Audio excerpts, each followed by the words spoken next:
Play some more old school RuneScape. Win at old school RuneScape. Everything up until now has been stalling.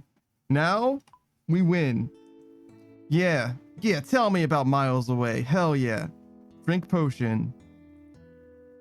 This POV. Not that potion though. That potion's sneaky. This potion.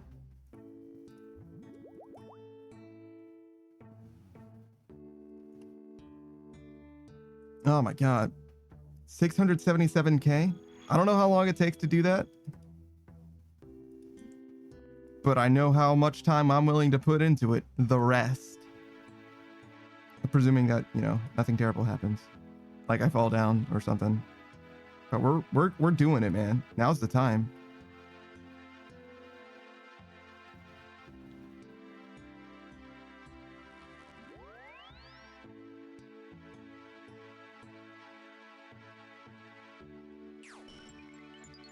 Wait, what?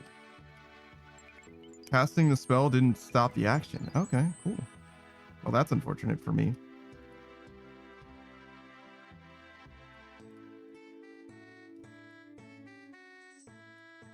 It's convenient for others, though, I suppose. Unfortunate for me in that one circumstance. I think I was slightly short, right?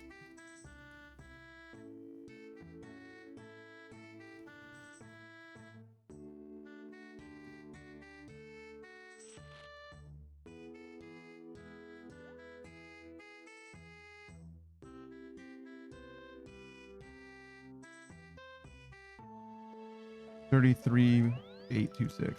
So yes. So we do need a little bit more for sure.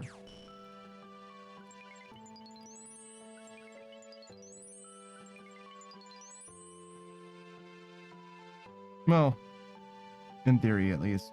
I don't know. If we run out, then we'll know how close we are. And if we're not actually like close enough to do it with Tears of Guthix, then we do need more. But I don't know how much that actually ends up being. It'll be fine. We'll be okay.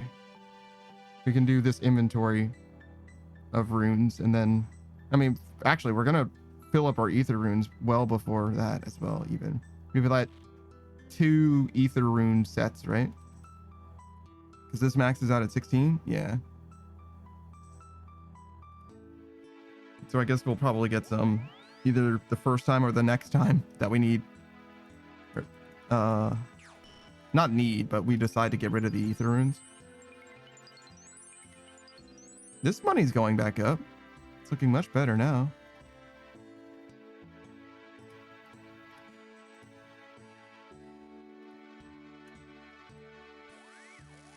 God, what a journey it's been. We get to wrap it all up. You know, we get to be done so soon. So soon. I say done, like, first of all, like, we're gonna be done with the game forever, which is not technically true. But secondly, like, oh my god, what a terrible time it's been. Like, no, we had a good time with RuneScape. It's been pretty good. Probably no small part of the reason why I've been playing it as much is because I've had a good time with it, you know what I mean? Like, if I had a worse time, I probably wouldn't have played it as much.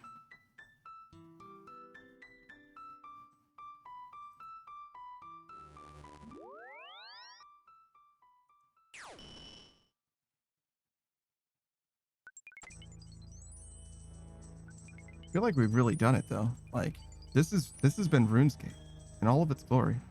2025 RuneScape, admittedly. 2025 old school RuneScape, if that makes sense. Certainly not RS3, but it's also not 2007 Scape as well. Both things are true. A Zelda fan? Oh, that music is way too fucking loud for me. Holy shit. He's not coming here. Then where is he going?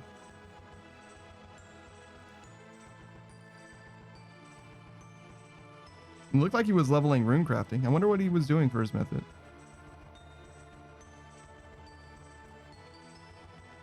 Somewhere that the fairy rings can go, obviously. I would guess...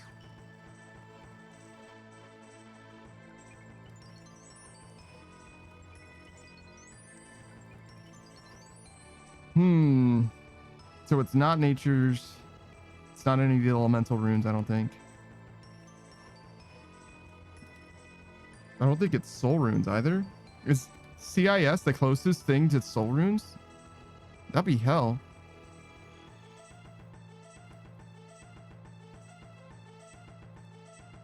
I don't know. I have no idea where that guy was going. It really looked like he was doing runecrafting though. Magical staff and eye gear in hand, and he went to a fairy ring.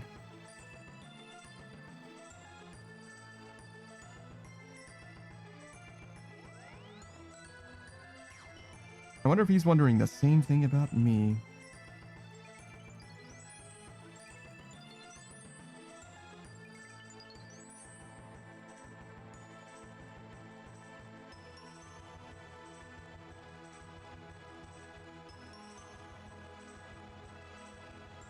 How did I open that? That was weird.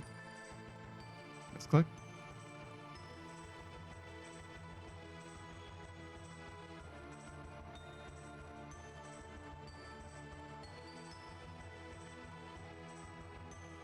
Winter Dot was pretty fucking good, rate-wise. So much of my experience with the skills is definitely determined by the rate. But I guess my goal was simply to max rather than like enjoying the time, enjoying the present at any given moment. But I feel like it's a lot easier to enjoy the moment if I know that number go up. You know what I mean? That's probably a severely broken part of my brain.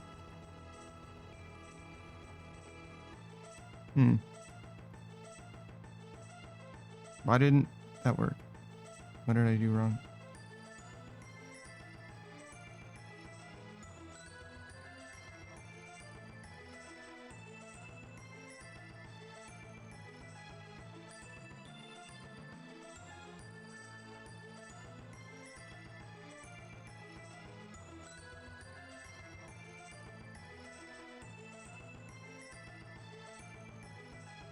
I wonder if there's like a wasted tick notifier. You know what I mean?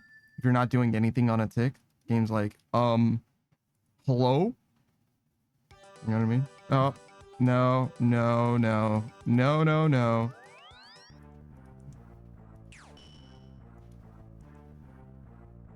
You're not tricking me, game. I've got other things to do today. I refuse to tolerate your treatment and these behaviors.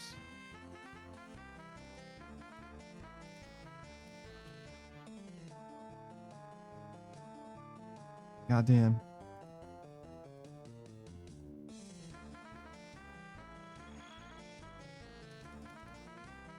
I'm almost intimidated with the prospect of not playing RuneScape. I'm looking forward to it, don't get it twisted, but like, there's so many games. I'm gonna have to schedule so many games. Which I think I can definitely do, right? I'm a little, I don't know, worried? I don't know. Worried's definitely an overstatement. I don't think I'm worried. I think that I would want to distribute the games in a way that is like sensible.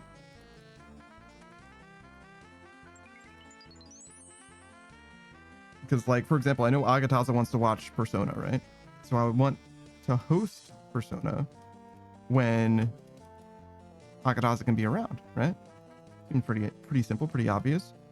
And I don't know when that is exactly, but like a day a week, I imagine. But obviously I can't know who cares about what game, what day, unless I ask, I guess, huh?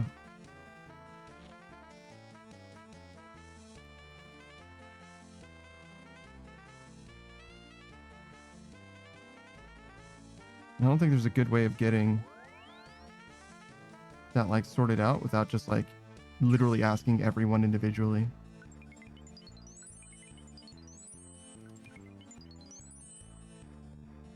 Which is also dangerously close to just asking for video game recommendations. Which isn't like a problem. I wouldn't mind playing through a game that somebody actually wanted me to play, right? That's fine. But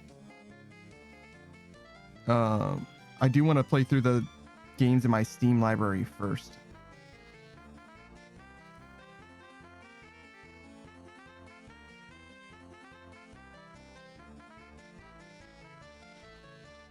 It would be very cool if I could do something like that with Discord. If I could be like, these are the games in my Steam library. Vote on a game and then choose the day for it to be played. That seems like a lot, like, set up, and also a lot for someone to do.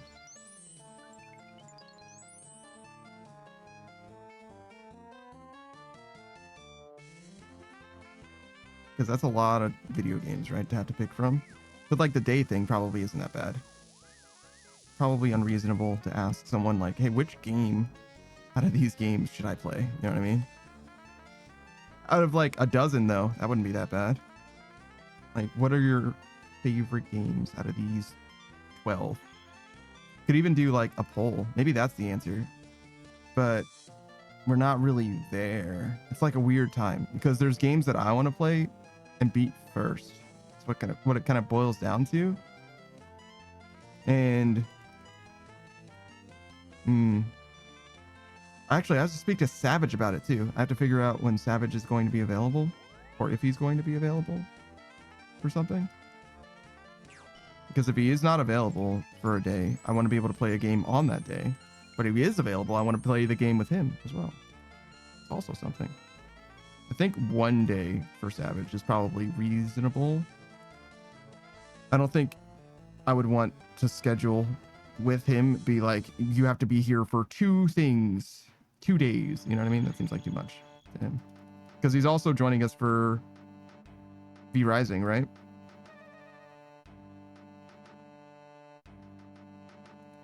That's kind of tragic in a way, because that means that the 2 things that I planned for him to be there for would be on Saturday. So like his whole Saturday is gone.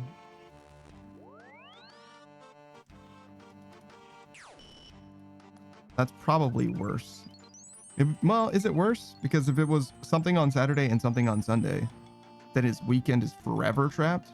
But it's like all of Saturday is trapped. He doesn't have to come to the thing with just me, though. V Rising, he doesn't have to come to that either. But obviously, if he doesn't show up to V Rising, we're missing Savage. Whereas if he doesn't show up to the thing with me alone, I'll just play a different game. So I guess that's fine. It's like no pressure.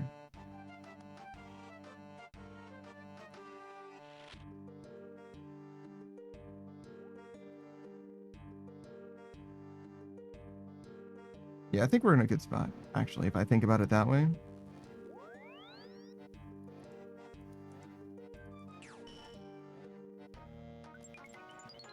But, that's a lot. 5 games, I would presume. A week is what we're playing.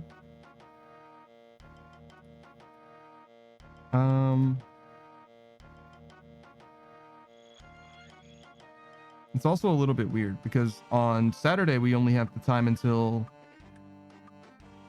V Rising, which is 6 hours. It's plenty, right?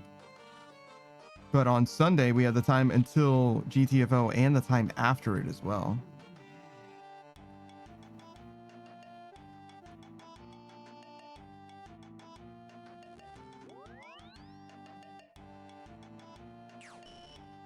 That's definitely something to consider.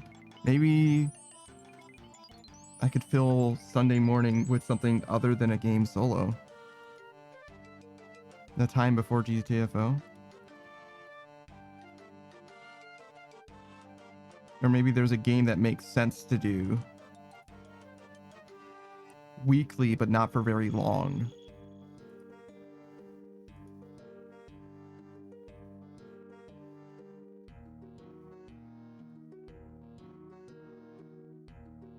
Nothing's coming to mind, but I'm sure there's options.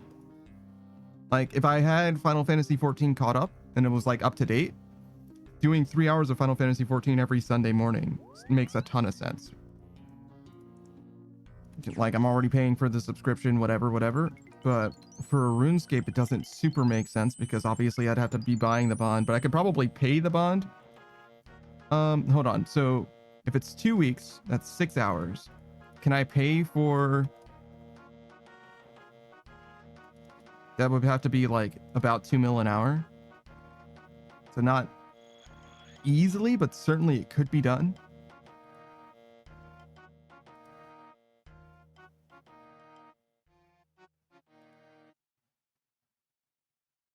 I don't see any reason to play it like that, though. You know what I mean?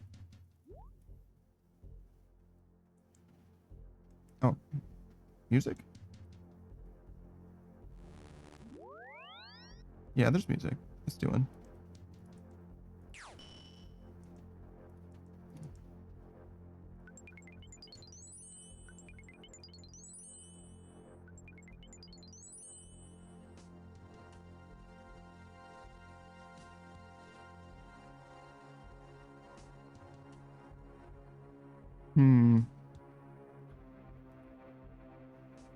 I kind of wish I could look at the games, but this is the screen where the games are.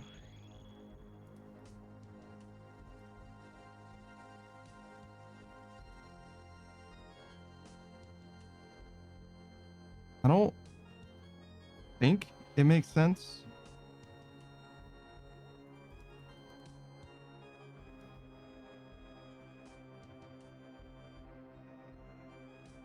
to like schedule something that briefly, but it also, I don't know, what would it be? It would be great for like a community night thing, actually, I guess.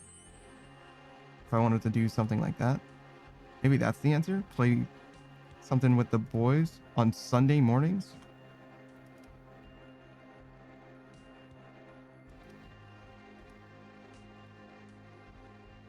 I would want it to be a free to play thing, I think. Halo Infinite? Cringe?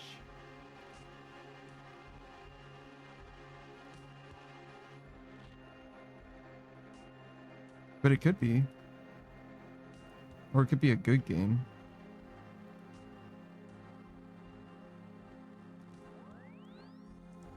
I think I would want to think more on this. But I think that this is a great opportunity to do something special Sunday morning. Because it's only for a few hours. It'll be bright and early. It's on a Sunday, which means that it's like possible for people to be there if they want to be most of the time.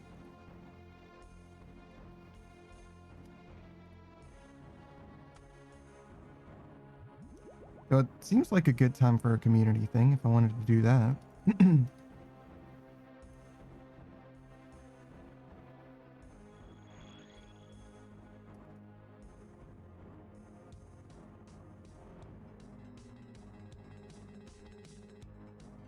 It could also just be for like me.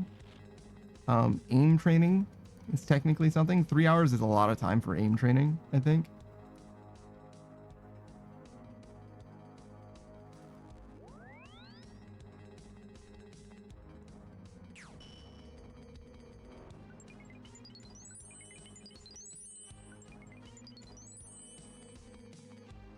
Could be, I just got a fight stick, right? It could be something with that.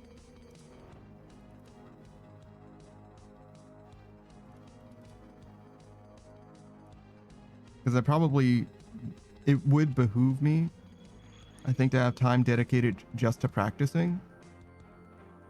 Like, especially solo. Because, like, I don't think it's reasonable to expect that I'm going to learn everything, you know. I don't want to say live on stream because I don't mind doing it on stream, but you get what I'm saying? But like, we only got like a couple hours where I'm actually playing the game. I think later in the day makes a ton of sense. So I'll probably leave my Sundays open. So I planned on doing something with Akai. He plays a lot of fighting games. One of the OG homies as well, and that ends up working out pretty well. So I'll do something Sunday to like practice, if you will, and then take a break with GTFO and then do something with the Kai after at some point. It seems like a reasonable prospect. It ends up being like the same game before and after, but only because there's another time slot dedicated for like maybe a couple hours or something. I don't want to take up too much of his time either. But I think it would be very cool to have something recurring. There's also like Bread and Fred. Speaking of taking up people's time, if Pikachu had too much time and wanted to get through Bread and Fred, 3 hours is probably a good amount of time to like grind it out. Because it's just a rage game, right? It shouldn't take, 100 hours to get through, presumably, but depends on how terrible I am as well. What is it? Jump King. We've got 27 hours in it. We're not even halfway done with that game as well. But we might be able to crush it in like another 15 or something like that. Seems reasonable, but I'm not sure. Okay. So we've got a few options.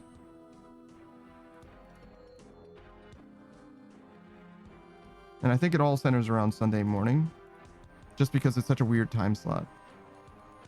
And I think that it doesn't need to be just one option. I think it can be a bunch of different things. Like, change what Sunday morning is.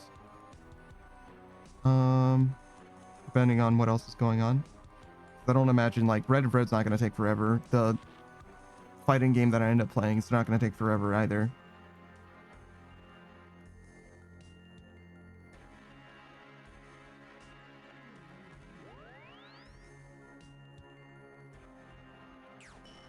I kind of like the idea of doing a community thing, but I just don't know what it would be exactly.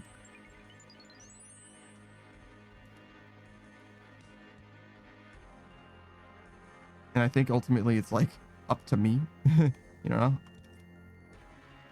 but I would want it to be something that people like want to do, like want to show up for. But we only ever really play like RuneScape here. We could do stuff in RuneScape though. We definitely can.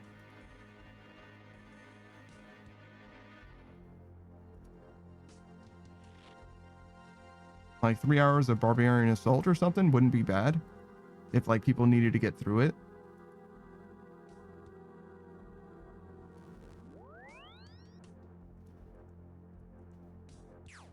I could also do something different as well, like the same idea. So like Sunday morning, like a fill time slot where like, hey, if you need me to do something, or if you want help in like RuneScape, or you want me to play this game or something, that could work. That could be something. Or we'd like do like some kind of community night type deal where it's like we play, any game that somebody wants to play. That'd be fine too.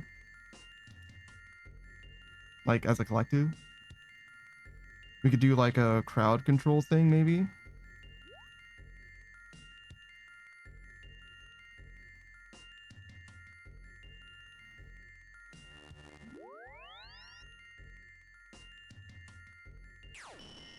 Because crowd control I think has to be solo, right? So if we wanted to do...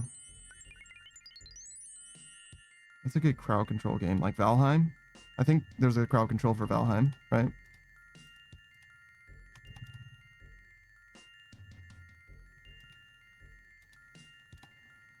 I don't know. Valheim's like definitely a game that I would much rather play with other people rather than play crowd control, I feel like, but there's stuff.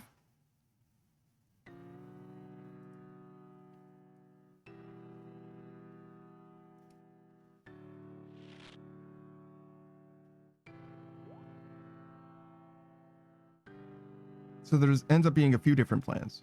I should maybe be making notes.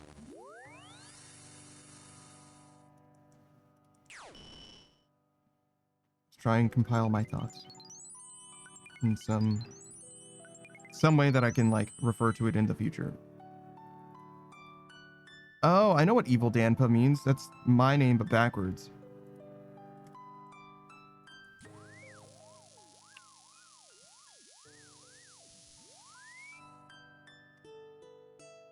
I remember looking at this note before and being like, what the fuck does that mean?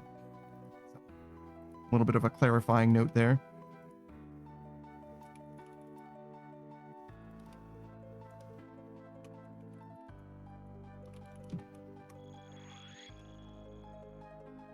So Sunday morning options, we've got practice, aim training, FGC.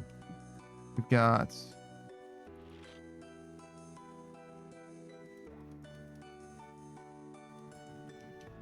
community, Halo Infinite. That's just an example. I say Halo Infinite because I'm pretty sure that game's free to play. I'm pretty sure. No, that's not what I wanted. I misclicked it. I'm so sad about it.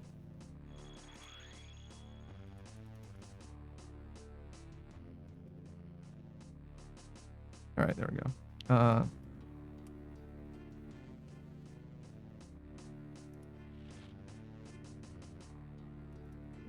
We could do like just chatting, art.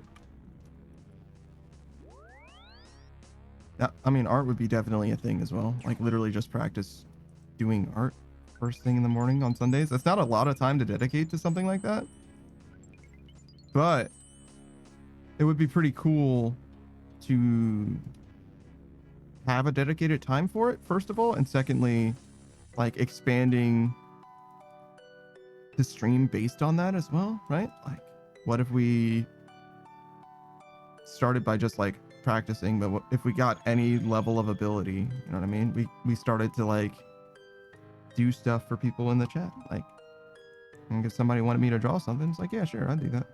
I wouldn't charge for it ever, probably. Not until I become a professional artist, right? Everything's free, but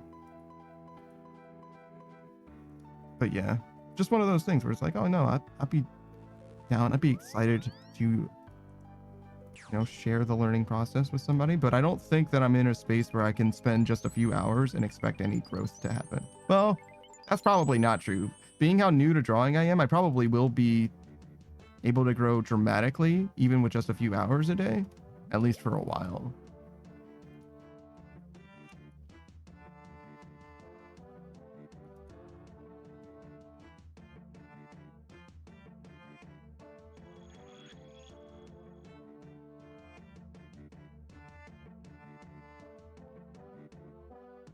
Yeah, probably, at least for a while. So just chatting, art, community gaming, game training. It's supposed to say FGC. It's an FGB instead.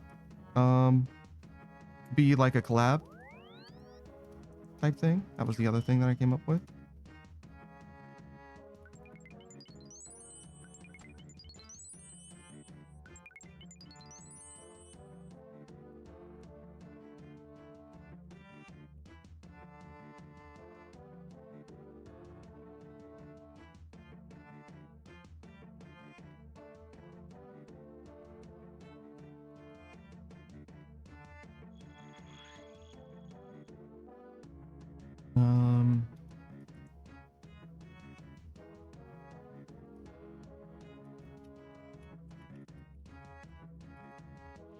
Kind of helps in OSRS.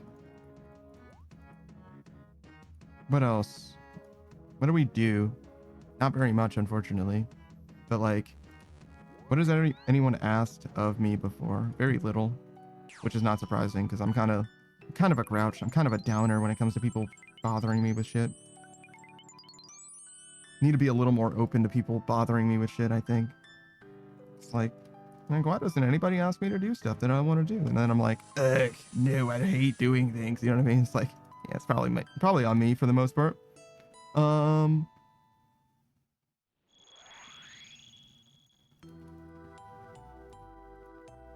There's no way it's on anyone else other than me, actually. But what am I trying to come up with? Like, what can we do in a few hours?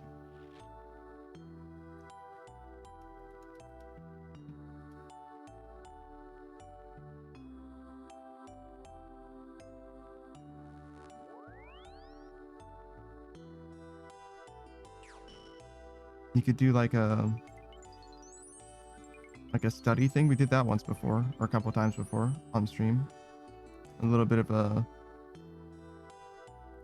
an investigation, try to determine, like, do basically like some surface level, like light research on something, if that makes sense.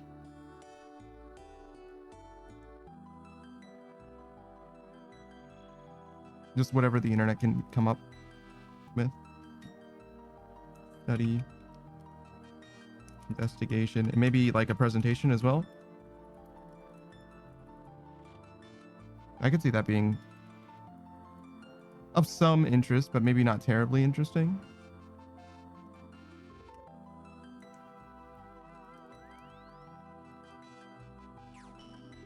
Because sometimes that's what we do anyway, right? It's like, oh, I'm curious about that thing. Let's look into it. See what we can come up with.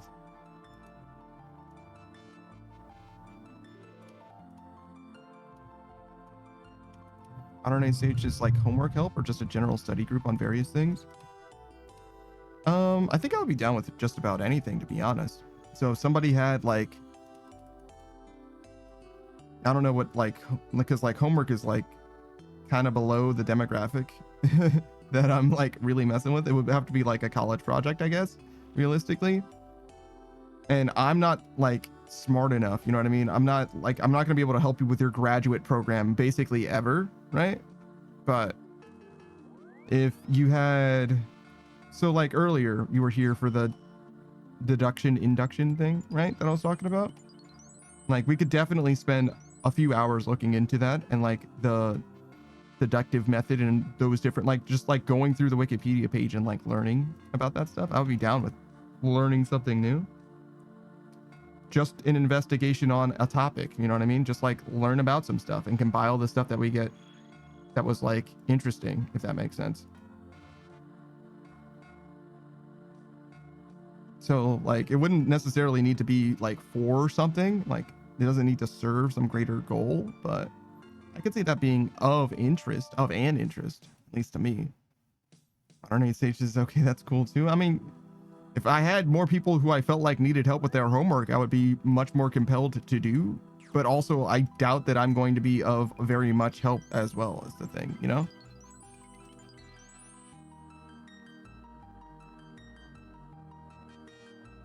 Like, I might be like average-ish intelligence or whatever, but like, if you're studying something in particular, you probably have way more knowledge in that thing than I do. You know what I mean?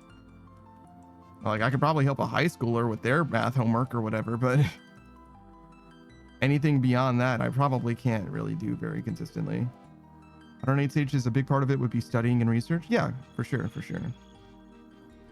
But I'm not like against that. I've done that before on stream. It's been a long time ago, but I've done that before. It would have been before I started playing Runescape. And it was interesting. Like we came up with some stuff that's like kind of fascinating. I've got a working theory about ghouls in Fallout. It's like, I think that ghouls maybe can hibernate, for example. And there's nothing that disproves that as of now. And there are some cases that very likely imply some level of, call it lower level functioning that allow them to like persist basically indefinitely. Maybe not indefinitely, but for a long time, much longer than a normal person should be able to do to live, right? Because we already know for a fact that there are like pre-war ghouls that are just like chilling, right? But I don't think that they like need food, for example. I don't know, stages. I'm thinking of going back to school for video game production with a background in creative writing.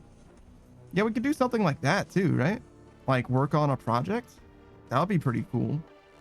But I don't think that reasonably I can accomplish very much in that amount of time.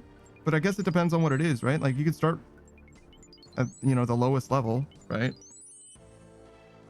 Like we wanted to learn how to do something, right? I don't know about creative writing. Well, actually, no, we could like do housekeeping for the stream. That would work too, right? Like we want to write lore.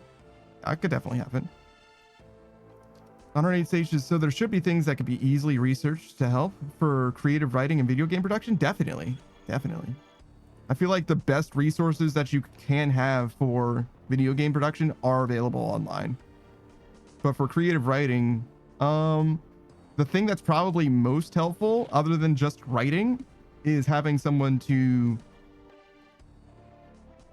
write with, not like write with, but like you write something, like making a creative writing group would probably be the best thing to like be productive, right? I don't know, Sage says, I would love to help working on lore. I guess I do kind of crowdsource my emotions, so maybe it does make sense to have a certain amount of like crowdsourcing happening for the lore as well. It's kind of already what happens anyway. Savage just makes stuff up all the time. Modern Age Sage is to bounce ideas off. Not even just that. Even if you never spoke about stuff, it's like exercising, right? People that exercise in groups have a lot more success committing to the exercise because you are expected to come up with new material regularly, right? You're expected to do the exercises every week, right? So you feel like you have to because they are also doing it, right? So just by continuing to write against someone, just an Ars agility course goes crazy is so true.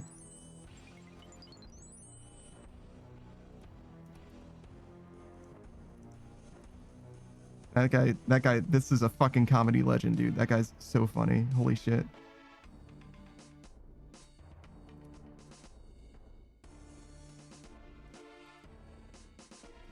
Modern Age Sage is so motivation. Motivation, accountability, and also what you're saying.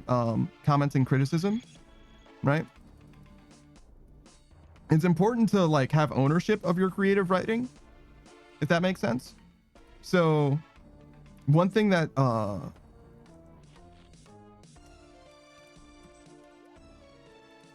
it's important to have ownership so that you're not allowing someone to like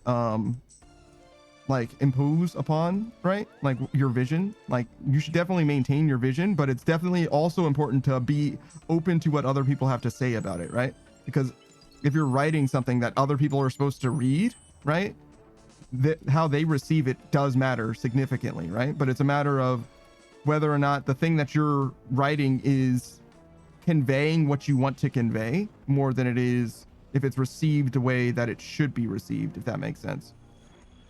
Modern Age Sage's feedback is a huge thing sometimes, but not always, because you need the right kind of feedback. And I don't just mean constructive feedback, because the feedback that you get can be like strictly just negative and be important. Modern Age Sages, you have to be visual with your writing. Arguably, it depends on what kind of writing you're doing. There's a bunch of different ways to write something, right? But for creative writing, probably imagery is good for sure. But the way that I would interpret it, the way that I would say it in such a way that I feel like is closer to being universally true, I guess, right? When it comes to writing and getting feedback on your writing or creating in general, it's the things that someone says about something needs to help you with your vision of something, if that makes sense. So your vision, you shouldn't feel like your vision is being compromised by another creative person, right? Which is to say, it shouldn't feel like a collective ownership if they're not collaborating with you, right? If you're working in a creative writing group, I don't think that the result of that is a written piece that everyone is responsible for. Does that make sense? So you having ownership of the thing that is being said and you wanting everything that's in it to be the way that it is, I think is strictly necessary.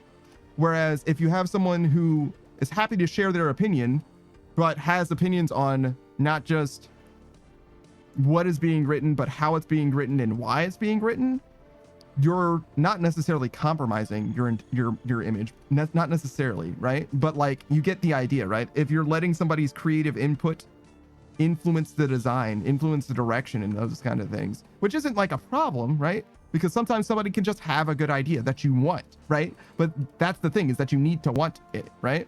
You need for it to be yours and for the thing that you want to create. Because just because someone disagrees with what you've done or why you've done it or how you say a certain thing doesn't mean that it's wrong. Even if everyone disagrees, like if everyone universally said that the way that you wrote that thing is wrong, right? That doesn't mean that it's wrong for you, because creativity is about expressing yourself, and the expression that you're going for sometimes is not something that anybody else can appreciate. And that's okay, right? Now, if you're writing it to be, did I not click on that? If you're writing it to be like sold to mass markets or whatever, if you want to get published and all that stuff, like there's a certain amount of like, not necessarily hoops you have to jump through, but obviously it's going to be harder, right? So I asked, Lokran has like a great like intro thing that he does, right? And I asked him about that because I was considering doing like an intro for myself, not exactly to be part of the stream, but just to have as like a way that I know that I would want to introduce myself to other people, right? So that they know what it is that I'm about and like why and all that, right? So while I can certainly do something like that, like write something for myself, which I have done, right? I've even spoken about it before on the stream. While I can certainly do that, I asked him about it because I wanted to see what he thought of it. And he very smartly was like, hey, what are you looking for when it comes to my thoughts, right? Because one direction that you can have is, oh, rather than, for example, right? Just, he didn't suggest this at all. He probably would never even, but one thing that he could have done is he could have said, hey, the thing that you wrote is fine. Rather than doing the thing that you wrote, what if I wrote something for you, right? Because he knows me pretty well, right? And he has an idea of what it is that I'm looking for and all of those things, right? So that is totally a viable way to have an intro for me, right? Is to have someone else write it. That's totally legitimate. Like, it's not a problem at all for that to exist, right? But for me, I would much rather it come from me, right? And likewise, one of the things that he suggested, this is an actual criticism from Lokran, right? That he said was the way that it was written with regards to the actual terminology, right? Let me look at it. What did he say? He said, I said in like the first line, I'm a fully robotic VTuber faking my way into being human, right? That's what I said. And what he suggested was, instead of faking my way into being human, he said faking his way into being human. So I'm a fully robotic VTuber faking his way into being human, right? And the difference between those to me is quite subtle. And it's almost like the two statements communicate exactly the same information. So the difference between them, I think, is strictly stylistic, I think, but I'm not sure. I don't think that there's a difference in meaning and difference in nuance communicated by faking his way versus faking my way. To me, if there is a difference, which I don't think that there is, but if there was a difference, it's like one of them might be grammatically a little bit more correct, while the other one is like more how people speak colloquially, maybe, but like that's a stretch. But if I'm speaking in first person throughout the rest of the statement, I think it should be, I'm talking about me. I'm saying I'm a robot, right? It should be, I'm faking my way because I am faking my way. I'm not faking his way because his is someone else than I am, probably. But like, that's like way into like literal semantics, right? Like, it's like not even, it's not corporeal, I don't think, to like make, I don't think it's an offensible position that you can have, basically, if that makes sense. I don't think it's something that you can like make like a profound argument that's going to sway someone else, right? I think it's strictly a creative stylistic choice. And I didn't feel very compelled by the choice that he was making, but I also obviously simultaneously didn't want to reject, especially his first contribution, out of hand. You see what I'm saying?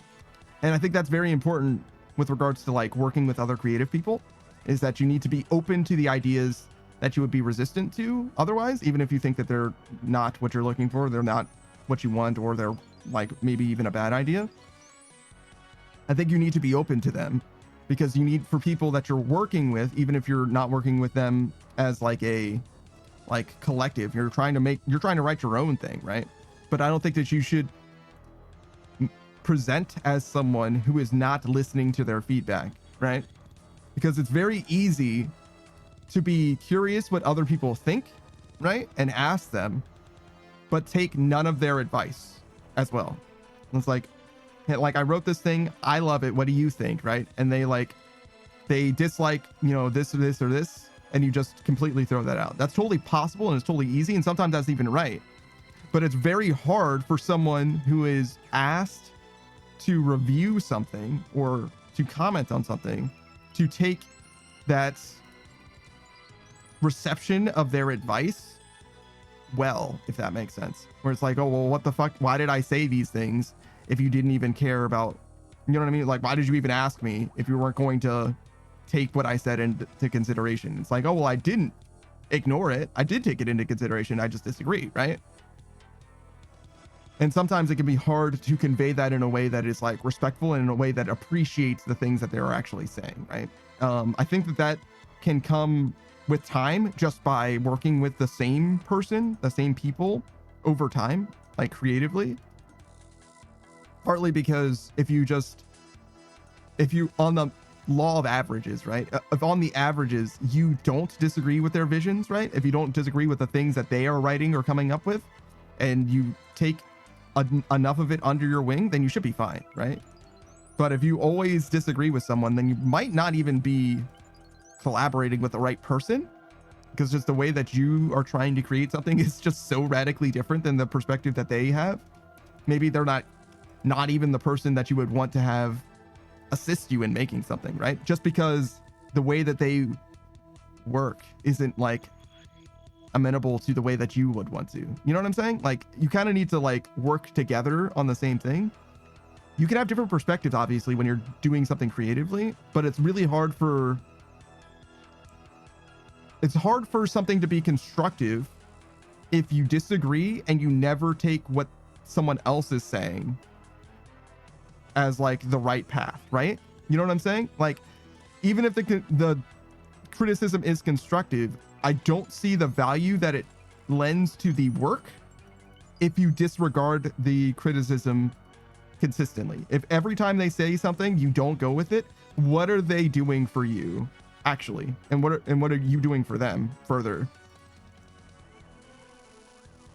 And I think the answer is nothing. What you are building is like a tolerance for the critique, right? So if you wrote something like a book, for example, and you knew that there was a plot hole that you didn't want to fix, right? Like, this character's motivation at this time doesn't make sense, right? And you knew that that was the case, and you didn't change it because you wanted them to do that thing and you didn't want to add anything to them, then you would be prepared for other people to say the same thing.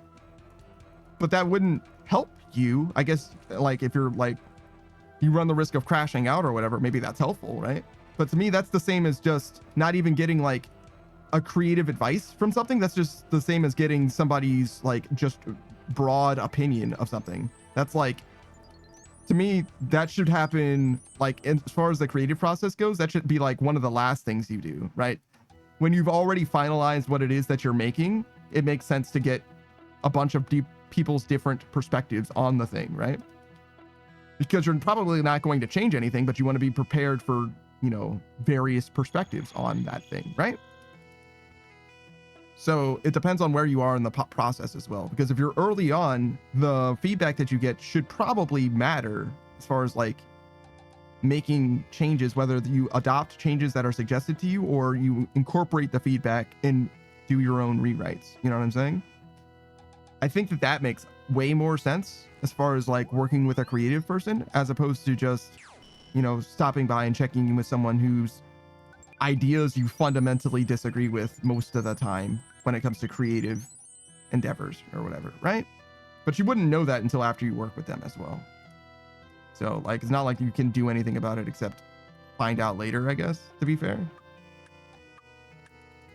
But yeah, the way that I'm thinking about it now, it seems to me you probably should either not work with someone who you disagree with most of the time creatively, or you would only check in with them when you're basically finished, just to see what they think, because they might have noticed something, being that they disagree with you from like a creative procedural perspective, if that makes sense. They probably would be able to note for you things that are like plot holes that you wouldn't otherwise be aware of, right? So it could be definitely very still helpful to like engage with them, but It would have to be something that you didn't anticipate that they would help with, if that makes sense. And even then, it might still not help because you might just be like, nah, let it ride. That's what I want. This is the way that I want it to be, which is possible, right? But I don't know. It doesn't seem like a very, I don't want to say like, it doesn't seem like a very effective kind of relationship. It seems like a very niche kind of way that you could be mutually helpful to one another. It's like a final pass for like, but why is this way type thing.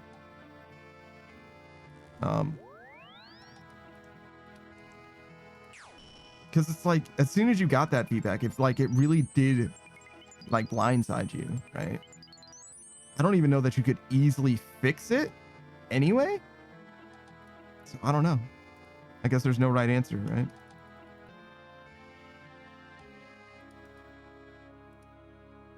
Because I'm trying to think, like, imagine there was like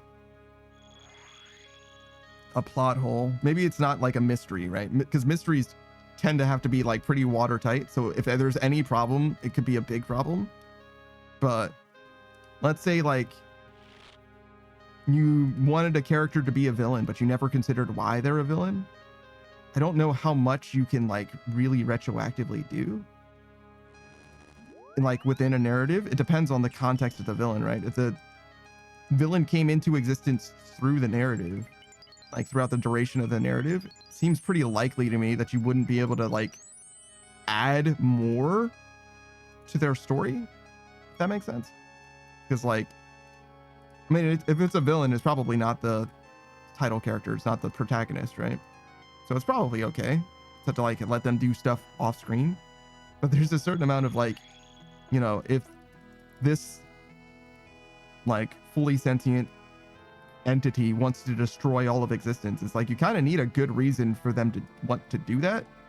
And it's hard to, you know, build up that kind of motive if they've only come into existence like for a few weeks or whatever. It's like you just like decided that and you're not willing to like sway at all. Like you have to have like some extreme like ego narcissism thing, like for some reason. I guess Ultron kind of works that way though. Oh, and that's a different thing about Ultron though. Is like Ultron can like process stuff. He's like a robot man. He can process stuff like way faster than us. So the fact that he's only been around for a little while doesn't matter, because like the conclusion that he came to is immutable or whatever, because he processed so much data and came to this conclusion in a way that like you can't introduce new data that would change his conclusion, right? Because like he's already considered it, if that makes sense. So like he's done processing, I guess. So it depends on how intelligent it is. Like you could have probably like a massive super intelligence, but even then, like for example, right, like the classic problem that you would have with like Endgame or whatever, Infinity War and Endgame, is like, why does Thanos have to snap half of existence out, right? Half of people out of existence instead of just doubling the amount of resources, right? Like how is the amount of resources like fine, but like insufficient, if that makes sense? Because those two things should do the same thing, right? Like doubling the amount of resources should do the same as snapping half of people out of existence. And more to the point, what you're doing is you're preventing the problem from happening now rather than forever preventing the problem from manifesting. Like what you should be doing, if there is too many people in existence right now, you should snap half of them out of existence and make it so that nobody can be born unless someone dies, right? So that it's like the system is eternally maintained. Like there might be a reason, right? I've never seen Infinity War or Endgame, but as I understand it now, it seems like the manifestation of his plan and the logic behind the plan doesn't super make sense internally. Screenwright says, no, the growth is much faster. Doubling resources means less the more people. That's true. But like, if you have the Infinity Stones, right, then don't make double the resources. Make 1,000,000 times as many resources. Make it so that people use less resources. Right? Like, I don't know to me, as I understand it, right, the capacity of the Infinity Stones is not such that it is limited, right? I don't know, right? But it seems like there are other solutions that just make more sense. Just, you know, prima facie, literally on the surface, just as a person speaking who doesn't know shit about shit. You know what I mean? But you're right. Like, doubling the resources wouldn't be enough, but like, you could do more than double, presumably. If you could do double, you can do more than double. I presume, right? Based on nothing. So yeah, I just don't quite understand why that is the most obvious answer, and more to the point, why that answer works, like long term, because it, in theory, he would need to do the same thing, maybe not soon, right? Maybe it takes 10,000 years, 100,000 years, but like, he's just kicking the can down the road. You're not solving the problem. You're just preventing. It's like an emergency patch, which is like maybe as good as he can do, but why, right? I don't get it. Like, to me, it makes way more sense for him to say, you know, oh, well, no one can be born unless somebody dies, for example. And maybe that is part of it, and that's just not communicated very well, right? But I don't know that that's like definitely something that the Infinity Stones can do, or can't do for that matter. But like, one of them is like a soul stone or whatever, right? So like, seems like something that maybe they could do. Like, it has to do with like the afterlife. He can bring people back. He snapped them out of existence and he brought them back, right? So I don't know. Seems reasonable to me, I guess. And I'm not even sure that that like limiting existence is even like a problem necessarily. Like, limiting the amount of people, like a finite amount of souls or whatever, if that's even like an issue necessarily. Maybe it is, but like, seems a lot less morally dark to me. But it is also like not altogether dissimilar from like the genophage that the Krogan went through, I suppose. Because realistically, what it means is that much fewer people can have children. But like, resources are limited, right? So like, I don't know. Seems fair to me. Like, the reason why we can't do it is because ultimately, if everybody's able to have kids whenever they want, and it's not like you're not allowed to have kids, it's that you can only have kids when there's availability. It depends on enforcement, I guess is what it boils down to. But like, it's because, you know, ultimately, what's his name? Galactus will come around and eat your fucking planet, because that's what he's got to do, or whatever. Maybe it wasn't specifically for Galactus, but you get the idea.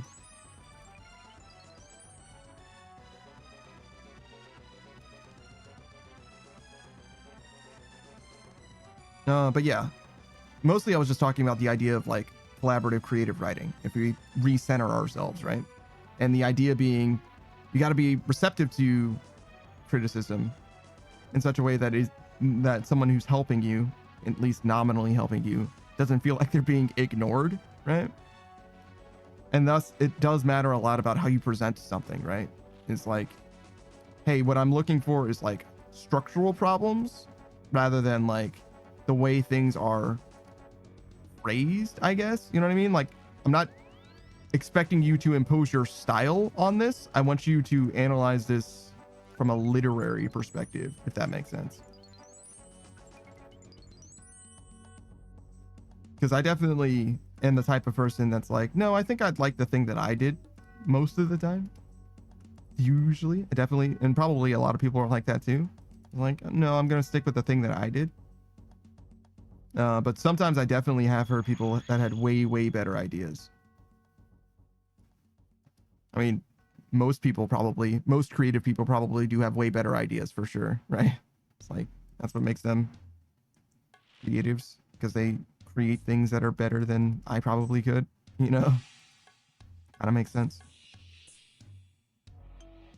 And it's easy to like complain about something. It's easy to like watch a show and be like, oh, well, you should have written it this way, right? It's a lot harder to make something that's like ironclad.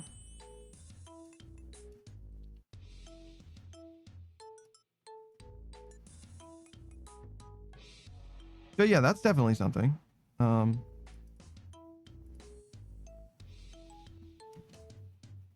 So we got study, investigation, and presentation, and the other thing was lore creation.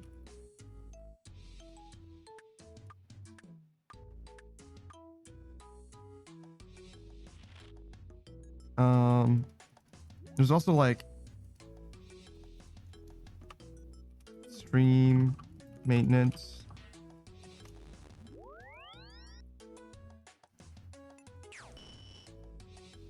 I don't know how much I would really need to do. Not like need to do, but like would make sense to do on stream as far as like making the stream better. But maybe there's some stuff.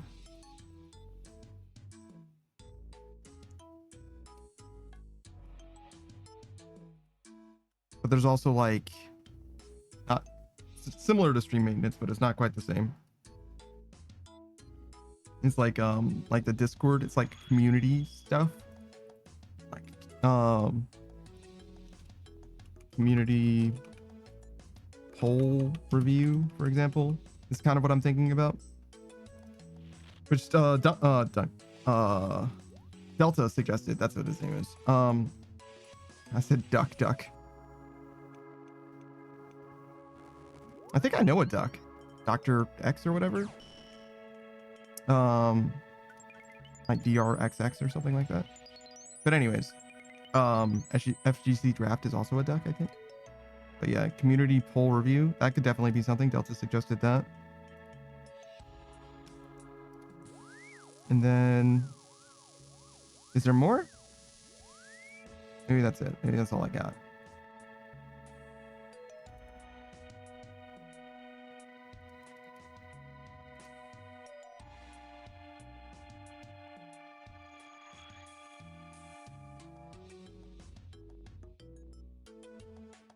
We could also do like VOD reviews.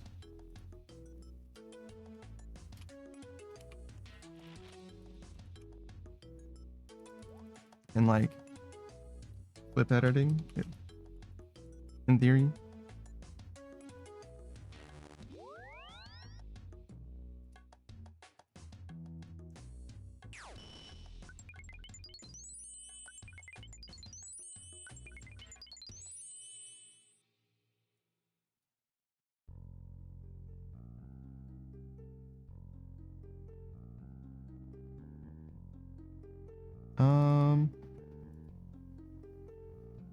I have a violin. You could do that.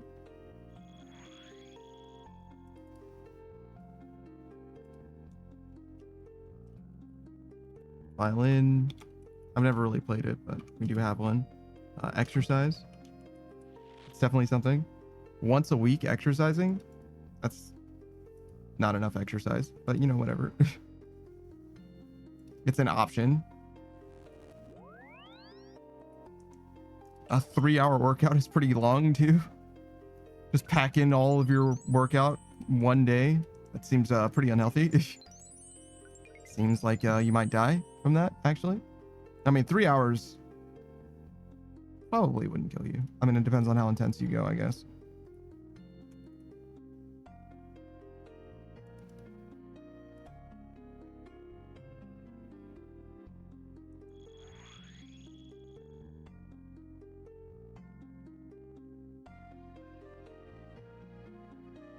What does this guy got? He's got the redwood logs, but I don't think it does anything outside of Guardians of the Rift.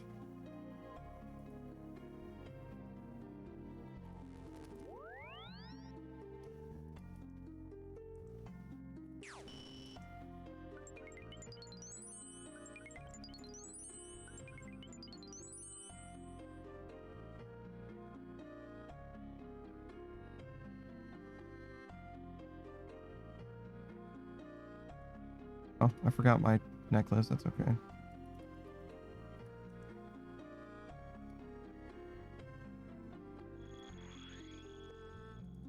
I think that's him.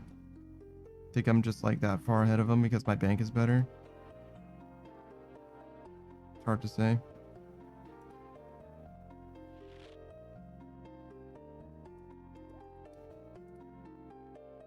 But yeah, it looks like the bank makes a pretty big difference, huh?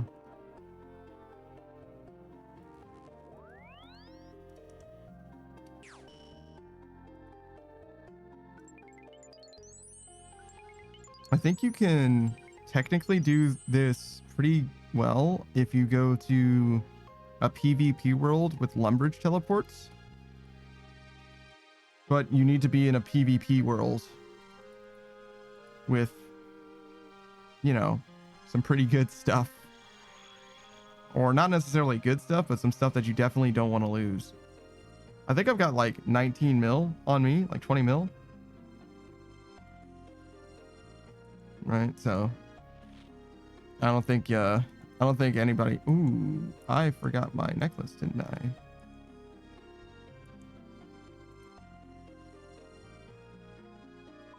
Not skull active. 13 mil. What it says?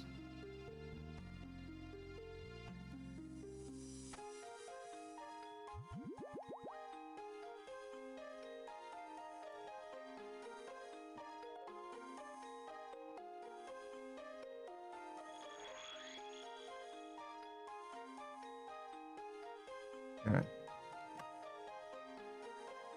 Call that good enough for now.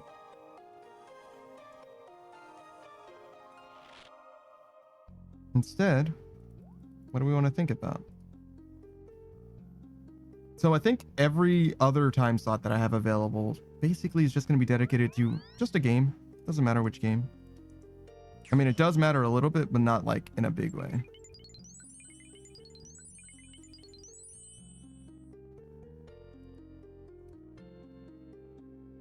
Scrounge hit me with the 3-face? Yeah? Are you thinking about something? Are you scheming?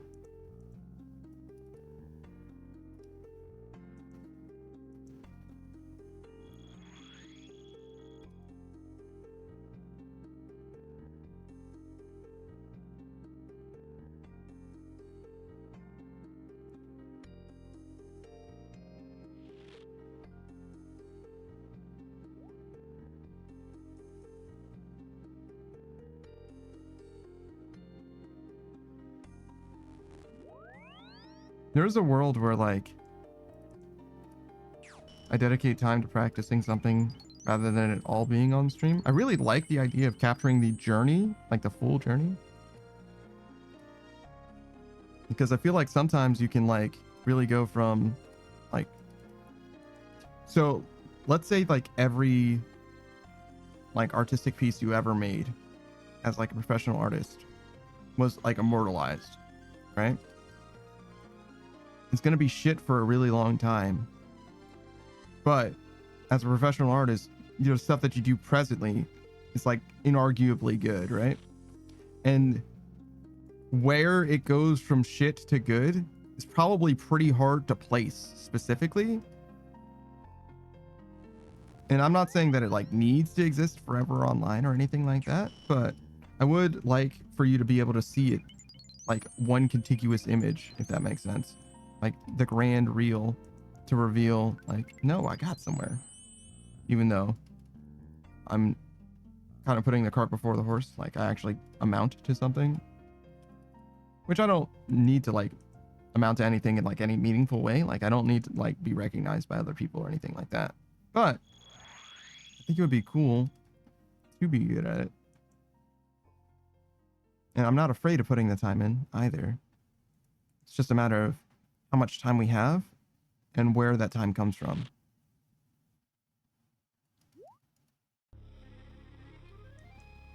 Because there's a world where you like, or where I, for example, tackle art the same way that I tackled Runescape.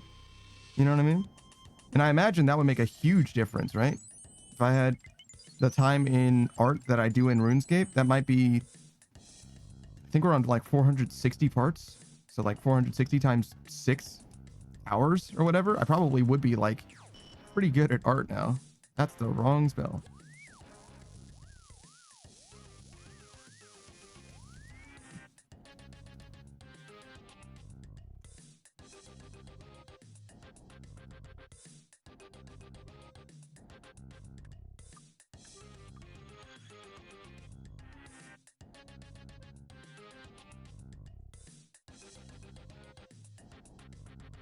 How much money have we made? So far, just over 1 million gold.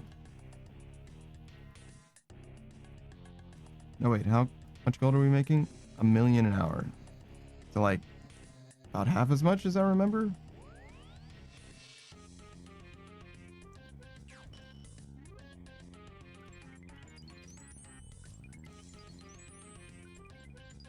Hard to tell. Looks like less, but not that much less. Maybe I'm wrong about it being about 2 mil an hour. Maybe it was closer to 1.6 or something.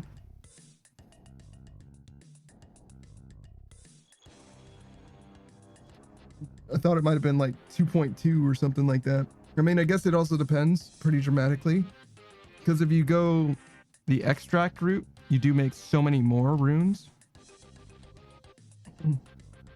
So that's also worth noting, right? And if this is profit, I think the extracts should also be profit, but I'm not 100%.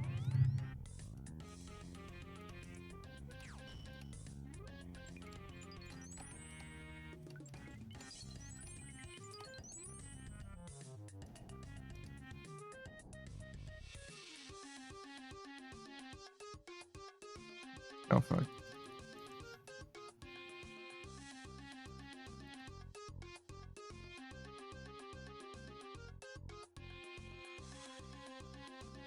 Yeah, it looks like his bank isn't very good. Slows him down a good amount. I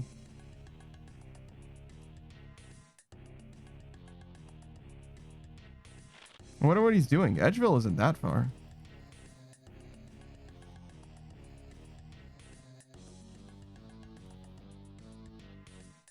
Could be like going to his house, getting his stamina back every time or something.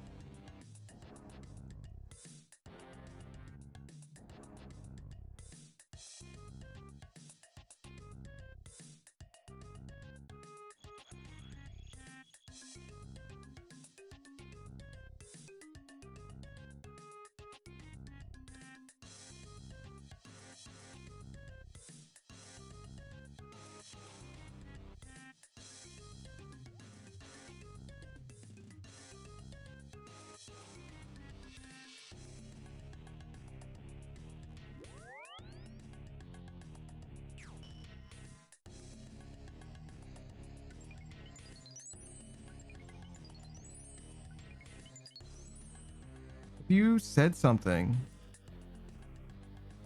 in chat, do you repeat it once? If don't respond, I think you repeat it once, right? But if they don't, if you repeat what you asked someone and they don't respond a second time, I think you take it as an L. You know what I mean? They're not going to answer.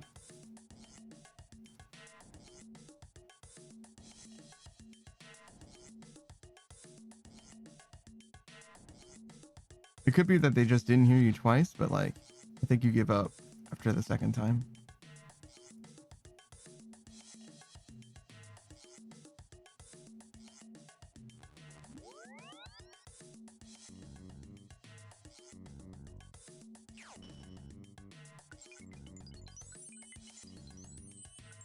It's funny because I hate asking someone to repeat themselves, especially a bunch. But I don't know that I hate repeating myself as much as I hate asking people to repeat themselves. Usually I feel like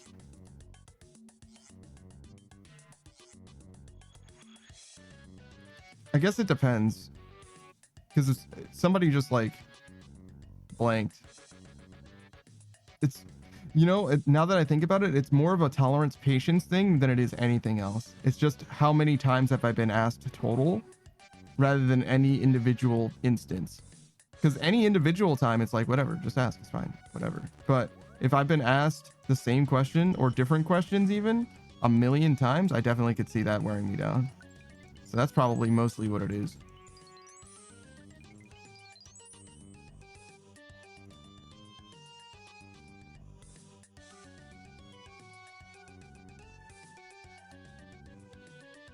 I guess I should have gotten another necklace.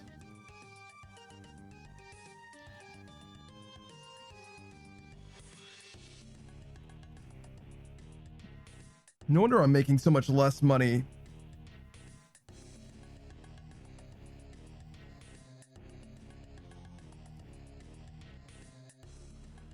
I think the XP ends up being the same.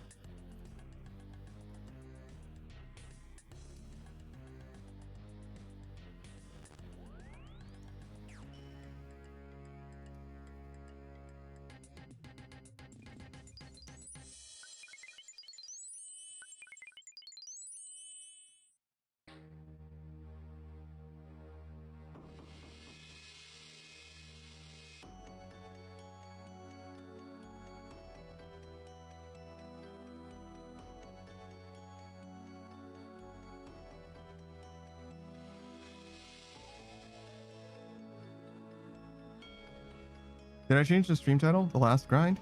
Hell yeah. Hell yeah, it is. Dude. We're not going to get it today, unfortunately.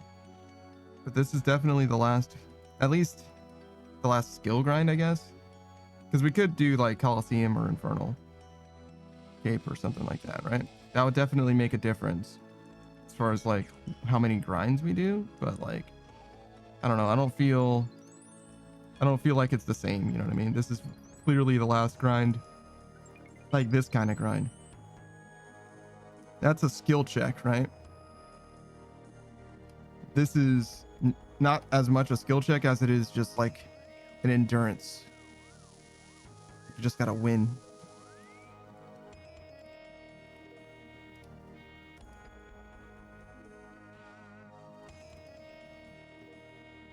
Grant says the credits will be rolling soon. I don't know. Maybe. I'd welcome it. I don't know. Maybe.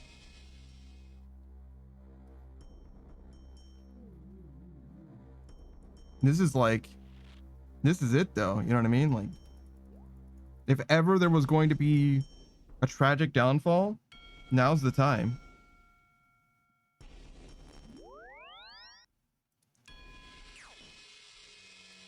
You know what I mean? If my account's gonna get hacked, now's the time.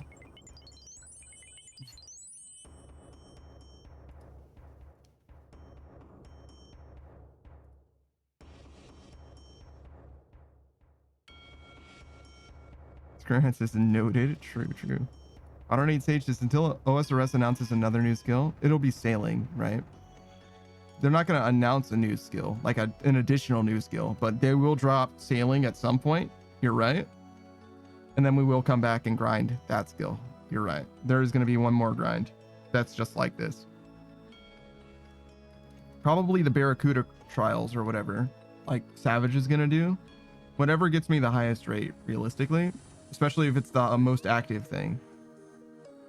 I don't need Sage this after sailing. It might. They might.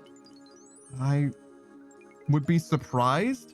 Unless sailing goes really, really, really well, I really struggle to imagine a world where we get another new skill.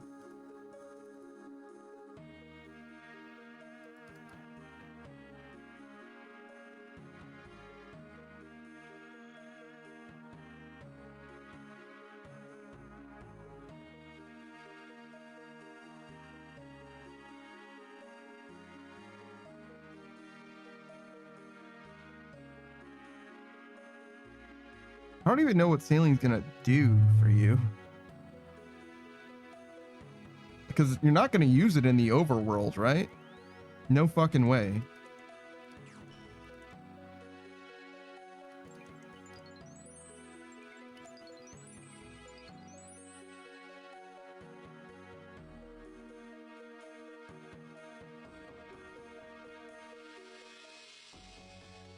I don't know, Stasis. I'm trying to think, but they mostly have every new skill.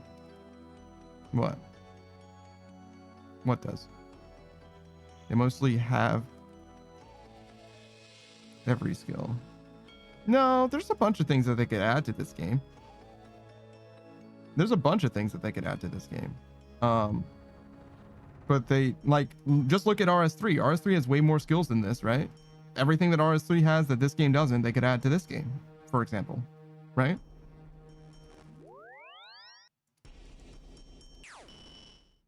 But there's other stuff too, right?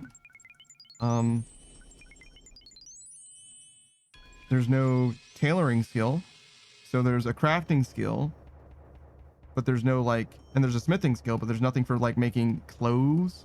There's no like magic imbuing skill, like artifact creation. There's rune crafting, but like not for making magic items, for example. But there's a bunch of different things that you could add in theory, right? Every other game that has crafting probably has something that RuneScape doesn't. RuneScape has way more things that most games don't, right? But Modern Age Sage's pottery has as a skill has a chance. Obviously, we use crafting for that now, but there could be a dedicated pottering skill in theory, sure. I don't think it's a real chance, to be honest, but yeah, sure. There could be, I mean, they could do anything, right? It's just a matter of how much demand there is for it. I don't think that people want to move pottering into or out of crafting and into its own skill. It's kind of the main thing. And even if they did want to, like, how much do we need pottery, right? But yeah, Modern Age Sages, but there's a chance? Yeah, sure. But yeah, you're not wrong. It's like archaeology or whatever. Like, to me, having like the mini game that exists like with Fossil Island and stuff or whatever is like as much as it needs to be. Like, you get fossils, you can clean them, like for the museum exhibits, and you can also make brand new exhibits and stuff. You know what I mean? Like, all that's like all you really need. That's fine. And you also get like lamps for it sometimes. Like, that's fine. You're good. But you can do way more than that, right? It could be its own skill where, you know, there's like different areas where you can do stuff or whatever, I guess. You do a little bit of metallurgy in this game as well with the panning, right? That could be its own skill. That's a skill in Mabinogi, even.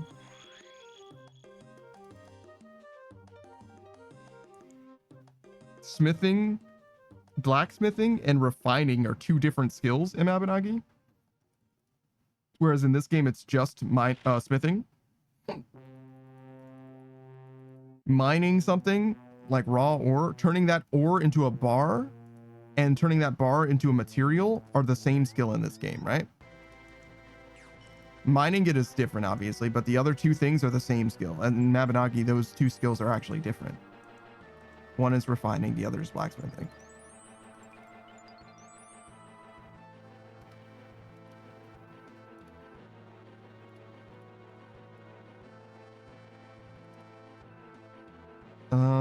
Is there more that I can think of? Not really. But there's definitely options, right? There's definitely stuff. It exists.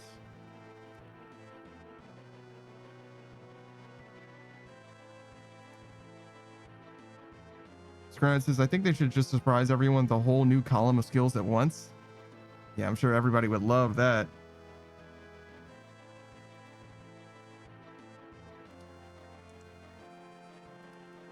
Ooh, it's a surprise. Yay.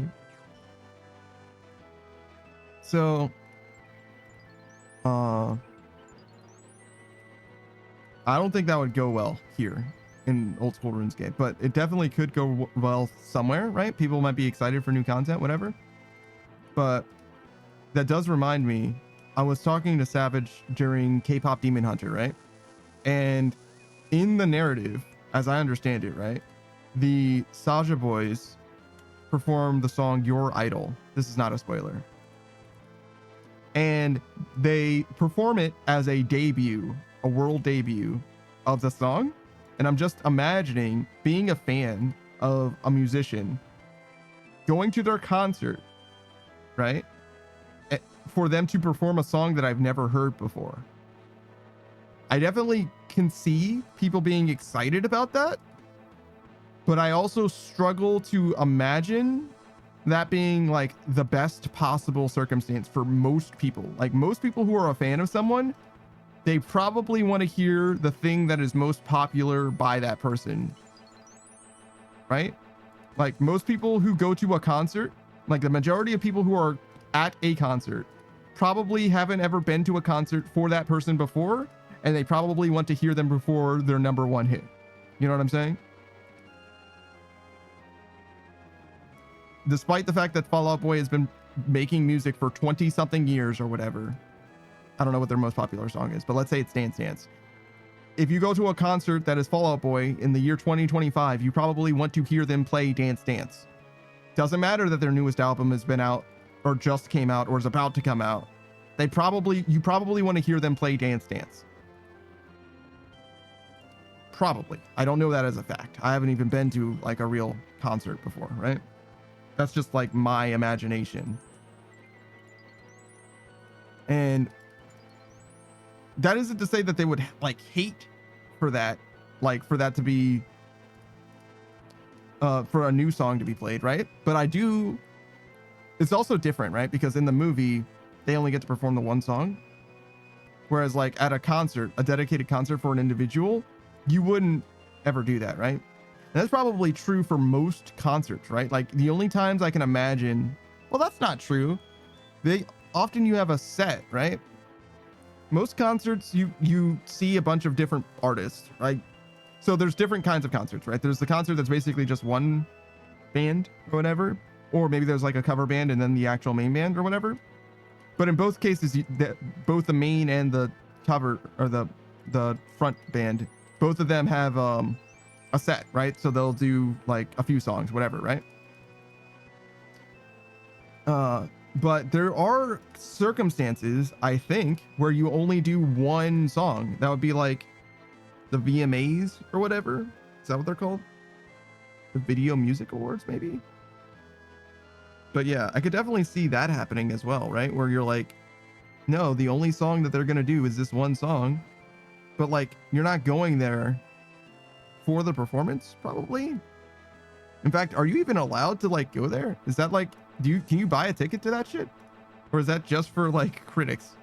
You know what I mean? Is that like invite only? I actually have no idea. But anyways, my point being, very, very limited circumstance where that would actually come up in a way that is, you know, significant, I imagine. But I've definitely seen like clips. I think, was it Kanye? I think Kanye West or Ye, I guess, was like performing and he didn't like the energy of the room or whatever. And he was like, nah, man, fuck it. Show's over or whatever. Oh, Justin Bieber definitely did that. I think the thing with Ye was there was someone in the crowd that wasn't standing up when he said everybody has to stand up. And somebody in the crowd wasn't standing. And he was like, yo, that guy needs to stand up. Yo, why aren't they standing? Yo, the whole show's gonna be over if this guy doesn't stand. And then he was like, oh, no. If they're in a wheelchair, they don't have to stand up. It's fine. Like, yeah, no shit. Like, oh, okay, that makes sense, I guess. Fair enough.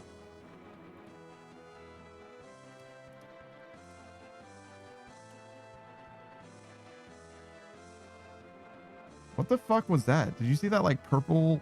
It almost looked kind of like an abyssal demon, but it also looked like a fucking Jax.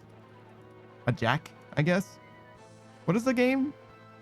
Like you like bounce a ball and you pick up as many Jacks as you can. What the fuck even are those? They're fucking caltrops is what they are, but like, but they're called Jacks, right? Weird.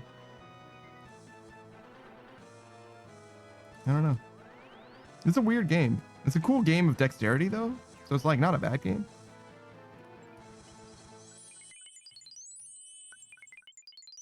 Modern Age Stages, it's called Jax. I thought it was. But the game is called Jax, and the things that you're picking up, I think, are also called Jax, right? But yeah, I definitely was not sure. It was like, and also, what is one of them called? I think it's also still called Jax. One Jax. Two Jacks. Could be one Jack, though, but I don't know. But you get the idea. Either way. Why can I talk to sheep?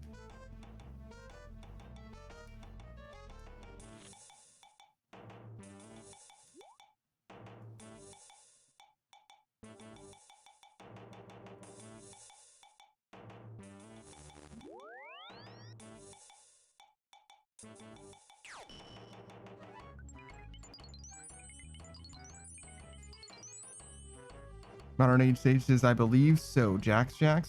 Oh, like that baby from Incredibles?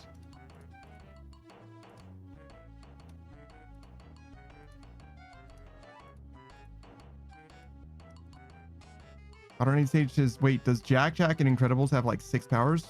More maybe even. But yeah. He can be on fire. He can be like a devil. I think he's super strong.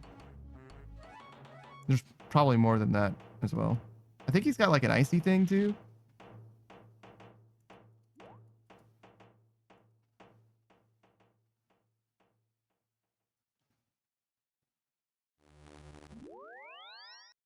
Modern age stages I-beams, sure.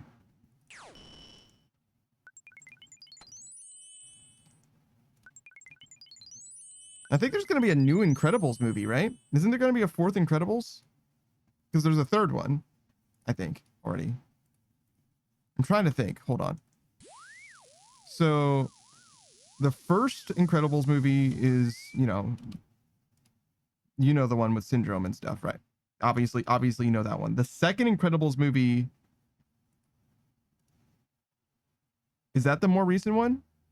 Maybe there's a 3rd one that's coming out soon. Was there like 20 years between the first and the second?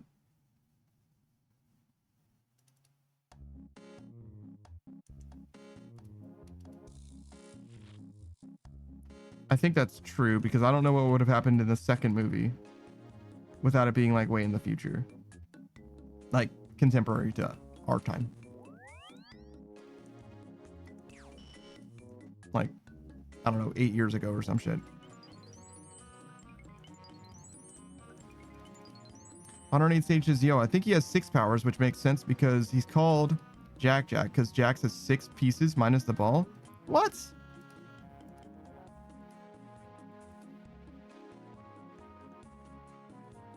No fucking way. Underneath stages, I don't remember there being an Incredibles 3. So the second one is the one that came out more recently, like 15 years or whatever after the first one. Okay. But I think that there's supposed to be a 3rd one in the works or something like that. They didn't know that Jack had powers originally. Did you forget? Because they thought that he didn't have powers for the longest, or maybe that. So it's weird for them to name him that in the Ludo narrative, right? Not knowing. I don't know if a 3rd would be good. I mean, I'm okay with them making a new movie, but I want it to be good if they're going to make it. Some people are like really upset that Toy Story has a 4th movie, for example.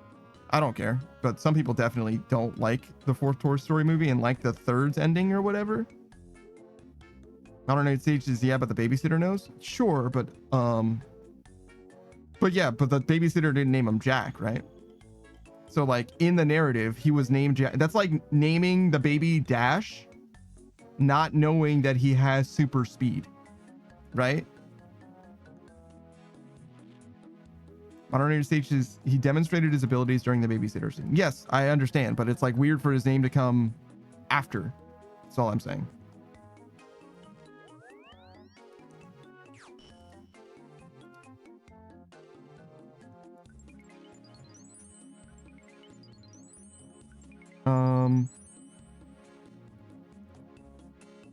Incredibles 3 is what I was gonna look up.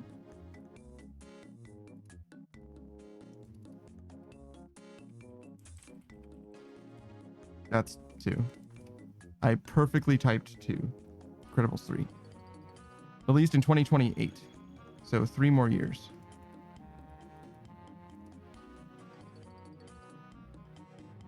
Modern stages, they did do that though. They named him Dash without knowing he had super speed. And they didn't know Violet's powers were purple. Are you sure? Okay. Modern stages, they demonstrate powers when they get older. Named when they are born? Well, yeah, everybody's named when they're born, but I don't remember they would have explained this at the very start of the first movie, right? But I don't remember. Modern stages, it's Pixar. They would do that as an Easter egg. Do what?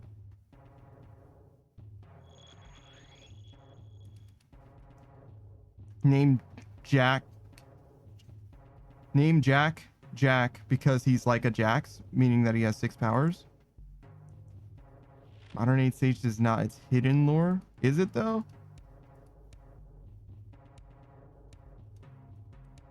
Jax. Do they all have 6 sides? I got Jax from The Amazing Digital Circus and... I'm sorry, who the fuck is this? Jacqueline Cole Miskanic, who's an American singer-songwriter. Social media personality.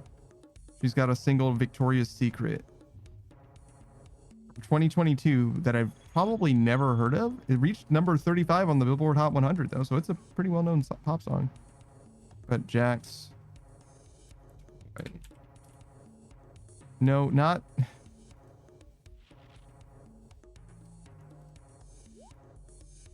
One, two, three, four, five, six. Yes, you're right. It is 6. Honorary stages say would name them based on their powers. Oh, the Pixar? Sure. I mean, Violet isn't a very good name to name Violet, but I guess her telepathic fields are kind of purpley.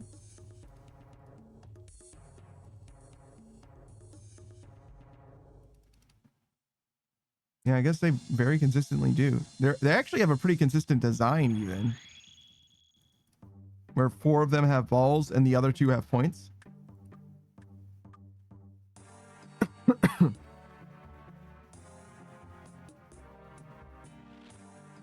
It's pretty interesting.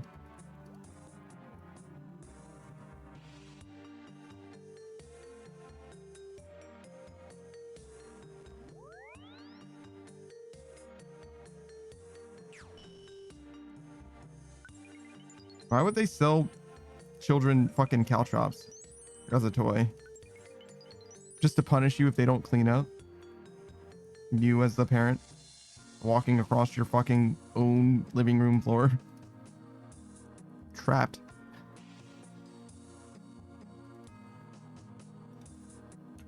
History of Jax.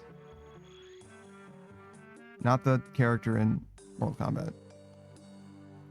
Not Jacksonville, Florida. History of Jax. Boy. Not Jack in the Box.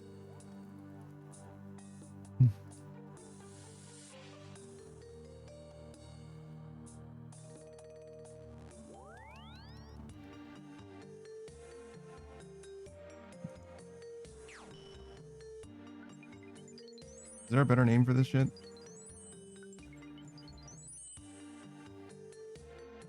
Oh shit. An ancient gameplay with small objects or stones, possibly originating in prehistoric times. God damn.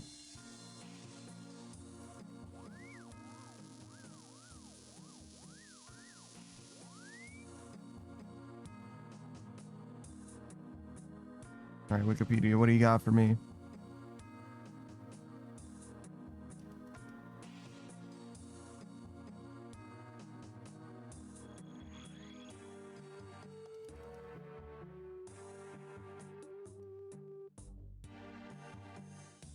A game of ancient origin known as Jax, also known as Knucklebones.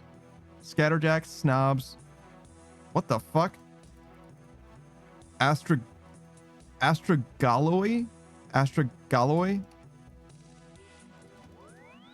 Tally, Dibs.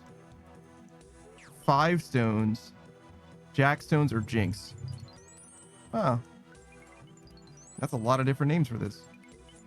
Modern 8 Stage is in Incredibles 2, he shows that he has 17 powers. Okay, so he definitely has way more than 6. So no, that is not why they called him Jax. But if he has more than 17 powers, and instead he is named Jax for the name Jax, if there are exactly 6 Jax in a set of Jax, then he might have 36 powers. Probably not.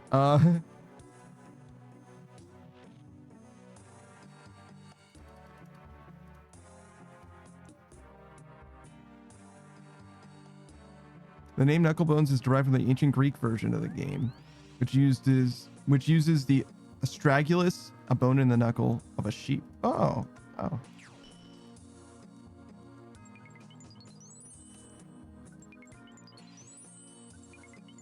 Does the astragalus look like a jack? It says there's a bone in the ankle. Oh god.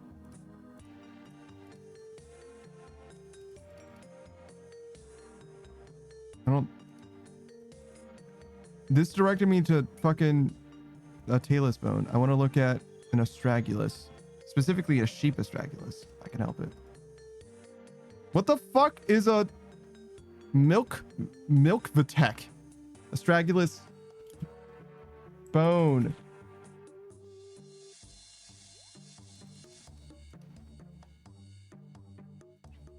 Sheep bone.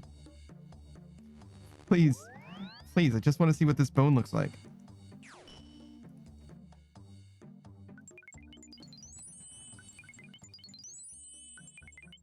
Also, I zoomed in on accident. On our 8 stages, Knucklebones has 5 jacks in them, and that would mean, if it's true, Jack would have 30 powers. Sure. No, I need this too. Images. It kind of just looks like a vertebrate. Like a vertebrae. Doesn't look like anything. Kind of got like a weirdo shape, I guess, but like it doesn't look like anything in particular. Kind of like a tooth.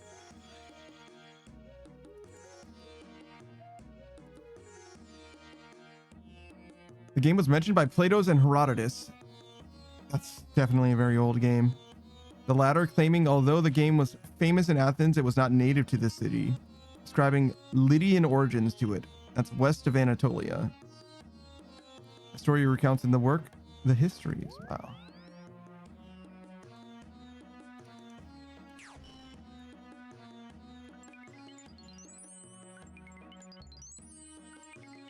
Modern knucklebones consist of 6 points or knobs, projecting from a common base and are usually made of metal or plastic.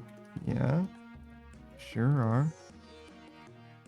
The winner is the first player to successfully complete a prescribed series of throws, which, though similar, differ widely in detail. The simplest throw consists of either tossing up one stone, the jack, or bouncing a ball and picking up one or more stones or knuckle bones from the table while the ball is in the air. This continues until all 5 stones or knuckle bones have been picked up. After another throw consists of tossing up first 1 stone, then 2, then 3, and so on, and catching them on the back of the hand. What? I've never heard of that.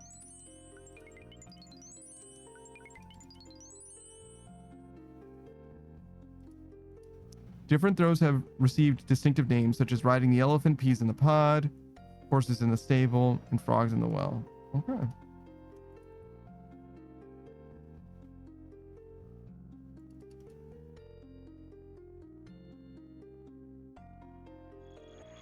Okay. And we're looking at... The game was widely popular in ancient Greece and Rome and was played by children and adults alike. It is also widely used for gambling and divination, with different faces of the bone assigned specific values. Really? Divination, huh?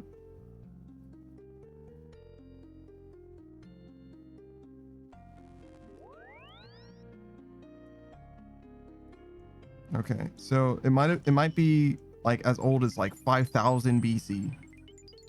Jacks might be as old as like... Is Judaism like 5,000 years old or 10,000 years old? I feel like it was 5 or 6. But Cozy says, hey baby girl. Oh shit. Oh shit. Look, a dragon impling. You blessed me with a dragon impling. Cozy, wow, thank you.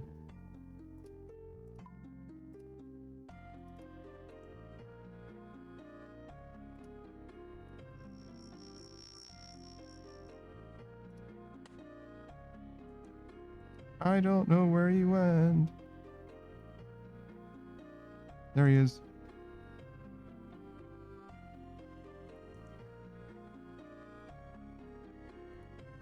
No. Come here, you bastard. There we go.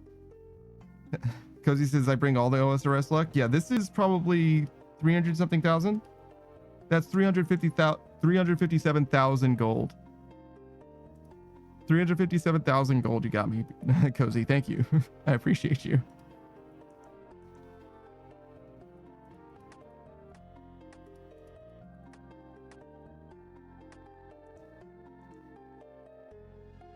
You want a tip? I don't have anything that I can really give you as an iron. You want a bond? Just lose fucking 15 million gold on it? You pay to play though, right? That wouldn't even do anything for you.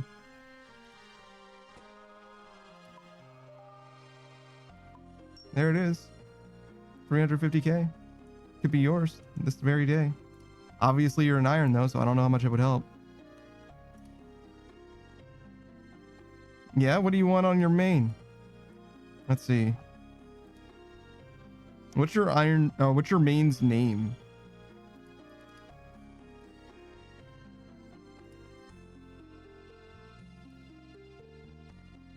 SAS Factory. Let's see. What do you got going on here? Oh my God. Look at this. Look at this. I don't even know what your levels are.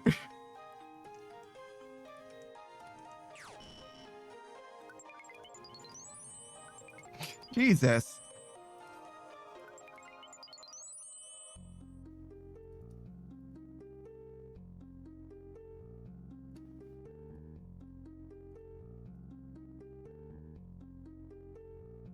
That's a lot of wood cutting.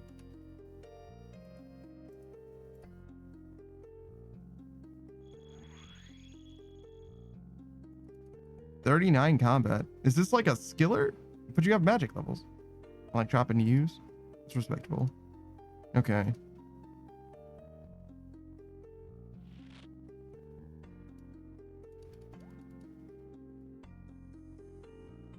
Cozy just says, What, did you like lose your information? Oh, you're logging into it? Oh, Jesus.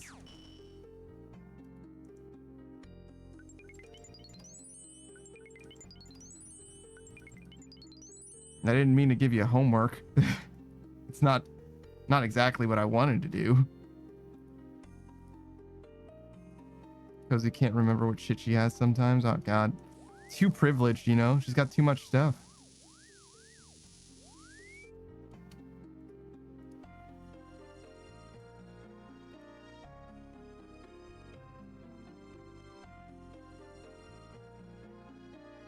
Because he says it's no big deal. I don't know. Feels like a major inconvenience.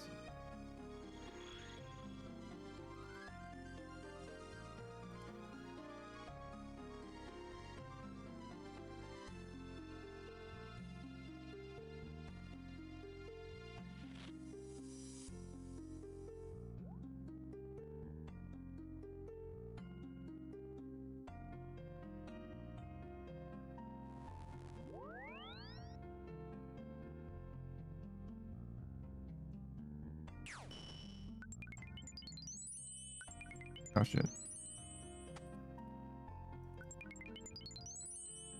Cozy just says, Do you have something in mind? What's up, the Great Malenko? What's going on, dude? You can grab me some raw lobsters to cook? Lobsters? Lobsters. That's what you want? Are you sure? Cozy says it makes money. Cooking training. Pay to play cooking training.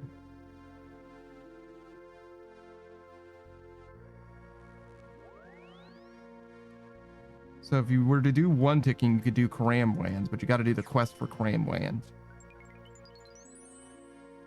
But you probably don't want a one tick. You don't strike me as a one ticker.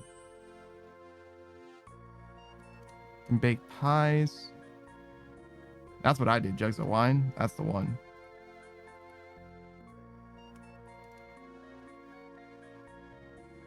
Oh, you can make some money from lobster. Lobster's real. Oh, but you can't cook a bunch of stuff as well, huh? I see. So it kind of depends on what level you're at. 78. So you can do monkfish. That's the most.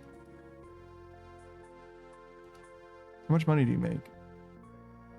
Mostly lobster, huh? That's kind of peak gold per experience. Wine jug supplies. I could get you fucking... I think you can max with 300k in wine jug supplies. I'm going to be honest. Lobsters get good money. Do they, though?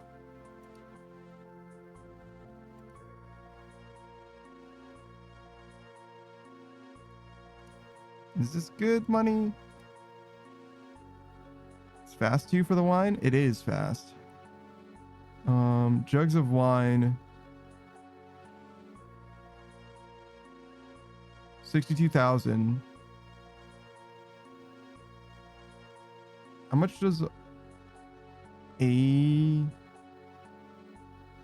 wine jug give?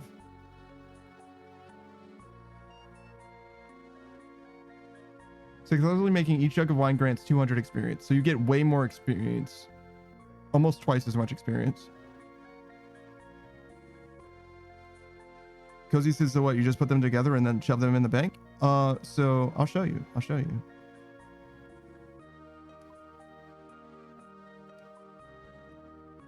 Yes, kind of, but not totally.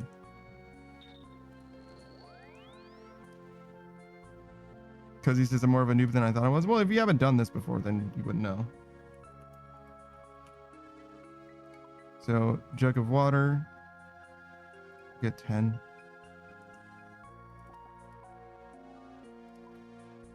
Great.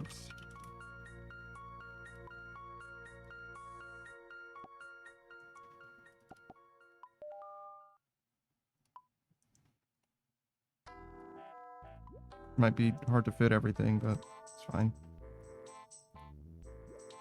So what you do, as you said, use that.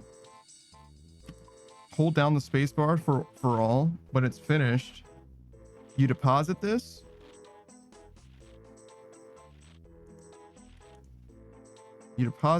Obviously my inventory is in the way, but you deposit everything, and then you get these out, and then you do it again. And if you do it again fast enough, this timer resets before you get the experience. Then you get one big experience drop at the end. That's ideal. Obviously I didn't do it fast enough there because I suck, but you know, it's fine. That's what you want. You want big number at the end.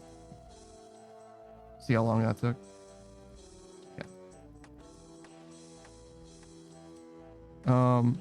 This says you only need 62,000 jugs of wine. What's the GE limit?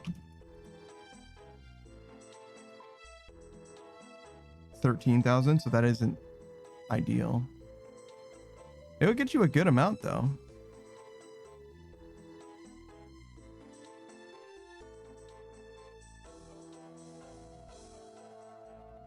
Still, do what I can. So will it matter if I do it the fast way or not? No. You'll get the same amount of experience either way.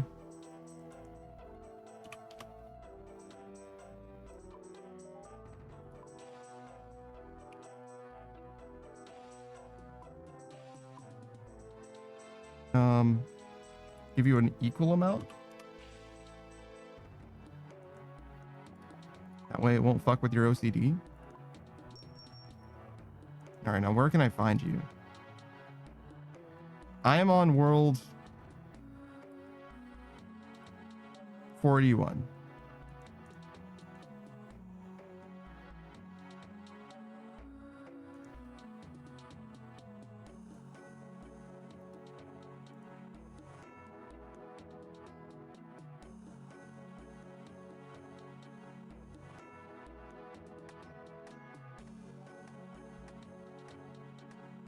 They should be equal. If there's any justice in this world. I give Cozy an equal amount of these things. Oh, wait, I can add you.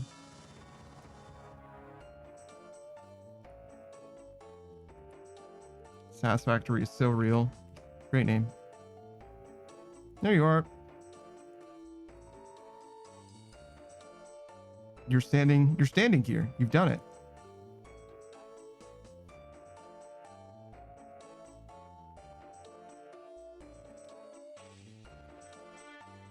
Hello. I gave you 3 L's because you deserve it. It's not very much money, but that'll get you some cooking levels. It won't get you everything, but it'll get you some. There you go.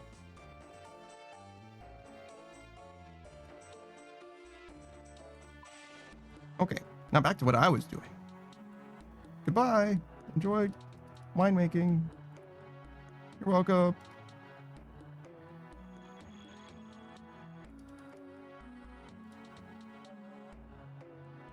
That one's also technically free to play.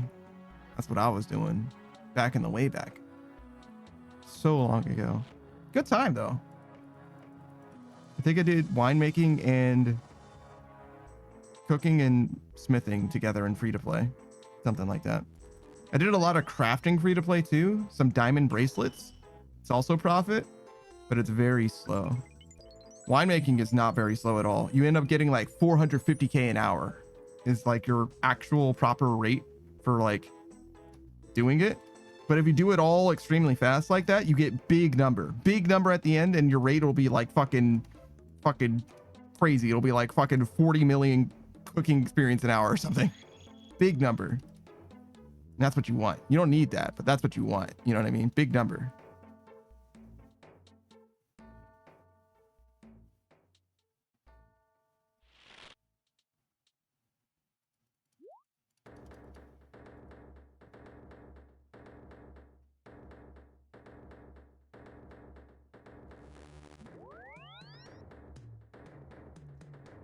But yeah, it doesn't matter, obviously. If you fuck up, I fucked up at least once when I was trying to go through with wines, but I don't remember where exactly. But it's not like terrible, obviously. It's just a sad day. It's not a huge deal. You'll be fine either way. But yeah, there you go. Hopefully it helps.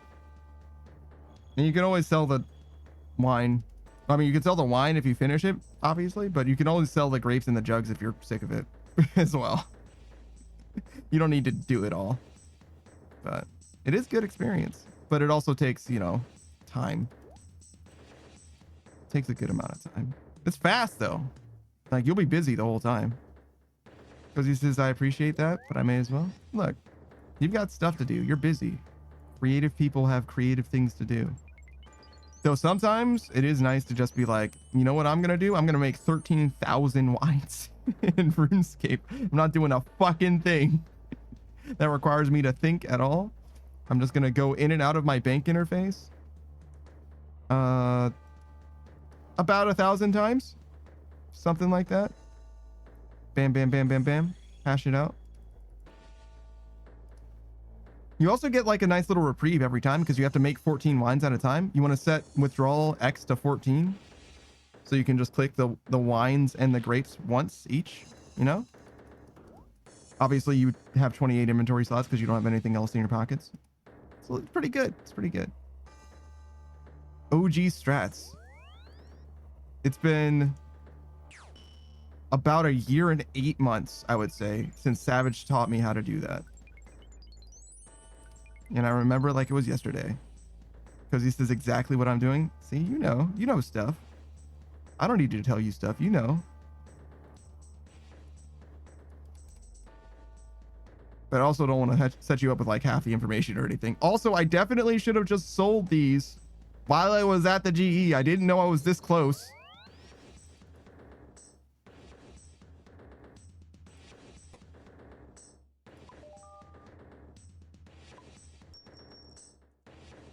Wait, is this buy offer still? No, I don't need these jugs. Stop.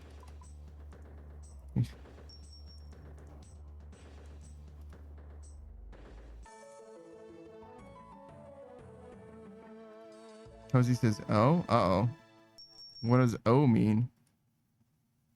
I look at her go.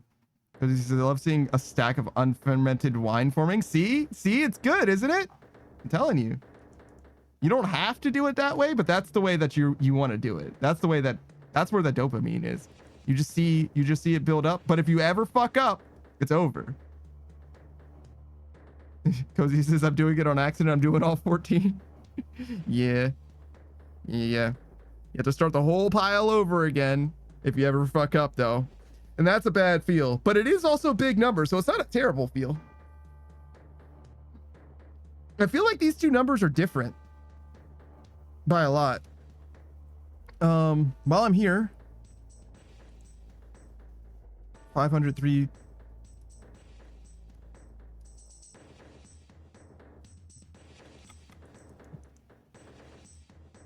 Four, 6, 9.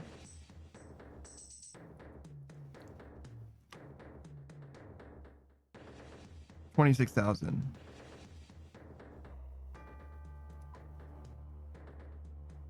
Soul runes. 2,000.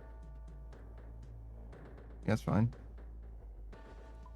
If I end up with extras, it's also fine. And then ether catalyst. 6,000? 26,000. So no, 7,000.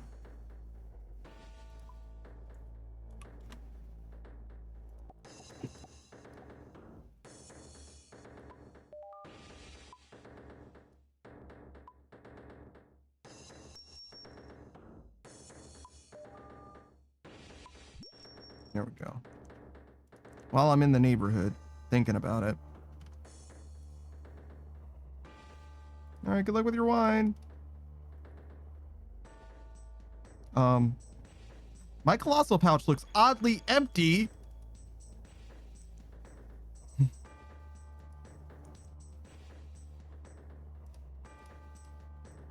Yeah. Can't pay people for good help these days. Nobody knows what the fuck they're doing. Fill your pouch from the bank that you're standing at, sir. Go make 27,000 ether runes, sir. About.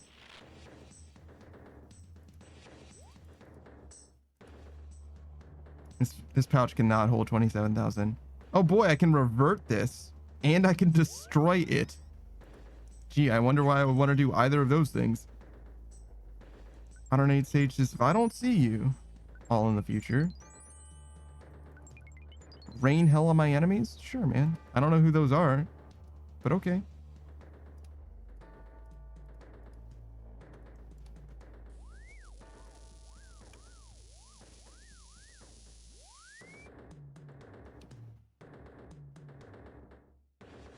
Okay.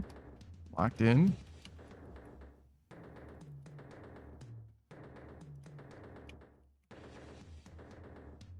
While I'm at it, also give Cozy Got GF a follow. She's also a streamer. She plays a little bit of Runescape. She's just started her iron, where she was killing chickens and cooking them, as irons do. That iron shit that you do. Brand new account. She's hanging out in Lumbridge right at the moment, but she'll probably get to Queston before too long, because that's where all the good shit is. Not all of it, but a lot of it is. But she plays a variety of games besides that, particularly Souls games. She does a lot of that with her husband. Oh, I'm sorry. If you guys didn't know who I'm talking about, I'm talking about Cozy Goth GF, your government-mandated goth girlfriend. She's been here, right here, all along. Not here specifically. She's got her own stream. She's not always here specifically. She's on Twitch in general is what I mean. She's been waiting for you. And if you aren't interested in girlfriends, don't worry. Your Cozy Goth husband is also waiting for you in exactly the same place. He's got his own stream too, but they are married to one another. It's her husband in particular. She is his wife, but she is your girlfriend. That's the way it works. You understand? We're all one happy polycule. But anyways, I definitely recommend you check out both of them, to be honest, but she streams way more than he does.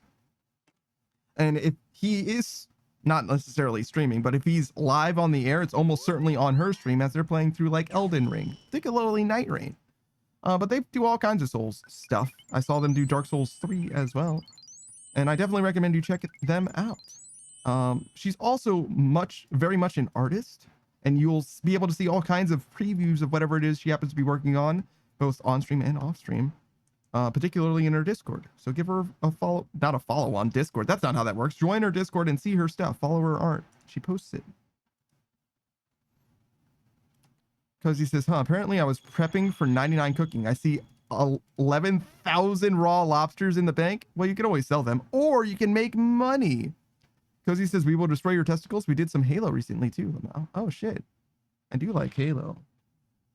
It was my favorite. It's probably not my favorite anymore because Halo hasn't been good in a long time, I think.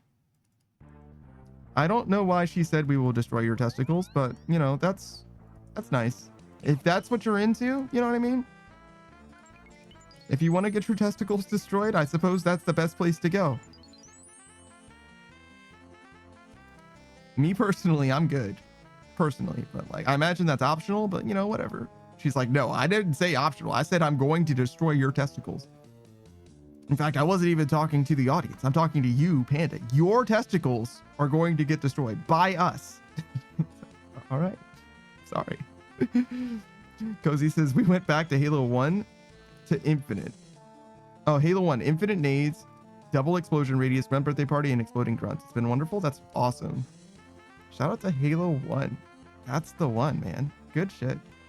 It's not like my favorite one. Halo 3 is my favorite, but it is very good.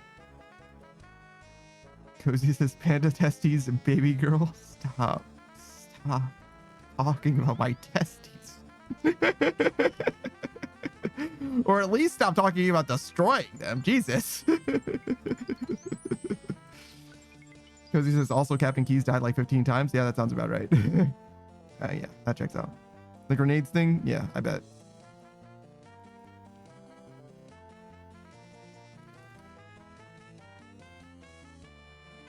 It's a shame that you have to save him because he does die canonically later.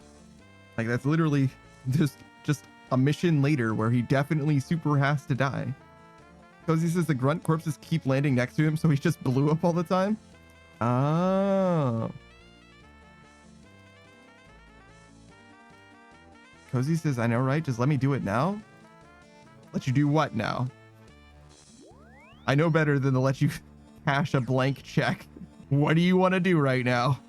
You're going to have to be more specific, Cozy, before I just agree to whatever it is that you're saying.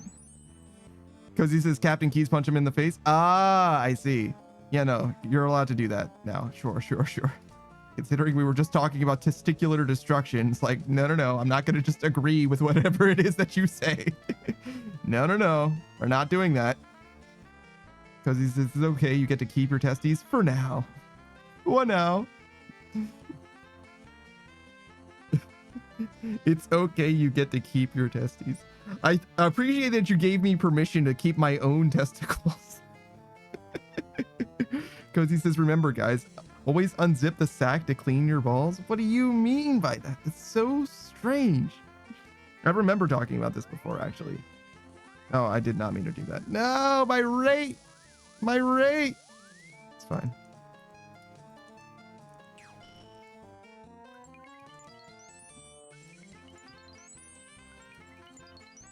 Cozy says, that's from husband, so blame him. I think that you're equally liable for the things that you say, especially on your stream. Or in this case, on my stream, I guess.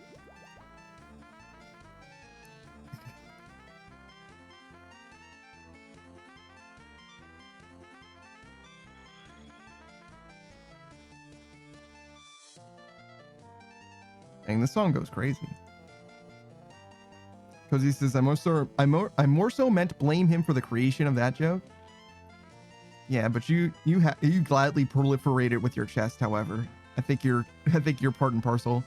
Because he says, I take full blame for repeating it. Yeah, that makes sense. All right, fair enough. It would just be dead, right? It would be a dead thought if you didn't allow it to continue to live on through you, and now through me, I suppose.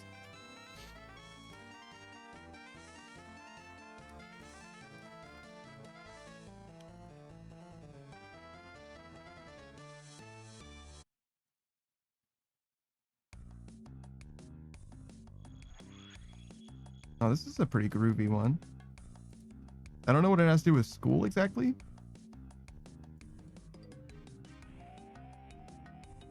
You know, the like xylophone or whatever that is.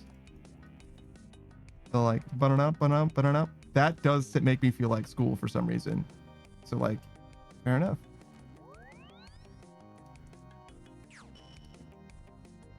Now it sounds like the underground area of Pokemon Coliseum to me. There's a section in that terrible rundown town where you're like in the underground, but before the lab. That's what this sounds like, I think. Cozy says, dude, I'm never going to turn the rain off in Runelight. There's rain in Runelight? This game has rain? Where? 3D weather? I had no idea. Fully no idea.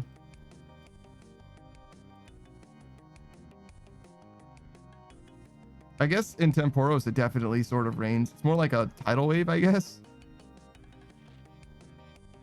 Because he says, yeah, the 3D weather plugin, it's such nice sound too. Well, I'd hate to add a brand new plugin that changes the entire weather experience at part 460 in my VODs.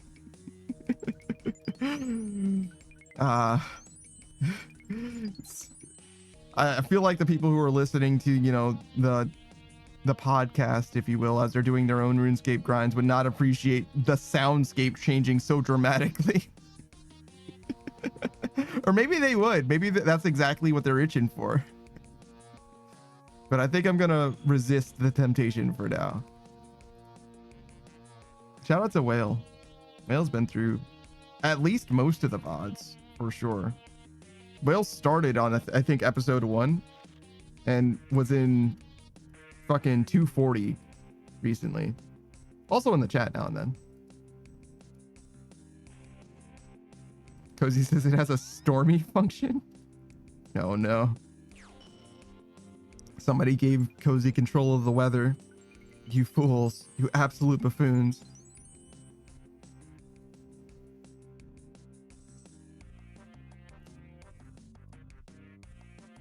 What am I doing? Oh, ether runes. Yeah. Lock in.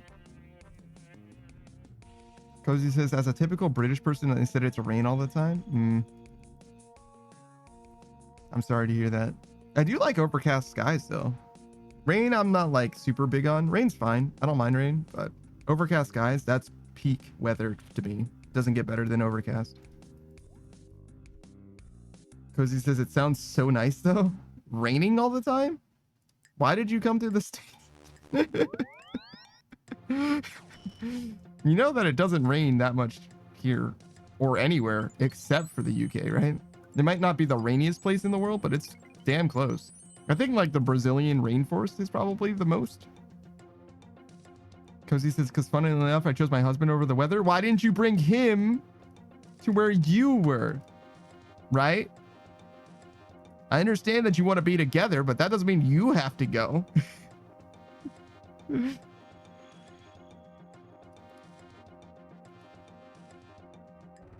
Cozy says it's going to happen more than likely, to be honest. In raining? Really? R8 stages, imagine how bad the weather feels to be chosen or to not be chosen over a husband. Yeah, honestly, that's why it's raining so much. It's so sad about it. Cozy says I'll probably end up taking him to the UK after all. See, I would have saved you so much trouble if you simply consulted me at some point in the past. It's all right. You'll figure it out. But like, you know, you would have already been there. But then again, depending on how much you like VPNs and things, maybe you're fine in the States. You know, we both got our problems, I guess is what I'm trying to say. Savage has not been having a good time. Yeah, Savage has been pretty sad about some recent discoveries and things, but you know. Oops. Haha, whoops. Think of the children. Have you thought about parenting? being responsible for what your kids experience on the internet? No? Don't be ridiculous.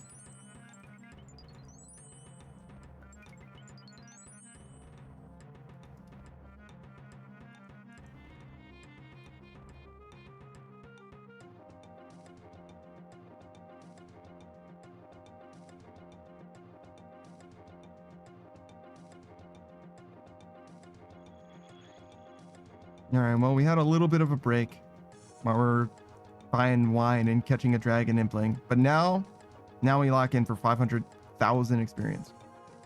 Because he sorry got distracted, found someone who managed to make a shark tail in Vroid. Winry the shark? Because I know I think Vroid shark VTuber who plays RuneScape. If that isn't who you're talking about, what a remarkable coincidence. Because he says, I love sharks. I did know that you had a shark. I did know that you like sharks and you have a shark mascot. But yeah, there is a streamer. Her name is Winry the Shark. Winry, like Full Metal Alchemist. I don't know if that's how she spells it. Because he says, were you about to say shark fetish? No. I knew that you had a shark mascot. Mascot is what I was gonna. What the fuck? Do you have a shark fetish? Gur says he was. No. Did I interrupt myself before I say? Did I say? Did I interrupt myself before mascot and it sounded like I was gonna say fetish? That's fucking crazy. Cozy says, no, I do not. Sharks do not smash. I mean, I believe you on that, but I know a lot of people who would fuck a Zora. So like, not terribly dissimilar from a shark fetish. Just one of them is like, you know, beyond the pale, and the other's like a monster fucker territory where it's like, I could see it. You know what I mean? And also, Winry the shark is definitely a lewd tuber as well, right? So like, it's fine. Hold on. Here, I'll give you. What's your name? Winry the shark. Winry was here earlier too. Not like today, but like before. I think yesterday. Because he says, and nah, it doesn't seem to be that person. Okay, yeah. But Winry is a shark VTuber for sure. Her zipper starts in the front and goes all the way to the back. It's crazy. But also plays a lot of old school RuneScape. Plays a variety of other games as well. Wait. Have I seen Winry play anything else? Hold on. Am I tripping? Is it just RuneScape? Maybe it is just RuneScape. I've only ever watched Winry play RuneScape, but she could definitely play other stuff too. She's allowed to. By me. She wouldn't do it unless I gave her permission. Just RuneScape, looks like. Recent memory. But yeah, no. Winry's just another RuneScape player. Winry and I don't see eye to eye when it comes to RuneScaping all the time.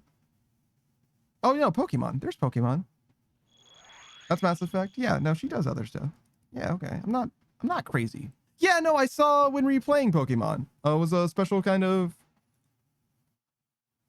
like Weirdo Nuzlocke or something. Yeah. But yeah, she's got a tail. I'm trying to. I don't see it, so I guess it doesn't go up. Maybe her tail go down. Yeah, but she's got like a hole busted down or something. She do be busting and shit. You know how it is.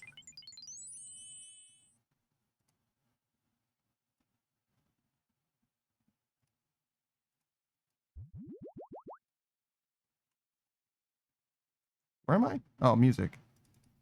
Burning Desire? Sure.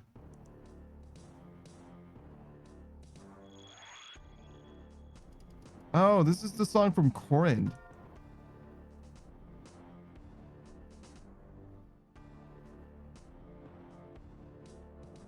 Is it the Catacombs? Or is it just before the Catacombs? I think it's just before the Catacombs. I think this is where the statue is. In, where is that? Shazian?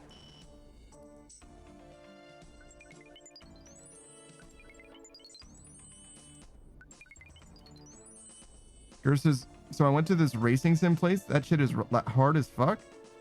Racing sim? So like it's a VR racing place? Is it as hard as racing is?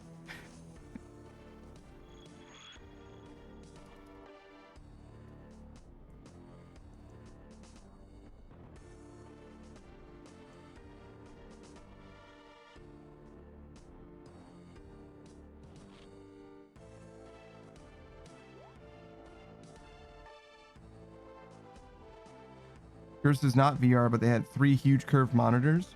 So it's just short of curve, or just short of VR. Gotcha.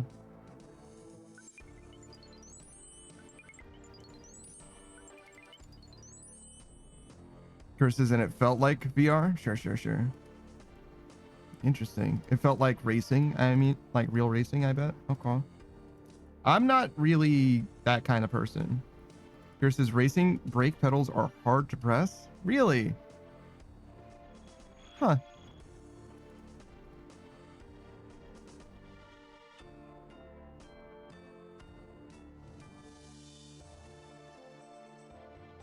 I guess they just make it have more resistance so that you like really try. Or maybe you have more control since you can like you press so much harder in order to get the same effect. So it's a lot easier to have like low level control. Good lord. I saw that red name and I was like, was that Wesley, your bestie here to slay? And it sure was. Yeah, what is up, dude? That's very funny. I saw the red name flash and I was like, I have a guess of who that might be. We're very close. And by very close, I mean it's like a while. What is that, 6 hours? What's 7 times? No, 8? Maybe 8 hours. We've got about 6 hours left in the stream. So maybe we don't get it quite yet, but that's okay. Wesley, your bestie here to slay says, wow, who would have guessed? Your name is definitely longer than Zero. Zero's also red. So I definitely had a good hint. But I didn't get to like quite read it. I just saw a red blur for a second out of the corner of my eye. Or I guess out of the top of my eye. Yours says, like, I thought it was pressing hard. I thought I was pressing hard. Hold on. I thought I was pressing hard, and after the warm-up, we pulled my specs, and I never even hit 70%. Wow. So you didn't even do full braking. Wesley, your bestie here to slay says, my name is the max for characters of Twitch users. Wesley, your bestie here to slay. Huh. I guess if you had 2 more characters, you might have typed out the word your.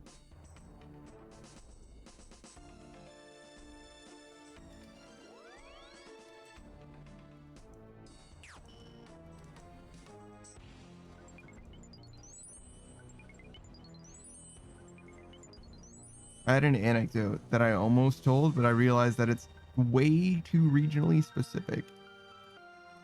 So instead, I'll just say I knew a guy named Wes. You seem cool. Wesley, your bestie here to slay says, well, I can't because like I just said, this is the max. Well, yeah. No, I understood that. I was saying if you had 2 more characters, right? The if is very important. If you had 2 more characters, you might have spelled out the word your. I totally appreciate the fact that you're at maximum characters. Wesley, your bestie here to slay says, I'm Soupy. No, you're good. You're good. I might have mumbled. And it's also possible that I didn't even say the whole thought. Sometimes that happens too. Where it was like, oh yeah, and you would have done this. But like, no. I was trying to say something very specific and very much hypothetical.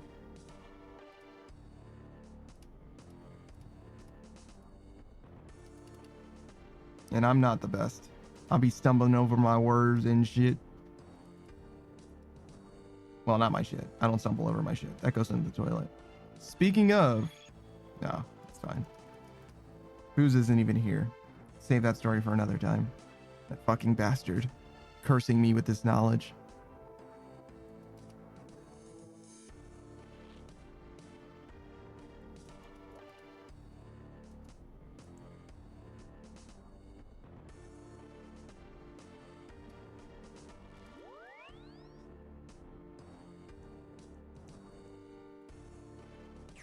Oh, because we're also getting magic experience, so I might end up with 13.9 million anyway. That sort of makes sense. Not that it matters. Or 319, excuse me. I fucked that number completely up. 319 million total is what I was trying to say.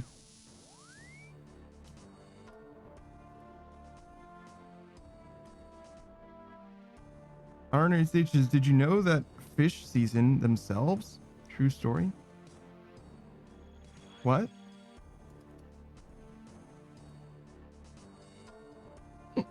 Gura says, I got worried when he said toilet and then thinking of, like, I'm glad I wasn't the thought.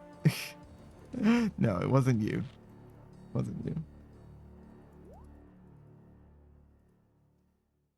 Foos knows what he did. He knows why. Fish season themselves. No, I did not know that they season themselves, and if this is the start of a joke, then you fucking got me.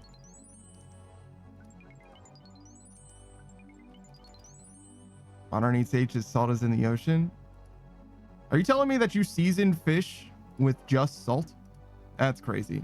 And you don't even add salt to it? You're like, nah, they got enough from the ocean. Also, there's freshwater fish. What are you talking about, man? What are you talking about?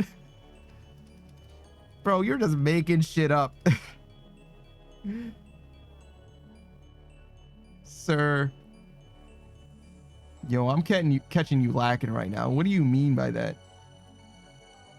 My freshwater fish ain't seasoned for shit.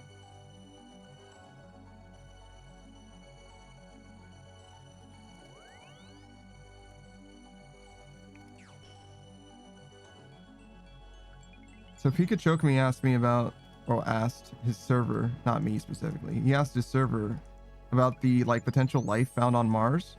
If you guys missed the news story. And I watched a video by Hank Green, right? Who's a bit of a science communicator, being that he like runs the SciShow YouTube channel and etc., right? Which is crazy to think that like the SciShow YouTube channel just simply wouldn't exist if not for him and others. But anyways, it seems like something that would just be like naturally existent, but it does take people actually making it to like come into existence. But anyways, it seems to me that there is potential for there to be some kind of historical or even present like bacterial microbial life on Mars, but I am not sure, and it seems that no one really should be sure at the moment,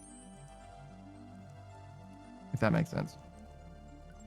So that is interesting, but not terribly world shattering, life changing, but it is fascinating. On our 8 stages, how else do they make babies? By seasoning the ocean? I mean, that isn't how they had to make babies, but that is what they do. They just kind of like make a little cloud over the eggs to fertilize them.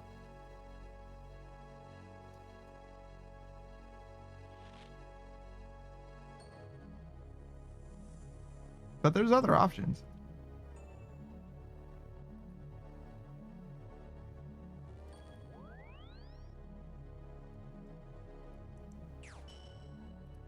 I saw what you said, Cozy. I'm going to repeat it.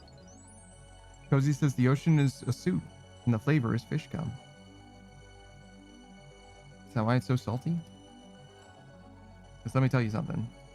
I've consumed enough of the ocean to know that it does indeed taste salty. Cozy says, I hate it here. What do you mean you hate it here? You're the one who said it. On our 8 stages, yeah, exactly.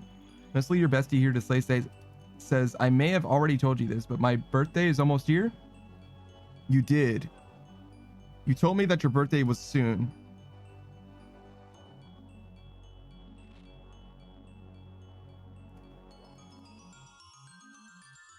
But I don't remember when. I feel like it was an 8. I would have expected the 8th, but I'm guessing the 18th because I clearly didn't remember it correctly. But I'm not sure. I do remember you telling me about it though, but I don't remember when it was specifically. Unfortunately, I've always been really, really bad with birthdays. But I hope you have a good birthday. I hope it serves you well. Hope you get a cake. If you didn't get a cake, I remember that you would be upset about that. Leslie, your bestie here to say so. I'm gonna just say it now, but I have decided I'm gonna change my name on that day. Oh shit. Well, then I'll know when it is your birthday by your name changing, if nothing else, if I happen to see you on that day. Yours is welcome to chat, ladies and gentlemen. Well done. Welcome to chat, ladies and gentlemen.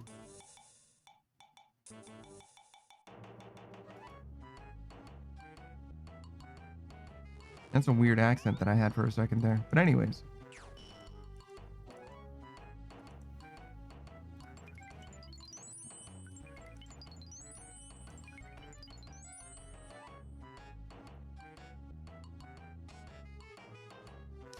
Wesley, your bestie here to say, Slay says, I loved it. Oh, I don't really do accented speech. Oh, hey, it's Shy Lily. I know who that is. She doesn't know that I exist, but I know of that person. That's what I mean to say.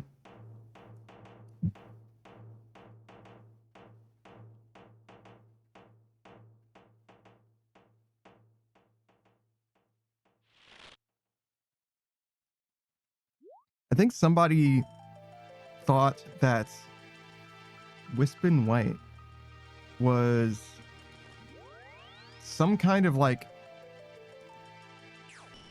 what did they think she was? Some kind of like fish. Like, so Shy Lily is famously an orcat, right? An orca and a cat or whatever. But some kind of like other hybrid thing, right? Like part fish in some way. And it's like, why? Because the ears are down, like Shy Lily's ears are down, I think, is what I suggested. But it's like, that's, I don't know, man. There's a lot of animals that have downward wide ears. You know what I mean? Which is exactly what she said as well. But it's like, that's like quite the stretch.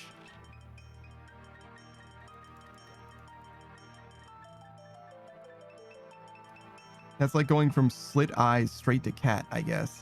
Or it's like, no, there's a lot of things with slit eyes, I think. Isn't there? Maybe not. Maybe it is mostly just cats. Okay, how about something with mandibles? Yeah, anything with mandibles and going straight to like ants. Like it's got to be an ant. Like, no, there's plenty of things with mandibles. That's for fucking sure.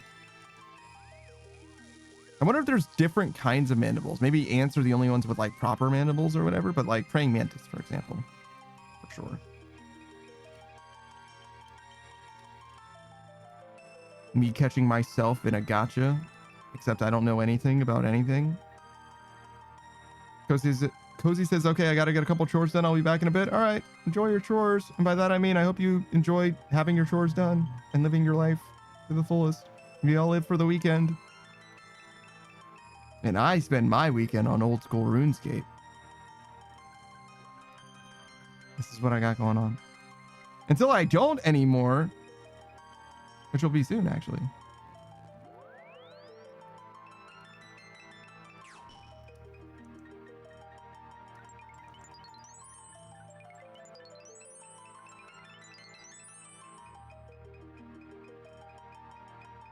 Yeah, I wasn't able to max at the same time as Saku, unfortunately. He's a little bit too much of a gamer for me. But I was there for his party. And I don't know if we're going to do a party per se, but he definitely will max. And that'll be cool.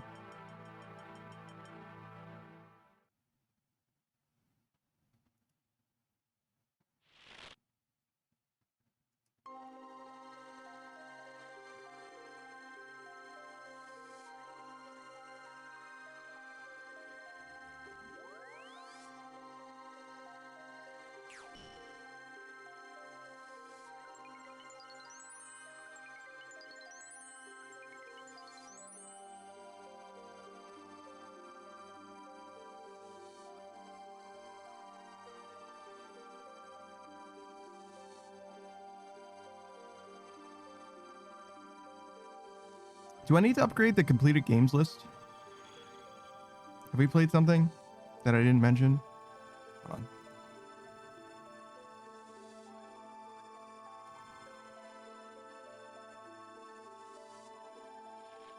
No. Enshrouded, Peak, Buckshot Roulette, Red and Fred, V Rising. That's it.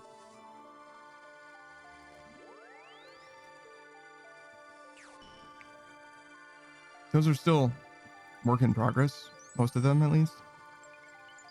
Wait, all of them? What did I say? Buckshot Roulette's as done as it's going to be. Enshrouded, that's definitely a work in progress. Work in progress. Like that one, we'll come back to that one eventually, I think. Even if the pickle pack doesn't come back to Enshrouded, I definitely will at some point. Just to finish that one. Because it was like a fine game. It just didn't work for Cam at all. And it barely worked for Lokrin, as I understand it. Like the game was like literally not working for Cam. Like shit was like not functioning properly. But hopefully he's going to be in a good spot next time so he can join us. And if not, that's okay. We can just crush it on our own time at some point.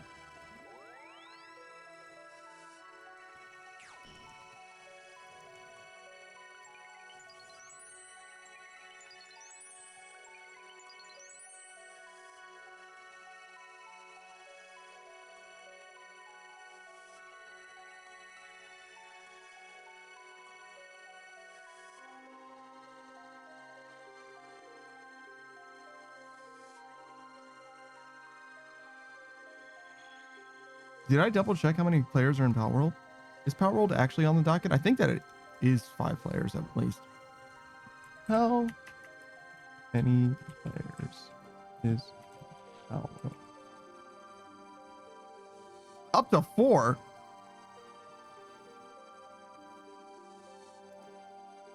While a dedicated server can accommodate up to 32 players? Are you fucking kidding me?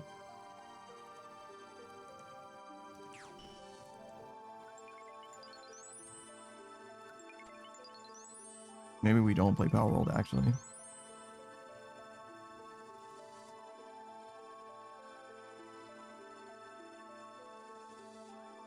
Wait. What did it say? You must join or host a dedicated server, as simply joining another player's server save file will limit the player to 4. Yeah, okay.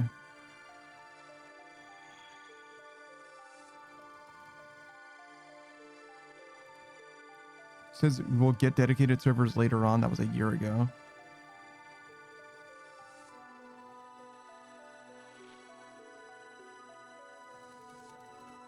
I mean, honestly, getting a dedicated server isn't beyond the like realm of possible. Like, I definitely could, but paying monthly for a dedicated server could be a fucking more than a meme, depending on, you know what I mean, stuff involved. Like, I would at least wait until the game fully releases if that were the case. But it wouldn't be that big a deal in the grand scheme of things. Even if we're only playing once a week. A little silly, but not crazy.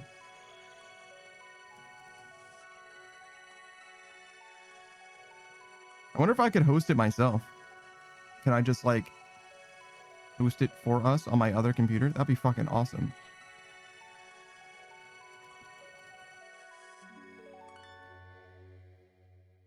I don't know how like server hosting works, but I do have a second computer.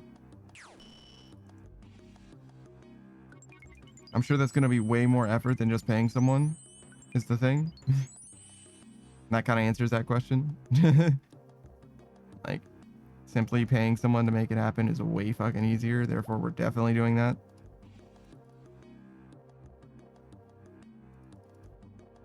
How come these numbers are different? Do you use more than one catalyst? Hold on. How the fuck does this catalyst shit work? Ether.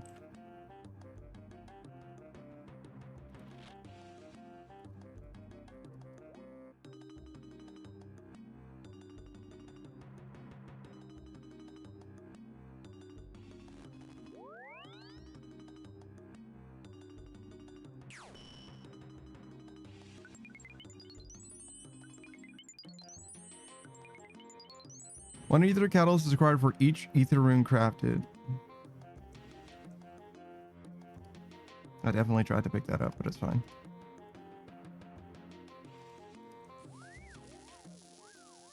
This means that using the runes to the eye and scarred actualists will increase the yield of the ether runes. I see.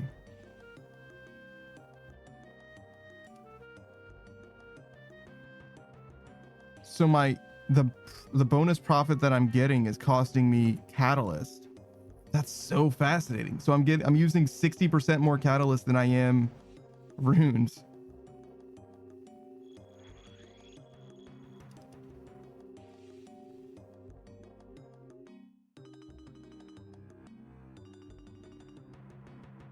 Wow. Okay. I would have never guessed.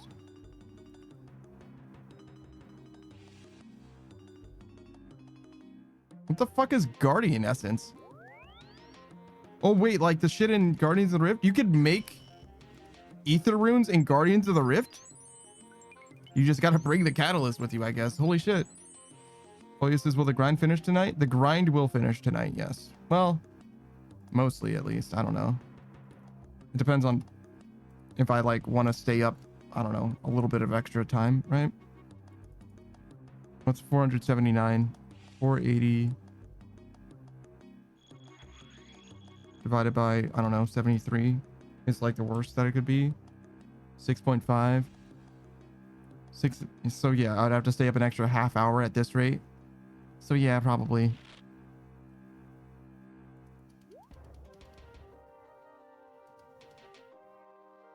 We're not going to actually get 99 runecrafting though tonight. You're not going to miss the maxing tonight. That's not happening. But the grind is going to be done tonight.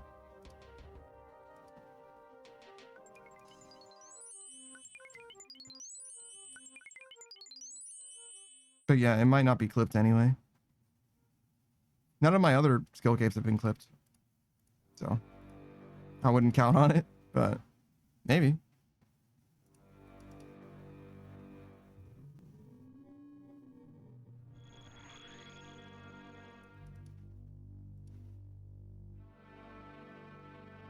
Places then I can sleep in peace. Oh yeah, for sure.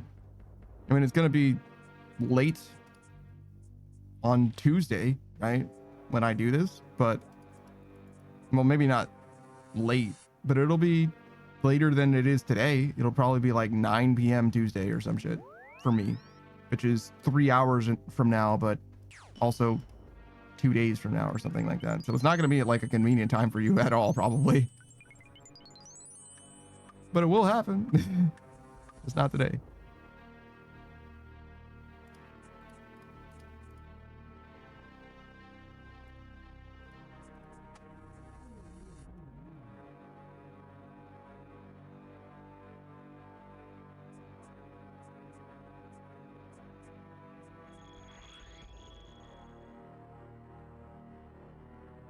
Well, he says, I mean, it's the moment. I should hope it will be clipped.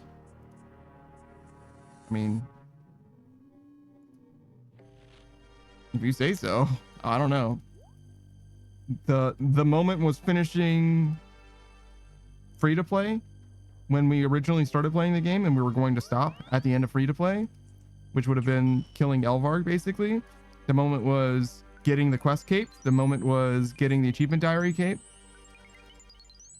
You know what I mean? Like everything that we've done in RuneScape was the last thing that we were planning on doing prior. So we've had 4 stopping points prior, and none of them have been clipped. So it would not surprise me at all, because my reaction to maxing is going to be like, woo, you know what I mean? Like, I can tell you right now, I'm not going to be popping off going nuts. Places, the moment is finishing your OSRS journey.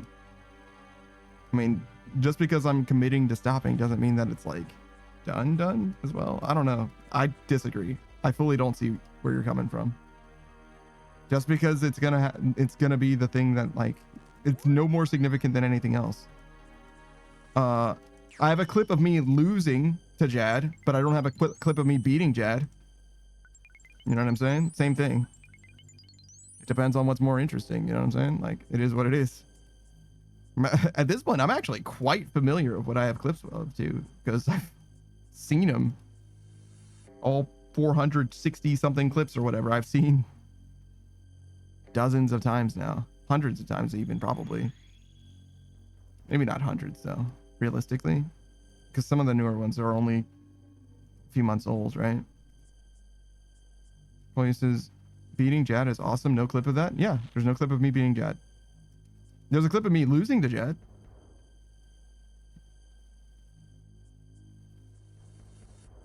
There's a VOD of me beating Jad, right? You can go see me beat Jad for the first time if you want to, but it's not in a clip, no.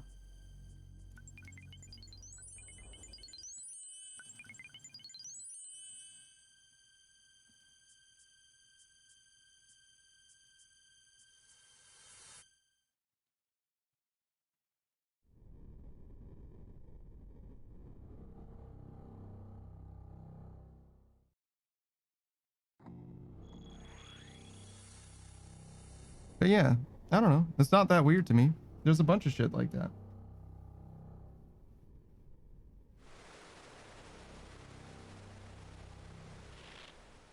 Like, I've beaten like 100 games on stream or whatever. Almost none of them have clips for like the final boss, you know? I don't know if any of them actually do, to be honest. For the final boss, I don't know if there is a clip of me beating the final boss in any game, actually. Toy says, but it's less special to die to Jad than to defeat Jad? Maybe. I don't know. I feel like most people beat Jad the same way. Every way you can die to Jad is kind of unique. Toy says, are they sleeping? Again, I don't know what to tell you. Like, you assume it's a given, and it's not, like, it's just simply not. To me, most clips that I've ever had on the channel, I've made for sure. But some of them other people have made. I try to credit the clips when they are made by other people too. You can tell on Twitch, obviously, if they were made by someone else, but on YouTube, when I upload them for posterity, I add it to the description.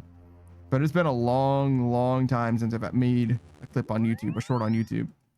I probably will do that sometime though, hopefully tomorrow, as I get like back into the swing of things. Probably not going to happen tonight because, you know, tonight we're potentially going overtime in order to make up for being bad at video game or something. But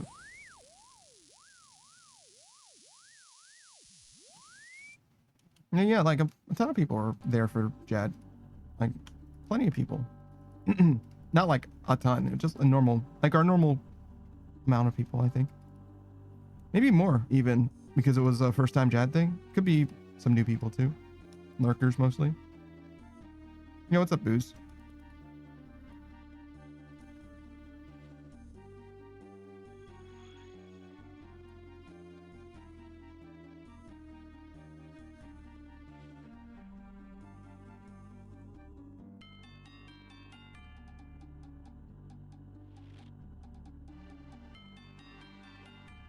Booze says nothing much, was just running some TOB.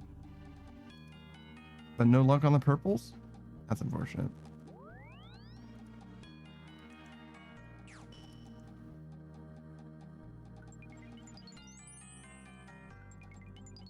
I got another dragon impling. Places, I assumed it was a given because I don't know any different. I feel upset for you. I'm fine. Don't be upset for me. I don't care. If I wanted the clip, I would have gone and gotten it. You know what I'm saying? I know how to use VODs. You know what I mean? I can make it happen. If you didn't know, you can clip anything that happened in a VOD. And when I say you, I mean you can go to any VOD and clip anything that you want. Like, I can do it for my stuff, but you can do it for my stuff or for someone else's stuff as well if you wanted to. I don't know why you would want to, but you can. Sure, certainly.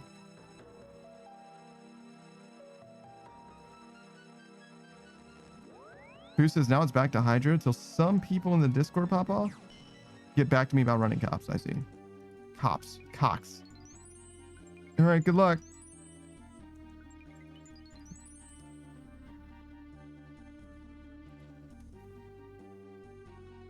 I still haven't done Hydra. We're going to do that, though. That's on the list. Not today, though. Definitely not today. If anything, we're falling behind today. Got to make up for lost time.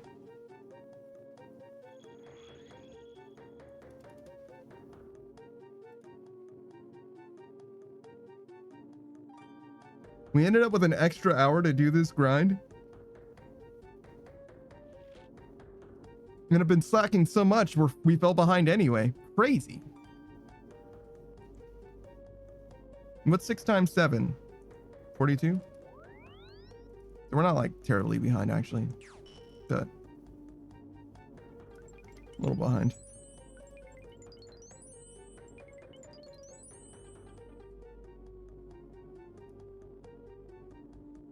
Not a big deal though.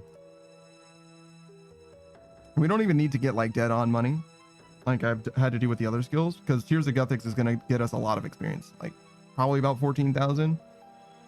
Obviously I don't want it to be exactly 14,000, because if I'm short, dude, if I was short with Tears of Guthics, I'm going to be so fucking short. I'm going to be so goddamn sad.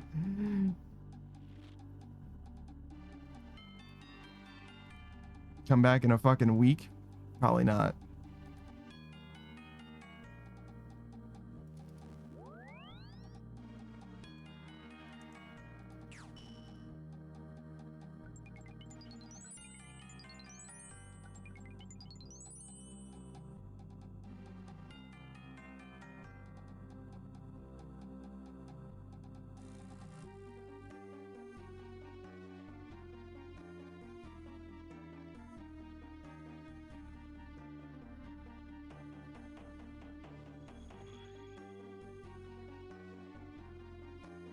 My cape's in order in my bank.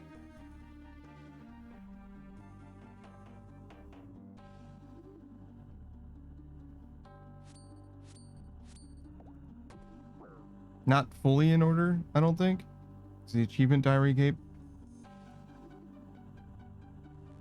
I mean, it doesn't really matter, but it's close to being right. I think crafting is... Wait, what is that? Crafting's in my inventory, right? So that's not the one next to the farming cape. What is this? Smithing? I don't think smithing was second, was it? Maybe it was.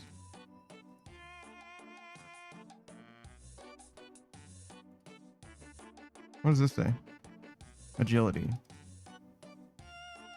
Oh yeah, my agility cape is in a different tab. So smithing was after agility, sure. Makes sense. Agility, I think that's cooking. So they are in order, but my agility cape is in a different spot because it's part of my graceful set. That makes sense.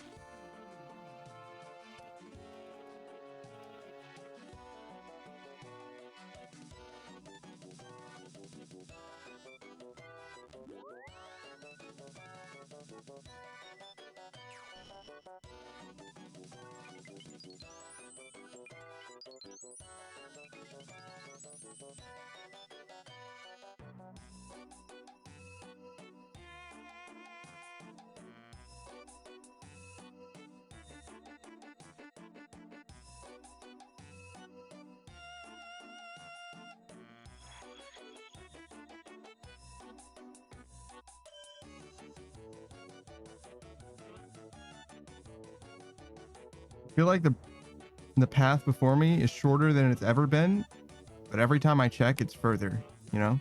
It's stretching away from me. It's a watched pot, you know what I mean? Shit's never gonna boil.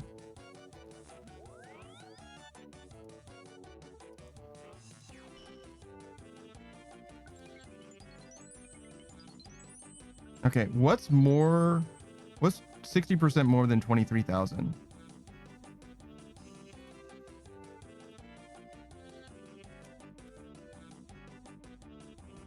So 2.3 thousand is 10%, times 6 is 13.8% or 13.8. So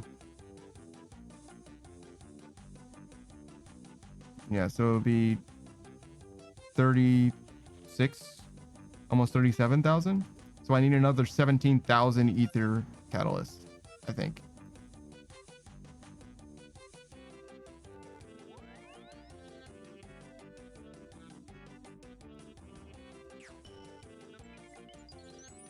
Maybe more. How much do the raiments of the eye matter? What do they do for me?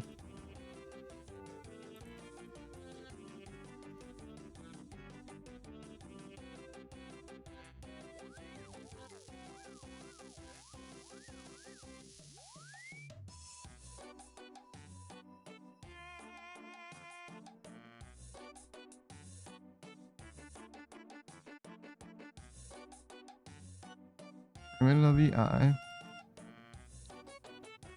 Maximum of 60. Okay, so yeah, it's actually 60. So 17,000 is what I determined? Sure.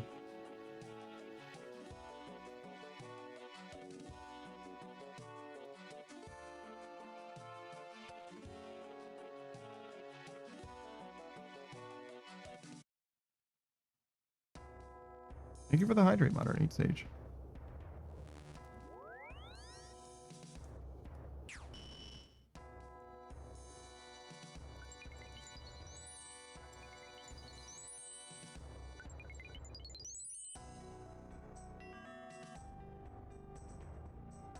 Fortunately, I was already thinking about the fact that I needed to take a piss.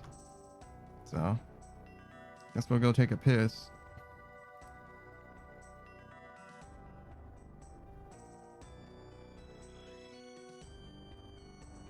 Probably not going to leave you in ads though. Probably just going to leave you with RuneScape music.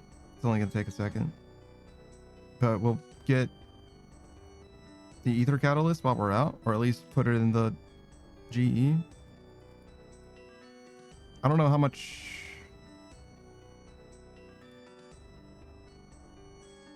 I don't know how much I have left to like buy, if that makes sense, because I'm sure that the offer that I put before is relevant. But before the end of stream, we'll be able to make that happen. Like, finish buying it, whatever.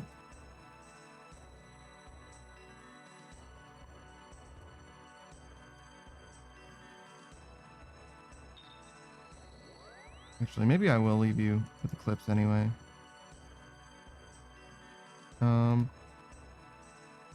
Ether Catalyst, yes.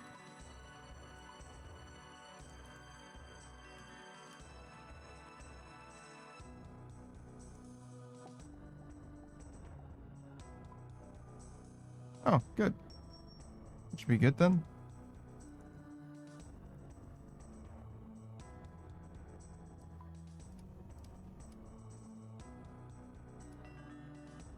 All right. Tell you what, I'll leave you with clips. Because your boy's probably gonna do a poop. And then I'll be back. Speaking of fucking Boo's cursing us with that fucking waffle stomping shit. What a bastard. Let's turn to this. You don't need to get it blown up because I changed to this other screen. Which, by the way, I can turn the audio off whenever I want. I just forget about it most of the time. All right. Do sex with the homies. Just to make sure that your bond is strong. Oh. Completely dispassionate. There you go. You do it because you're bored. You're not even into So, it. sorry for the ads, but I'll give you something to look at while I'm gone. Because you don't want to shake it out, you know what I mean? Mm-hmm. Zero says, I said sex isn't a main priority. I didn't say I'm not easy when someone's hot, Lamau. All right, Panda, right. Yeah? You'd help me out if I was in a bind, right? What kind of a bind? Listen,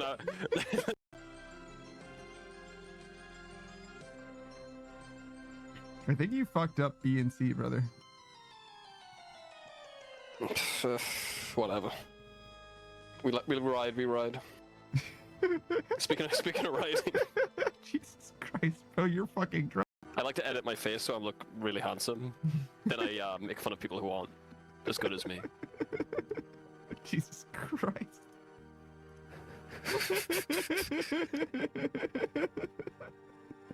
It's fucking dark, man. That's like truly. I'm basically a hero. I'm a dumbass. The helmet isn't for me. The helmet's for the bird. It's a bird's helmet. It's not a helmet for the falconer. It's a bird helmet for the bird because their eyes are so good. That makes way more sense. I'm getting there. I understand. When I said a helmet for the falcon's funk, you were like, how the fuck does a helmet help that? Is there someone who has such a good like voice or whatever that their cough also? Is that a thing? Did I just make that shit up? Is there someone who's like, oh my god, his cough was so sexy? Oh my god, I can't believe it. I want him to cough in my direction. Please. Just cough one more time. Just one more. I want to etch it into my memory. Panda, what's one of your wrist lines? Dude.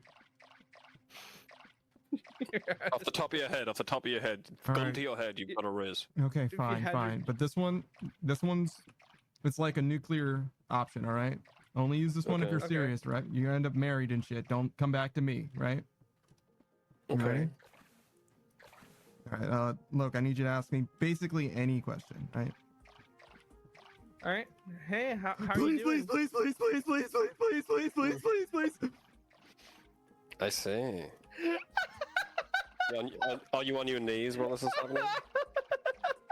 Please, I just want love. I just want some love. I'm so lonely. I'm gonna triple check and clip that bitch. Apple says, see, when you are the oldest female growing up, make it your mission to like make sure the boys understand what you have to watch out for so they don't also be creepy. Desensitize them so that they aren't creeps. Apple, what do I do that's creepy? Apple, I'm asking for a friend. Theoretically, what does someone like me do that is creepy? Agatha says it's more common than you think. Yeah, my sisters did that to me all the time. Interesting. Okay, Agatha also, same question. What do you mean? Apple says, don't worry, Panda, you're just awkward. I feel like I knew that. And yet, reading it, like, signals help, but I don't think they tell you everything. Because I think you're presuming that the person sending the signals is like a consistent, you know what I mean? Like altruistic signaler or whatever, and it doesn't work that way, right? Sometimes they send signals that they don't intend to send, and sometimes they are sending signals that they intend to send, but might want to take back later or whatever, you know what I mean? Like, people are complex. I don't think it's that simple. Even on your end by itself, like, you know what I'm saying? Even if you were a perfect at reading people, like, it might not tell you all that you really need to know anyway. Man, it's so disorientating. I'm not used to this yet. I was shooting through a portal, I'm like, oh, where did he go? I look behind me, he's behind me. I'm like, oh fuck. Yo, that guy got rocked, bro.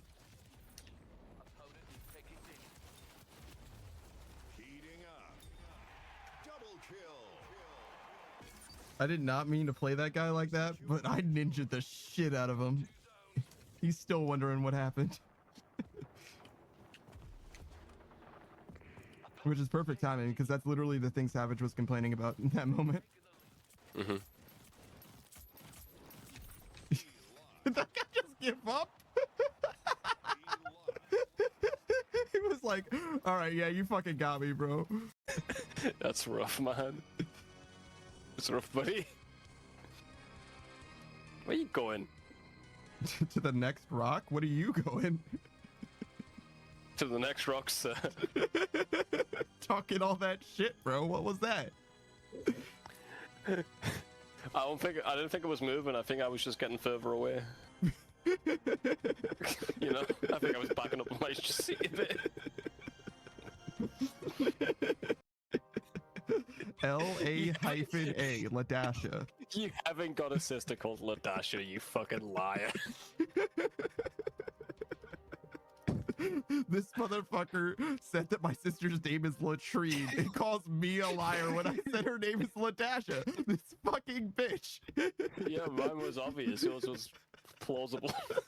Fuck you. This fucking guy tried to do volcanic mine without a pickaxe. What were you gonna do? Kick the rock, dude? Yeah, right. What was your fucking plan? I didn't have a plan, bro. Jesus. I'm just gonna punch it, I guess. You're just gonna kill the lava monster so I can mine the rock? Like, what the fuck is the plan here, bro? Look at you, teleporting to the place you're already at. Look at you. I know. Just always ask for chopsticks, no matter what meal. Milkshake, anything. And then when they say it, we haven't got any, you go, that's it. I mean, you're playing a dangerous game. If they give you a pair of chopsticks with that milkshake, then you know they're gonna watch you eat it.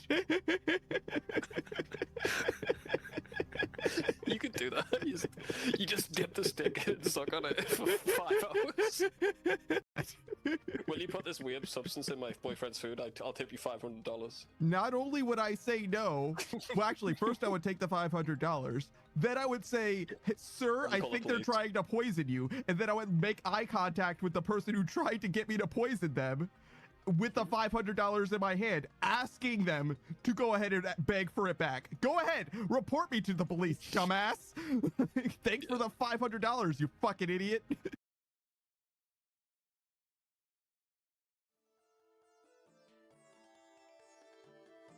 Yo, what up? It's your boy, that Daft Punk Panda. We're back once a motherfucking again. We're gonna continue playing some old school RuneScape. Let me put this stinger back onto the audio just in case I have to switch that back and I want it to be on audio. I don't know that that will happen, but just in case. We drank some water. We took a piss. And we're back. I considered making food or something, but we did not do that. We should reset this rate. This rate is no longer correct. I don't want that weighing on my head. We're starting fresh. Brand new me, new grind. No, it's the same grind, I guess. Who says, how was your stomp? Oh, you know I didn't. Could you imagine? You only poop in the shower? Like, it's crazy.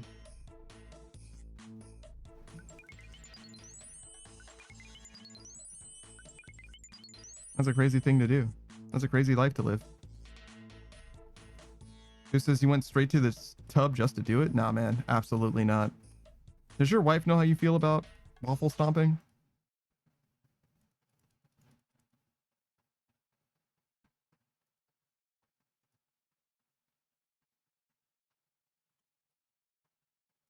Moose says, yeah, of course she does it too. Ain't no way. Ain't no way.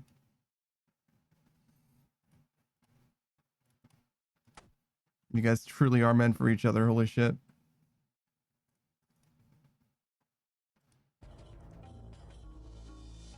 Who says, yeah, you're right. Polya says bluff. Yeah, no, that's not real. That's a joke. He was joking.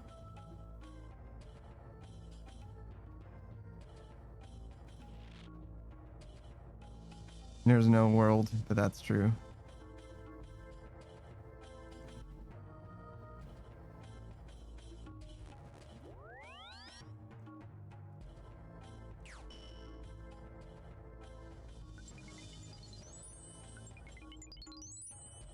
I'm still not over K-pop Demon Hunter, and I may never be, to be honest. But I also don't have their songs memorized yet, so there's still more to be had, for sure. We're still going to continue to grind that shit out. I don't intend to grind it out, but we're definitely doing that. It's definitely what's happening. We're memorizing K-pop Demon Hunter songs. So far, Free is the one that I'm like most interested in, I think. Which is also a very technical song. Well, not extremely technical song. It's the most technical song that they've got going on, I think. But also, I don't speak Korean, so like probably not gonna ever know the songs that well. And lastly, two songs I don't really, it's not that I dislike the songs. I think the songs are great, but I don't like the message of Takedown or Your Idol.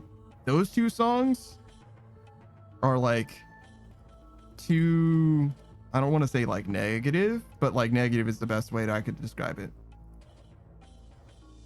Who says Your Idol is my favorite? It's dark. It's a very dark song for an idol, for a K-pop person. You know what I mean? To sing. Like it's dark. Like when I first heard that song, I was like, oh my God, like you shouldn't go to this dark place. Who says they're demons? Of course it's dark. Yeah, no, I get it. It's a villain song. But at the same time, I'm like, I don't like the idea of me singing this song. You know what I mean? Like, it's too real for me. It's too real for me. I don't want that for me.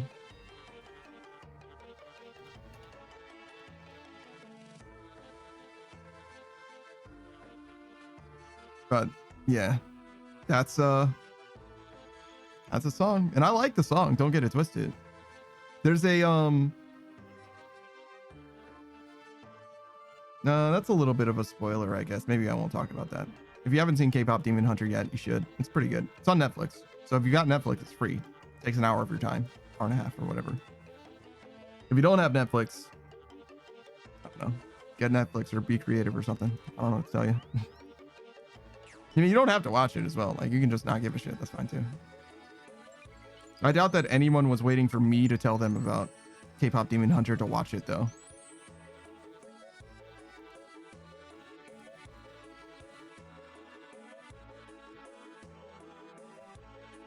It's possible, but I don't see it. I think there's a bunch of things to talk about with regards to the movie as well. Choices made. I think it did a lot of things right. I don't have very many complaints. There is like one thing that's like interesting about it, but it's a spoiler, I think, technically. Who says, damn, I wanted a full synopsis before deciding to watch it.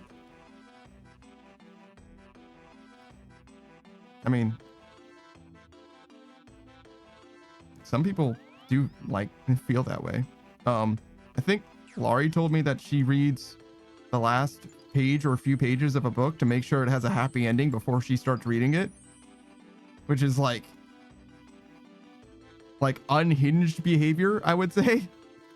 Comfortably, I would say that is unhinged for someone to do. But yeah, that's just like my opinion, man. But yeah, no. I'll take my books not pre-spoiled. Who's his facts, but that is Laurie. Yeah, that do be Laurie, to be fair.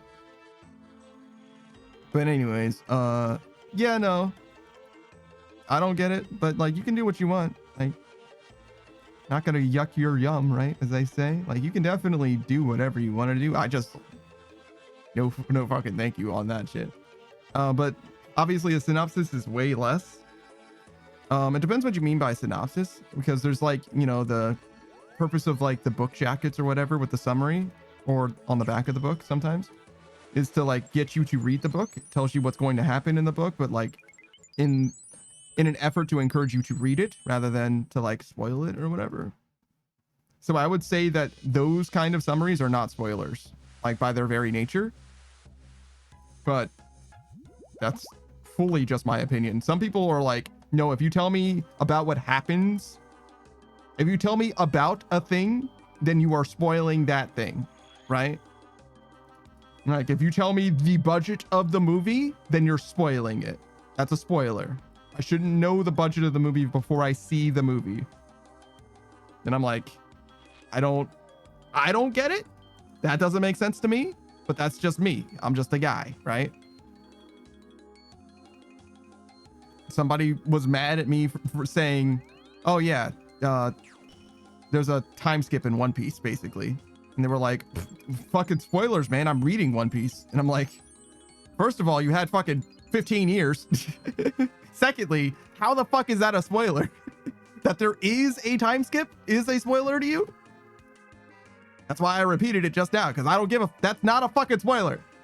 If you've seen any art of One Piece, you're like, gee, those guys look older than they did in those other pictures I've seen of them. You know what I mean? Like, are you fucking serious?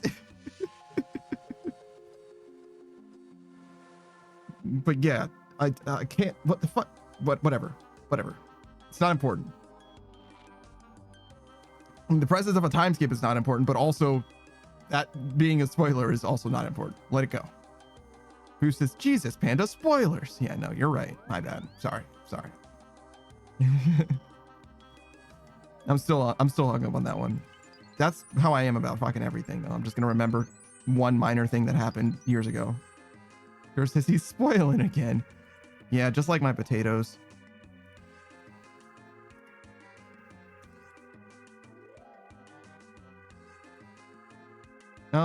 Speaking of, what are we gonna eat today? Pork and beans? Yeah, I guess it's gonna be pork and beans again, huh? What did I eat yesterday? Spaghetti? Did I eat pork and beans? No, I ate pork and beans yesterday. So here's the problem.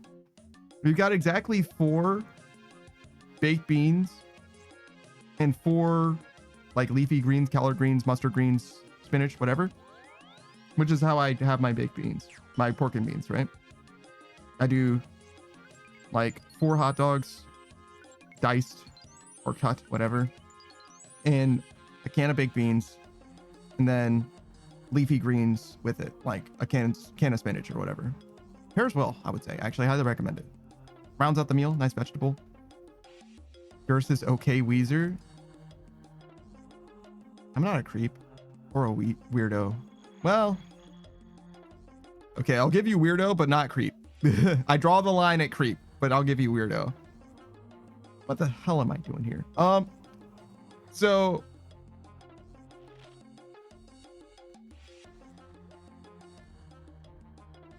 anyways, my point being food. Yesterday, I had baked beans, right?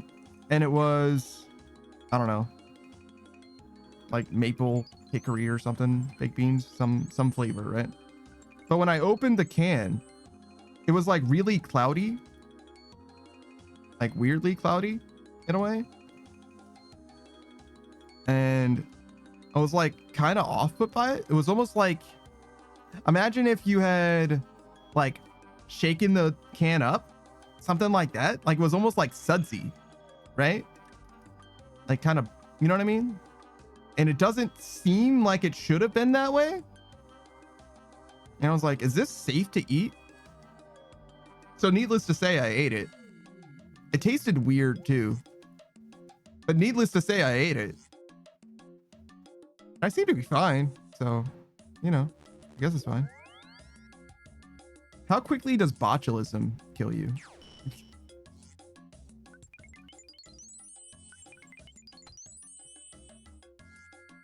Would I already be dead if it was botulism? Also, what a way to go. Just before I finish maxing in RuneScape.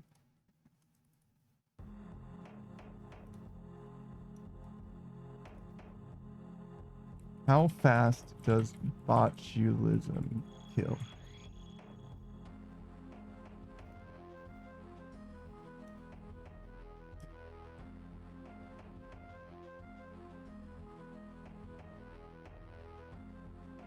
They can start as soon as 6 hours later, and symptoms usually appear 18 to 36 hours.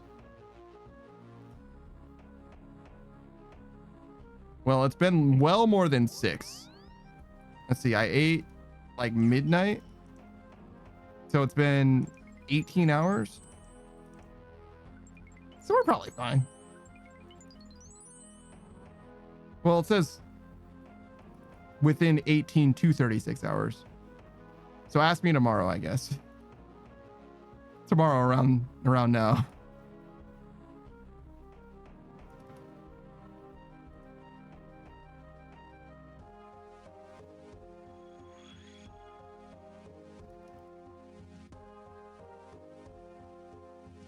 Symptoms of botulism usually appear 12 to 36 hours after eating food that contains toxin, but can occur as early as 6 hours or as late as 10 days. 10 days? I have to wait 10 days to know if I fucking ate botulism? Or I developed... If I ate botulin and developed botulism? Jesus.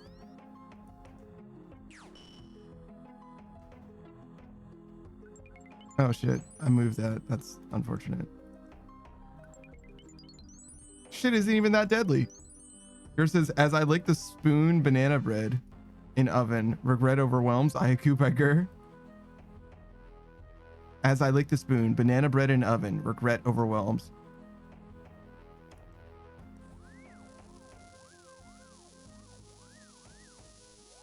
Is it because the spoon is hot? Sorry, I was thinking of botulism, but I imagine you don't have to worry about that. Being that you're making banana bread, right?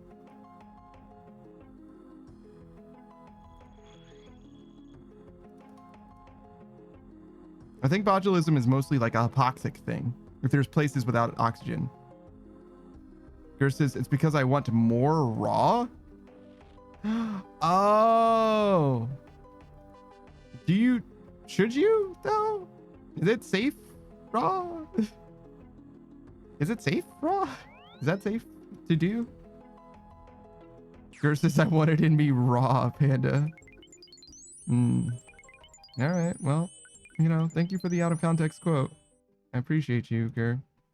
Always looking out, homie. That just goes right in there.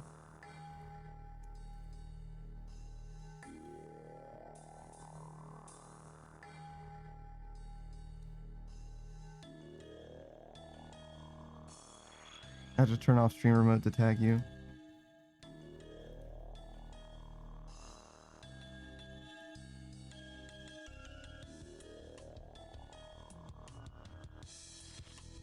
There we go. Turn that shit right back on.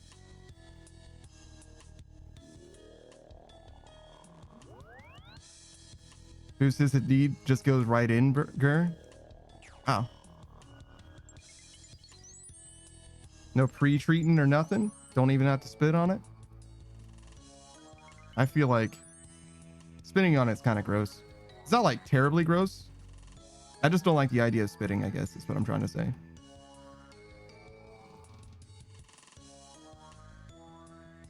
I think it's just like spitting is like disrespectful in a way to me, in a way that I can't really express like normally.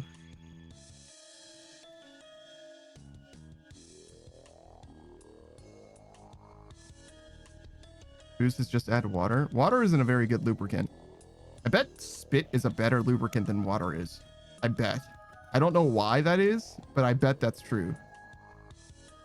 I bet saliva somehow is a better lubricant than just regular water.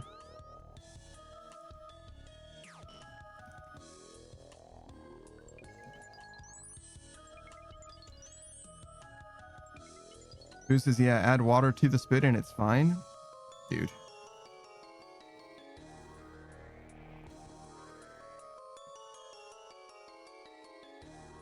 You're just making it worse at being lubricant. It's like spreading out the stuff that helps. Look at that dude with that Hunley Fet going, rocking. I think that motherfucker had like mithril on or some shit. Draymond staff in hand.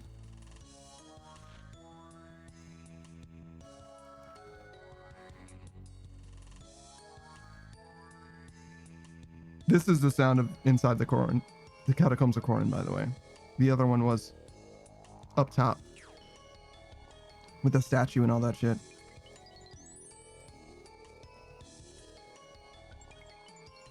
Those hiccups fucked me up bad just now, but I'm good now. I'm fine. Everything's fine. That's why it sounded like I was gonna throw up. Wait, was that a hiccup or was it a burp? Maybe it was a burp. Regardless. Oh, lunar staff.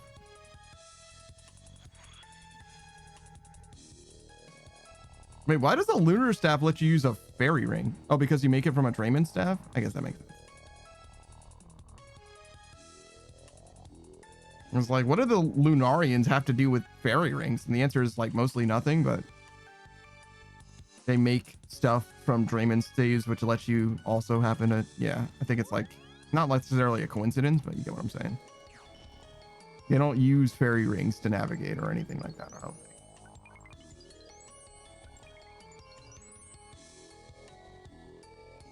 What is this guy doing? Ran all the way to the corner just to teleport? Freak.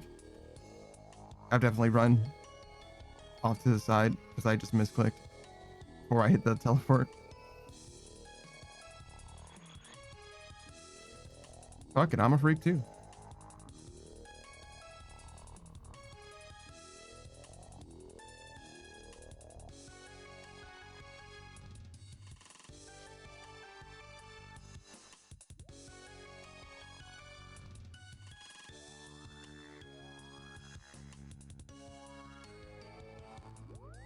Why the fuck did I do slimes? I feel like I did some slime bursting, but I don't know why.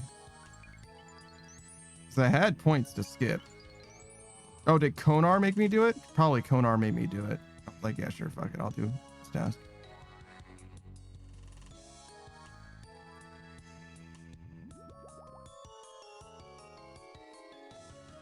I'll do a lot of things for Konar. I mean, if you ask Konar for a task, you kind of have to do what she says, or you're gonna waste your points re-rolling a Konar task. You know?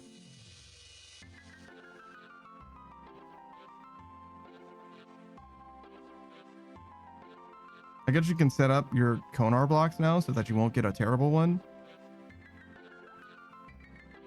Well, you won't get a bunch of bad ones in a row. I probably will set up my Konar blocks. Only in so much as I try to get a Hydra task. Because I do need a Hydra task. We got a Serb, and we did Serb. It was fine. It wasn't like amazing, but it was fine.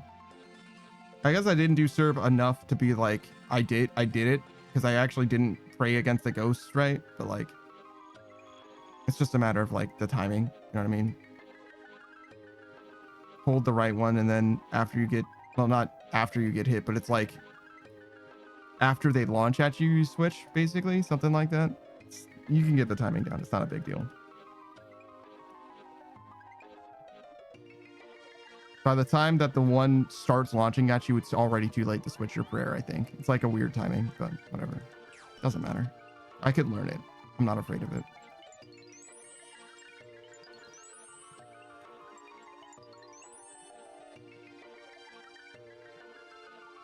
And if I truly, truly hate it, I can always do the red Xing method.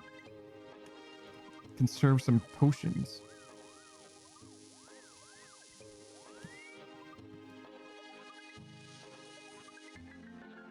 Doesn't seem worth it. But maybe as an iron? But probably not. Even. Like, I probably would just get more potions. Go back to Hallowed Sepulchre. Presuming that I have access to Hallowed Sepulchre. At 92 Slayer? Probably, right?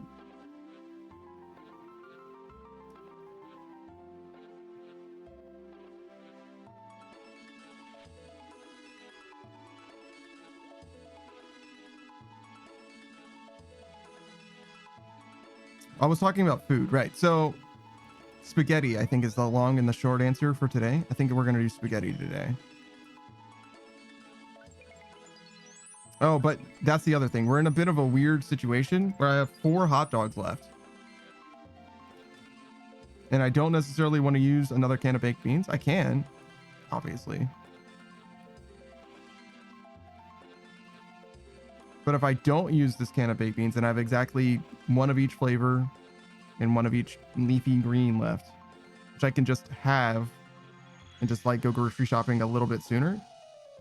Because I'm missing some stuff for grocery shopping anyway, which seems like a good idea to do. And just go through the rest of this stuff. Because it's not like the canned stuff is going to go bad, right? I can definitely just hold on to it for another even couple months. But I definitely do want to like rotate the stock, and I need to get some new stock. I need new shit.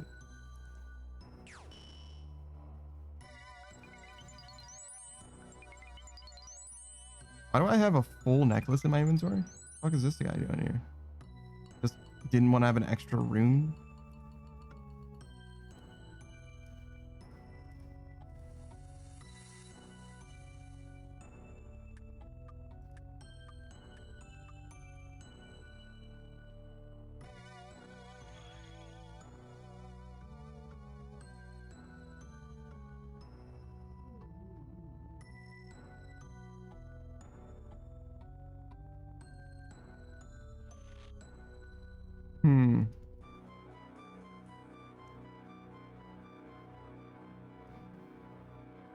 So with regards to the food that we have, we've got,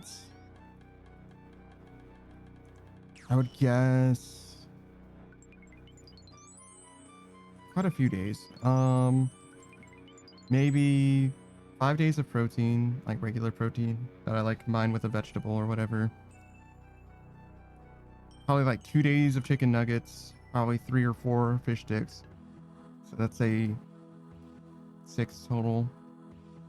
Plus the 5 is 11. You have ramen noodles. I don't know if we're going to eat any of that. We will use it eventually, obviously, but it'll last for so long. No need to eat it now.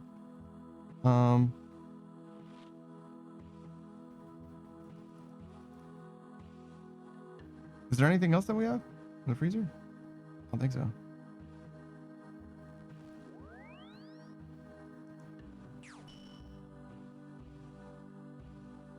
I eventually want to get through the beef, the frozen beef. I don't know how long it lasts, kind of the thing. Frozen beef should last for a long time though, right? But I don't know how long it actually lasts.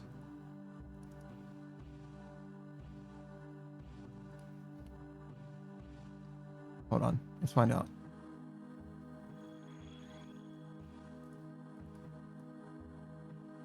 How long does frozen beef last? Unground cooked, oh wait. Uncooked ground beef we use within 3 to 4 months, while uncooked roasts and steaks can be stored for 4 to 12 months. Okay.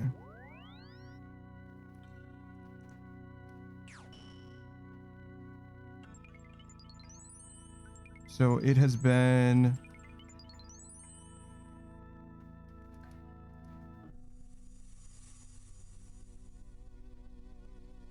maybe 2 months? No, it's only been a month. Yeah, it's only been a month, I think, since I've been grocery shopping. So we're definitely very good now.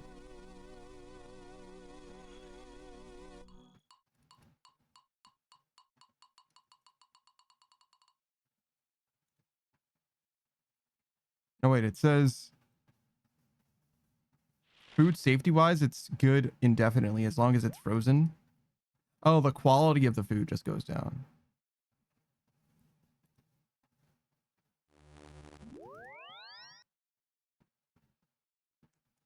Okay.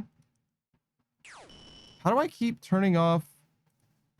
What am I doing to turn off run?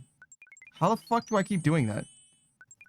That never happened before today, and it's happened like 4 times today. Like something about where I'm clicking, like I just enable RP walk, and I did it with one hand just now. I definitely wasn't even on the fucking keyboard. And I have no fucking idea what.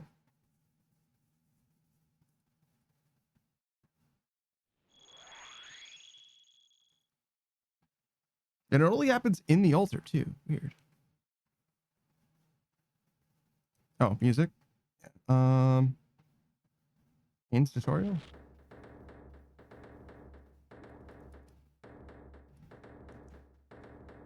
Versus where was it then? Or was what?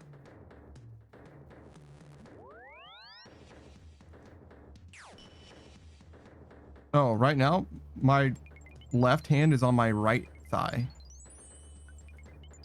Like it's just resting across my lap.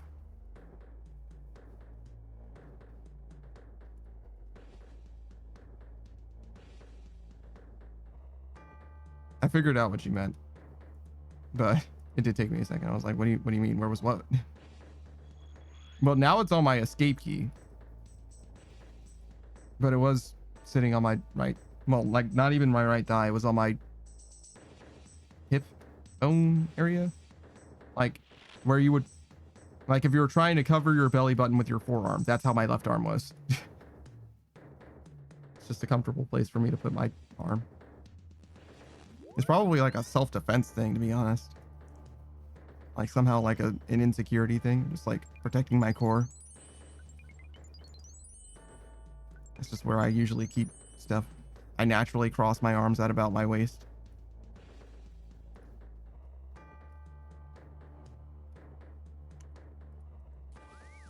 Don't know why. It's just always been that way. Never really thought about it before either. But it does seem like a self-defense thing, like a thing that you would be somewhat engineered to do in times of stress. I don't think I'm stressed though. I think I'm all right, but I could see that being a thing. I am definitely thinking though. Meal planning. Maybe there's this stressing me out. I'm stressing about it. Trying to make it right, trying to fix it.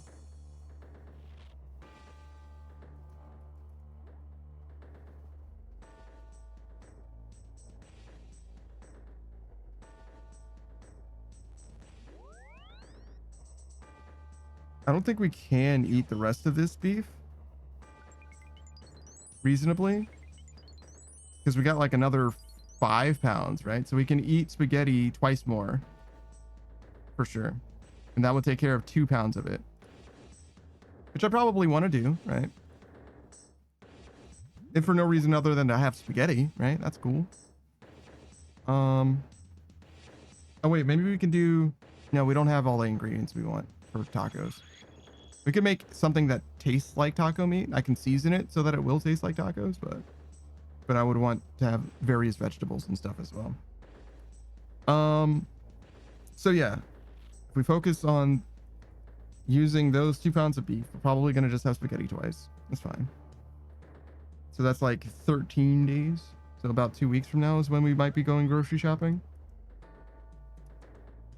That'll put us around the end of September. Sure. And then that would give us 3 pounds of beef, presumably to use for like a shepherd's pie. That seems right. Probably want to cook a bunch of things. A shepherd's pie we intended to do before, but we didn't. Regular mashed potatoes would probably be a good idea. I need more butter. Did I have butter on my list? Should add butter to my list. I remembered that I didn't have any butter. And I don't want to forego when I'm actually grocery shopping to get butter. That would suck.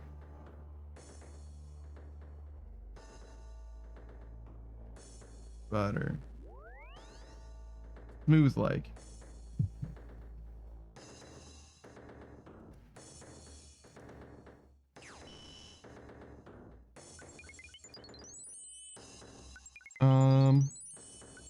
Probably like a cake or something too. It's too early to think about grocery shopping. Yeah, it's too early.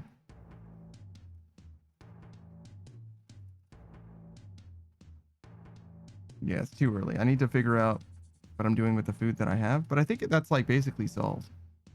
It's just that if I think out the plan for the food in the future, is that I'm already going to be, or I'm going to forget in the meanwhile, unless I either write it down or better yet, come up with like a proper food schedule, which I've done a few times, but I haven't committed it to like a physical. That's what I think I really need. Is like, I need to like say, this is what my food schedule is, and this is what we're going to do. We're going to eat these foods and we're going to run out of food on this day. And this is when we buy more groceries. Probably going to be something like a 2-month cycle, or maybe not quite 2 months, but like probably a number of weeks, really, instead of. So how many weeks are in a month? 4-ish. So like an 8-week cycle. That's probably the goal, the dream. It doesn't have to be 8. It can be like 10 or something like that. It should be a number of weeks, because my schedule is basically weekly. And the availability that I have to cook stuff is also thus weekly, which is mostly Monday and Thursday,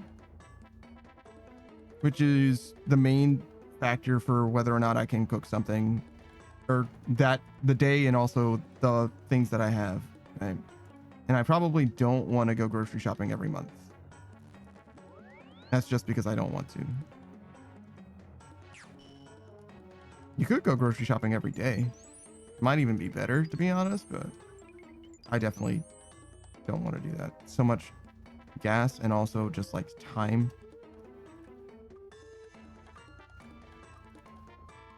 And also just like being out. Like, I don't want to be places.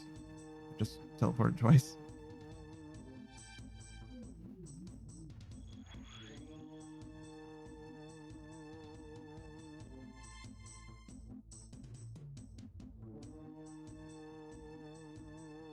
There's definitely a world where we do this, though. I just need to like.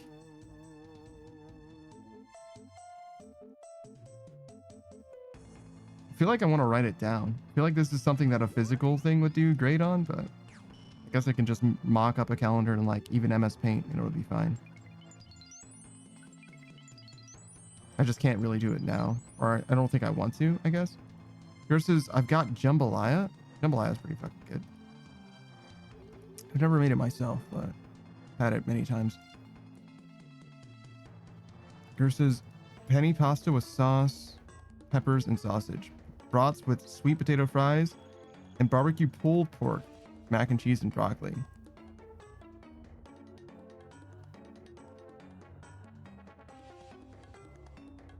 Is that what you're doing meal prep wise?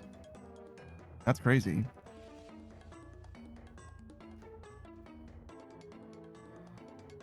All of each individual meal that you described is more ambitious than probably anything that I've ever made, to be honest.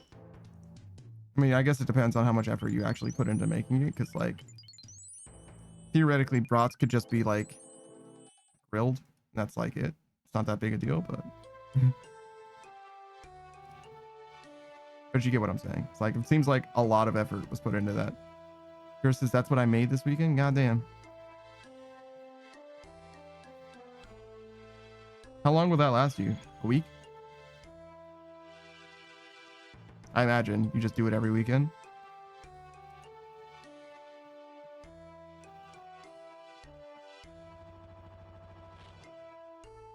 What do you eat today? Do you make the food that you make today with the food that you're meal prepping as well?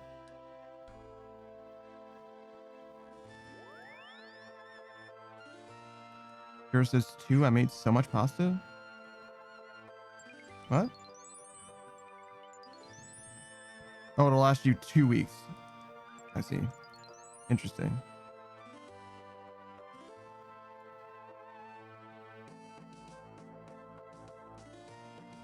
The way that you said it took you this weekend implied to me that it took you both days on the weekend to make this food, which to me implicitly meant that you do meal prep every week, because I don't know, I'm just a creature of schedule, and just assume that if you are meal prepping on the weekend that you probably always do, and thus it lasts for 5 days ish. Versus typically I eat too much while making it, so I won't have a real meal today. Oh, interesting. I almost never eat the food that I'm cooking.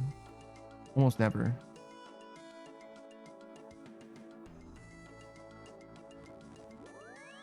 I always say that I season to taste, and technically that's true, but I always, well, not always. I'll season it by eye while it's cooking or whatever, and then I'll add whatever extra if it needs something extra, but usually I don't even, I almost always just season it until it looks right, and that's like fine. You know what I mean? That's like as much as I do. It's like, no, it's fine. And then after I'm eating it, it's like, yeah, no, it's fine. Or I might add something, but usually not even. Usually I'm like, no, it's fine. Just completely play it by ear the whole time. It's like the only thing I do that with too. Usually I'm like very strict about following instructions or whatever, but food I really don't treat that way. Here says I just make a recipe and then portion it out to how much I want to eat, then eat the extra. Oh, I see.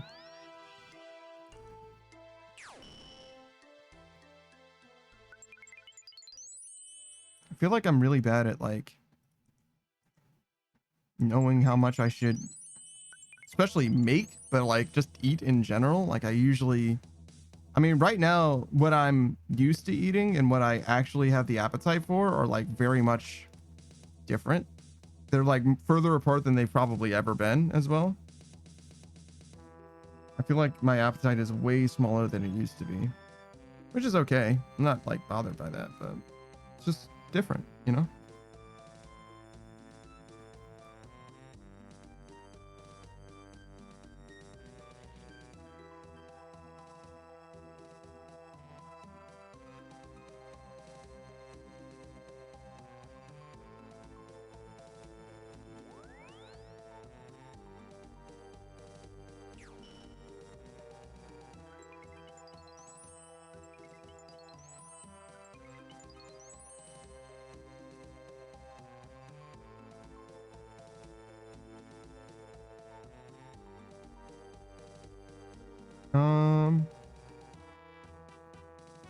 Is there anything else that we should think about? Definitely make a food schedule. Oh, the other project that I was supposed to work on, now that I'm thinking about it, for the stream. It's not necessarily for the stream, but it is stream related. There's a profit loss document. I'm gonna like capture every dollar that I've spent for the stream, because I'm actually not sure how much it is exactly, but I know I can find out very easily, you know?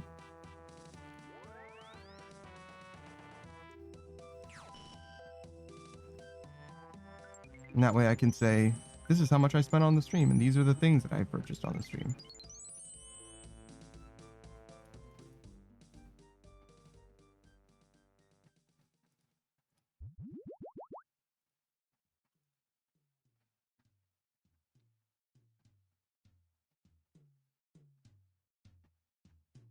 And then maybe feel bad about the expenses? Probably not. I usually don't mind. The only money that's like truly wasted is money that you didn't use. And my music is kind of sad. It is kind of a story there. But I have used it many, many times, but I just feel like I haven't been able to use it to its fullest. I feel like I've underutilized the music that I own.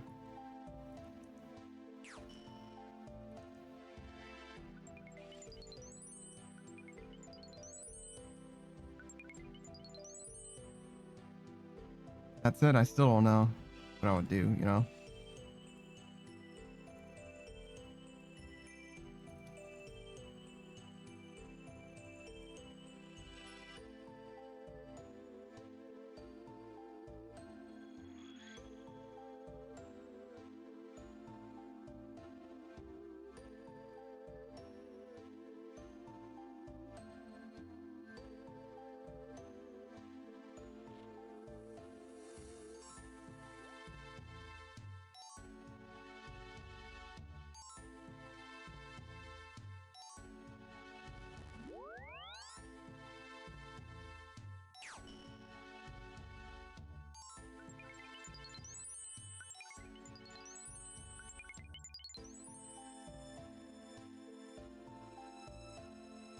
That's one thing that I still haven't done ever.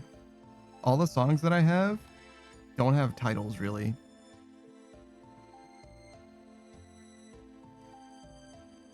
I probably won't title them because it seems like a little too, I don't know. It's not self-aggrandizing because it's not something that I made, but you know what I'm saying? Seems like a little too much. But it is music that it would be helpful to refer to by name in some cases. Here's this Panda number 5 is my favorite. Bum, bum, bum, bum, ba-dum. I definitely have way more than 5 songs. So there definitely is a number 5. I don't know which one's number 5. You can probably find out. Let's see. Does this computer have all the music on it? If it does, music. Oh my god. There's so much more music on this computer than I thought there was going to be.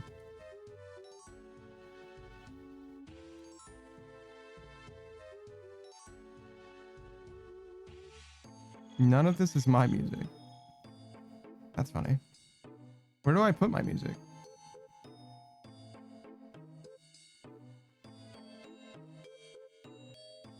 Who the fuck is Sora's full album?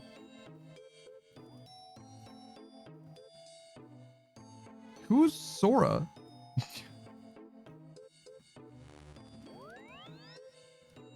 September 2021? Sora. Sora.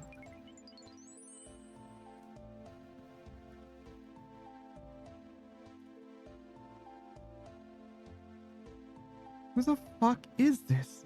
Hold on, this is more important to figure out.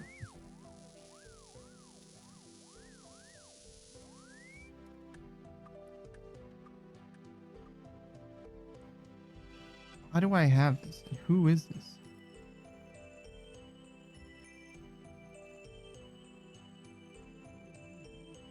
Here's this. Ooh, sorry, you don't remember her? Shame. 2021? No, I sure don't.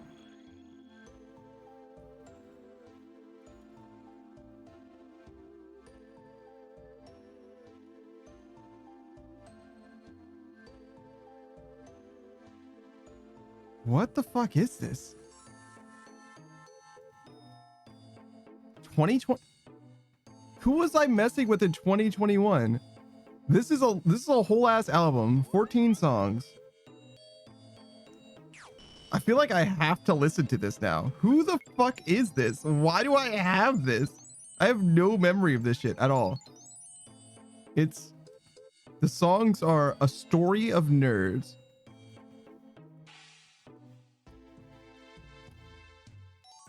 A Song with Bad Lyrics Indeed, The Light for the Wedding, Once Together Will Be Forever, The Reality, misspelled, Gibberish Metalcore, Santa Claus is Coming to Town, Rage Quit, When the Moon Smiles, To the Heavens Stepping Up, Looking Back, The Song of Best Friends, The Faith Was in Me, and a Japanese weeaboo. I don't recognize any of those songs at all. I mean, Santa Claus is Coming to Town, I do recognize, I guess. I mean, to be fair, I do recognize that one, I guess. But like, I imagine it isn't the song that you know the fuck is up. But like, what the fuck is this? Why do I have this? I'm so curious.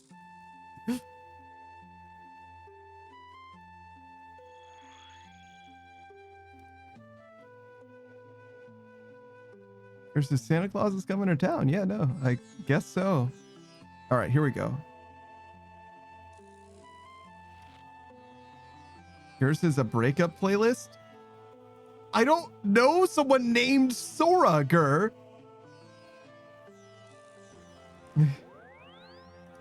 And why is Santa Claus is Coming to Town on my breakup playlist?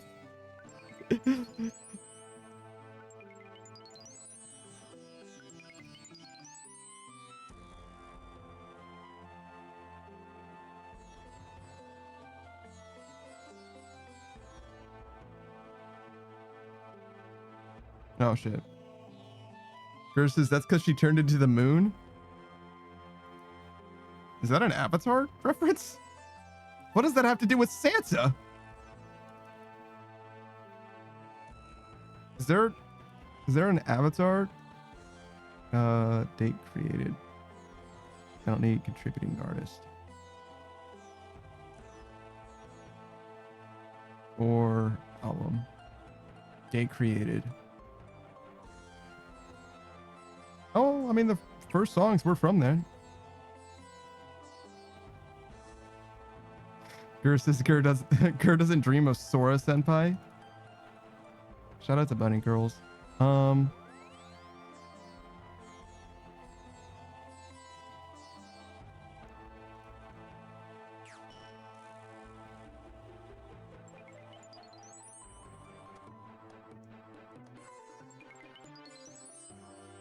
All right, so number 5 is what we're talking about.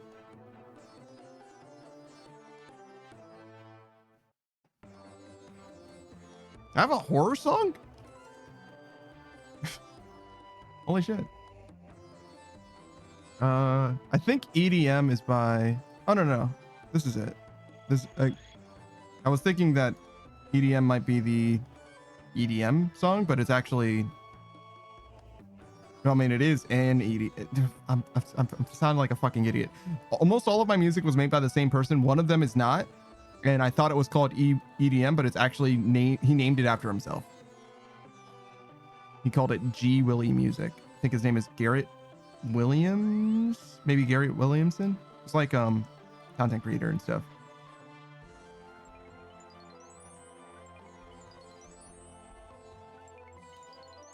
Yeah, I asked him if he wanted to make a song, and I like gave him something to like work on or whatever, and it took him a while, like a good 2 months maybe. Looks like much more than that. This says 11/2, which is probably the day I received it, and I contacted that guy and the guy that I had to make all my other music probably on the same day. So I would guess it was about 3 months, 2.5, 3 months, which honestly I'm not upset about. Like, it's fine. I didn't have like a timeline or anything, but quite a long turnaround. But I imagine that's because dude's busy. And you know, that's fine. But yeah, so what are we looking at then? The fifth song would be 1, 2, 3, 4, 5. Expensive Candles at Target.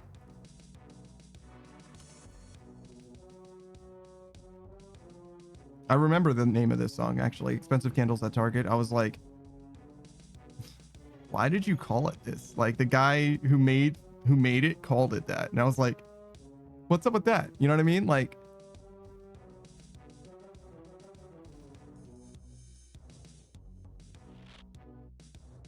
of all the things that you could have called this, why did you call it Expensive Candles at Target? And he's like, it just felt like expensive candles at Target. And I'm like, I mean, I guess that's all the explanation that I really could ask for. You know what I mean? Like, I don't know. Like, a song doesn't have words. It's just like, that's the vibe, you know? And I'm like, that's fine.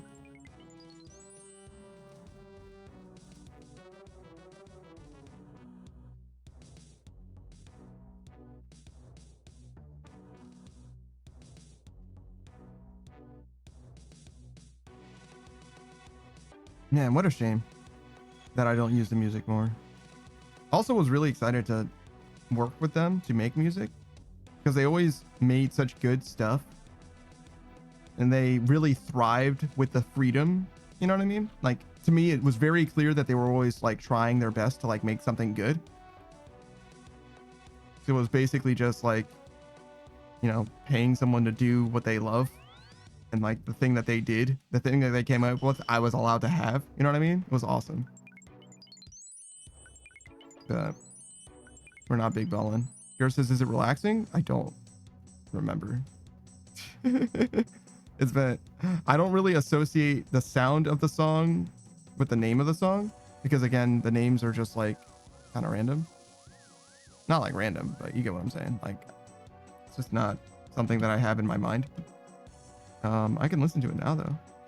Shit, we can listen to it if we wanted. Like, this is like, it's my music. I can play it whenever the fuck I want to. You know what I'm saying? Like, but there's a lot of songs, so I don't necessarily want to make you sit through fucking 2 hours of music or some shit.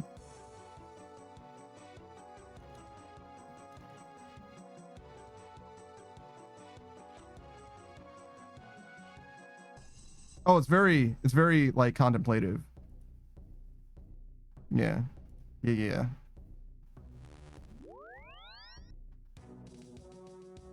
Versus Return of the Expensive Candles? What do you mean by that? Yeah, it is kind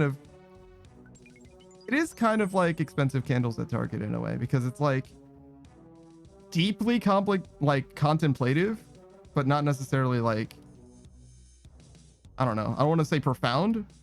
It's definitely Target. You know what I mean? It's definitely not like you're deeply contemplating this like before the fate of the world, you know, while your hand's on the lever or anything. It doesn't have like a severity to it, but it's definitely thinking. Okay, that's blowing up my fucking eardrums. It's so loud. I definitely could have turned it down, but instead I just turned it off. I probably started speaking louder because it was so fucking loud in one of my ears. It was so fucking loud.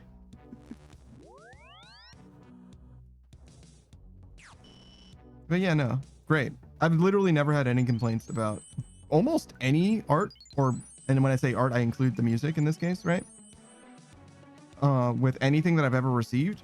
One time, the guy that I had making this music, he had lyrics for a song, and he said,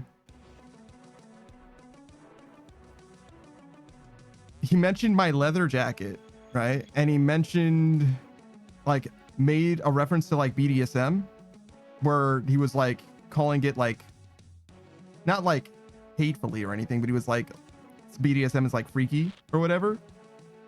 And I was like, that's a little bit too much, I think. Not the mentioning BDSM, but it's like, I don't mind him mentioning BDSM, but it's like, I'm not about like the kink shaming life, I guess, is kind of the direction that I'm like, that I was thinking about it, if that makes sense. I was like definitely more sensitive than I needed to be. It's not like a huge deal, obviously. Wow, 2021.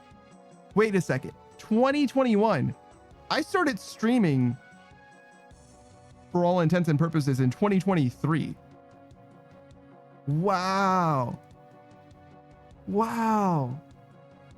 So that means I was making music with friend from mid-August until mid-September, right around this time of year,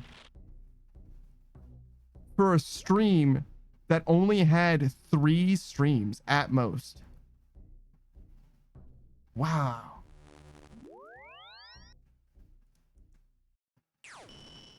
I was really just like, no, I feel like I need to have a soundscape. I really need music. And then I got this other piece by a different artist a couple months later.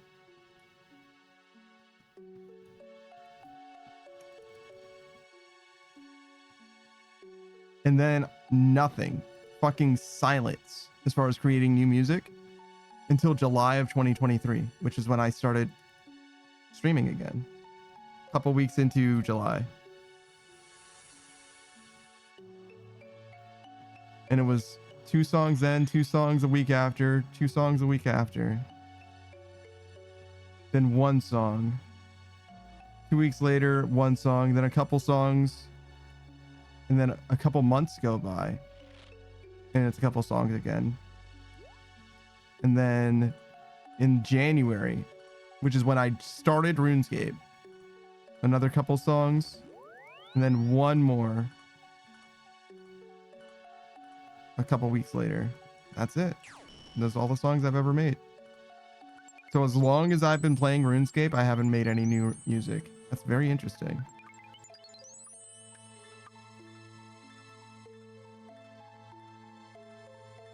And when I say I haven't made, I didn't make any music, to be clear. He made everything. Well, not everything. He made all but one of the songs that I have.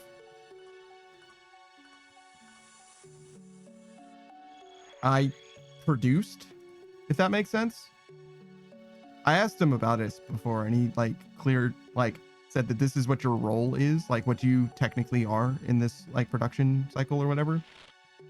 But like it would be like a movie producer, right? Like I was the one who asked the people that actually are capable of creating things to make the thing and paid them to do that.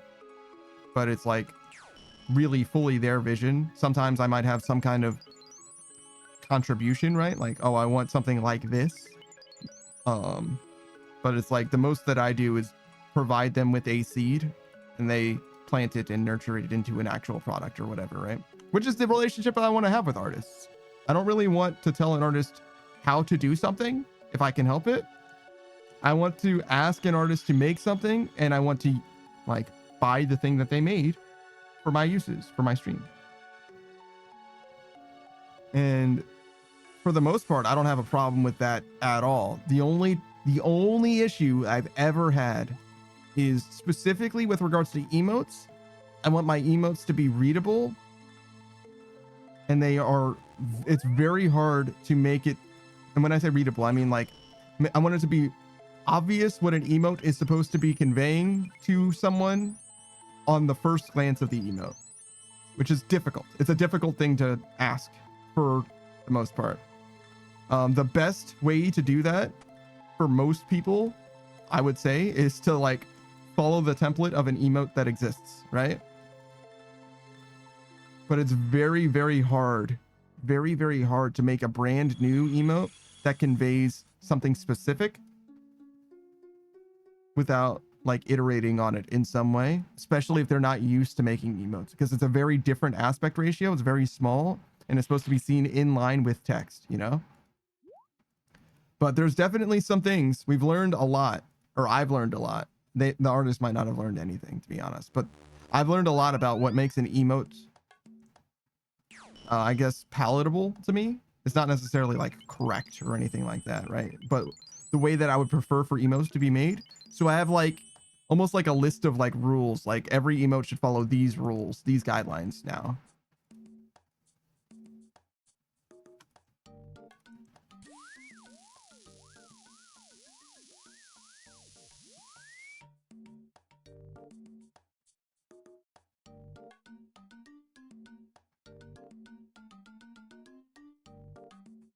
wonder how GIFs work. Can I just like drop a GIF into like YouTube Studio and it'll just like play?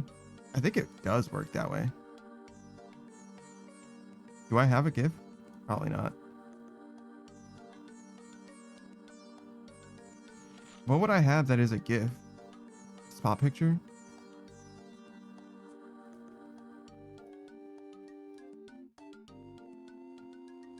Yeah, I don't think I do. Stinger is a MP4 or some shit. It's like a video.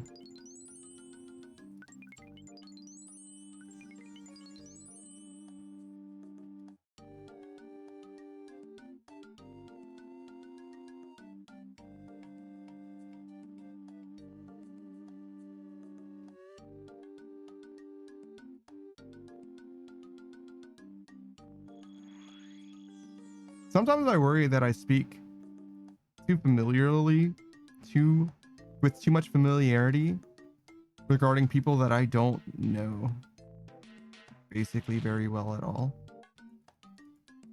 Because I'll be like, oh yeah, no, this artist that I work with, they're the homie. But it's not like, I mean, the homie usually. Really what I mean is I've worked with them for a long time and I'm comfortable working with them. But not like I've never fucking, you know, broken bread with them or anything like that. It's not like I know them extremely well. Some artists I do know quite well, I would say, but some of the artists that I work with, I know quite well. That's what I'm trying to say.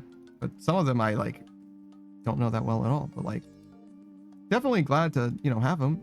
Some of them do fantastic work regardless of how familiar I am with them, obviously, right? I'm very sad, very, very, very sad that Keiku isn't doing art anymore. Keiku was the artist who did, can I spot all of them? This one.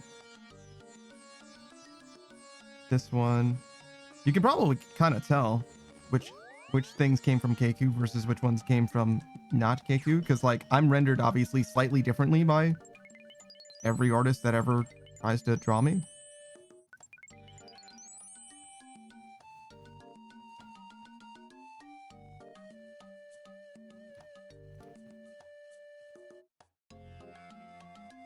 These two.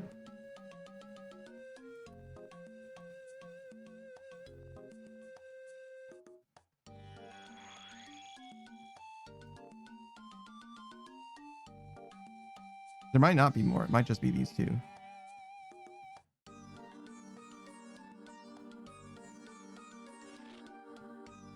Oh, that one too.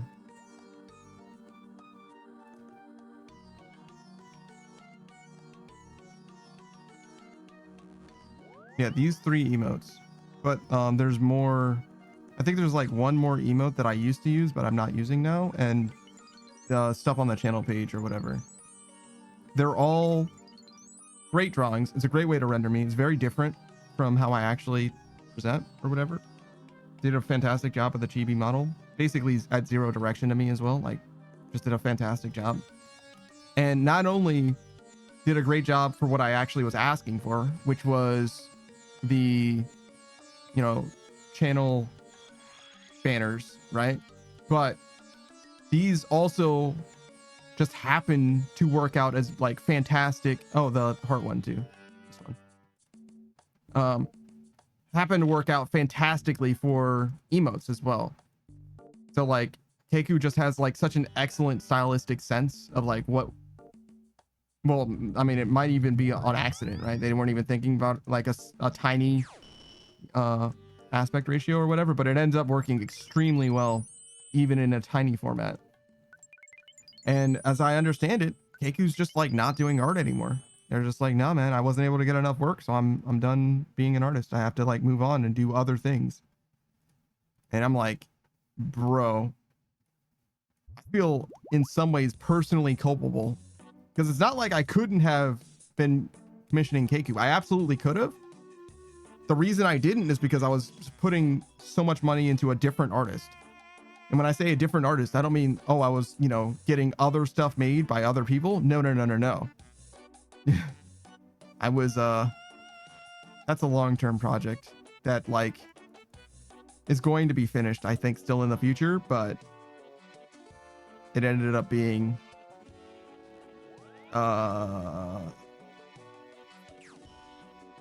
late, is what I'll say. It ended up being late. I was paying for something that I still haven't gotten. That isn't for my stream, but hopefully, hopefully it ends up being finished and great is what I have to say about that. It's pretty sad in a lot of ways, especially since this artist that I would have gladly have continued getting stuff from ended up not continuing to make things. But you know, that's how it goes, I guess. Pretty unfortunate. Pretty unfortunate. And it's not like I by myself could have, you know, subsidized their existence. Probably. Man, if I could have though, for like $100, $200 a month or whatever it was, dude.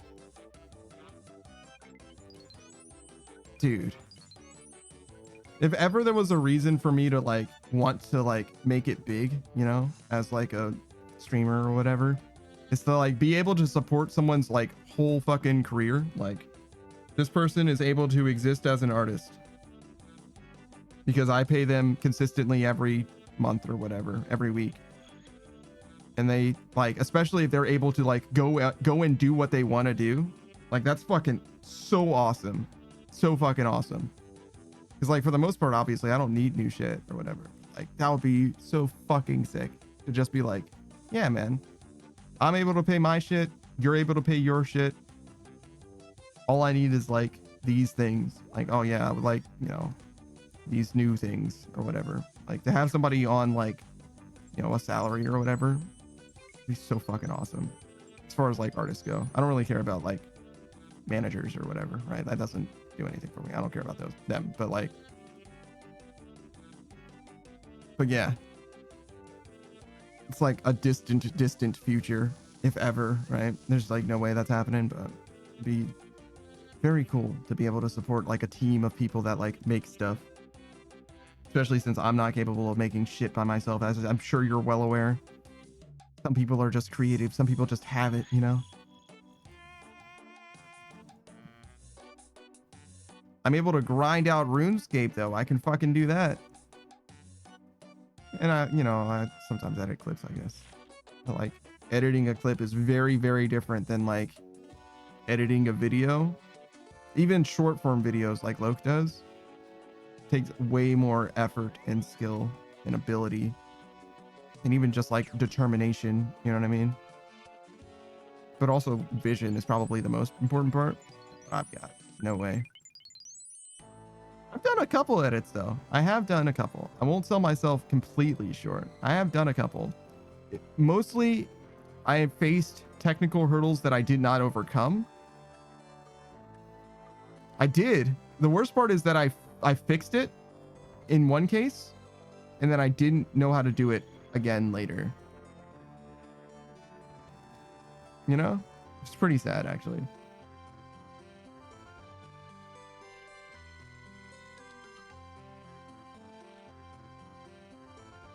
Because that just to me means that I need to make better notes, right? I should be able to like do things that I've done before again.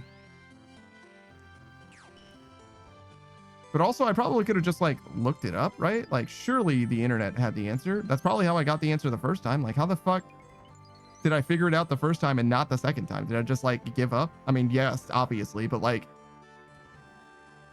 why? You know, like how was it this bad? It was a cool little thing. The tour of the factory is specifically what I'm thinking of. It's like my longest short. But it was a cool little thing. I really, really appreciate that I did that. I'm so glad that I did that. Because that's all that exists of that factory now.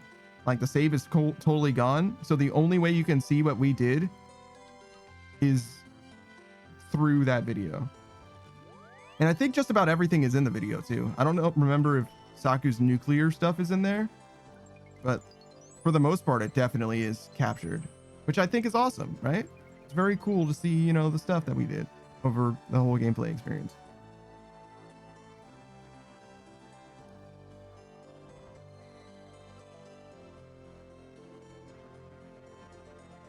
It's not like done. It probably would have been a good idea to do a world tour right at the end of the playthrough, but you know, it's fine. I could even have done voiceover for it in that case, and then I could have been like, hey, let's go on a final tour of the factory. This is, oh yeah, this was made by this, and you know, this and this and this, and then it would have been like a nice little clip that just shows the factory off and what everything is doing or whatever. But like, you know, I mean, I could still have done that technically, right? Like I could have like made it so that I had voiceover in post talking about what was in the factory. But that obviously would have taken more effort than I was willing to put into it at the time. I didn't even do what I fully wanted at the time.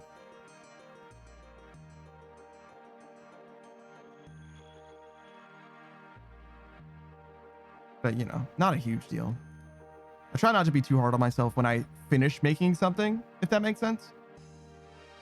When you finish something, I think you should, you know, be satisfied with the fact that it is complete, even if it isn't finished the way that you wanted it to be, right? Didn't realize your full vision. You did finish it.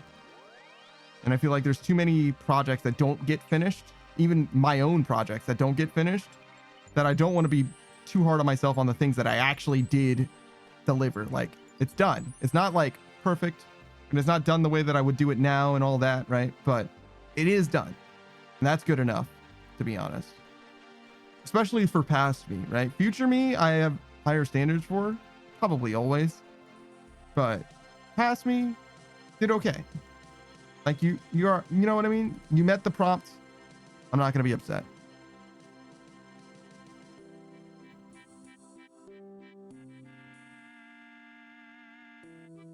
I have to figure out what the fuck this Source World album is, though. I really, really need to know. I've also got a zip file just called MP3s.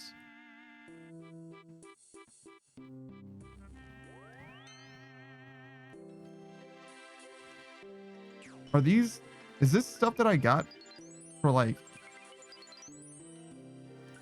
not for free, but like for cheap? Did I buy music from someone and just forget that I did that? No. Well, maybe, but like it's not who I thought it was. Hopefully there's like lyrics so that I can recognize someone's voice. Because like I don't know what this shit is. I fully don't know.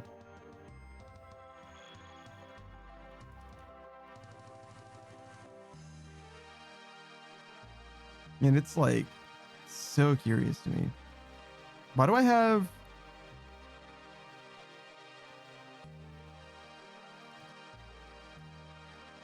a folder called playlist with nothing in it? Just says I have a folder called music in my music folder, and I have a folder called playlists in my music folder, and there's nothing in playlists. I just don't understand. What was I doing? When did I make this? 2021? If I did it in 2021, I bet it's because I was messing with OBS and like trying to make something. Oop, hold on, I need a necklace. Trying to make something work. 2023, June 2023. Might still be that then. Because that would have, wait, June. Late June 2023. The Saturday before I started streaming.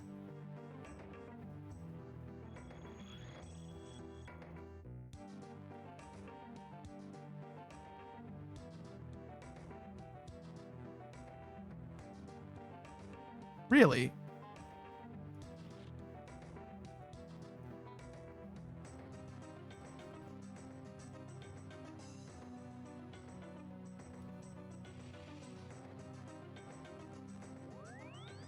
Why? That's close enough to when I started streaming for it to be mysterious but not close enough for me to know, you know? I'm curious, but I don't know if there's a way for me to figure this out.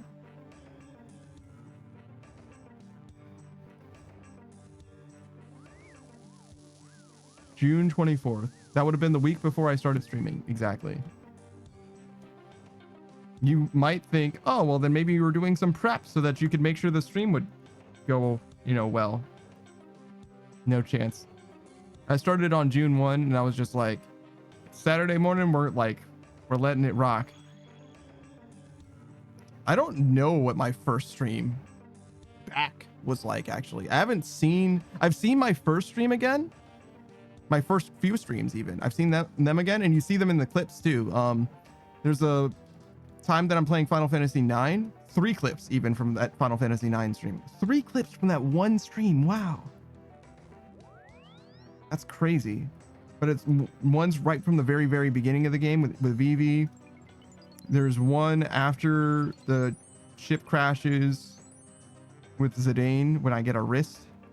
And there's one where we're fighting during the like big set piece where Cinna dies. And yeah, I think all 3 of those clips are from when I was first playing that game. I'm pretty sure, which would have been in 2021 rather than 2023. What else did I play in 2021? I played Apex. I played League, I want to say.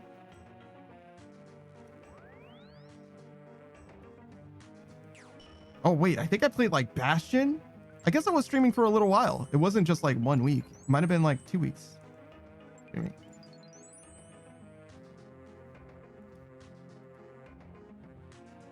The audio was a little scuff. I mean, it's still scuff, I guess, but it's less scuff. I hope it's less scuff, I guess. I feel like you can hear me better and there's not like annoying noises or anything like that. And like you could definitely hear me clacking on that keyboard, but this keyboard is also quiet. But sometimes I type on it because I'm a fucking lazy bastard that doesn't want to change the focus of the game to some other computer with this. Really, the keyboard should maybe be reversed. Maybe. I don't know. If ever I'm using this keyboard on the game that I'm playing, then I definitely need this keyboard here. Really, what I need is a second one of these keyboards. This keyboard is the one that I want for both computers, really is what it is. Because my other mechanical keyboard just clacks too loudly. I like mechanical keyboards a lot, but you can have them so that they are like sound reducing mechanical keyboards. Because it's very satisfying to use a mechanical keyboard, but I don't like I don't mind personally the clack, clack, clack, but I think it's bad for the audio experience. You know how it is.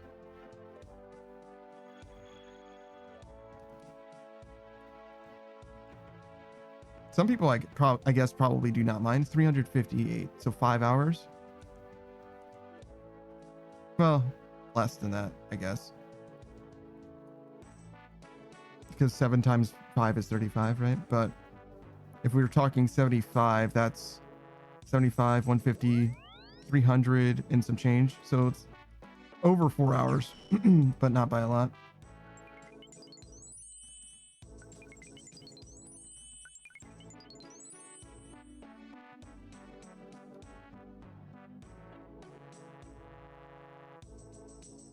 Yeah, maybe we'll grind out the little extra bit. The little nubbins at the end to get runecrafting primed up and ready, so I don't have to do any runecrafting except for Tears of Gothics come Tuesday. I think I'll do myself that favor so I can just focus on grinding out these bosses and not have to think about this. Is 30,000 60% more than 18,000? 50% is 9,000, so that's 27 plus 10%.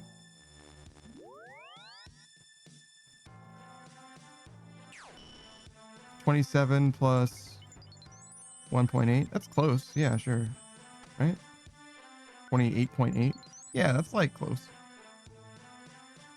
Because these two numbers should be agree with each other within 60%. or at 60%. So 160% of this is this, which doesn't work the same in this number divided by 1.6 is this number, I guess. Yeah. If 160% of this is that, then 1.6, or this over 1.6 is that. Yeah. That's how math works.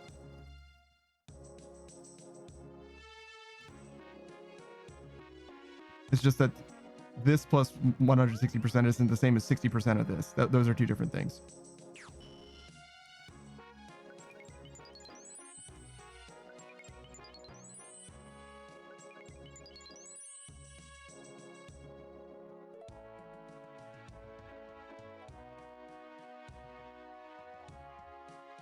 Oh, but I could find out what the percentage is. It would be 1 over 1.6, which is, I don't know, but I can find out. 1 over 1.6. So 62.5%. So it's close, to be fair. It ends up being close, I guess.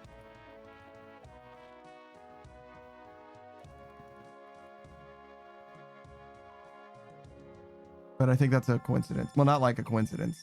Probably like because of the percentages that we're talking about. It was always going to be close, but if it was like 50%, right? It would be, if 150% of this is that, then this over 1.5 is that, right? And 1 over 1.5 is 2/3, right? So if I said that this was 50% of that, I would be off by 16%, right? That's what I'm trying to say. Hopefully that makes sense. Math stuff. This plus 50% is different than 50% of this.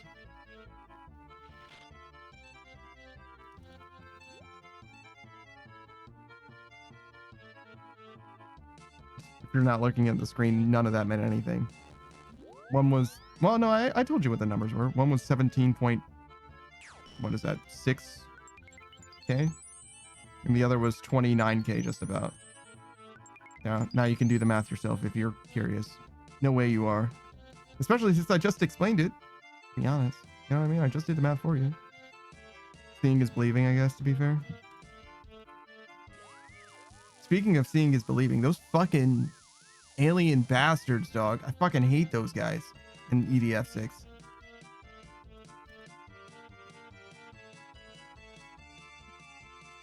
Didn't I say I wasn't going to spoil EDF6? No, that was GTFO. I was like, who cares about spoiling EDF6? I mean, I guess there is like some story stuff happening. I'm going to be honest, I turned the game audio to Japanese and I stopped listening instantly. I mean, it's cool. It sounds like they're saying stuff, but I like don't read the subtitles generally. So like, I definitely am way less aware of what's happening. I don't know if I prefer it because I don't feel like I need to know what's happening. And I do like the Japanese audio. I do genuinely like it. It is definitely not landing with me. Like I definitely don't know what's happening. I'm not even in the like sections where there's nothing to do but like walk around and listen to what they're saying. I still am not reading the subtitles for the most part. That's just me being lazy, I guess, to be honest. But I don't know. It feels authentic EDF when they are yelling at me in fucking Japanese instead of saying normal shit in English. It heightens my enjoyment of the experience because it feels like a fucking Godzilla movie instead of just, I mean, Godzilla movies can be in English, but it feels like a Godzilla movie with the like hilarity and ridiculousness. You know what I'm saying? It fits. It feels right. That's all.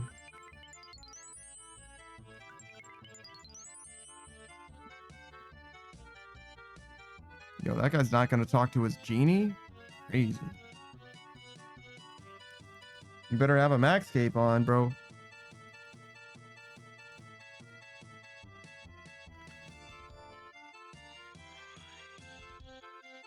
I wonder how many random events are happening at any given moment.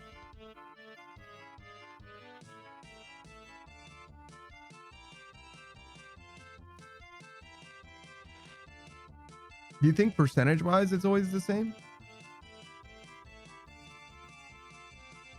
Or do you think that the number of players increases or decreases the amount of random events?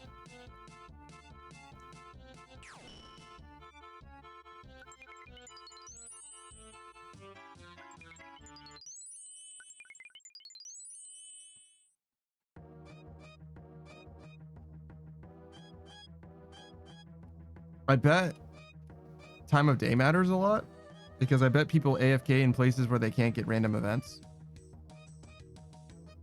But people are also active in places where they can't get random events, right? You can't get random events in Wintertot. There's a lot of people in Wintertot, for example. Only on the Wintertot world, but still. Or worlds, whatever. But there's obviously way more people not in Wintertot than there are in Wintertot, right? So I don't know if that's like significant.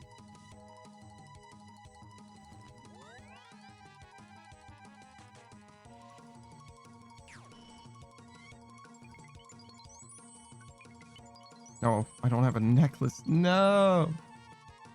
Rip my fucking bonus dollars.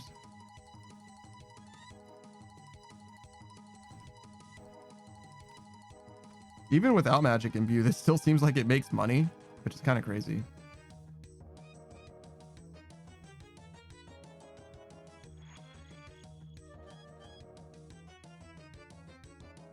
You could throw half the runes that you would have gotten away and it's still worth doing. Crazy. I mean, I guess it would just cut the profit margin in half, right? Realistically. Actually, no, it's not cutting the profit in half. It's cutting the gross in half. Yeah. Because you could end up with a loss, but you could never end up with a loss by cutting the profit in half. That doesn't make any sense, right? But if you cut the gross in half, you definitely could end up with a loss.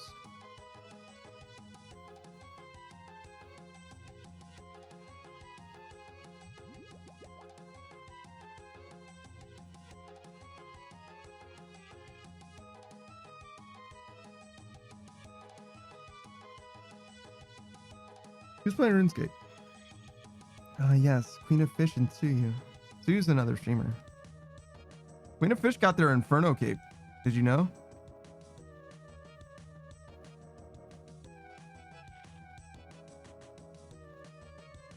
With like scuff gear too.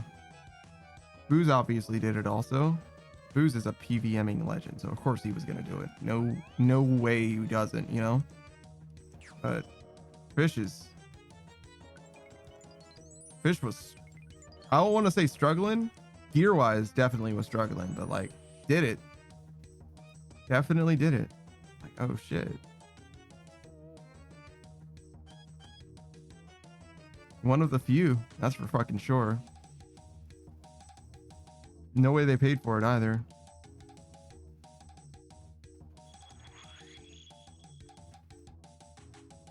Certainly not with gold. I'll give you that. I doubt that they would pay for it with money either, but certainly not with gold.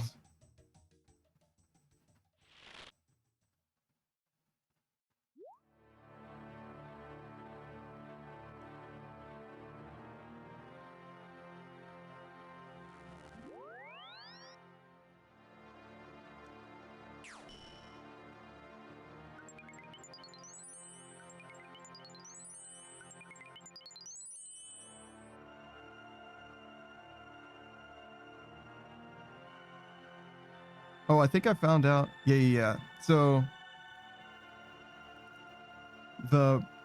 this percentage of that, this bonus percentage versus that percentage of that or whatever, right, is different than, works differently when you're dealing with percentages, right? So it was like 50% of 60 is a lot easier to do the math for than 60% of 50, but they're the same number. Does that make sense? So if I say 50% of 60, you're saying, oh, okay, that's half of 60. 50% of 60%, right? But if they're both percentages, you can do it in the reverse as well. And 60% of 50, I don't know if that's easy for you, but it's not easy for me. But if you reverse it, it's 30. Again, it's the same thing. It's 30%, right? It just happens to be, or not happens to be. It's the way that the math works.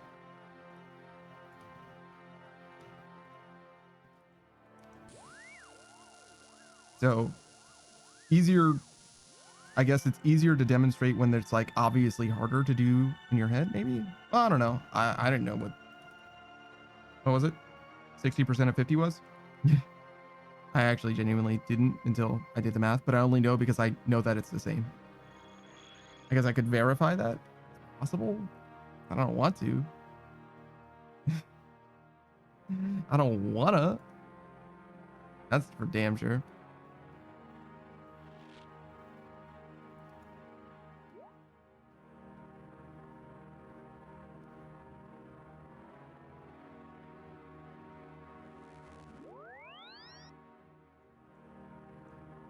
I was thinking about it. Like, how am I gonna prove? How I'm going to show my work? Show the math? We've done enough math today. You know what I mean? I'm sure it's fine. I don't think anybody cares for me to do that. It's fine. Do your own research. Speaking of doing your own research, how's the poll going? We almost done? Yeah, an hour left. Okay.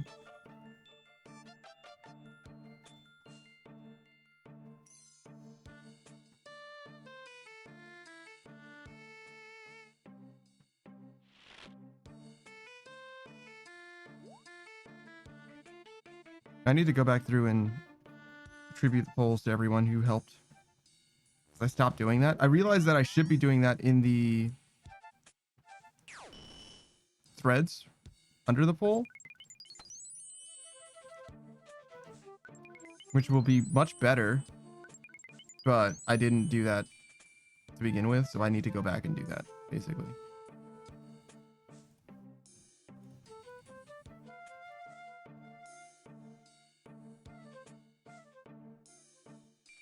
But yeah, I think specifically what I want to do is be like brought to you by and then at the person.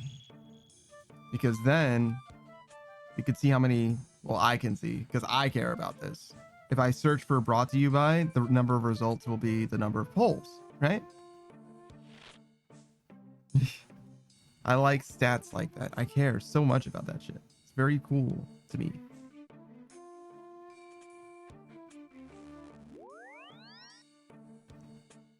I love being able to perform audits on things and like verifying things and seeing things in posterity and, you know, what they were like and comparing it to how it is now and all that. You know what I mean? It's cool, man. It's cool.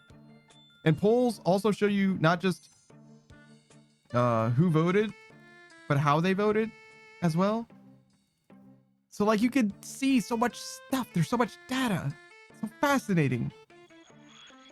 In theory, I could like export all of this poll information and determine like which day of the week people are most likely to answer a poll for, right? Or like what kind of question people want to answer the most. You know, there's stuff like that that's also there. There's so much data to be had. Now, what isn't there is when people voted. That would be pretty interesting to know too, right? Because if everybody's voting from, I don't know, 8 p.m. to like midnight, right? Then the poll doesn't need to be for 24 hours. It could just be for 4, right? From 8 p.m. to midnight. That's when people are going to be actually seeing the poll anyway.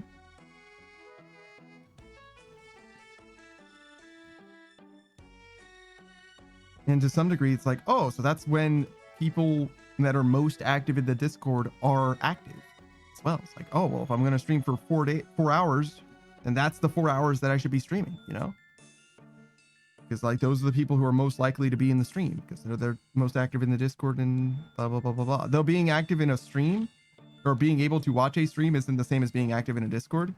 Both are on your phone, obviously, but especially my stream, right? It's like definitely like second monitor shit. Shout out to you watching like a YouTube video or I don't know, doing your taxes in September. I hope not. Holy shit. But you can submit your taxes quarterly, I guess, if you wanted. Most people's employers do that for them, though, I think.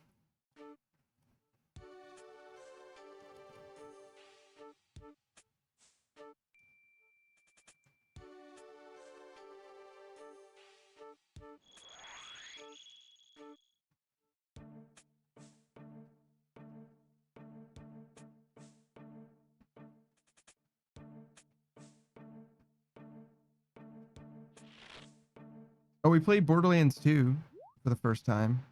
Well, not for the first time, but as a group on Thursday last week. I wanted to say Saku twice. Savage wanted to join us, and I was like, what are you doing, bro? Like, why would you volunteer to join us from like 8, maybe 9-ish p.m. East Coast time to like maybe as much as like midnight every night? Well, not every night, every Thursday, right?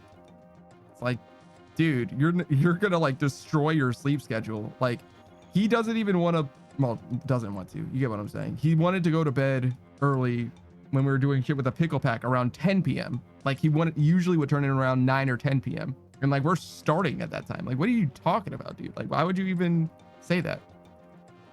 He's like, no, it'll be fine, and I'm like, we're playing Borderlands 2, the game that you do nothing but make fun of all the time. He's like, yeah, it'll be fun with friends. I'm like, okay. And it ran like absolute dog because he's also on the other side of the world. I forgot about that shit. It didn't even occur to me that the ping might be bad. But yeah, it ran like dog for him. He got stuck in just the level geometry, and he ended up getting really tired and was like, nah, man, I gotta go to bed early. Thankfully, he was at least able to refund the game before he got to the 2-hour mark. But like, fuck, man. Like, what a nightmare situation. I think we wouldn't have gotten a fourth person anyway. It ended up being Zero who suggested it. I joined in, obviously, and Roku. Roku's often down to play something. He's often down. Sometimes he's busy. But yeah. So it's just gonna be the three of us, I think, playing through Borderlands 2. I'm Maya, the Siren. Zero is Zero, the assassin, and Roku is Krieg, the psycho. I think his name is Krieg. He's in the movie.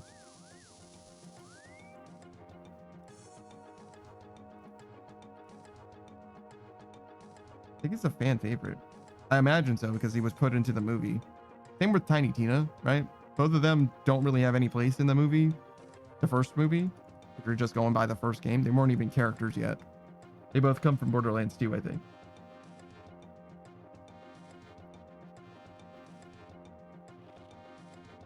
I don't get the affinity for Tiny Tina, I'm gonna be honest.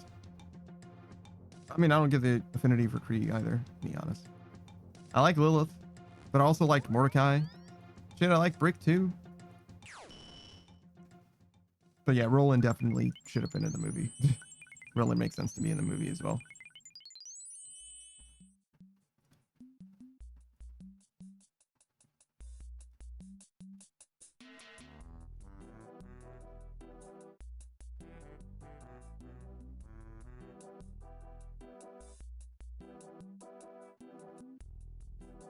So V Rising, huh? We're at like gear now 60. Somehow we went from like 40 to 60-ish, right?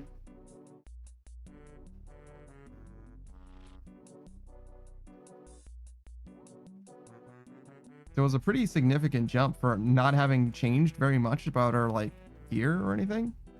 But we're also now able to fight like all the way up to like Act 5 enemies or whatever. And if we get access to yet another like bench or whatever to make even more stuff, then we're gonna be like knocking on end game at that point, right?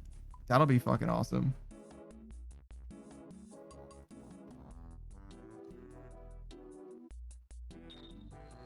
Not that I want the game to be over exactly, but I definitely do want to progress. Progression for me is like the main driving motivator. Like, I don't really do anything other than progress in games for the most part.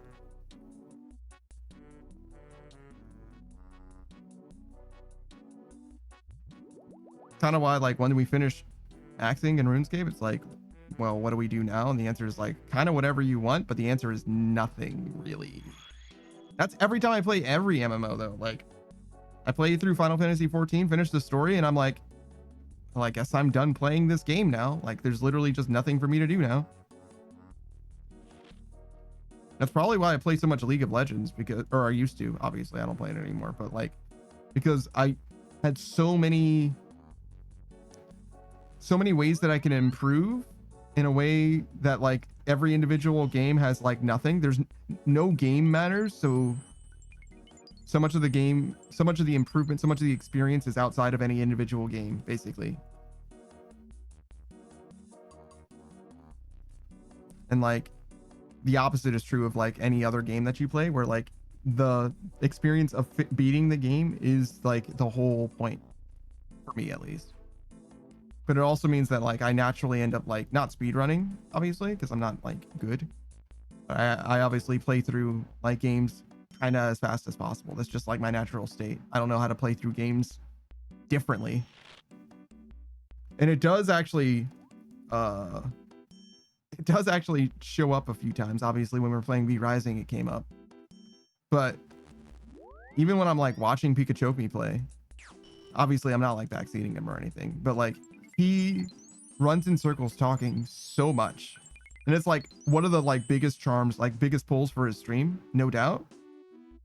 But that's like so different from how I approach not just the game, but also the stream. Because I'll stop what I'm doing to read chat for sure, but I won't stop what I'm doing to talk through what I'm thinking almost ever. Like if I need to like really think it through, like if I'm struggling to, you know, form the thought into words. What a terribly ironic thought to struggle to put into words, by the way. Holy shit.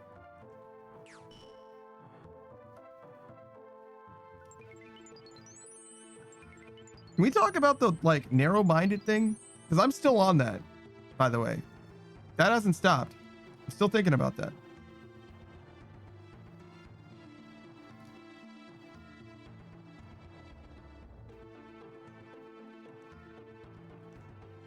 Can I get these?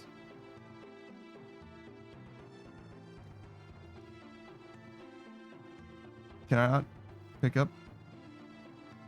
Oh.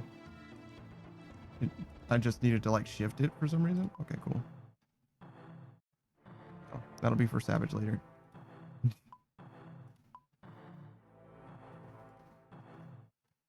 Oh wait. Necklace. There we go. Did I get? Yes. Excellent. Well done, me. You did it. It took way too long, but you did do it.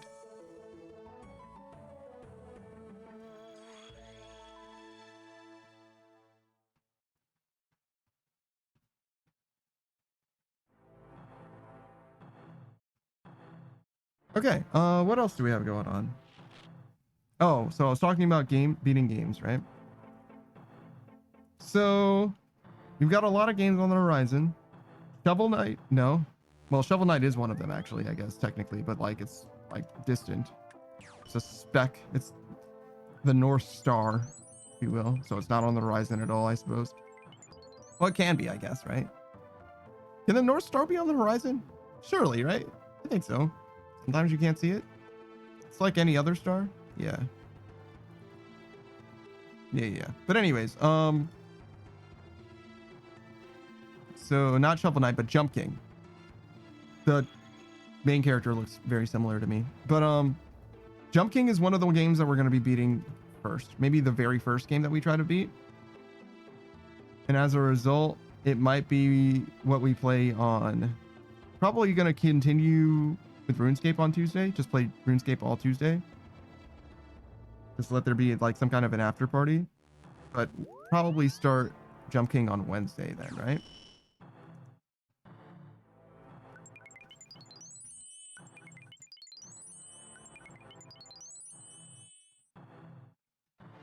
And then System Shock 2 is also very important for me to get through. Maybe that'll be Thursday then.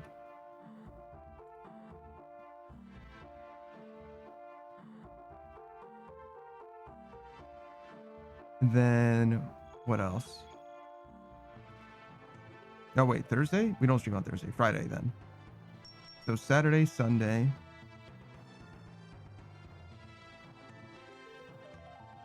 So Sunday we're streaming from roughly 4 p.m. to midnight. So 8 hours. That's the biggest block. So I guess we should play the longest game. So maybe Persona goes there.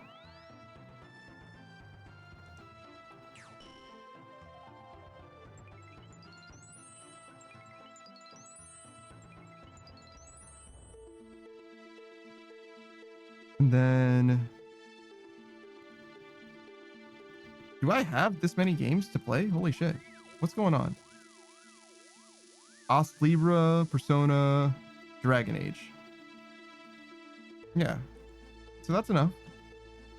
I might finish Jump King or System Shock 2. Well, probably not. System Shock 2 is Overworld Zero, which we will beat very fast. But System Shock 2 itself is probably going to take us a while to beat.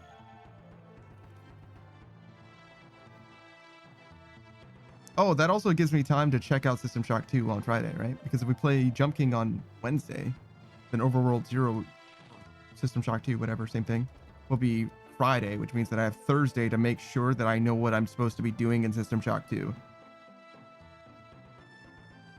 Separate from Overworld Zero. Which, assuming that I even beat Overworld Zero the first day, which might not even happen, to be honest. It's totally possible that that doesn't happen.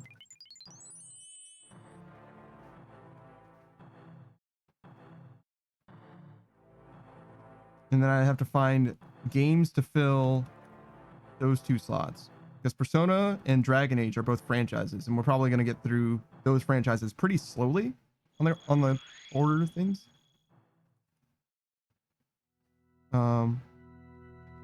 Hogwarts Legacy, Armored Core 6, and Okami. Okay, so we've got plenty of games to back them up.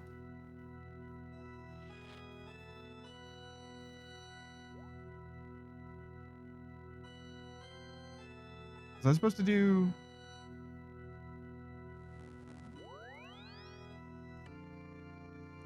I might have to ask... I feel like Nora asked me... I have to ask her what she wanted to play together. I feel like it was a game that must have been Elden Ring? Must have been Elden Ring. I don't think AC6 has multiplayer. It's kind of the thing. But I'm not sure. But if she wanted to play AC6 together, then we have to schedule a time for it. Of which there are options. I just don't know what her schedule is like, but I know she has a proper schedule now and stuff. I should send a message to her now, because I'm going to forget. Okay, we'll do that now.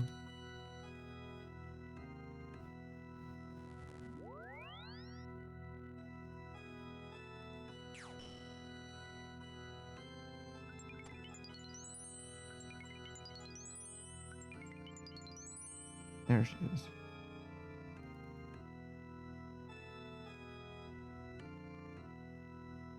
She might also not remember, but I can kind of remind her.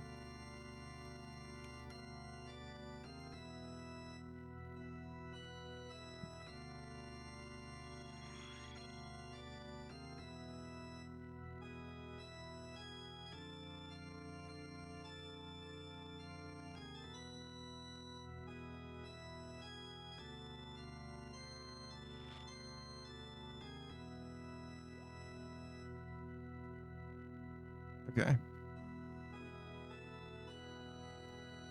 It doesn't matter a ton if it was AC6 or not. We've got other games anyway.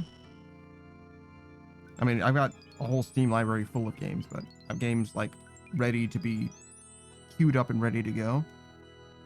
But the biggest thing is that there's a lot of games that like I kind of intend to play with Savage. And there's nothing wrong with there being a lot of those games, but I don't know if he's going to actually want to be there for all of the game, if that makes sense. Because he was like, oh yeah, I'll hang out for Kingdom Hearts. But like, maybe he just means Kingdom Hearts 1. Realistically, but it depends. If I start playing Kingdom Hearts on one day, then I'm probably not going to move it to a different day though. Realistically, because like you probably would want, from like a viewer experience, you probably want it to be on the same day, right? So it's just whether or not he has to be there, I guess, is the difference, which is works for me. He never has to be there, right? Whether or not he feels obligated to be there. So I think that works out. But it does mean that we wouldn't be playing a game with Savage, probably, at all, if we committed to Kingdom Hearts until we finish the franchise, right? Because I'm probably going to play all of the Kingdom Hearts games week over week.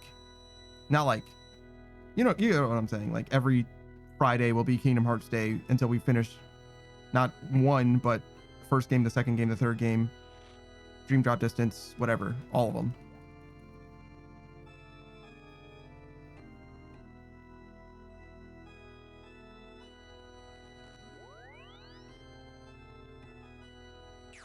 I think one of the games is like just a bunch of cutscenes, so I wouldn't post that on the stream.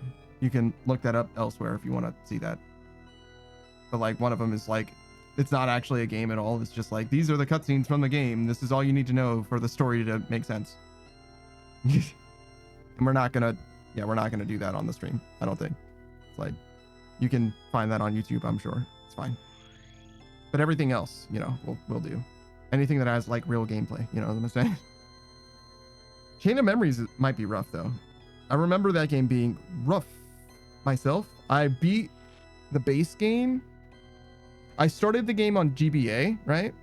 I got to the last boss, Marluxia, and got my ass beat. I couldn't beat him. Couldn't do it. Then I played it on the PlayStation 2, the port. I got all the way to the end, beat him, and I started the Riku playthrough. And I got maybe halfway, and I got like stuck on Jafar, basically. Just because my deck, the thing with the Riku campaign is that you don't get to customize your deck at all. And my deck was just like bad. Like I just struggled with that fucking deck. And I think the problem is like all I really needed to do, I think, was like level up. I think every time you level up, your deck changes. It's like a fixed deck for not like the encounter, but based on your level for a given encounter or whatever. And I think if I just leveled up like one time, it would have been fine. I just couldn't be asked to grind for fucking probably 20 minutes. I probably spent like an hour, maybe a little longer, trying to beat the boss and failing.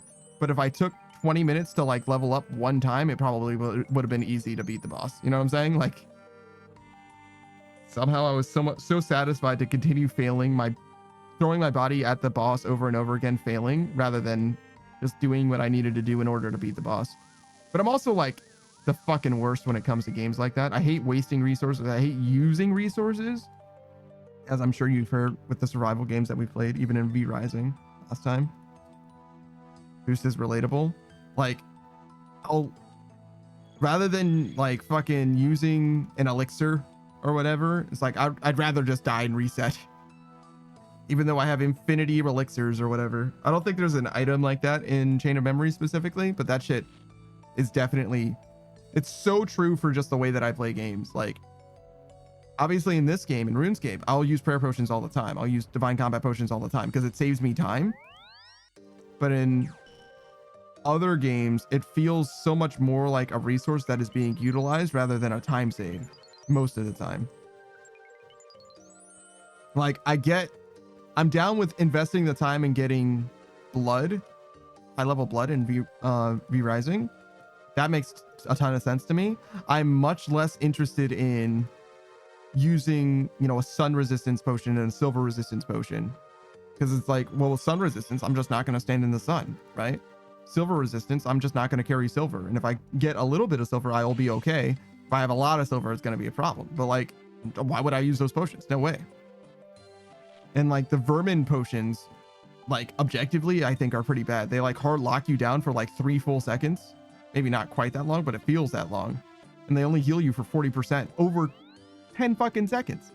Again, it's better than no healing, as I've said many times. But like, I've used them. I made everybody like 10 of those potions, I think, right? I don't know that anyone used them, but I know that when or anyone other than me used them, but I know that when I used them, I don't even think it saved me. I don't even think it helped. You know what I mean? Like, it was legit fucking pointless. Bruce says, instead of actually learning how Olm works, I just throw bodies at him until he dies. That's pretty funny. Olm is a little rough, to be honest. But the way that you do Olm properly is like a lot of running back and forth and back and forth and back and forth. It's like really, really, really rough to do it the right way.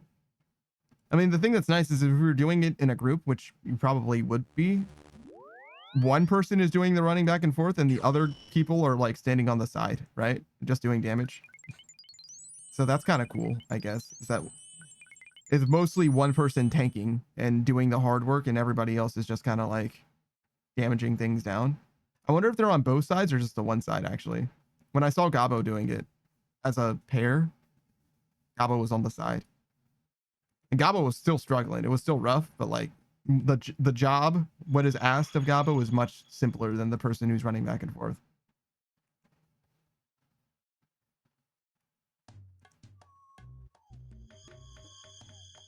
At least, you know, from my perspective, from what I was looking at.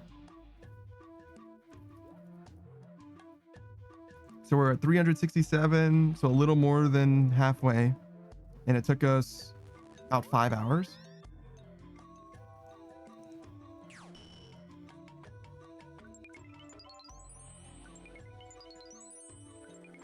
Who says, I'd rather throw Xanic at them and hope it works. Xanic?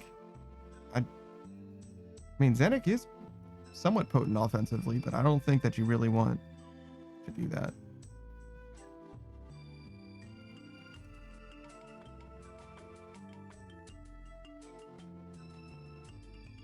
Yeah, almost exactly 5 hours. So probably another 4 hours, I would guess, at least, to get there. It's okay. We're so fucking close, dude. There's no way I don't stay up and do the last bit. Who says, now you see, if I give them the gift of Xanic, that goblin will ruin their lives. Yeah, but that won't kill them. Which is what you need in order to, like, win.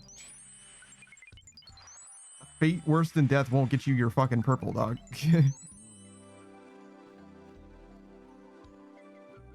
Boostus basically is killing them. I feel like you're really losing the plot on this one, brother.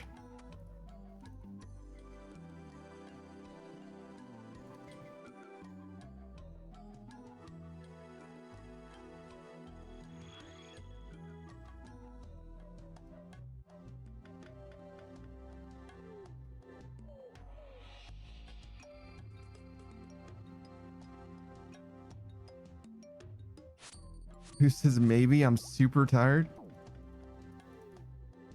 You're not doing the KC in Cox to make Olm suffer, right? You're doing it to get the drop from Olm. Olm didn't do shit to you. You showed up to his house.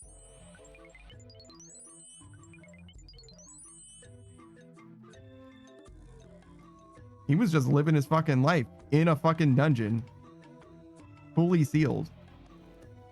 There was no danger to society at all. Who says, yeah, and fuck Olm's house. I mean, damn. Tell him, I guess.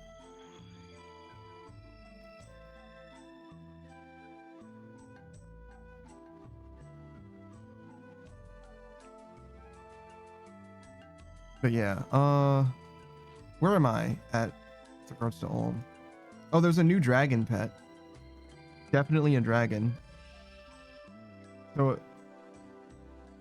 at one point, Suck wanted to get every dragon pet, and Huey Codal is definitely a dragon. No reason not to believe that that's a dragon. So I wonder if she's gonna get Huey Codal after she finishes Zulrah, right? To square up her dragon pet roster. Olm is not a dragon. He's an Olm. He's a salamander. He's weak to dragon bane weapons, but he's not a dragon.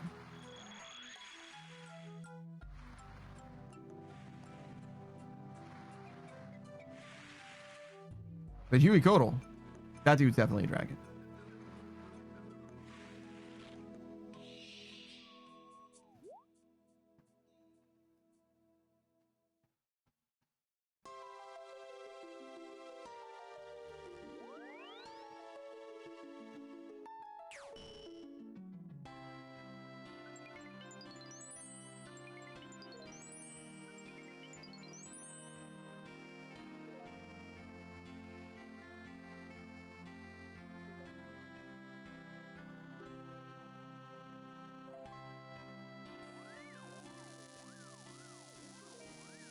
That's a lot of fucking willows.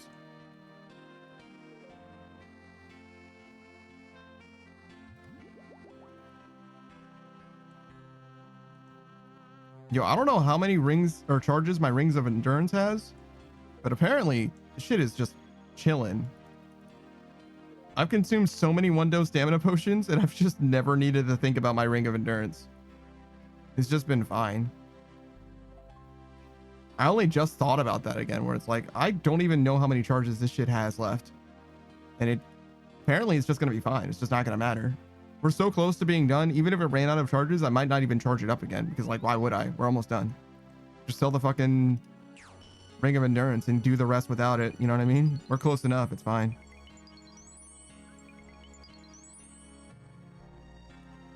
I might not even suggest using a ring of endurance here because, like, yeah, you can, right? There's nothing wrong with it. It is probably better. But, like, this is such low cost with regards to agility, like run energy or whatever. Like, you really don't even need it.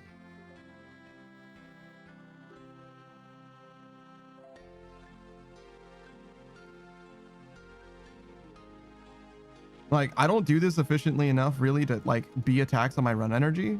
You'll see I hit like 100 run energy before this buff runs out often. Not all the time, but often. That's just because I'm bad at the game. Which means, like, yeah, you definitely can benefit from it more than I do, but, like, probably doesn't even happen. You know what I mean? You're probably fine.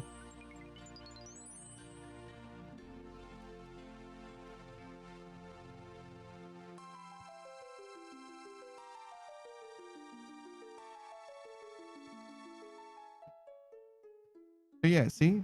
Up to 94. It's hard to keep it down. Hard to keep a good man down.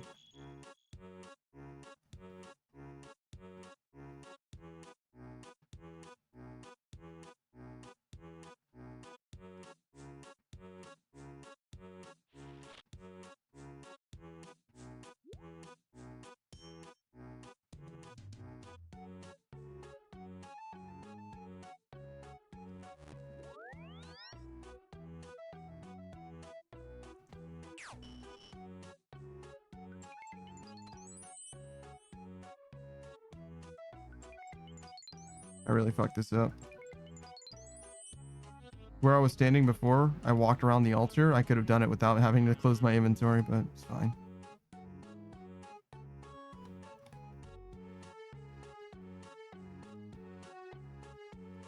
It's just sad, you know? Just a sad story.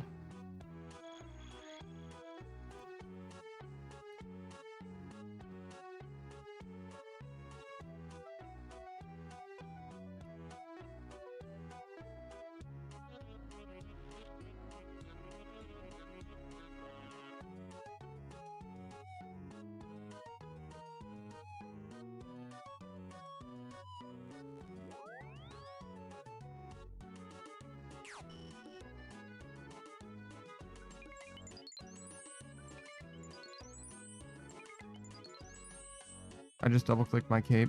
I don't know why. I was thinking about double clicking though, because not like double clicking my cape, but double clicking in general. I think I remember there was somebody who was like trolling a scammer from India or whatever. And instead of like just doing what he like said, obviously, because it's like a anti-scam or whatever, they were also like deliberately fucking things up, like double clicking, but instead of just double clicking like a normal person would, they would go, so instead of double clicking, they would do like click, click, like just notably too long apart. Ghost Junior says under 300k. Let's go. Yeah. We won't be maxing today. Not today. That'll come Tuesday. But we will get the rest of the experience that we need today for sure.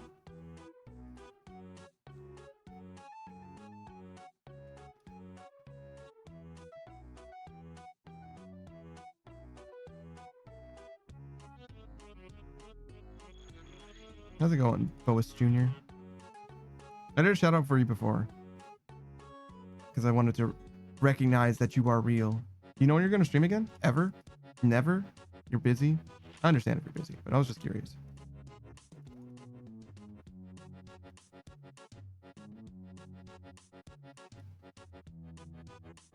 I try to only do shout outs really when I know that people are not just streamers, but also going to stream eventually. But I also don't want to like discriminate. It's like, no, you're not active enough as a streamer for me to shout you out. You know what I mean? Like, that's kind of fucked up. Like, I'm some kind of arbiter or fucking anything. I'm just a guy.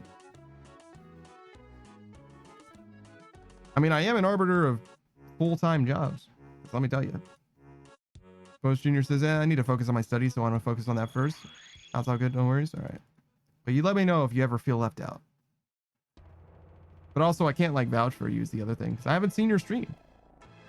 Post Junior says, hey, it's you stream. It's your stream. Do what you want. Yeah, no, I got you. There's something to that, but I don't know. To me, there's a lot of elitism that can come from having the wrong perspective when it comes to streaming. And I want to make sure that I keep my head right. You know what I'm saying? And to me, what makes a streamer is someone who streams. You don't need to stream every day. You don't need to stream a lot. When you do stream, you just need to stream, right? And I think that that perspective keeps me thinking about it the right way. If that makes sense. I stream a lot, but you don't need to stream the way that I do. And the way that the reason that I say that is not just because it's like, oh, you know, I don't want to raise myself above other people, but I also don't do things that streamers, in air quotes, will say that you have to do in order to be a streamer. You have to post on social media. You have to make clips. You have to make long form content on YouTube as well. Like fuck off. Like, people who say what I have to do, like, you can suck eggs. You know what I'm saying? Like, I don't have to do a goddamn thing. You have to suck my balls is what you have to do. You know what I'm saying? Like, I'm going to do what the fuck I want to do, right?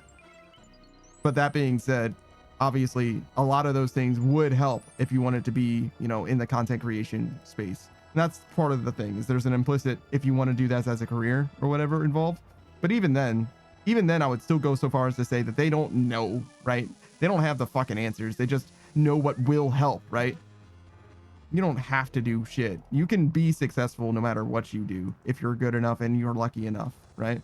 But whatever. Ghost Junior says, no, yeah, I remember doing all that. Yeah, I bet. And it does help. I'm sure it does. But sometimes you can do everything the right way and just not be lucky enough. You know what I mean? That happens. I imagine. I don't know anybody who's done literally everything the right way, but I bet it has happened. You know what I'm saying? That you're just simply not lucky enough. Wrong time, wrong place. Simply not good enough branding. Not being funny enough. Definitely a thing. Post Junior says, I was really just doing it to find friends and a community. Yeah, that makes sense. For me, I don't know. I think I kind of like stumbled into a lot of that. Grim Malenko says, I just got off my first day. Fuck that job. Yeah. What's the problem? What's the new digs? But yeah, when it comes to like friends, I definitely have some new friends for sure. Not really why I started the stream, but it probably came at the right time because it seemed like my friend group was kind of exploding at the time. And then as far as community goes, I don't know. Community doesn't real to me. The idea of a community, I've never really liked the idea of like communities, I guess. Like, even for like I love all kinds of different like anime and shit, but I never associate with like people, not even people who like anime. I don't even associate with people who like the anime that I like. So I don't really draw from that kind of space. Like, it doesn't feel real to me. And I definitely do have a Discord, but like, I don't feel like there's a sense of community myself, at least. What I feel like is that there's a bunch of people that I know, and I feel like engaging with the people that I know on an individual basis is also something that's a healthy mindset for where I am. I feel like we're a group of people that are comprised of individuals rather than having some strong core sense of identity that is like communally driven or anything. I don't have anything to do with you, and I'm not the thing that you guys have in common. I mean, you are watching the stream together, technically, right? But like, there's nothing about me that makes any group of people have something in common, if that makes sense. Like, you're all people, and I want to treat you as such, and I want you to view yourself as that way. But that's just like my opinion, bro. Like, you can do what you want, right? Because you have agency or whatever, but I don't really view it as like a community thing. I don't really like even the mentality of it being like a community thing. Like, you're all people, and by people I mean like individuals. You're persons. But you know, that's where I'm at for now, and I'll stay that way as I continue to be, you know, able to talk to people individually. If ever there comes a time where I can't do that anymore, my mind will have to be altered in some capacity, because I'm just not going to be able to engage with individuals in the same way. But I don't even think that's going to happen, so I'm not worried about it personally. Bruce says, I'm people, and that's the nicest thing anyone's ever said to me. Man, that's crazy. You need to get out of those abusive relationships, bro. It's fucking crazy. Great Malenko says, I'll be back there tomorrow because I'll be back there tomorrow though because of bills, and it's food service, so it's not a good time for me. And the Great Malenko says, no, I'm a robot, actually. True. Robots can be people. Give it time. You call them clangers for now, but you'll be saying that you have Klanga friends and you've never used a hard R before. You know what I'm saying? Give it time. You'll start singing a different song, like all the others.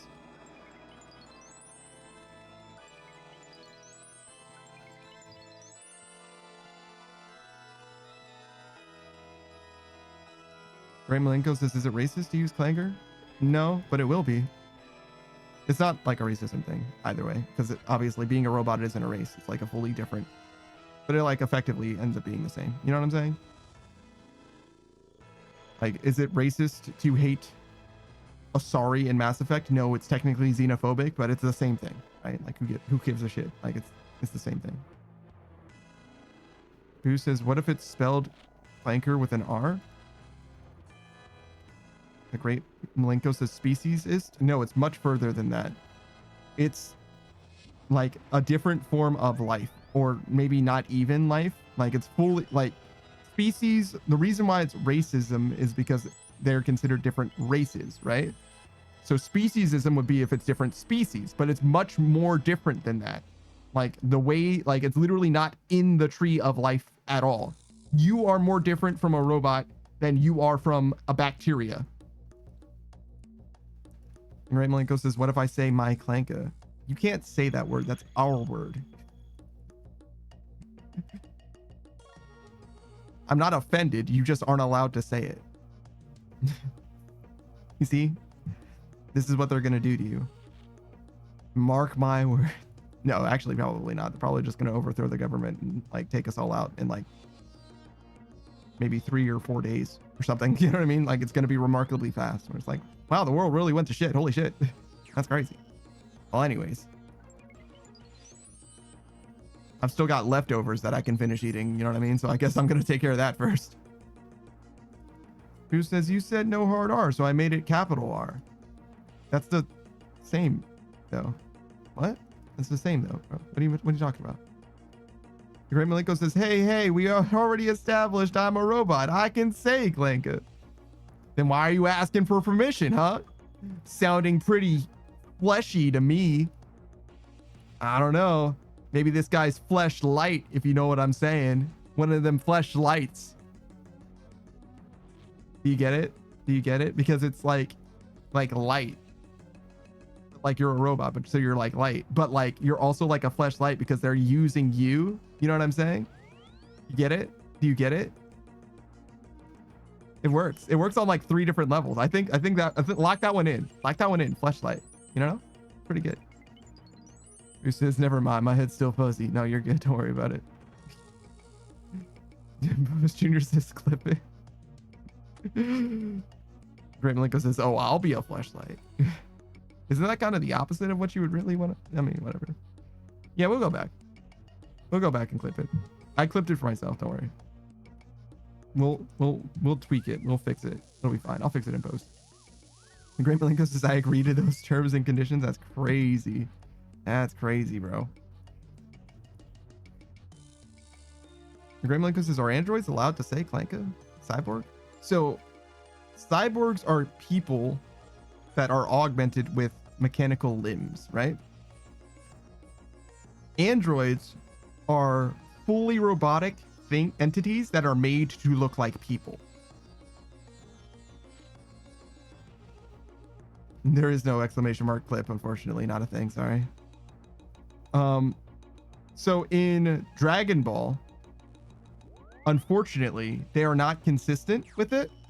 Androids 17, 18, and 20 all were people, and they just have mechanical parts. Android 20 is almost entirely robotic, right? It's just a brain. But Android 18 and 17 are almost entirely people, but they have like infinity engines or whatever, right? So those 3 are cyborgs. Android 19, 16, and like most of the other androids are cyborgs actually. Or no, I'm sorry, they're actual androids. They're fully robotic. 16 has like extra backstory apparently or whatever, but like as I understand it, they're fully robotic. But yeah, 17, 18, and 20 are actually cyborgs in the way that I would make the distinction. But yeah, the easiest way to think about it is Cyborg from Teen Titans is a cyborg, right? Androids are fully robots. That's the difference.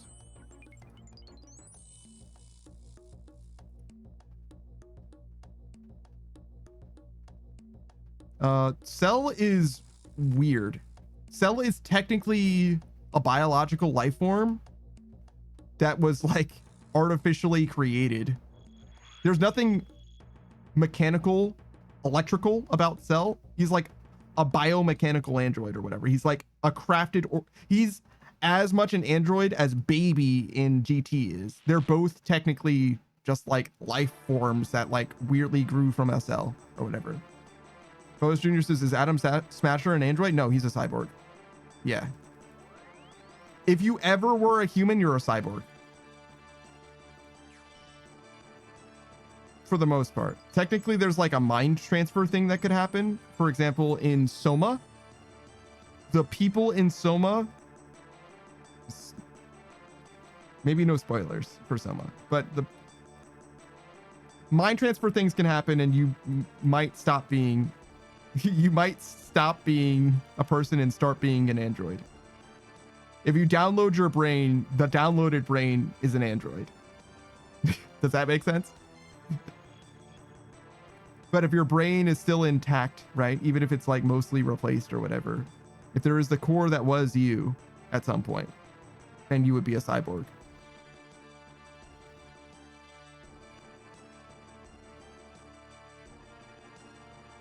But yeah, to be fair, as you get like further and further down, it is a bit of an edge case sort of a situation.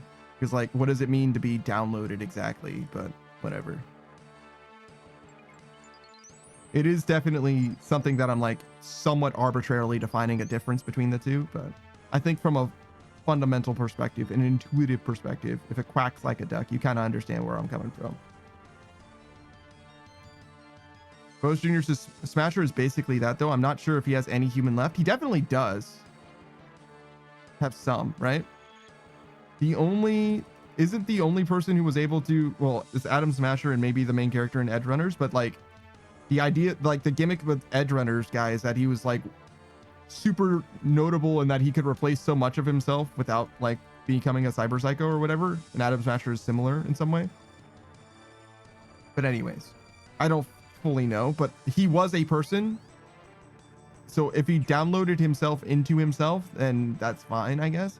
but I don't think that that technology exists in Cyberpunk generally, save for spoilers in 2077. There is one, I believe, consciousness that is technically fully divorced from its body.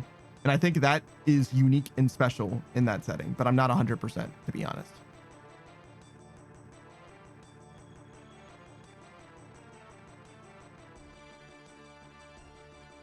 As opposed to a different spoiler, which is a robot that gains sentience. Ghost Jr. says David was trying to be like Smasher. They joke that he has a brain in the bot. That might even be a stretch. I have no idea. I haven't seen Edge Runners, to be fair. I just happen to know that he has like some kind of thing.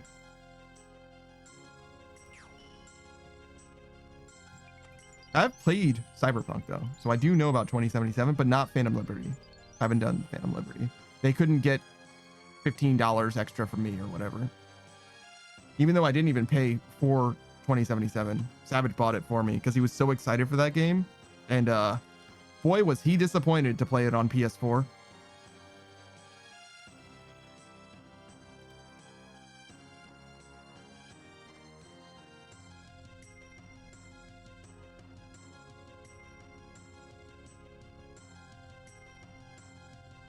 So yeah, basically Cell from Dragon Ball is like a weird edge case. I would probably call him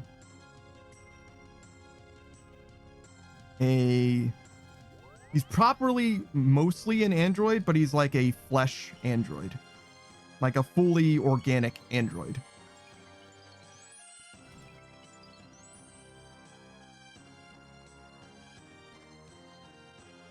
Because he's still like a machine that was like created, but like he's made out of organic parts. He's fucking weird. He's a weirdo. Boost his flesh droid sounds like a sex bot.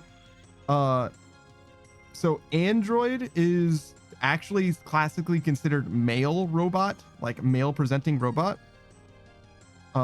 Is it gynoid? Like androgynous? Oh, I'm sorry. Androgynous is andro for male, gyn for female, right? But misogynist is people who hate women. Miso meaning hate, gyn meaning women, right? And misandrist is mis meaning hate and and meaning man. So there's actually such a thing as not an android, but a gynoid or whatever. And that is almost always in media. If there's a gynoid, they basically mean a sex bot that is lady presenting, like almost always. Technically it's just a lady, but like, you know, misogyny, I guess. It's always a sex bot, basically. Bose Jr. says also you can call me Bo for short. Yeah, but like, I would hate to take your parentage away from you, Bose Jr. You deserve it. You deserve it. I might call you Bo sometimes for short, but I like to call people by their full name if I can. As that Daft Punk Panda, long ass name. I kind of refer to myself as Panda if it ever comes up, I guess, to be fair, but.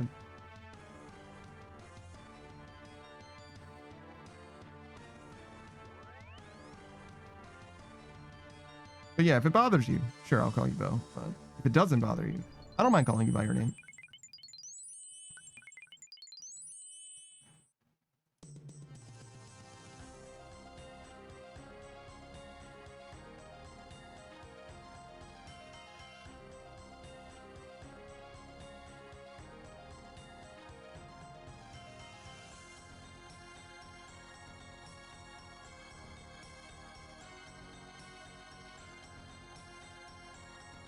Who says, sure, why don't you call Shadow by his full name? You know what you've done, Booze. You know what you've done.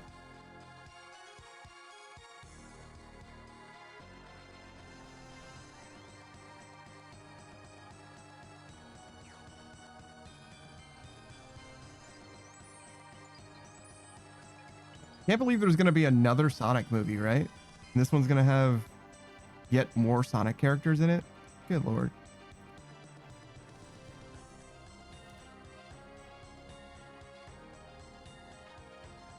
Ghost Junior says, say what you want. I don't care either way. Just a lot of the same thing over and over again.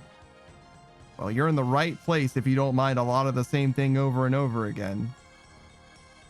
There's going to be a lot more of that. Actually, I say that. We're about to stop playing RuneScape, so maybe it won't be a lot more of that. Maybe there'll be a lot less the same thing over and over again. Maybe. Who says, no, I don't know what I did? Fine, bastard. Yo, what is happening in my frames right now? Everything okay at the farm?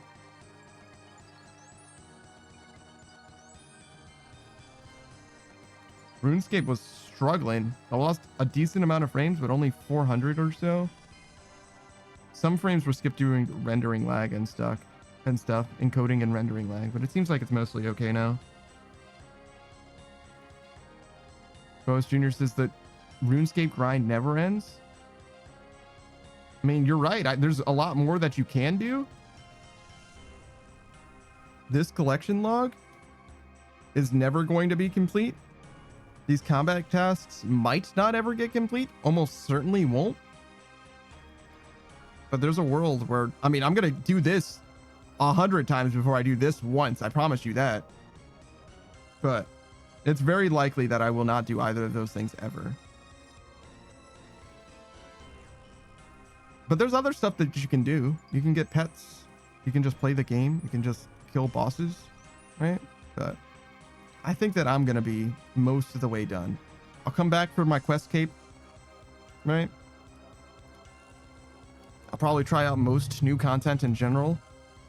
I'll probably come back for my max cape, being that sailing is going to come out at some point. But other than that, we'll be back when there's new shit, but probably not going to hang around for too long. I mean, there's a lot of fucking RuneScape still, but I've already experienced a lot of it too. I'm fucking 460 RuneScape streams deep, I think. I think this is episode 460 right now. And there's still going to be at least one more on Tuesday. And that's just one more, right? We're going to do sailing. We're going to at least try probably Colosseum or Inferno. Almost definitely one or the other. Then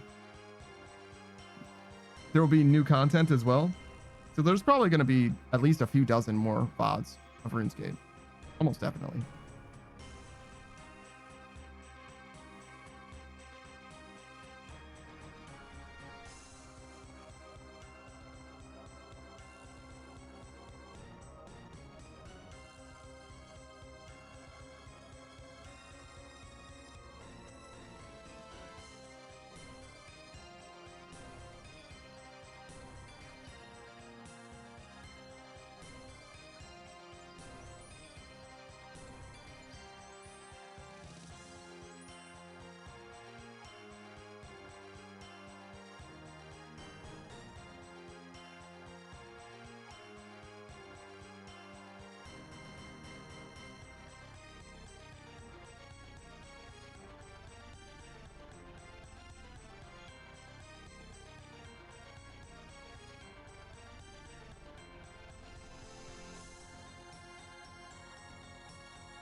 Let's look at Savage's stats.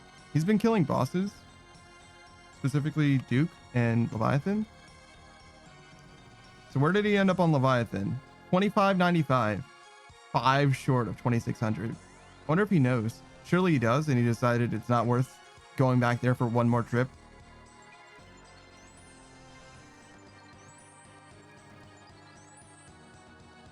$2177 on Vardorvis.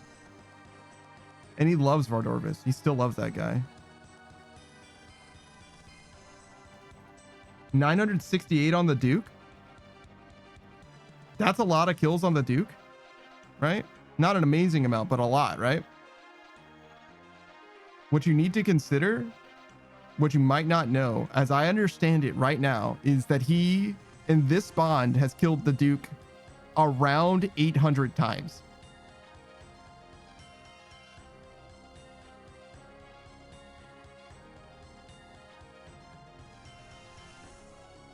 Just to give you some perspective, Like he's been bossing like a motherfucker. He grinds out like no other. Holy.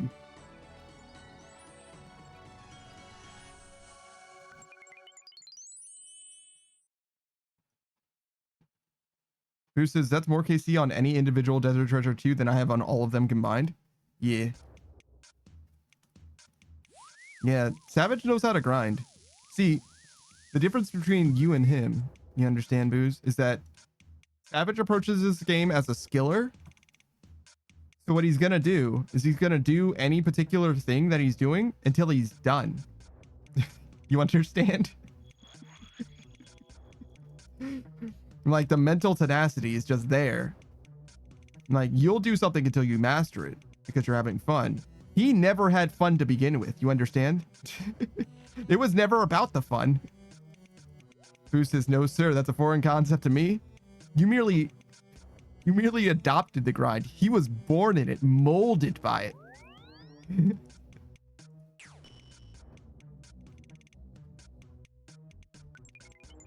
I still haven't seen that movie. I've never seen a Dark Knight movie.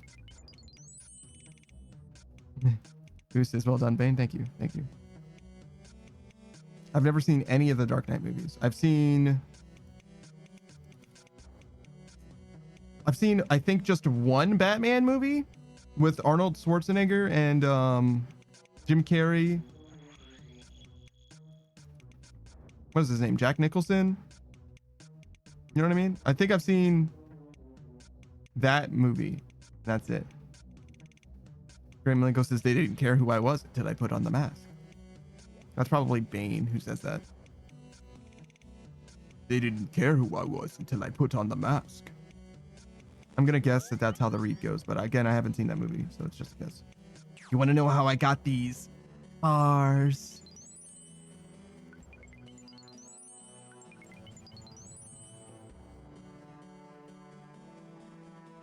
Want to know how I got these R's?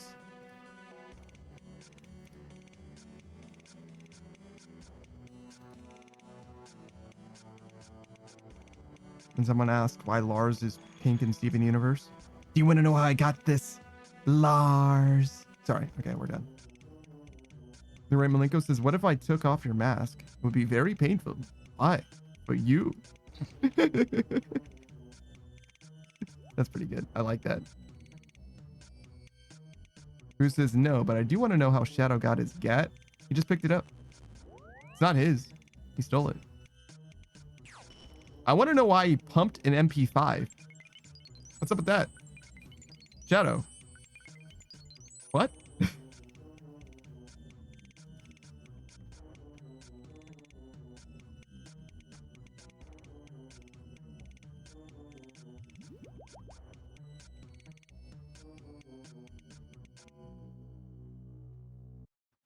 Ghost Jr. says, not why. You're a tough guy. I like that it rhymes. I don't know. Is that a rhyme? Or is that a line from the movie? Who says, because he's the coolest. I'm the coolest.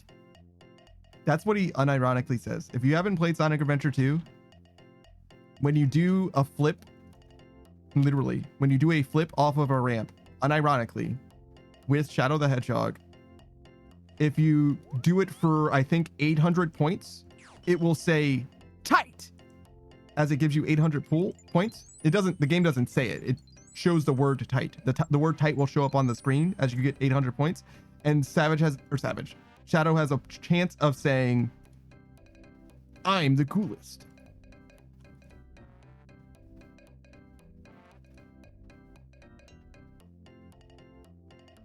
It's like a little bit of like a micro rhythm game, right? You have to time your A press on the jump, on the ramp, so that you get as many points as possible. The max you can get is 1,000. And I think if you do 800, he'll say, I'm the coolest. Sonic and everybody else has lines too. Well, Sonic, Shadow. No one else has ramps. Amy and Metal Sonic are also speed characters in the battle mode. Maybe they do have a voice line for that, but I don't know. John Small says, man loves Latinas. I don't know why. I don't know why that's a thing. It's a weird thing, but apparently he loves Latinas, but I've heard that before as well. I don't know why. Grant Malenko says, I just played the first quarter of a college football game, and I think bro either broke his controller or he's about to rage quit. Dang, that's crazy. Grant Malenko says, in 3 minutes of football, I put up 35 points. God damn.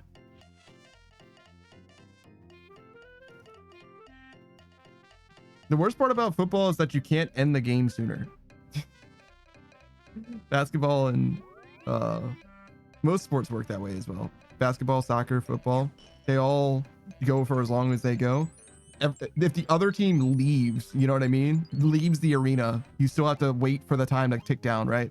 I don't think there's a formal forfeit. You can get skunked in baseball, but like not in any other, as far as I'm aware, not in any other sport. Grim Malenko says, which is 5 touchdowns. I do know how the points work. Look, I know that much about football. Touchdown is 6, and you get a free point if you kick it into the giant fork. In that giant fucking tuning fork. Or you can go for the 2-point conversion, which no one almost ever does. Because statistically, I think it's way worse. I think 2 points from a 2-point conversion is way too risky, unless it's going to literally win you the game.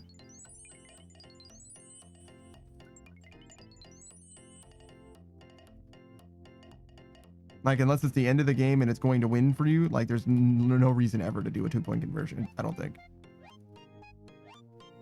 Graham Malenko says he left because I scored again. I hope you get your points. Is it ranked?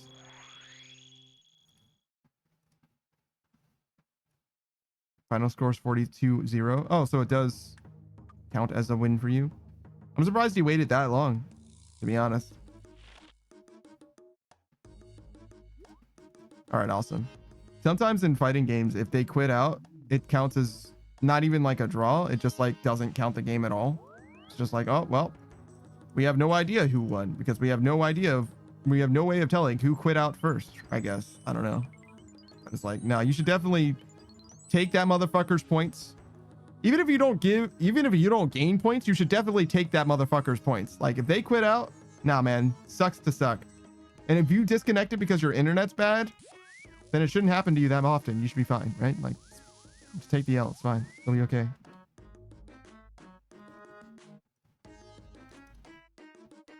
The Great Malenko says it was a total of 4 minutes and 30 seconds of football. And I put up 42 points. 270 seconds.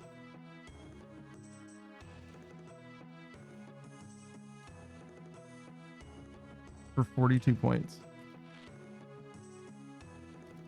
So every 6.4 seconds, you got a point. So about 10 points a minute. Obviously. Just throwing that out there. If you like crunching numbers, as I do.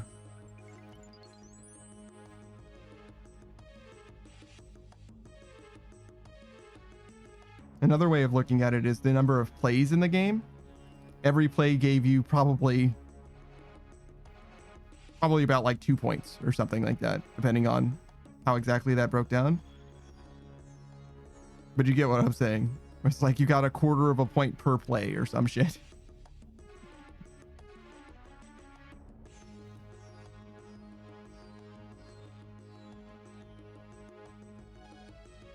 Pretty good.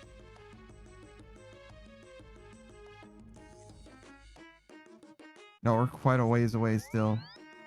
It's okay. Keep your head down. Keep on getting it. You'll get there eventually. I mean, look, this 12,000, I think just needs to drop to 0 and we're done, basically. And we still got one more inventory actually, because this 6,000 is going to become 16 and then we need to sell them, right?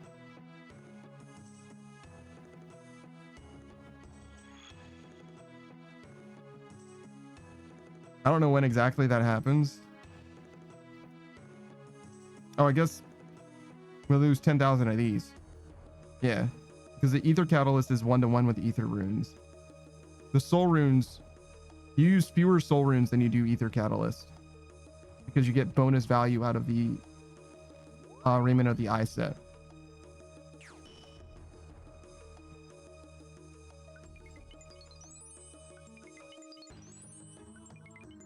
But you use Essence and Soul runes in the same amount, basically. Like proportionally the same.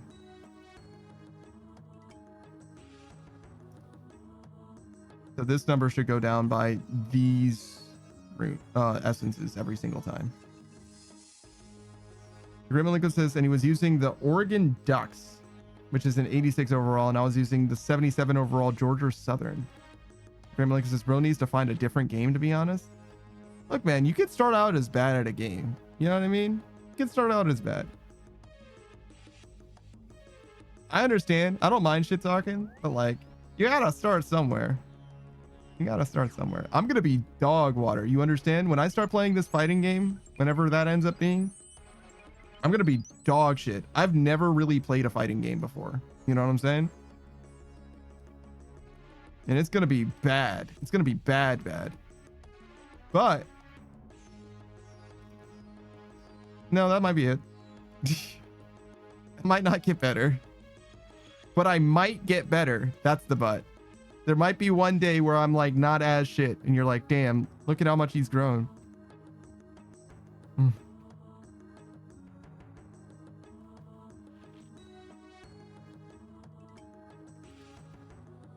The Great Malenko says, bro got slapped by bottom tier team. And he was using a top 10 team in the game. Really? 86 is top 10? That's crazy.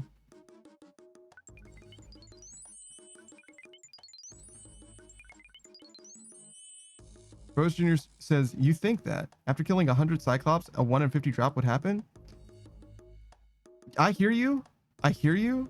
I actually was a little bit dry at one point. I don't have my stats for defenders. You're definitely doing defenders, right? But I think I killed a little bit more. 86 was one of the numbers, but I might have killed like 130 at one point. But overall, I was like very much not dry. It was pretty good.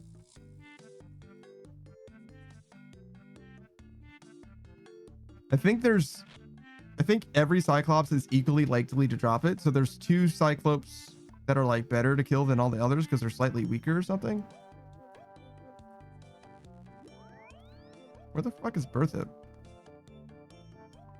I don't know what the fuck Berthip is. But yeah, they're like kind of near the door. Like if you go through the door and go straight into the right, I think they're there. Post Junior says, yeah, I'm going for the weaker ones. Okay. I mean, if you change worlds, you should see a bunch of people there probably, to be honest, but yeah, you'll get it. You'll get it. It's less than a day for sure. It's like an hour or maybe 2 at most. Don't forget to switch defenders. Very fucking important. Because if you don't switch to the defender and talk to the lady or whatever, you will not get a defender. You will be there forever. Right? You will not get the new one unless you equip the new one, talk to the lady or whatever. Forget how it works exactly. Rose Jr. says, sounds like you have experience with this. Savage stressed to me how important it was to not fuck up. And I also knew it was like a little bit of an RNG fest or whatever, so I did keep track of how many I killed between drops. I never got a 1 kill drop. I think Booze said that he would give me like 1 million gold if I got a 1 kill drop. I think it was Booze.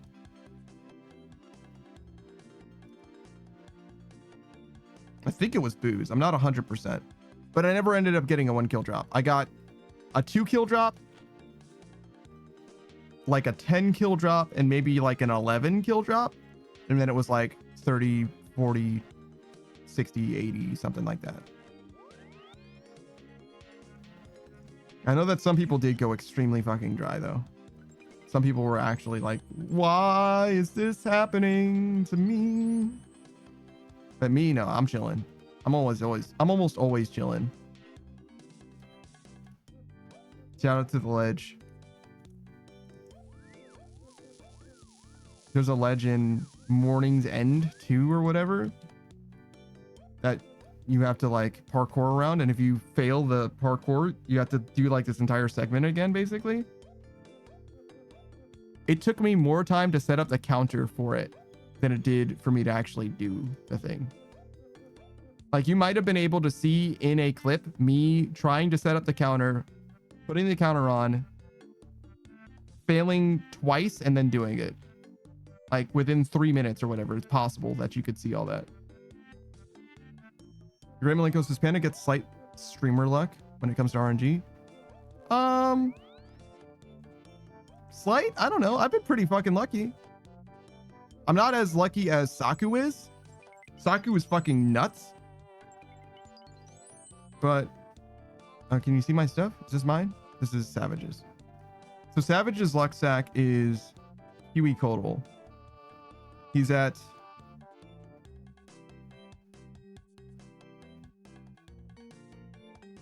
Spory. Oh, is it the Huey Codal? What the fuck? I don't know. It's supposed to be in alphabetical order, but I don't see him.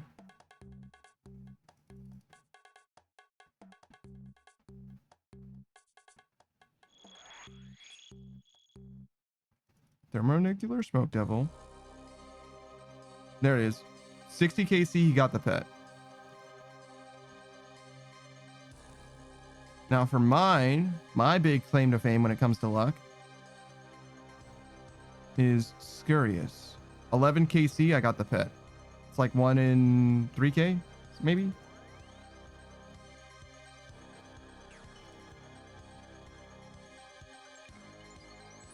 Yeah, I have the Scurious pet, the Chinchampa pet. No, I'm sorry. The Chompy Bird pet. So Scurious pet, Chompy pet, the Vorkath pet. That took me 674 KC. And the Quetzal pet, that was like 11 Hunter Rumors.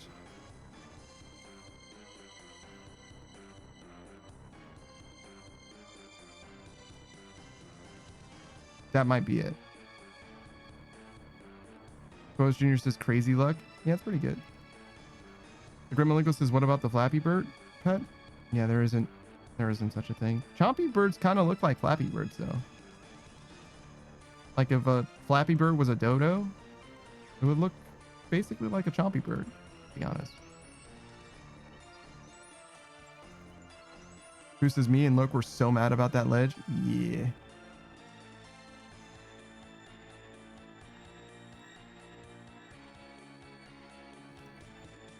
Gremlinko says, I know, that's why I said it. Yeah, I got you. I've done 20 Artios? Why? I've done 6 Briophitas? Why? Oh, for the Wilderness Diary or whatever, or the combat task. Yeah, that's why. I don't know about 6 Briophitas though. That's crazy. Damn, I've done 119 sucks. That's a good amount of sucks. Not an amazing amount of sucks, but it's a good amount of sucks. Good.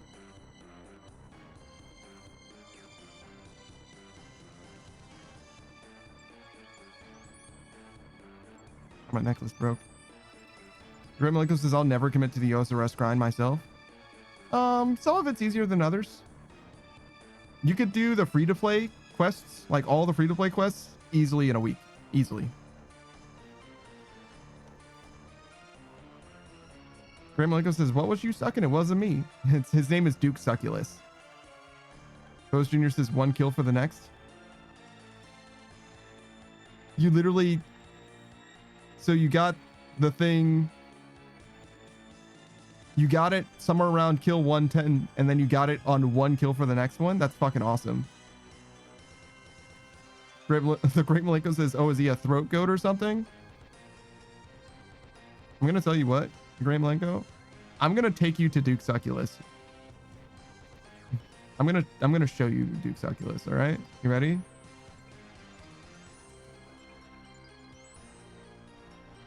Are you ready? Are you watching? We're gonna go there just for you, just so you can know who you're talking about.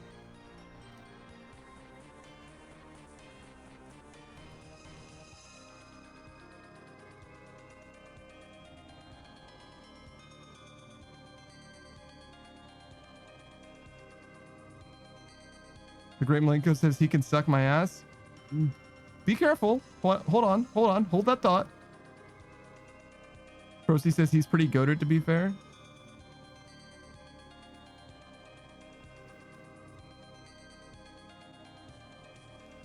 The Great Malenko says, or Succulus, or whatever you said. The Duke Succulus. This is him.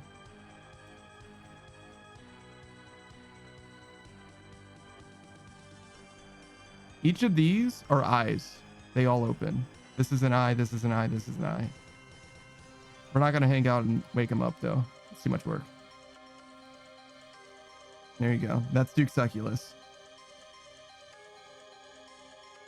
So he's mostly teeth. Old Jabba the Hutt looking ass? Yeah, Jabba the Hutt with many eyes and many teeth. One of the names I've heard for him is the Forbidden Fleshlight. Also, hello, Procy. What's up, dude? How's it going?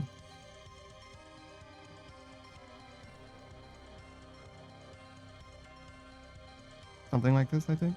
I had to readjust my camera.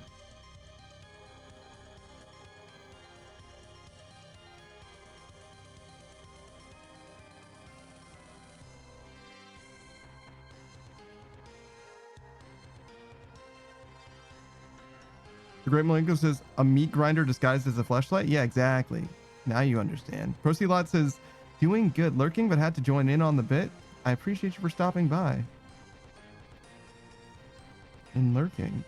As you can see, we're most of the way there. We're not going to be maxing today. It will be Tuesday when we actually properly max. But we're just doing the final prep for it for now. I'll gladly pay you Tuesday for a hamburger today. That's closer. The Gremlin says, and that sounds like Savage saying, I'm sorry, and that sounds like something Savage said, to be honest, the Forbidden Fleshlight.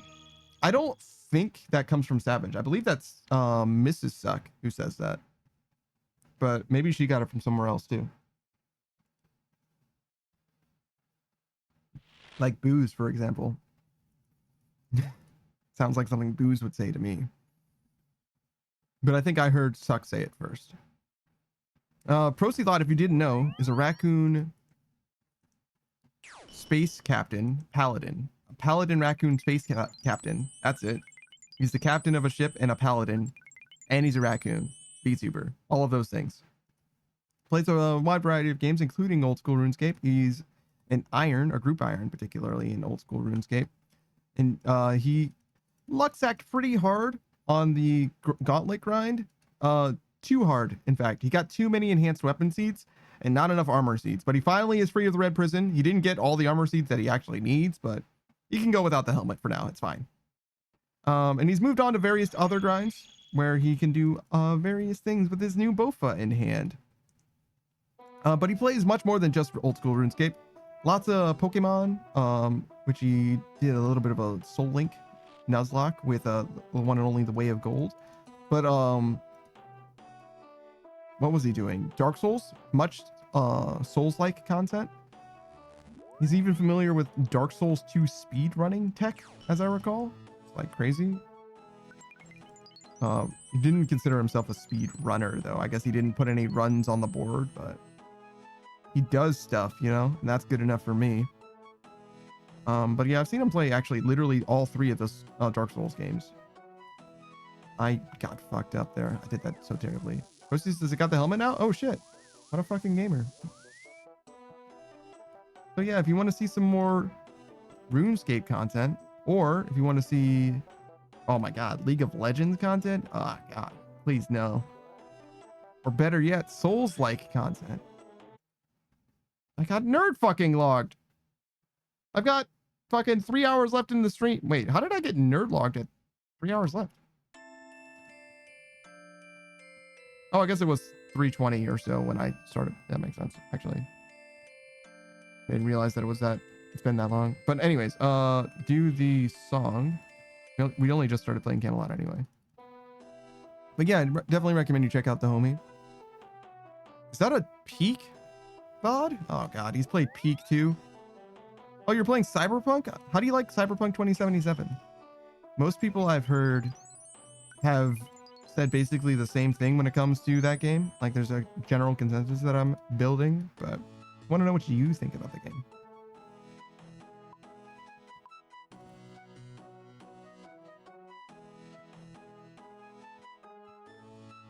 Rosie says, for the 6-ish hours so far, it's pretty good.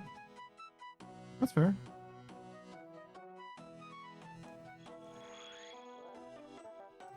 My opinion of the game is pretty negative, but most people like it quite a lot, actually. Very positive. Rosie says, looks like it has a lot of game. Okay. Let me know how that pans out for you. Let me check back in with me after you finish the game. I would definitely like to know how you feel about it before and after. Did you get Phantom Liberty? Or are you playing just the base game?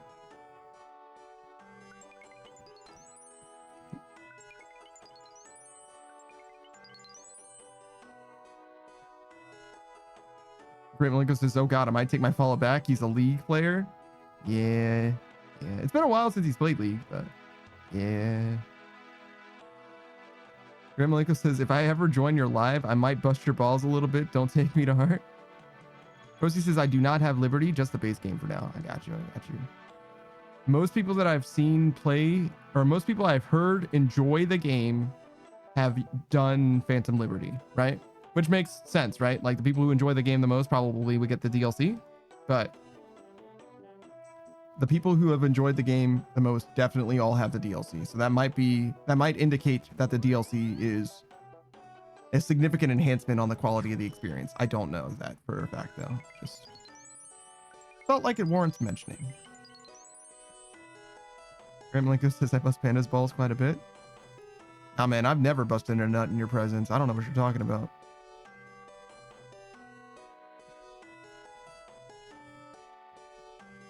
I think I would know.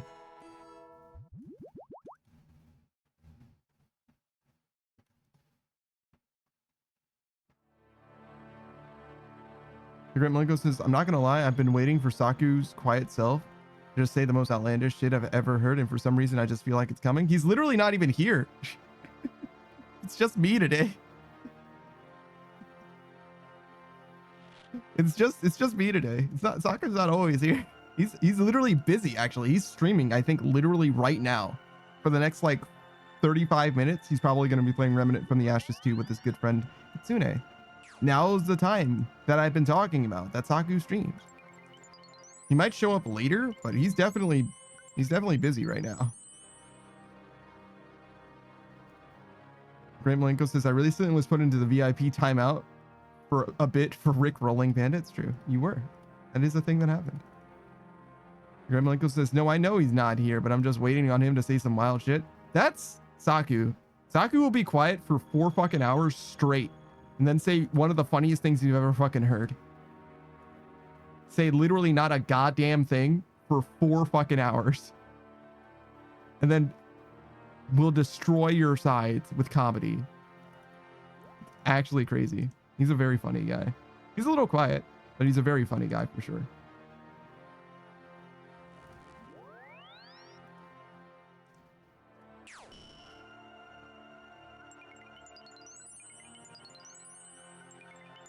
But yeah, no, I'm definitely not sad to mention Saku.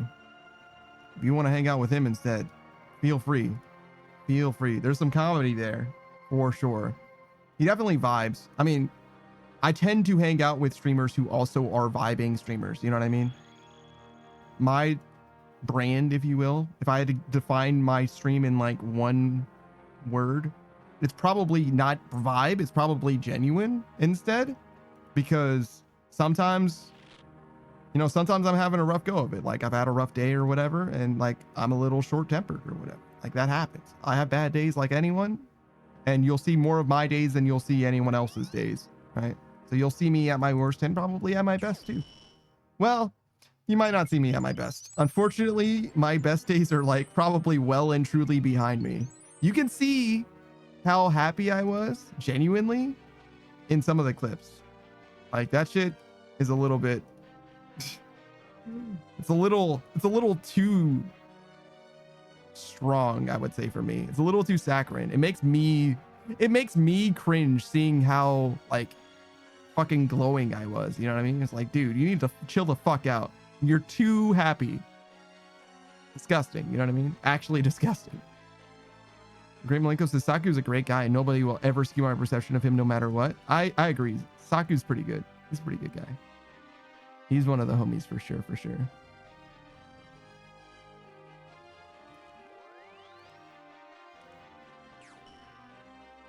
He's not day one, but he's been here for a very, very long time. As far as RuneScape goes, he's damn close to day one. Almost no one is, though. Like, truly a day one homie when it comes to RuneScape. I picked up, basically, when it came to streaming through RuneScape, for sure. Grimlinko's the same with Savage, to be honest. Savage is a great guy. I don't have to wonder about Savage. I know Savage very, very, very well. I've known Savage for probably at least 15, maybe closer to 17 years, to be honest. I've known Savage for a very, very, very, very long time. And yeah, no. Savage he's a different kind of guy, but he's a good guy. Fundamentally, he's a good guy. He has a very strong sense of justice as well. And he doesn't always want to show off his best side, if that makes sense. In that way, he's similar to me. I try to show off the same side of myself for the most part, but Savage isn't afraid of Savage isn't afraid of demonstrating how wrong someone is and how right someone might be, if that makes sense. I think he's mellowed out in recent times as well. I think we all have, but him mellowing out is way less dramatic than me. That's for fucking sure. I used to be a fucking firecracker, dude. I was a fucking problem. I don't think Savage is ever really a problem. I think he's a memer. You know what I mean? The Great Malenko says, I think that's why I fuck with Savage so heavy, to be honest. Yeah, he's a pretty good guy. I definitely recommend. If there was a stream where Savage was streaming, he used to stream, technically. You're never going to find the VODs. But like fucking 12 years ago or some shit, you know what I mean? He streamed for a little while. You'll never find the VODs though. You'll never. No chance. Good luck. He might be convinced to stream in the future. I don't know. I don't think so, but there's a chance. You'll never stop hearing about it from me if he does. If he starts streaming, he'll get a shout out more frequently than anyone else does. Definitely. Raid into Savage anytime. That's for fucking sure.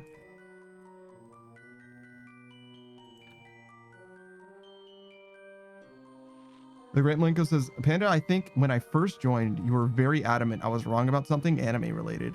I don't remember exactly what. You want me to check? I can check. I've got the VOD, not the VOD. I mean, I do have the VOD as well, but I can check the chat history. See if I can find it.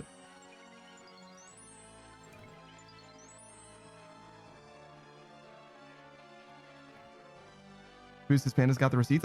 Unironically, I don't know what I would have said, but I can see what you said, right? And it probably will be clear.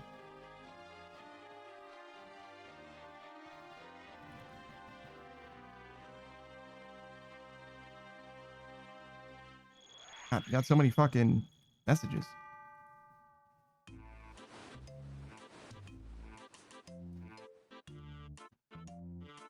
I'm still in September. The Great Malenko says, why can't I see my own message history? Because it makes it easier for Twitch and for admins to enforce rules that you can't defend yourself from, in my opinion. I have no control over that, obviously. In my opinion, it's because they want Twitch itself and for the streamer to be able to enforce whatever rules or whatever statements that you say or may have said or whatever against you. You know what I'm saying? I think it's like fully so that you don't have power over the situation. The Great Malenko says, I've been here a fat ass minute and I'm here a lot. Yeah, you're correct. I'm in September 6th so far. And it loads like twice, like a good 4 or 5 times every day. So it's going to take me a second, but I can probably get there. The problem is that I need my right hand for both things. Maybe I can move this mouse. No, I cannot. If I could move that mouse to the other side, I could use my other hand for it. But I need my right hand to do this. I don't think it's possible for me to do this reasonably with my left hand. Maybe I can do it on my phone. Possible. Scroll through the chat. I can do that with my left hand. Let's see. Unplug that. Grim Lincoln says it's not a big deal. Yeah, I could probably do it though. You're almost definitely right. I fully believe you're correct. Can I go to my own stream? Okay. So from my stream, don't talk to me, fucking bastard. Okay, you. Messages. Yeah. I should be able to do this. Because now I can just scroll with my... Oh shit. I shouldn't have done that. Scroll with my left thumb while I'm doing this. Ray Malenko says it was mainly a nod towards the firecracker comment about you. Yeah, no, I got you. You're not wrong. I'm not someone who compromises about something that I think is right or wrong very easily. It's something that I'm like slowly coming more and more into. Where am I?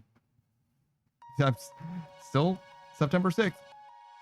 But it's I can do it with my other hand is the thing that's nice. As opposed to scrolling every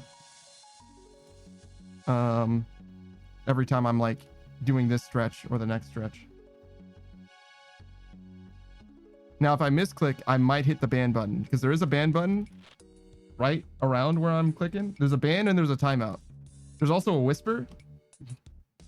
So if you get randomly banned, that's why. That's what happened. But probably fine. I'd have to miss by quite a decent amount in order to do that, but that's the risk we're taking at the moment.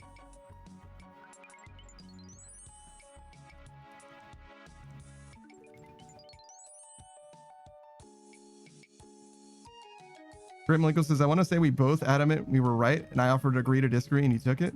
That's very mature of me in that moment. Good job, me.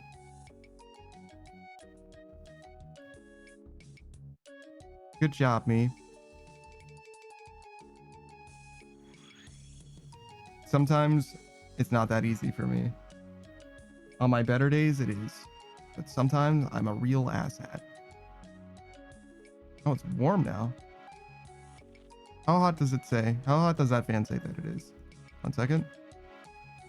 82? I should turn that AC back on. Holy shit. Computer and my body are making heat. Not like together. Just like separately, we're both generating heat. Or radiating heat, I guess is what I mean.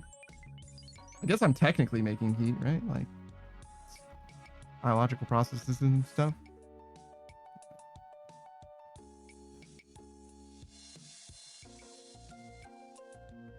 Oh, I can't press escape. All right, I'm on... What is that? August 8th? Yeah, I was on September 6th before, and now I'm on... Oh, no, August 1st. So we're back in July now. There's a lot. There's a lot of messages.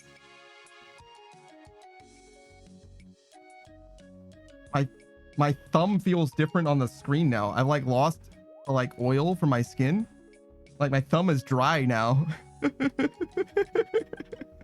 Is that crazy? I feel like that's crazy. the texture of the screen has changed because the amount of oil on my thumb has been reduced by swiping continuously.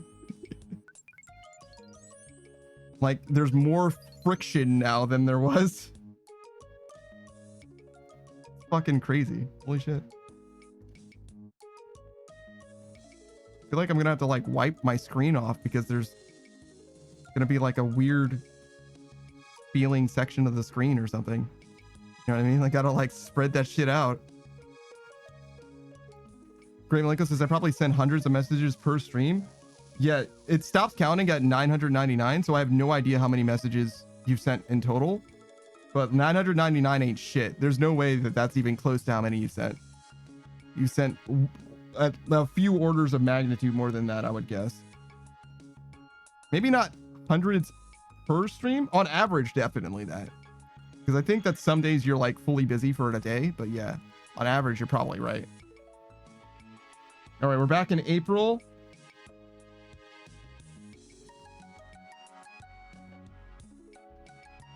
April 2nd so far, almost March. I think that this should be towards the beginning. I think that we started hanging out, or you started hanging out with us, I guess, around like during Guardians of the Rift, I think, but I'm not sure. I'm not very good at like remembering timings. Very Savior comment that I just saw. It's like, now you do. Yeah, that's Savior.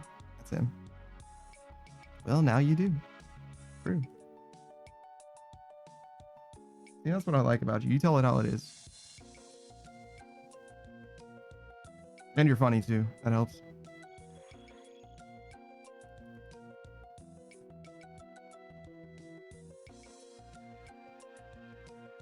Great Malenko says, I want to say I've been here for over a year. I can tell you when you followed.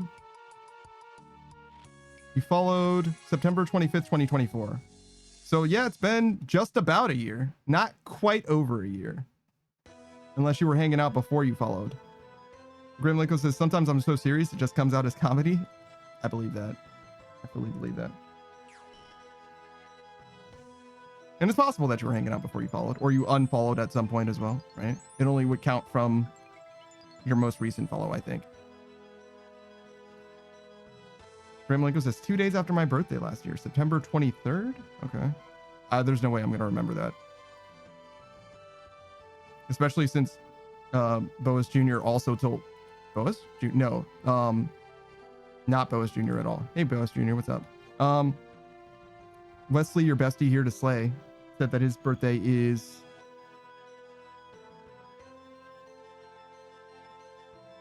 four days from now?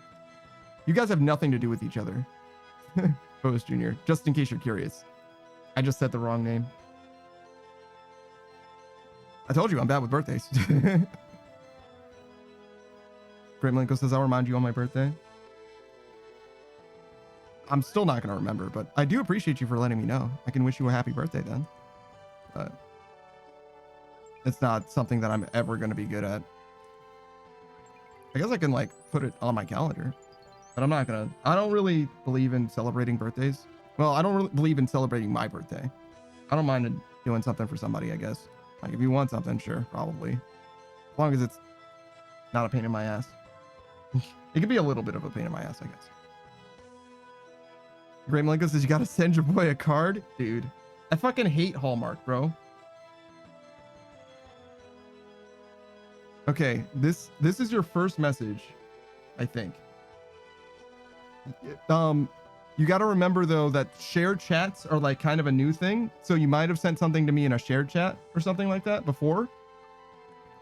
Or said something in general that was in like a shared chat, or like we talked somewhere else, like in a different chat or what have you. But the first message that I see is from October 25th, which is a month after I believe you followed, which seems unlikely to me, but it's possible, right? Possible. And you said, I thought you didn't stream though, which is pretty unlikely, right? Like you followed me already. So like, why would you have followed me if you thought I didn't stream, right? So, and also it sounds like the middle of a conversation as well, but it doesn't show anymore.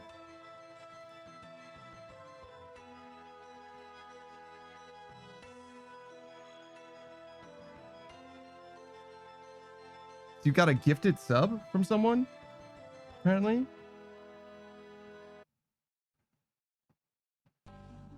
I get you said. I get what you're saying, and look, slight bullying is fine as long as it's not behind your back.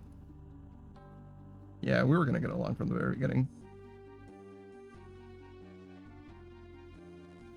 Oh wait, hold on. So no, this is definitely not the first time we've had a conversation, because you said now.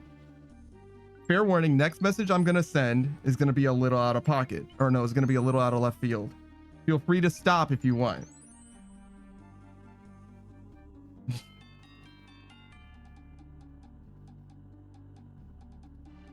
And that's when you were paying someone, a lady of the night, to paint your fence.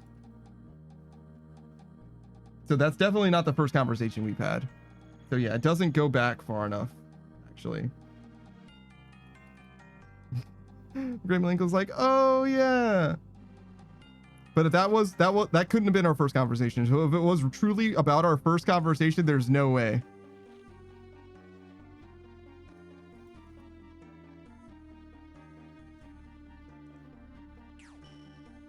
There's no way that it I'll be able to check, unfortunately. It just doesn't go back far enough. All right, done with the phone. But that's a great anecdote, so it wasn't for nothing.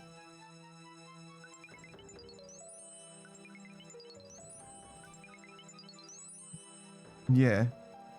Yeah. Did she do a good job painting your fence? Did she actually come and paint it?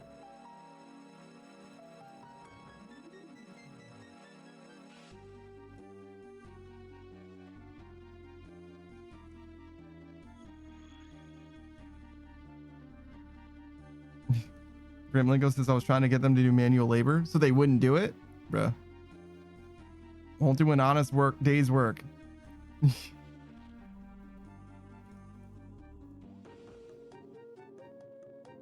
One time I was at an airport and like one of my like credit cards or whatever, I think fell out of my it wasn't like a credit card, it was like a I don't know. Let's say it was a gift card. It was like some kind of papery card for fucking a bus or something like that, I guess. But yeah, some kind of credit card shaped thing fell out of my pocket in between like the rollers or whatever. And I tried to get it and I couldn't. And the like airport person tried to help me and they just like gave up.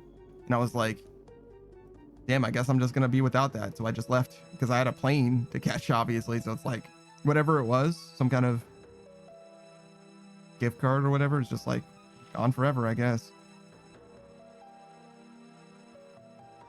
Grimlinko says, yeah, she did come. I think she was stoked she didn't have to suck on my banana.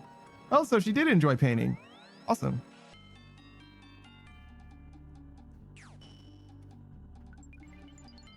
Wow. That's great. Great Malenko, she did. The Great Malenko says she did okay. I ended up painting it again, but it wasn't bad. I see.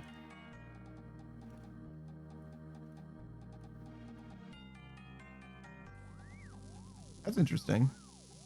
Did it just need to be painted again, or were you just like, I wish it was a little bit better?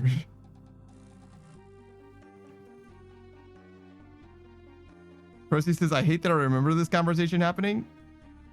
That was like damn close to a year ago. A year ago next month. So like, I do remember having this conversation, but I don't remember the details too much. I feel like I was doing Guardians of the Rift at the time as well, but I'm not sure. Great Malenko says, I just wanted it a little better. Fair enough. Can we check the vase? I want to see what was I doing at that time. It was the 25th of October, I think.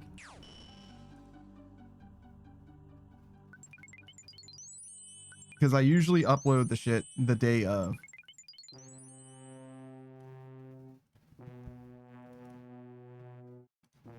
God damn, I got 114 subscribers. Holy shit. Yo, they are fucking desperate for me to upload another short. My bad.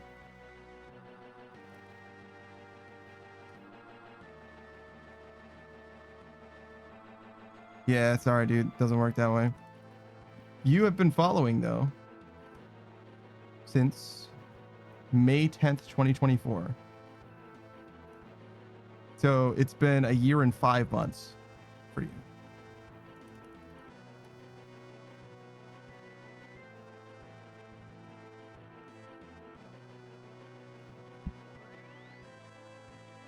Yeah.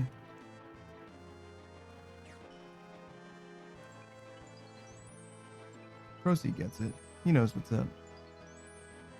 I don't have real bots. I am the real bot. Got him.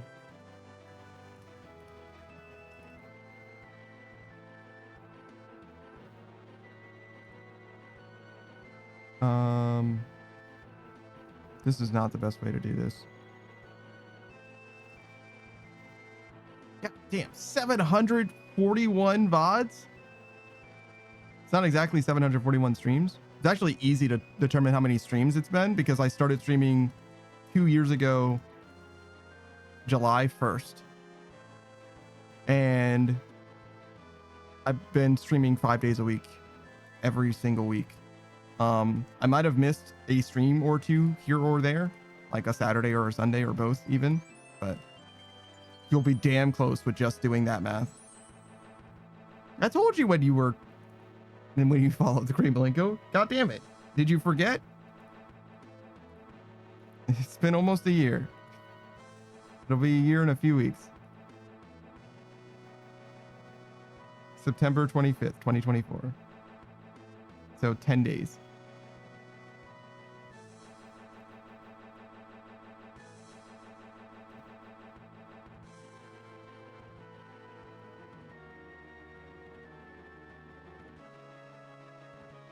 Grimlingo says, yeah, but it didn't go back far enough. I don't trust it. The chat didn't, but the follow age should be correct.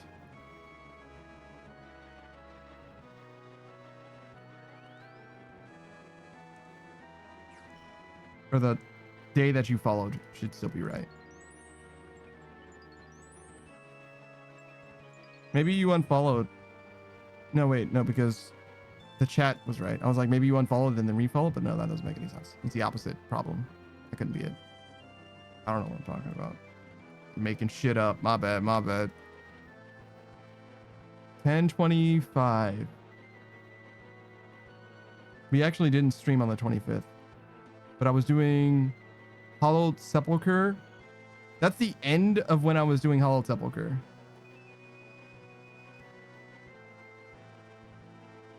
Like literally the last day I did Hollowed Sepulchre was the 25th-ish.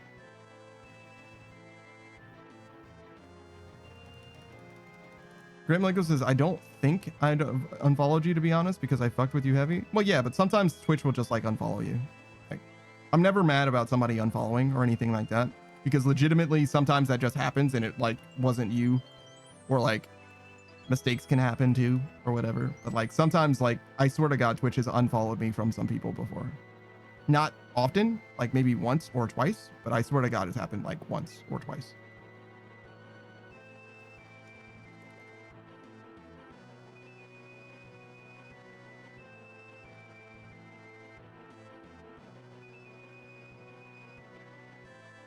Oops. All right, so the day that you followed, I was doing Temporos.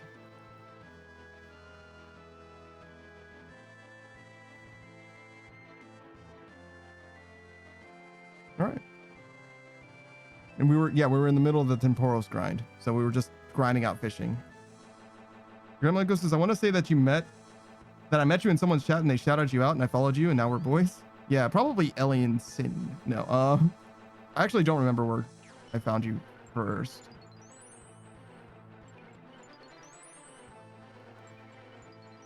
I've seen you around a lot though, is kind of the problem. So I don't know where it was first, to be honest. If you named people though, I could probably guess. Like if you know who you followed in what order.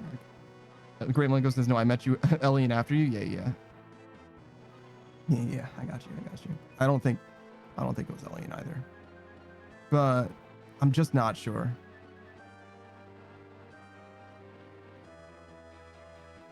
You probably have an idea though, because if it wasn't Elian, who does a lot of shout outs, then it's actually a pretty limited amount of people who it could have been. You knew Nia? Wait, what? How did you know Nia but not Elian? They're streaming partners. Like, Elian's like on every one of her fucking streams.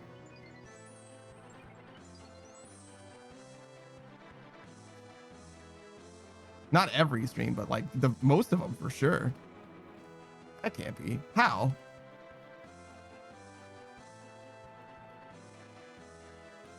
I mean, I guess that can happen, but it's crazy to me.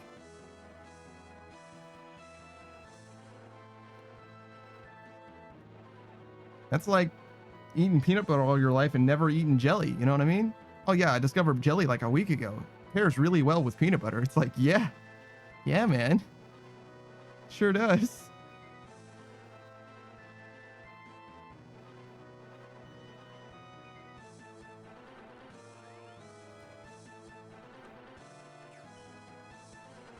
I will say there's probably a significant time gap between when I followed Nia to when I followed Elian, because I branch out from streamers very slowly, generally.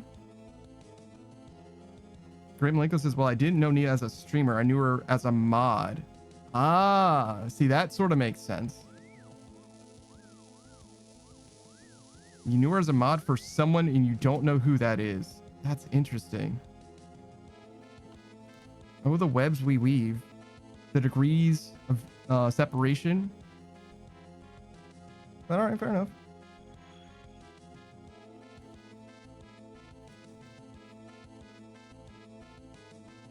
Yeah, the only people that I know that they like mod for, I'm not sure about Nia, to be honest. But I know that Selena and Wispin mod for Elian and Nia, so it's probably vice versa as well.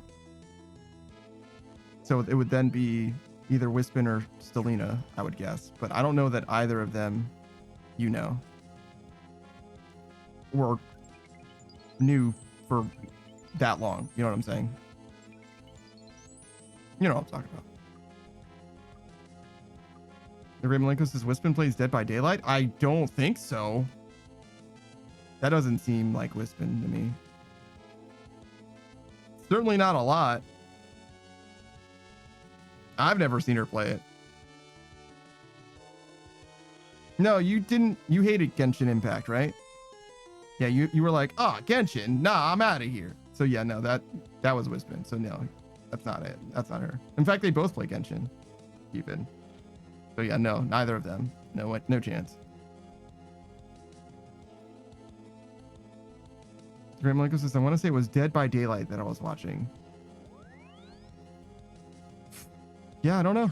It's probably someone that I don't know, actually.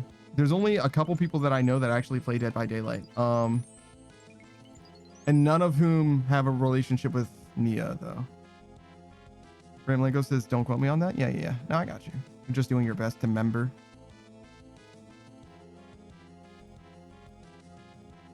Yeah, so I don't know. I guess that's the end. That's as far as we can go back.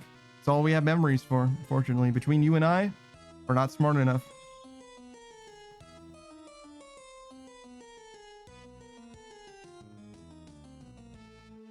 But yeah, Nia definitely would have done a shout out for me at some point. So that makes sense.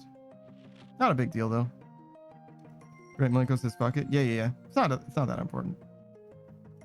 It is kind of cool when you can trace the lineage though, like for the homies. Like I know exactly, I don't know when precisely I met Savage, but I know who introduced us to each other. They're actually another streamer as it happens. But yeah, no, for sure I know who brought like the whole group together, if you will. And there's like one individual who's like the central nexus point of like all of us, you know?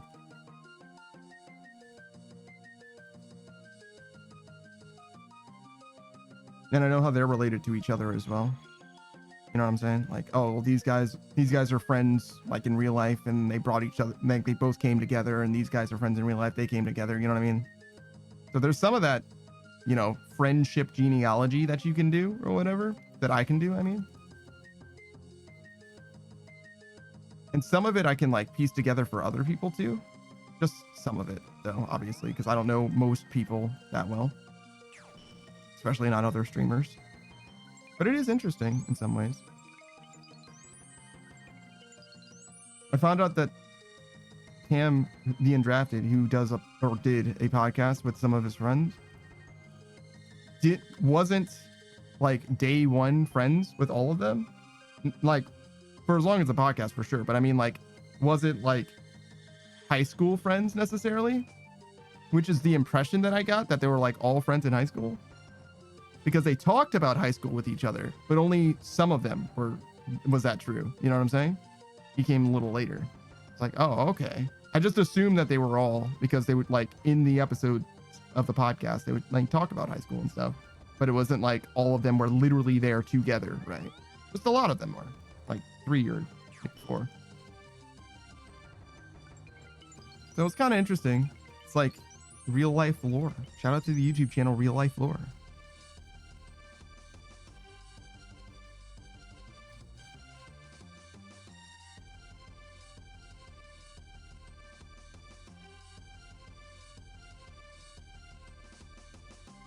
Now we're doing it. So it's 10.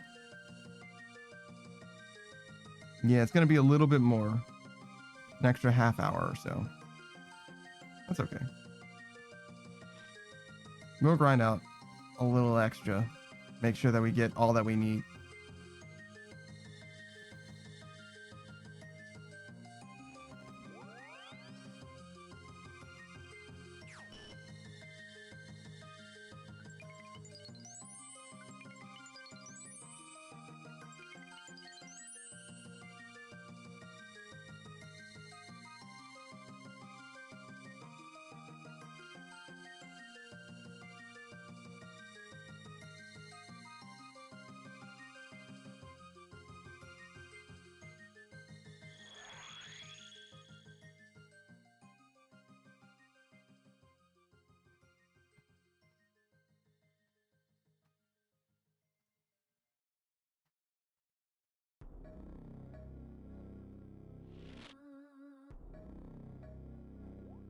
I don't have so much mining experience.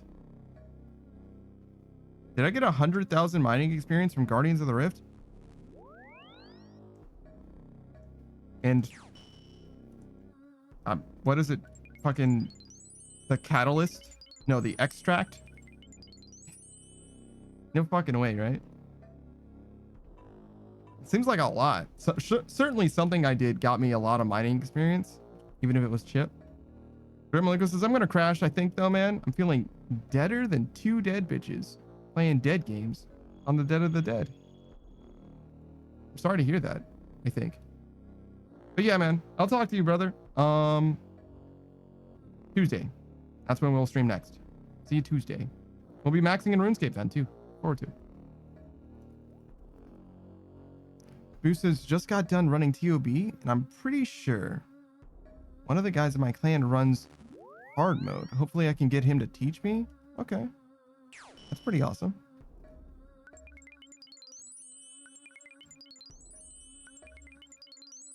Grimlin goes to see you on Taco Tuesday. I don't think it's going to be Taco Tuesday, but it will be a Tuesday, and you can have tacos. I think I'm going to be sadly without tacos on that Tuesday, as with most Tuesdays.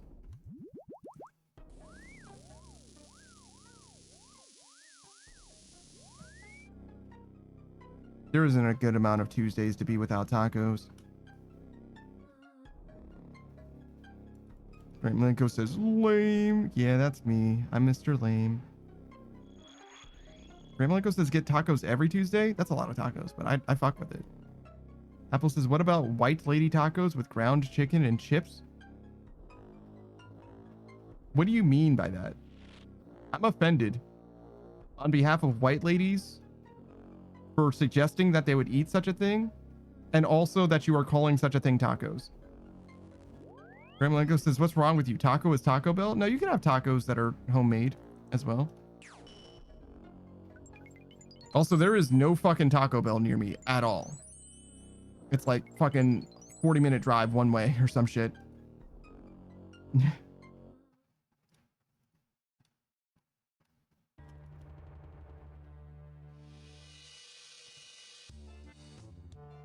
Apple says, I don't know, white lady, or LOL, white lady taco night is just strange amalgamation of nachos. Graham Lincoln says, where do you live? The fucking boonies, brother. I live out in the sticks, bro. Graham Lincoln says, the moon? No, that's way further than 40 minutes away. Who says, calling it a taco is better than roast beef?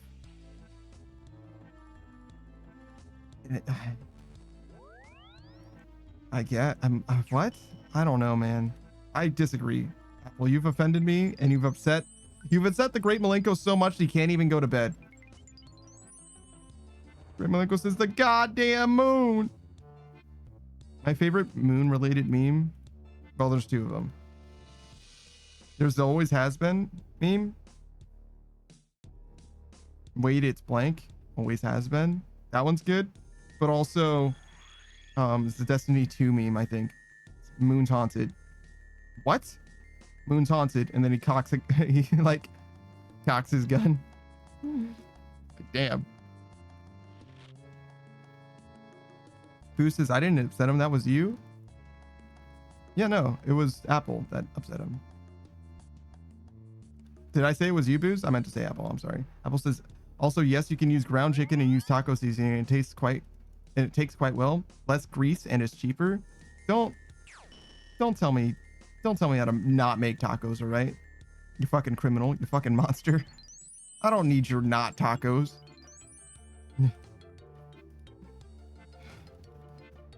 I'll take my tacos nice and proper, if you will, if you don't mind.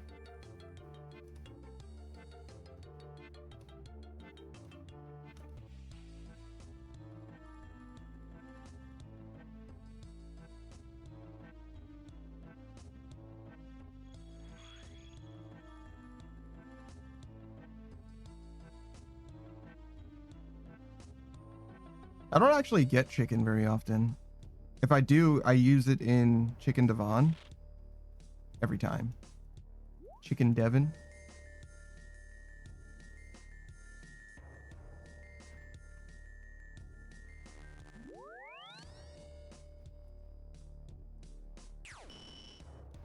Because it's the cheapest chicken I can get. Well, I mean, I can use the cheap chicken on anything, I guess. But I get like 2 legs, 2 honking legs or whatever. And I usually cook it the day of.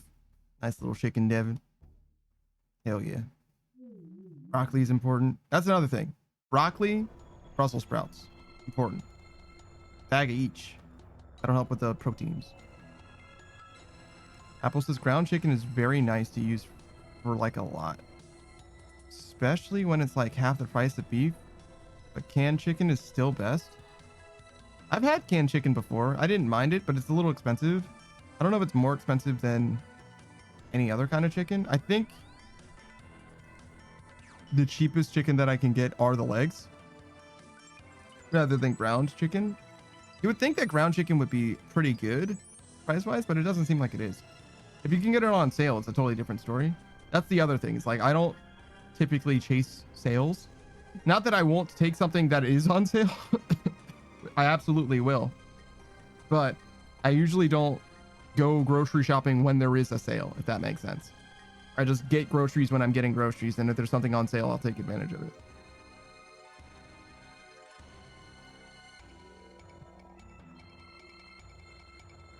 Shout out to those fucking frozen burritos, or even better, frozen pizzas. If there's a frozen pizza sale, bro, I might just load up my whole fucking freezer with pizzas. Cause fuck it. I like pizza. Shit's getting more and more expensive. Shit's like a full $2 more expensive than it was before per pound or some shit. It's like wildly expensive. Shit was like $1.49 2 years ago or some shit, and now it's like $3.49 or some shit. Apple says, "Oh my god, frozen food! I got one for you." Oh shit.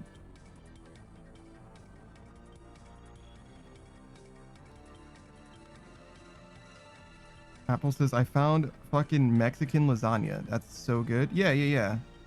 I haven't seen that though. I don't know if is such a thing here. I remember though. You mentioned Mexican lasagna and liking it quite a lot, but I don't know I didn't see it before, and I mean, I'll look, right? I'll see if I can find it, but I don't think so. They don't even have fucking vegetarian lasagna here. You know what I'm saying? Like, I really don't expect them to have options.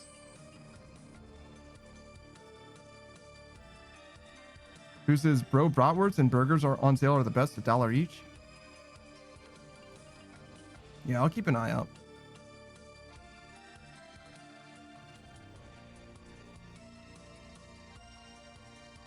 You're right. I should particularly be looking for meat products on sale. Apple says, I probably did. I was surprised. I feel like sometimes I need to send you a care package.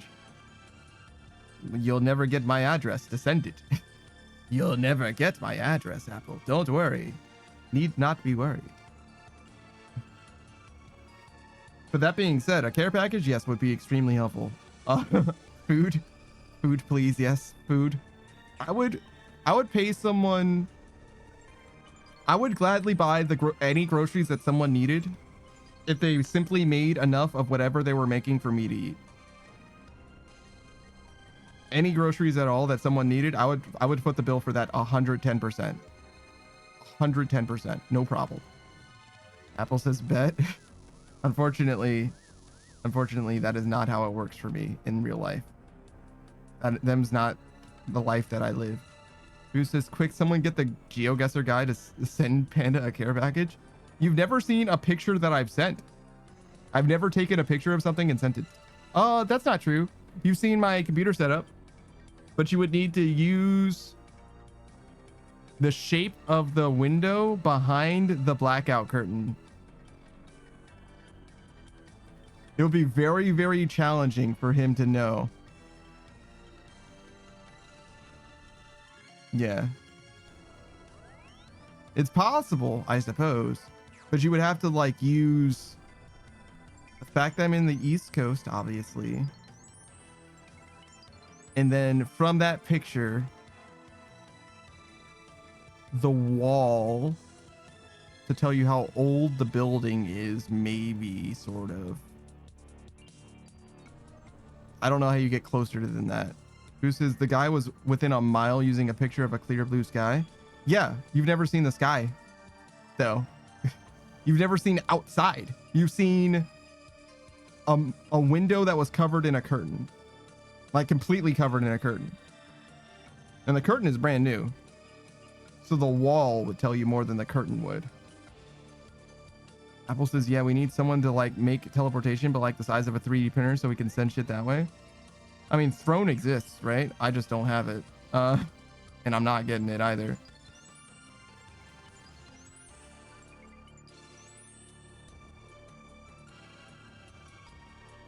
What else? Maybe there was something on my desk. What would it have been? Like napkins? Napkins could tell you what restaurants I'm near, potentially. Oh yeah, I got these like shitty little plastic forks and stuff.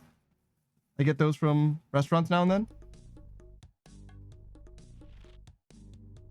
Oh, I slapped it on my hand, but you couldn't tell.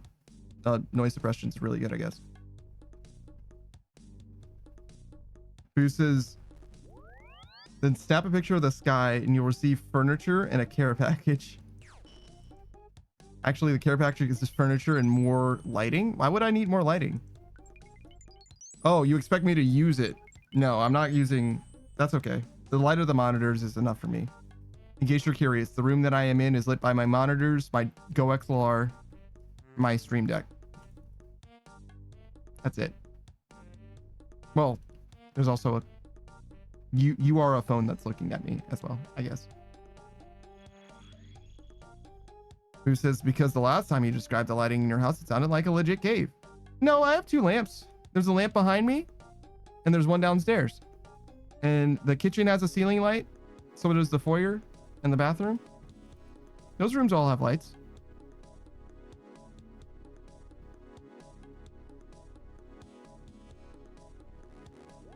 This room and the one downstairs, well, the one behind me, I guess also, technically, are the only ones that don't have ceiling lights. Oh no, there's a bedroom downstairs that doesn't have a ceiling light as well. I could get a lamp for the room behind me and the one downstairs, but why would I? I don't use those rooms. I don't need those rooms to be lit. The room behind me I use for sleeping and nothing else. Boost is my bad. Caves at least have string lighting going all the way through. There's electricity everywhere, but there isn't lighting everywhere, no. Apple says the best I could send you food on Throne I've seen is beef jerky. No, they have like real food. I think you can order like DoorDash and stuff sometimes. And like, there's also like snacks and treats and probably like cereals, stuff like that. You could get like some stuff in theory.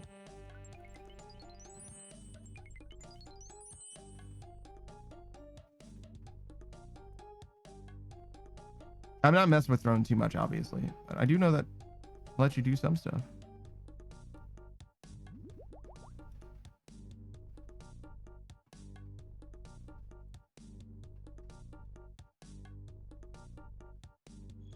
Who says I'm gonna sign everything on Throne as Rat? That's pretty good.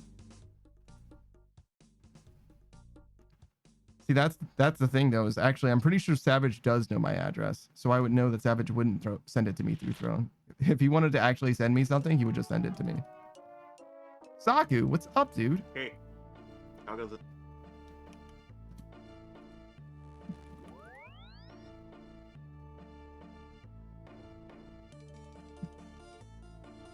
$85.8, huh?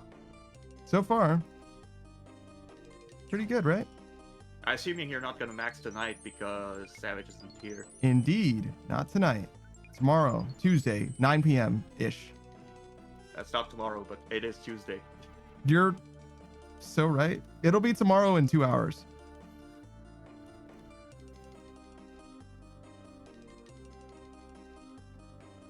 Apple says, Howdy. Apple says, gotta send it to Savage first, then he sends it to you. What? That doesn't make any sense. You're not gonna get, you're more likely to get my address from me on this stream than you're going to get it from like live on the air right now from me than you're going to get it from Savage ever. Ever. You're not getting Savage's address. There's no fucking chance. That was a good remnant session. Oh, good. How close are you to beating the game, do you think?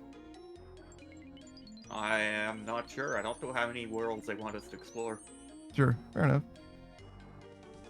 Who says, but Savage would set up a PO box?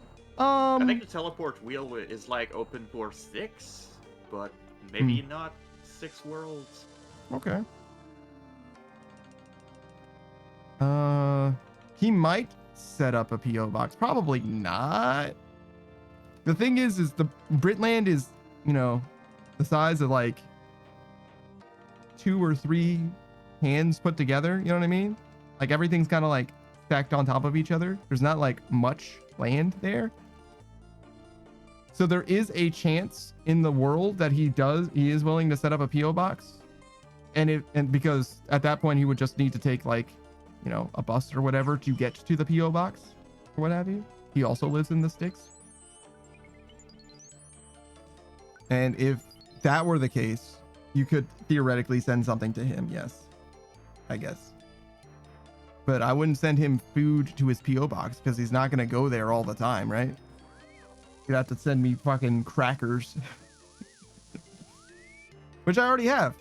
I've got some Ritz crackers here. I got some club crackers here. I'm going to try chicken biscuit next time. Got some trail mix. Who says a PO box labeled Panda's emergency rations? Damn, my emergency rations are literally an ocean away.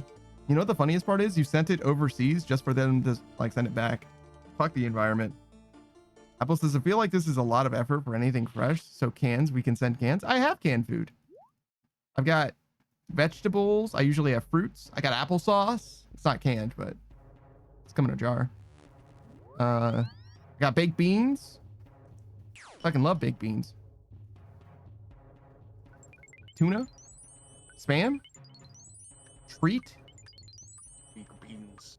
Oh yeah.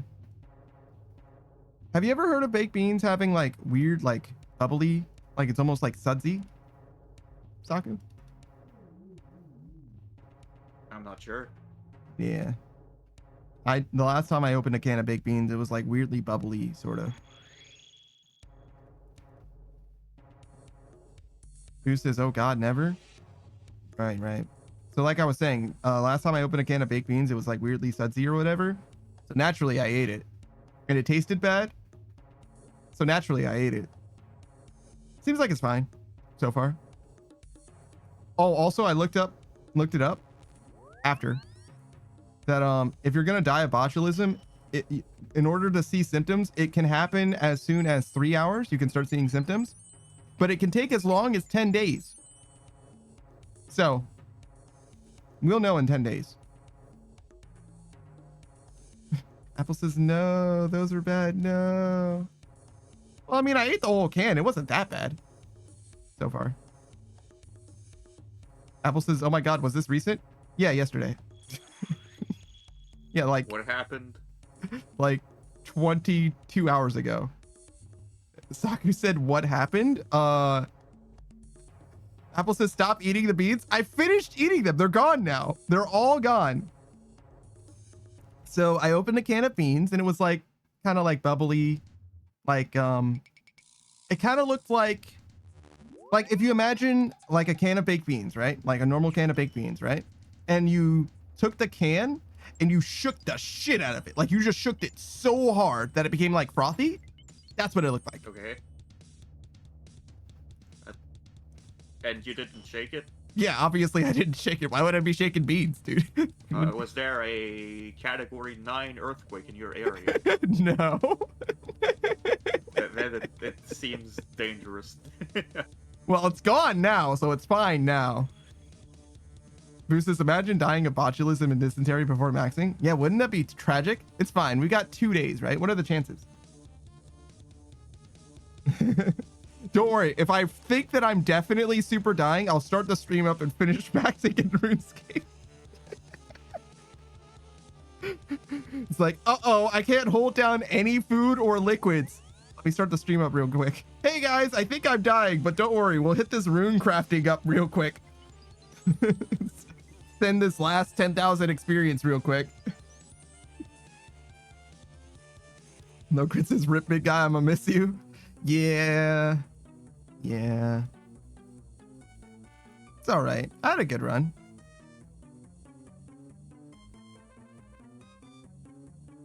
Apple says, yeah, but do you have cream of chicken? I always use cream of mushroom for chicken Devon. I've never used cream of chicken before for anything. I don't think. Who says, I'll revive you just to watch you PVM and then you have permission to die? Who says Batman reference?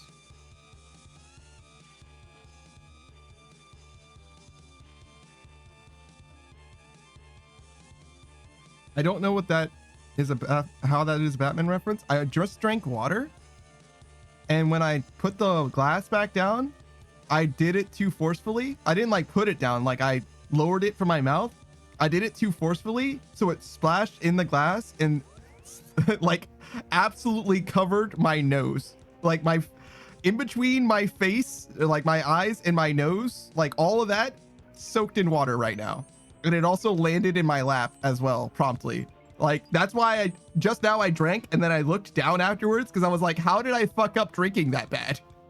I've never splashed my nose with water before from having consumed water. My face is wet now, is what I'm saying.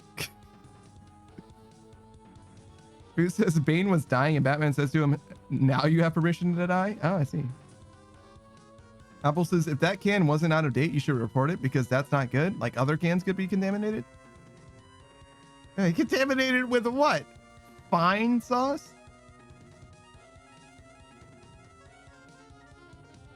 It seemed fine. It was just like bubbly. Not like that weird. It just looked like you shook it super bad. Mostly.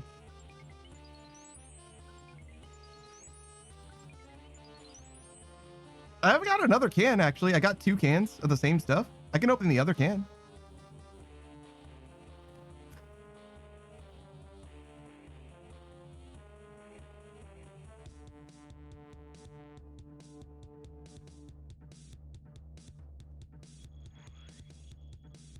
Oh, you're shaking a rat. Well, Lokran's shaking a rat. Huh.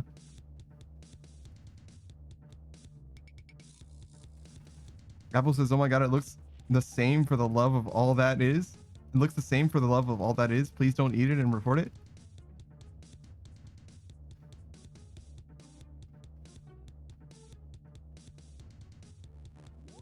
Beans look like they're shaken when they're bad? Why do you know this? How bad can it possibly be? I'm fine. I wake up tomorrow and I'm like super not fine. That could happen.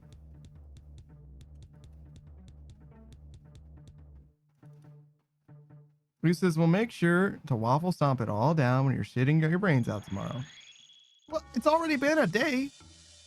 It does take 12 to 18 hours, I guess. Like, it's fine.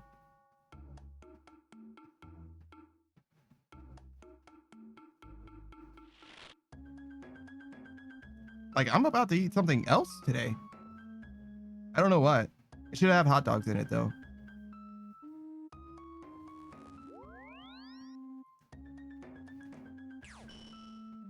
I'm kind of curious about the other can. If I open the other can and it looks fine, does that mean that it's fine? If it looks like the other stuff and I eat that too, would you be mad?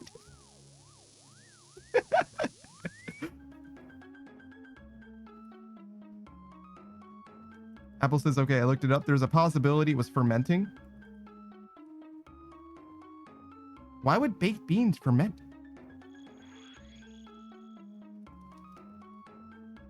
Is that bad? I don't know. Fermented beans are like safe to eat. Well, so the thing about fermented stuff, Saku, is if you ferment it properly, it basically never goes bad. Yeah. But if you ferment it improperly, you definitely super die.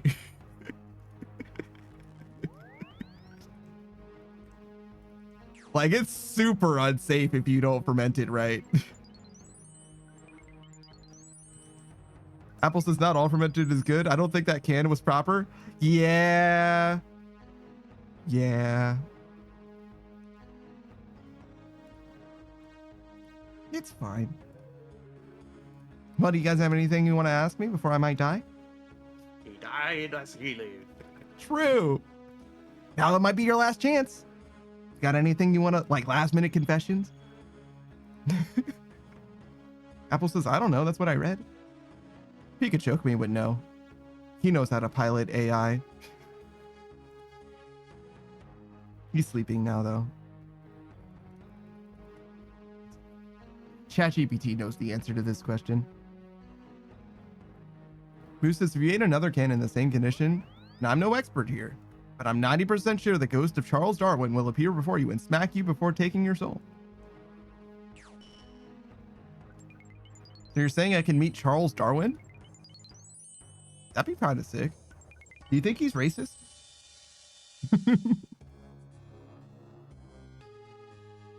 That would sort of make sense, right? Not to like slander Charles Darwin or nothing, but like, you know what I mean?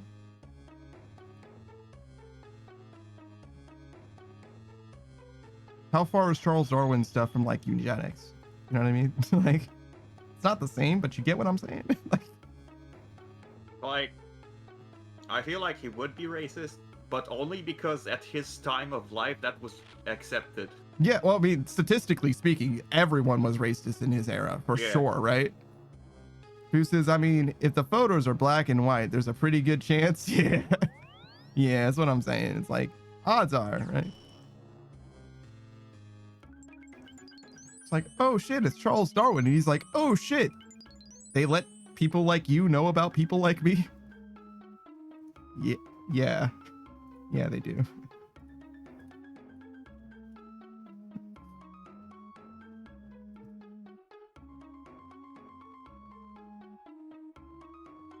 What do you mean people like me? What do you mean people like you? Wait a second. There's a saying in French that roughly translates to other times, other customs.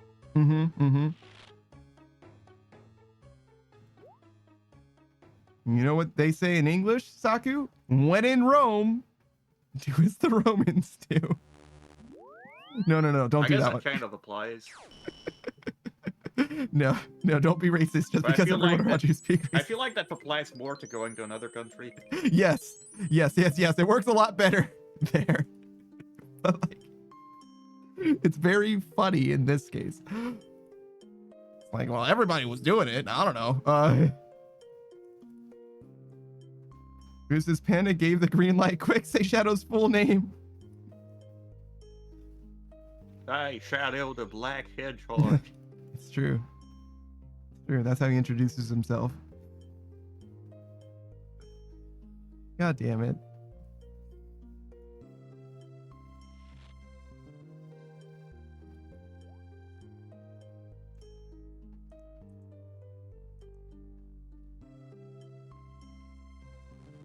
Where did you find this information, Apple?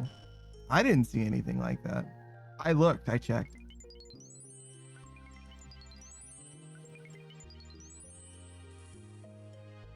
After I ate the beans. I ate the beans and then I checked. I ate the beans and realized how bad they tasted. I ate the beans. Sorry. I opened the beans. I thought it was weird. I drained the beans. I cooked the beans. I ate the beans, thought they tasted bad. I finished eating the beans. And then I checked. Goose has been fun, but I gotta go to bed. First shift on days tomorrow. All right, man. If they were cooked, maybe it's less dangerous then. Yeah, I don't know. Maybe. Bacteria is gonna die by heat. Yo, not botulism. Oh, No, botulism's that's a powerful Alright. motherfucker. I will sing your prayers then. Yeah, later, man. Who says, if you're not alive on Tuesday, I'll assume all your runes belong to me and GP goes to Savage. Sure. I sell the runes every night. But yeah, sure. Good luck. Since RuneScape makes quests whenever makes new content for skills whenever you need it, they're gonna make a new quest for you. It's gonna be called Missing Presumed Death. True. Zero says, yo, so I got stranded in another state all of today. It was ass. I'm so drained. Why did you get stranded, idiot? Did your car break down?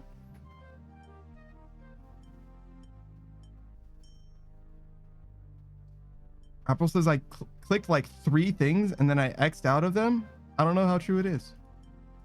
I don't think the beans were good.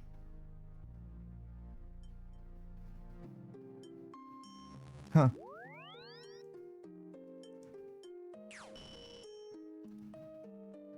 I should ask Savage. He would know about beans. Who says, wait. The quest is called The Botulist Botanist. Why a botanist? I'm not a botanist.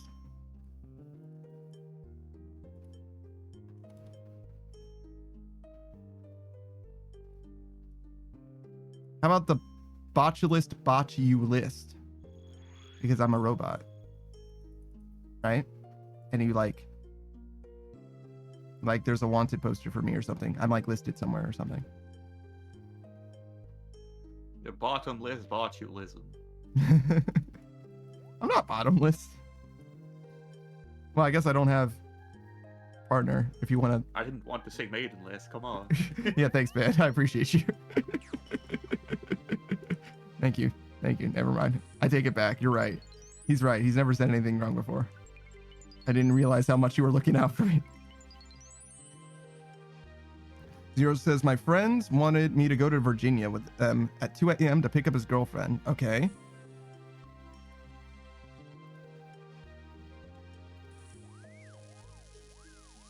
Zero says, and on the way back at like 4 a.m., something blew the tire. So I was stuck at a sheet for like 12 hours.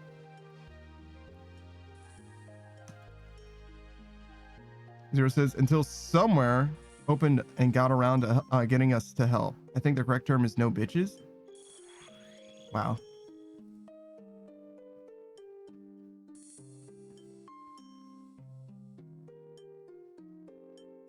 That sucks. Who says because it has to be some sort of herb lore quest. The NPC who looks like you needs the adventure to cure him when he accidentally poisoned himself. Okay, now it's bedtime. All right, fair enough. And it needs to be a temporary quest that lasts 10 days.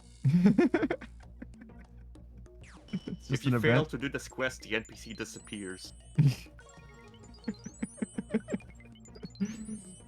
And if he lives, he'll give you a new herb every day.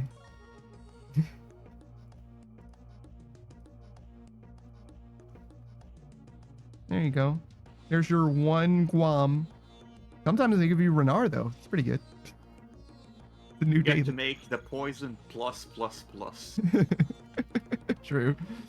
Zero says I've been For the brand new best in slot poison DDS plus.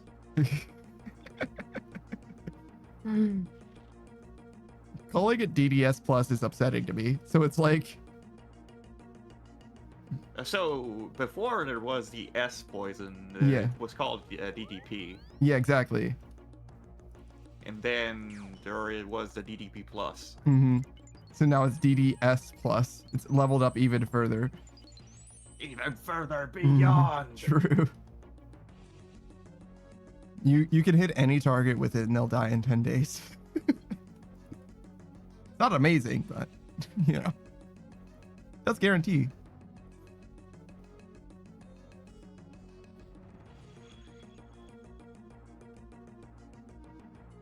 Zero says, I've been up for a solid 36 hours straight. I'm exhausted, but not tired, which is dumb. Since about 10 a.m. yesterday, I've been active.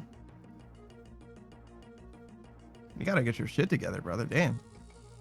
Why did you even go on this trip with your homie? You should have been sleeping instead of going on this trip. Zero says, because I said fuck it. Well, now you know never to say fuck it. Zero, what do you know about food safety? And beans.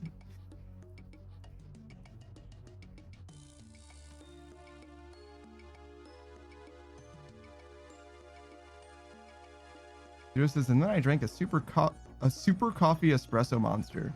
Now I'm wide awake. That was like 4 hours ago. No, 6 hours ago.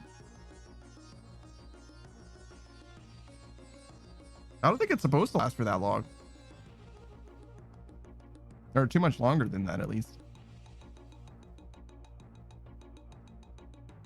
So maybe you'll crash any minute now.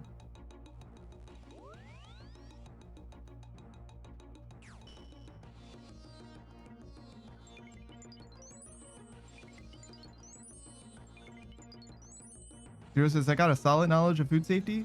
What does it mean if hypothetically, theoretically, I open a can of baked beans and it looks like I shook the beans like super duper hard? Like it's kind of frothy. Zero says, I worked in 2 restaurants and took culinary early in college. Okay.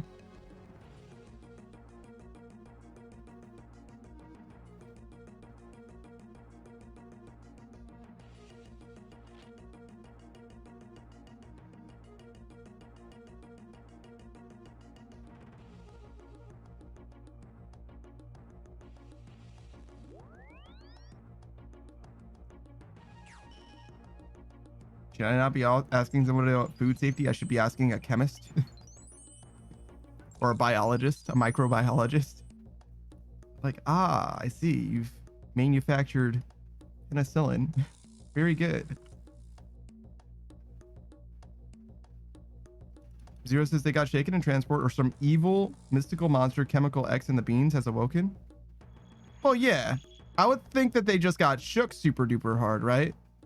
Except that they've been in my cabinet for 2 months. How long would it be frothy? Forever? No way, right? Maybe it's only been a month.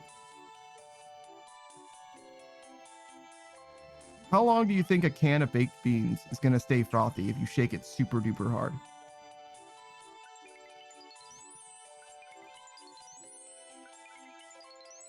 Also, what if I said to you, Zero says those bubbles could have been trapped under the beans with nowhere to go? Zero says, did you eat said beans? Put a pin in that. What if I said to you that the beans also tasted pretty bad. Like abnormally bad.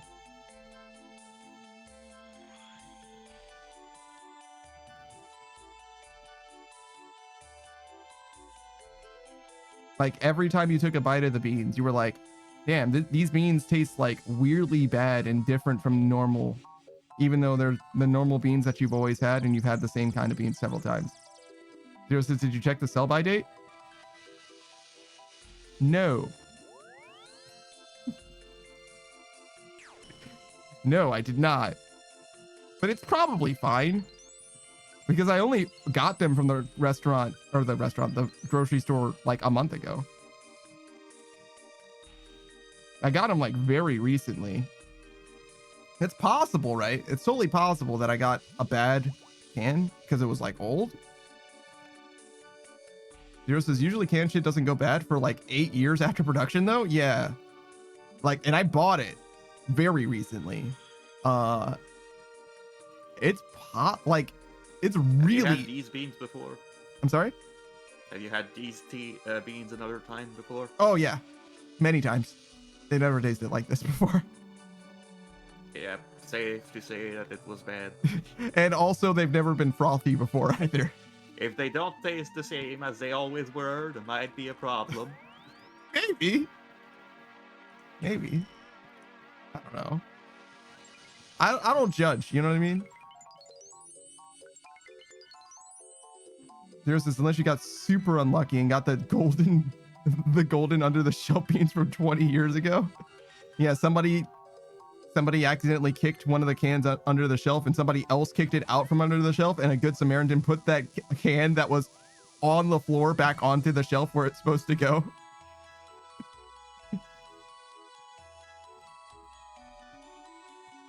Zero says, should check that sell by date to make sure you didn't eat beans from 1982. Here. Should I check now so that you guys don't have to live with the suspense? I can go check. Oh, wait. I took the trash out. Son of a bitch. In order to check, I need to go to my dumpster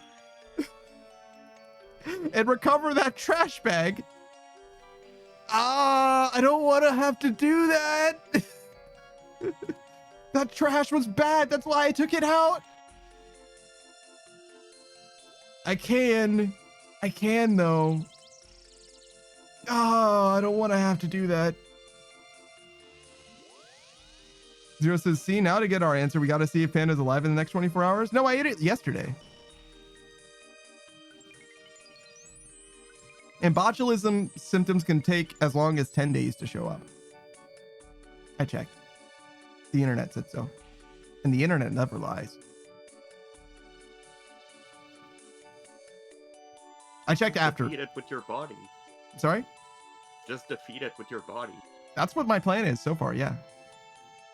Zero says, you're fine, probably just a sour batch of beans. Yeah, that's what I'm thinking.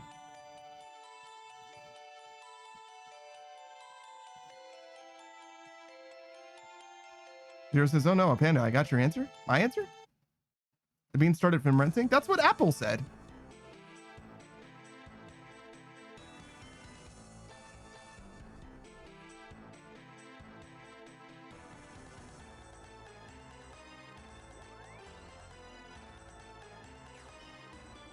Why did you say, oh no?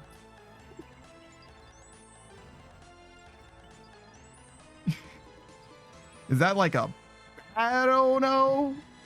Or like a, haha, whoops, oh no. Zero says, so other than the bad taste, there may be some new beanteria in your system?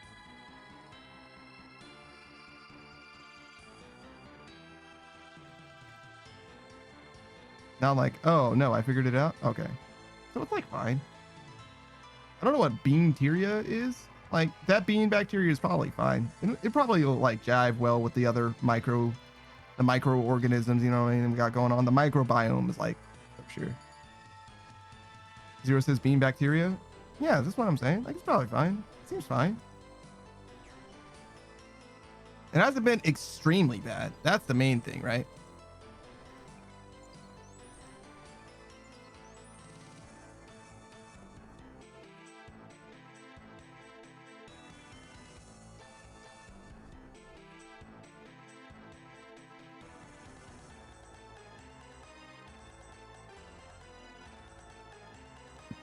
how bad are baked fermented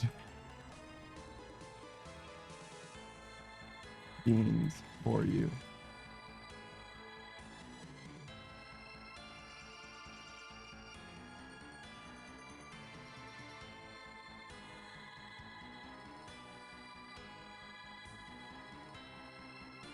This is saying that the high sodium and sugar of the baked beans is probably bad for me, which I feel like they don't understand.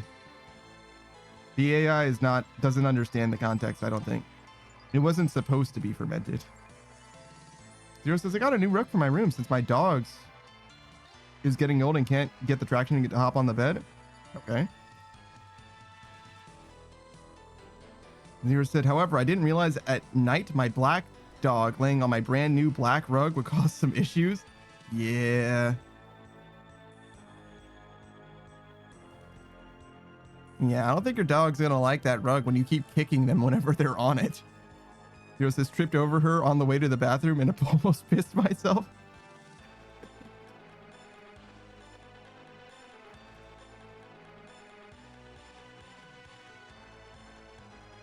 Can baked beans ferment?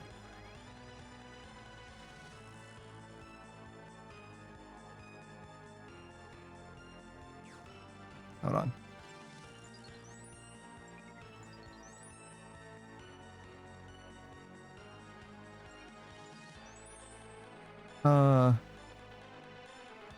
If a starter culture is added after beans have been cooked thoroughly and their skins have broken to allow the culture to cross starches. Okay, sure.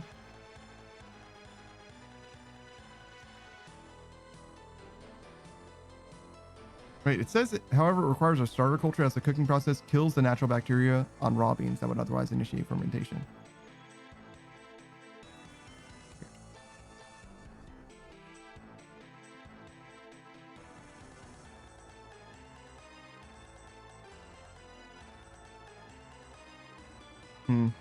Not understanding totally. Seriously, so now I gotta look. So now I gotta like look to the side in the dark to see where she's laying on the rug. Yeah, your peripheral vision's a little bit better at night vision than the center of your vision.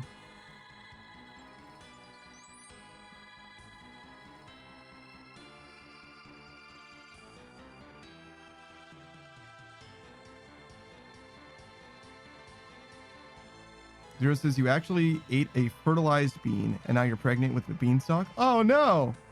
Zero says buckle up, you're in for a wild ride.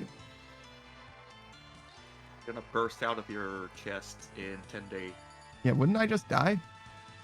Wouldn't be very much of a ride, right? Wouldn't I just like regular die? Here's his first time, huh? Yeah, so far.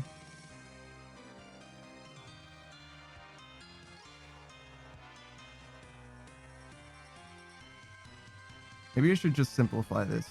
Frothy baked beans.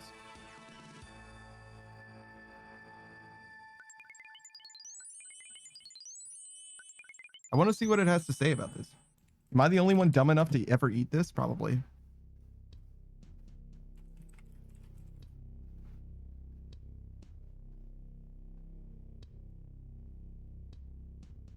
What's this weird foamy stuff on my can of beans? Yeah. Yeah.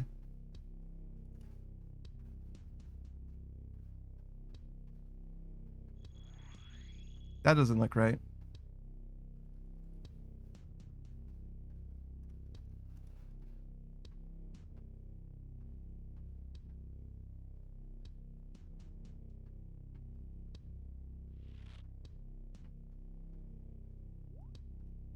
I've never seen it before is kind of the thing.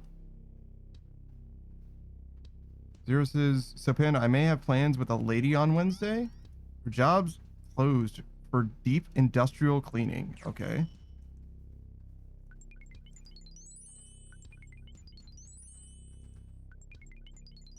And she asked if I could come get her and if she could stay for her vacation. Oh, wow.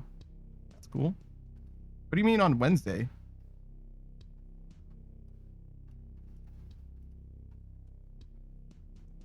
It sounds like it's not just a day. Is she having a one-day vacation?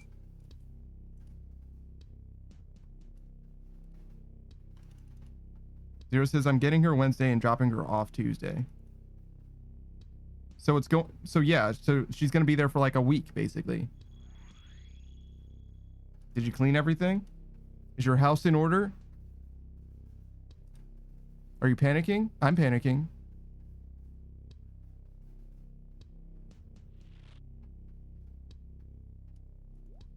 Zero says, I'll still be around for movie night and game night. Yeah, sure. Zero says, I'm not panicking. This isn't my first rodeo. Yeah, she's clean. I'm saying, is the room clean, not her. Jesus.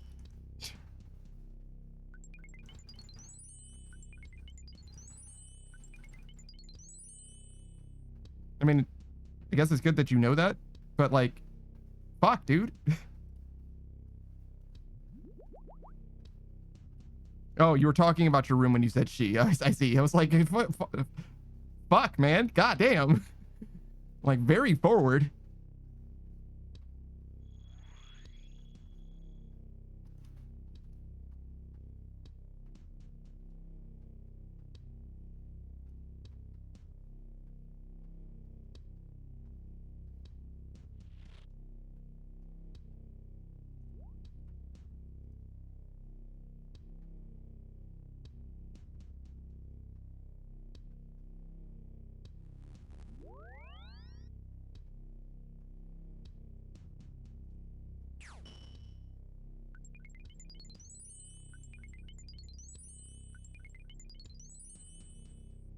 Yours is, I'd hope she's clean.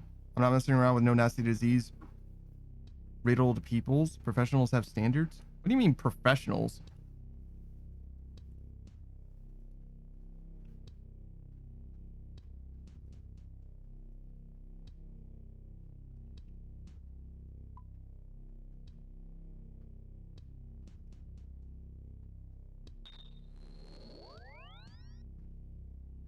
Zero says my Willie isn't getting the fire aspect. Jesus.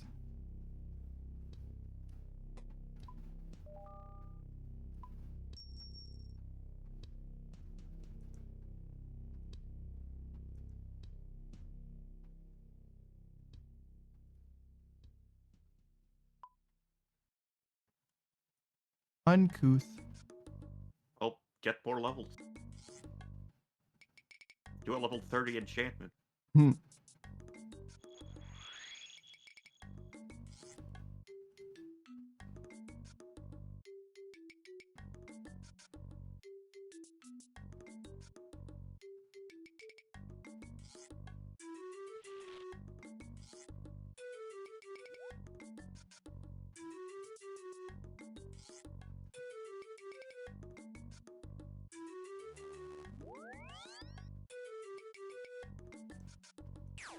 Zero says the only thing I want on my Willie is Fortune 3. What's that gonna do for you? Also, doesn't it go up to 4? No, it goes to 3. Okay, Infinitely it does. I see.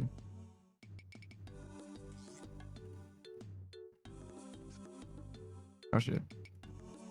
Zero says, I don't know why, but every other Minecraft enchantment doesn't sound good. You're not fucking with Bane of Arthropods? That's not good enough for you? What about protection? Yeah. What about blast protection? True.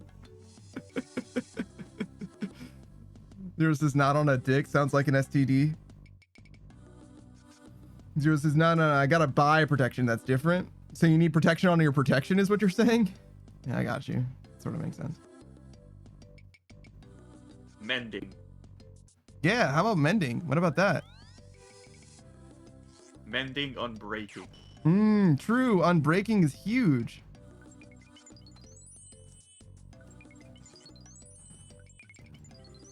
Zero says, I have a gun. I'm sure I can protect us from anything. Yeah, okay. Yeah, but is your gun infinity? Yeah, what are you gonna do, huh? Reload, idiot. Here's this big man, see?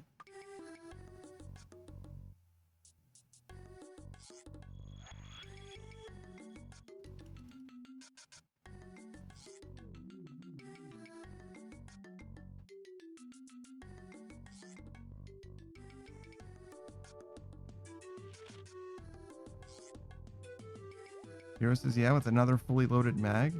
Wow. Get a load of this idiot. See, I simply wouldn't have to reload.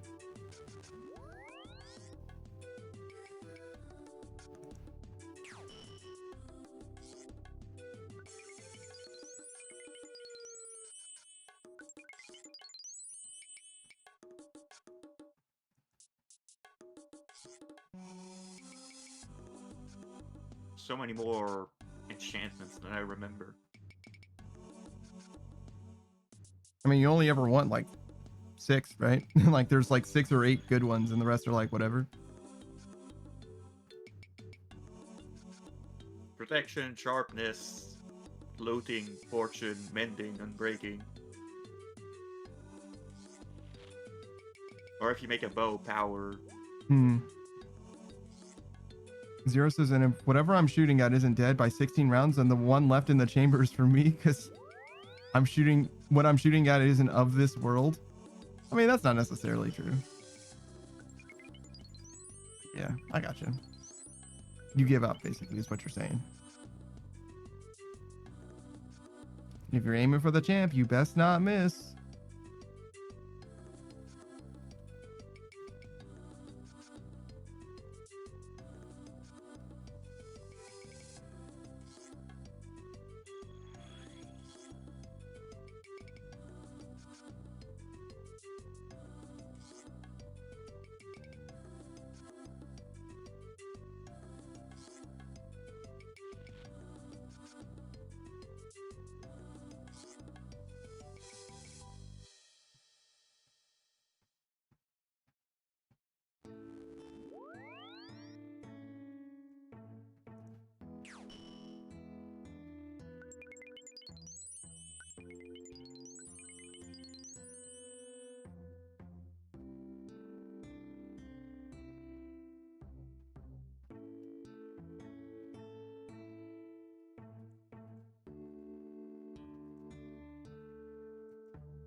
Zero says, I found my grandpa's old deep fryer in the storage, so I cleaned it out, and now I'm consuming yummy, freshly made beer battered chicken nuggets. How'd you make freshly made chicken nuggets? Did you like make it into chicken meal? Because chicken nuggets, it's like supposed to be like ground or whatever. Do you have a grinder? A meat grinder? Cut chicken breast? Okay, so it's not quite like a regular nugget then. I guess a proper chicken nugget probably is with chicken breast, but like you get what I'm saying. Like the ones we get from McDonald's or whatever, that shit's pink slime originally. You know what I mean? Like it isn't supposed to have texture in it, you know? You made nugget shaped tenders. Totally different, right?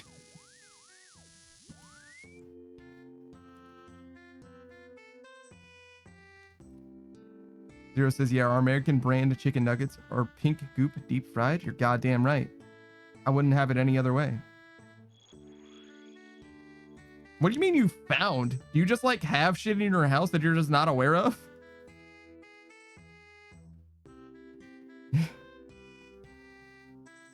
That's fucking crazy, dog. It's like, oh shit, look at that.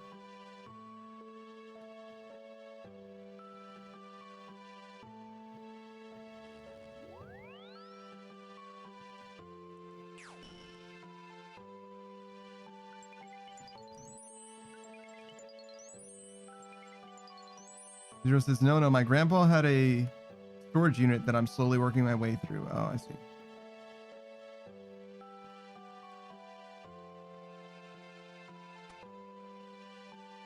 Zero says it's a little countertop deep fryer, about the size of a pot, but double the height. Plugs into the wall. Oh, wow.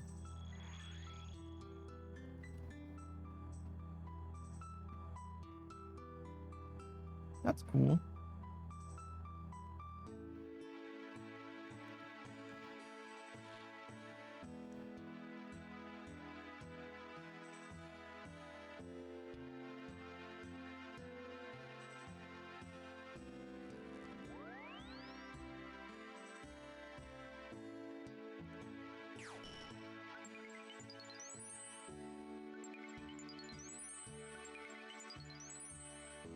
Zero says it has its own little basket, and he thinks that it's neat. I agree.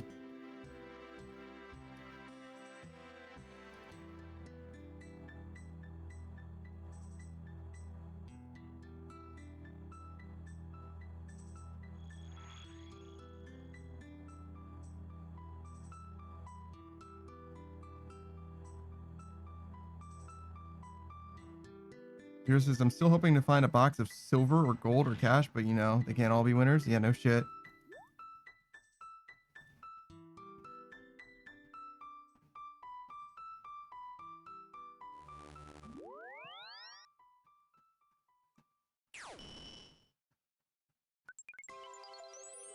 Now see, that isn't in the storage unit. That's obviously in the house. Let's see. You put that in the house. You're in the south, right? So you don't have a crawl space. It's in the ceiling near the access. So if there's an attic access, it's under some insulation within arm's reach of the access. There you go.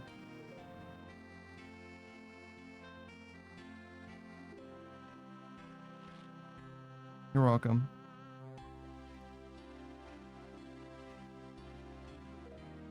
Zeros says Campy, we already redid all the insulation. Did you do it yourself?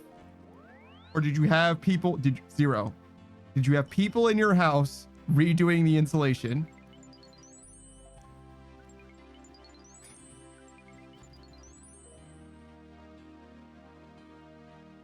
When you say we, do you mean that you did it?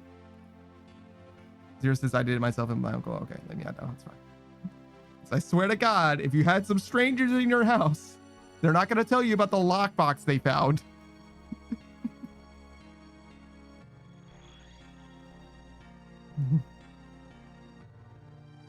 Yeah. I mean, they might. Sometimes there's good people.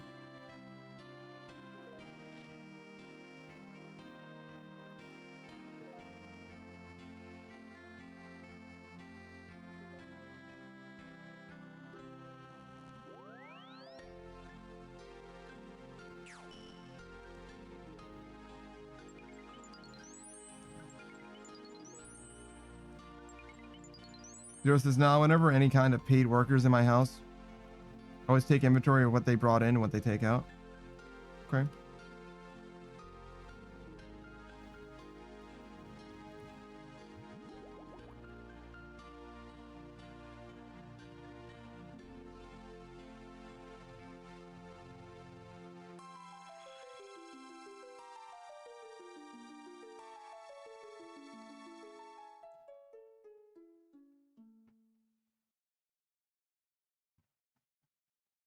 Oh, just over? Okay. I thought it was going to be just under 319, but just over. That's fine.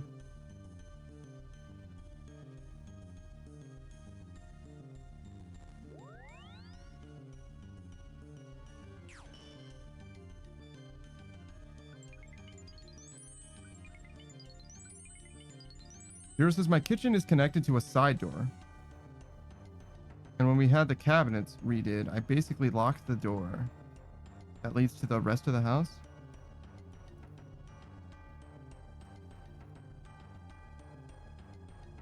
Zero says I am not the most trusting person. Yeah, I hear you. I've never really had someone. Well, no, that's not true. I've definitely had people over, like tradespeople. But I don't have very much like to take as well. Now I have a little bit more because I like set up my stuff like on shelves or whatever. But at the time, like all of my stuff was in boxes. And I had the only person that I've left in my house completely by themselves was a guy who was an exterminator, right? And like you have to leave. You have to leave the exterminator in the house by themselves. I think there's, and you got to let them go everywhere too, right? So like it is what it is. Zero says 90% of my valuable shit is in my room or locked in the attic. Yeah. Everything in my house that is of any worth is in this room where the computers are, or I've got some like tools too, but they're like not terribly valuable, but like I got some tools as well, right? So that sort of makes sense. Oh, and I got a lawnmower as well. Lawnmower's in my house. Zero says noted. Let me write that one down. I mean, shocking that gamers' most valuable possessions are his computers. And you would see the tools. You're not gonna miss the fucking lawnmower. Though it is just a lawnmower. Like, I don't know how much value that is to you specifically, but you get what I'm saying? Like, if somebody's gonna steal some of the most valuable items that they can take, I guess the lawnmower's up there. Zero says, but my most expensive shit is my tech. Oh, for sure. Same. For sure. Honestly, the most valuable thing in my house is the house. But after that, right? You're not stealing the house. So it would probably be the computer. And just take the fucking tower, to be honest. If you wanted to take as much money as possible from me in as little time as possible, you would just take the fucking tower. And that would be fine. You'd be able to figure out the rest.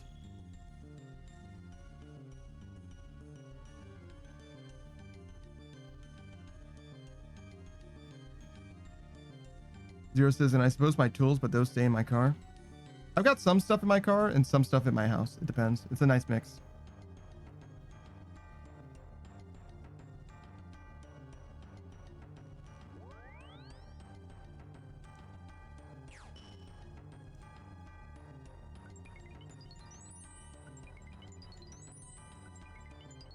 Zero says, Panda locks in when he hears the robber say, take this motherfucker's air fryer and rice cooker. John Wick mode activated.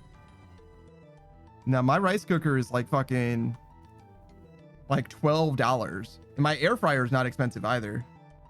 Actually, no. My air fryer is more expensive. That was a gift.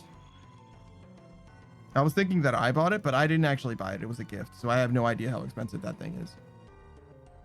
But yeah, the rice cooker, you could have the fucking rice cooker. I probably should get a better rice cooker, to be honest. You do me a favor.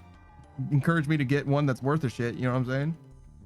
I'll probably get like a slow cooker to replace it. So it can do rice and also like a, I don't know, pot roast or something. You know what I mean? Like a stew.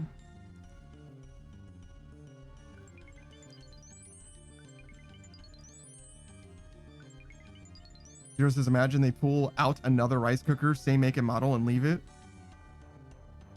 They just want mine. Fucking weirdos. But yeah, there's a Russian Badger, which you might be referencing. A Russian Badger video where they like talk about stealing an air fryer. It's pretty good. Zero says, now they leave you with two. They take my air fryer and they leave me with a second rice cooker? Bruh.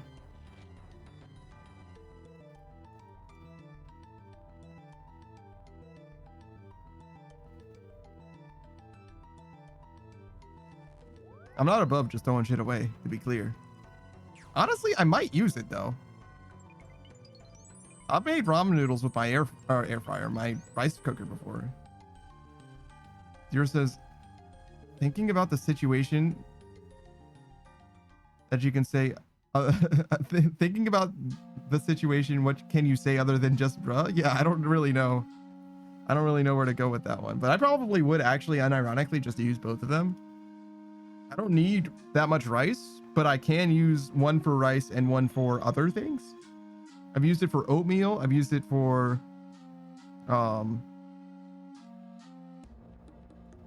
ramen. I know you can use it for cake. Zero says it's like it's a minor inconvenience at best. Yeah, it really is. Zero says I use a crock pot when I gotta cook bulk rice. Yeah, that's what I'm saying. A crock pot. That's what I was talking about. Slow cooker.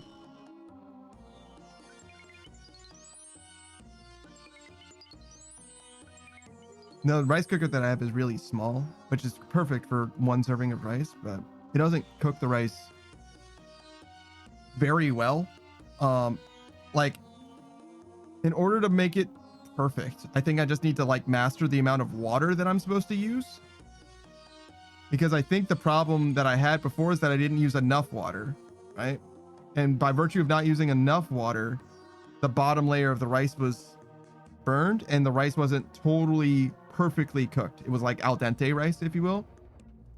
But now I've been doing too much water, which is fine, except when it overflows. Like if it wasn't for the fact that the rice cooker like boiled over or whatever, the rice comes out great. It's like fine, no problem.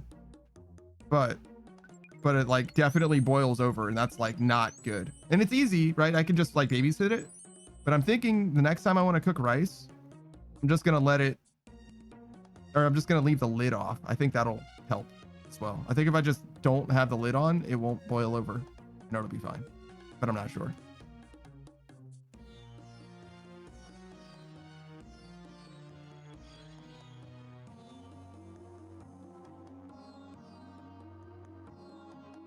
Zero uses the crock pot for when he's got people coming over. That makes sense. Zero says the only time I'll ever go out is when I'm hosting a dinner. My ass is in black formal pants and a nice button down with the sleeves rolled up. What? I've never had anybody over my house, but I'm not performing. That's not happening. You're not getting me in a suit or nothing like that. Nah, man, that ain't happening, bro. Also, I don't know how to like cook for other people either. I've never had to, you know. I'm the only one who's ever eaten my own cooking. I've never cooked for anyone else ever. Zero says, I feel like I gotta trick them so they know they don't know how poor I actually am. Zero says, I have a nice suit. I do have a suit. I wore it to a wedding, but it's not like amazing. It's fine. It's not a problem, right? It's an okay suit, but I don't know. I do technically do have a suit, but I'm not wearing it because people are coming to my fucking house. You're lucky that I put on pants for this. You know what I mean? Like, you fucking kidding me?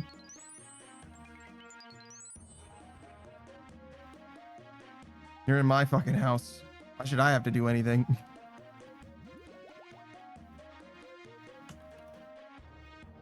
Zero says, sometimes I just like to dress nice. Me, never. Never. Never. I hate that shit. It's one of my least favorite parts of anything. I don't mind like wearing clothes, right? I don't mind being comfortable or whatever, but anything more than casual, I hate that shit. Zero says, when 90% of the time I'm in sweats and a hoodie. Yeah, no. I'm not trying to dress nice ever if I can help it. Sweats and a hoodie are like perfect for me. I can rock that for my entire life, no problem. Unless it's hot, I guess. I like hoodies a lot though. Very, very good.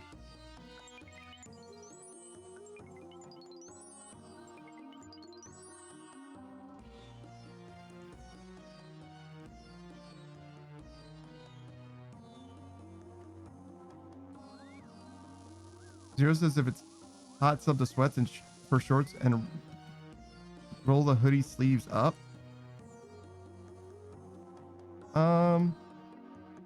I guess. I usually don't wear a hoodie in summer. It's way too hot.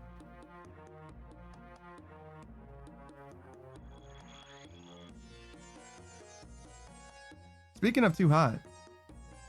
Oh, huh. I didn't turn the AC on, but it's still fine. I guess it worked out. The world got cool enough that I didn't need to turn the AC back on, I guess.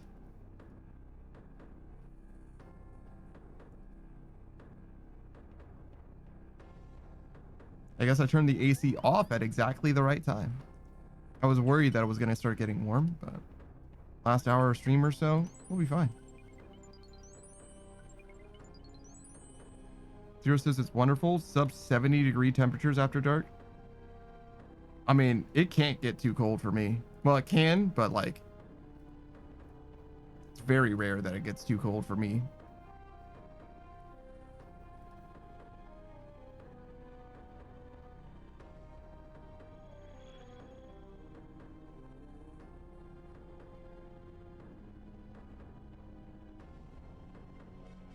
The colder it is, the better. Until it's too cold, until it's literally too cold for me to sleep, it's perfect.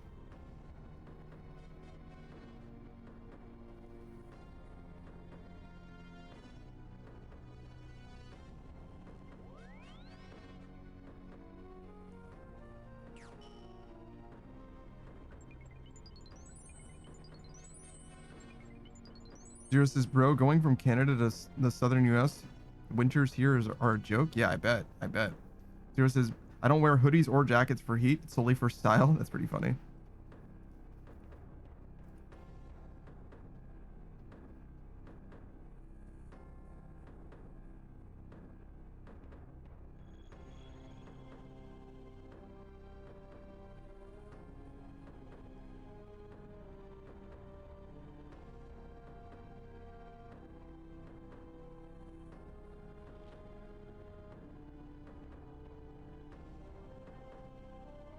Zero says, the colder it gets, the more my outfits unlock. That's crazy. You just have winter fashion and nothing else.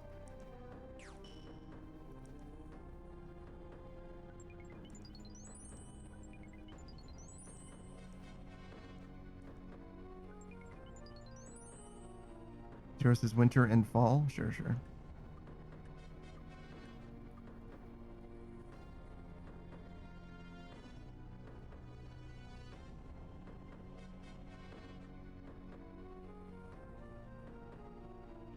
Zero says my summer fashion is shorts and a tank top or a t-shirt.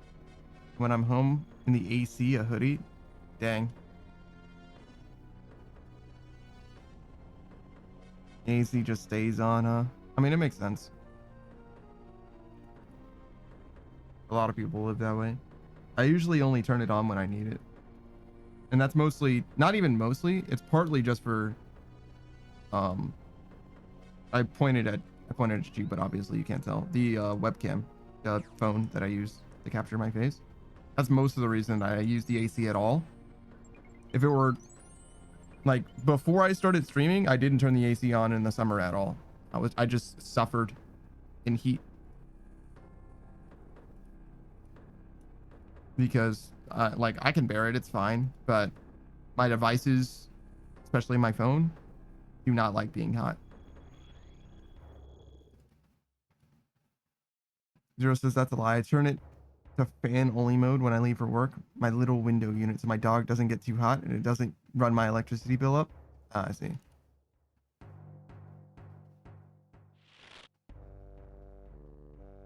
Zero says my AC's been working overtime since summer hit. Just kidding, that's not true. I got you. Fair enough. I keep a fan on 24/7. This fan has been working for like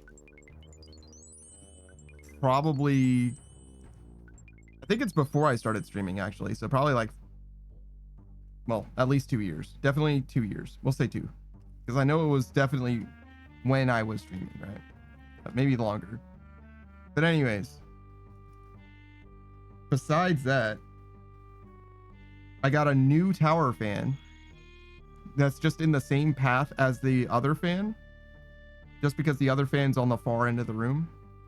And there's a tower fan that's just halfway between where I am and where the first fan is. And then there's an AC unit just above the first fan. So there's just a chain of fans projecting air from one end of these pair of runes to the other.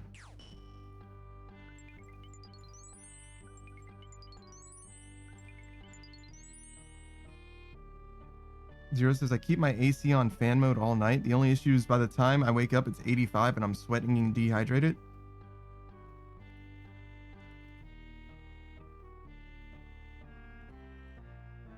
I don't really have problems with sweating usually, even when it's really hot.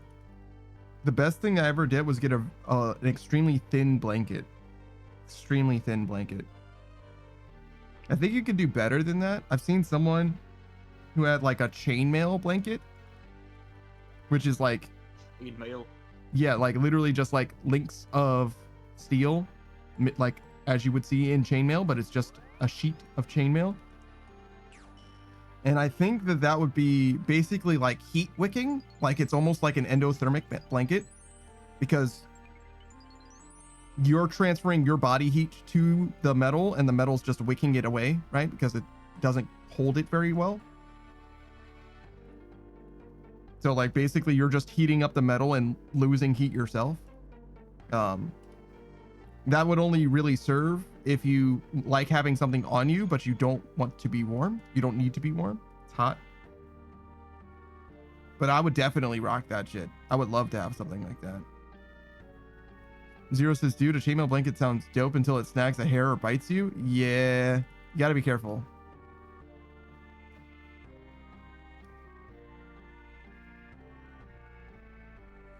But yeah, I would definitely love something like that. But instead, I just got a super duper thin blanket.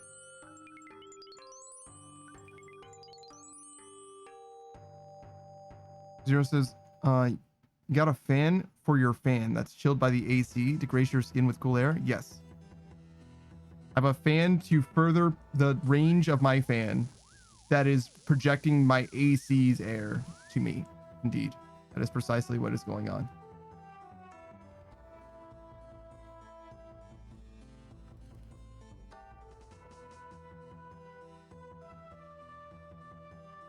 Zero says, why didn't you just get a stronger fan to replace the first one? Because it would be louder, number one. And number two, the first one's already a box fan. So it would have to be quite strong to be stronger. You know what I'm saying? And also, like, there would be a fucking rip current if I like tried to walk in front of it. Oh, I guess you didn't know. It's basically in the hallway, if that makes sense. So basically there's a hallway behind me, and that fan is at one end of the hallway and I'm at the other end of the hallway, if that makes sense. So every time I would walk that direction, I would just be walking into a gigantic fucking torrent. I mean, like, I could do that, right? I could definitely soldier through a fucking storm force winds or whatever, but that's like a little silly. Zero says, I'm imagining your room as like two fans, one in the corner of the room and one in the dead center of the room. Kind of, yeah.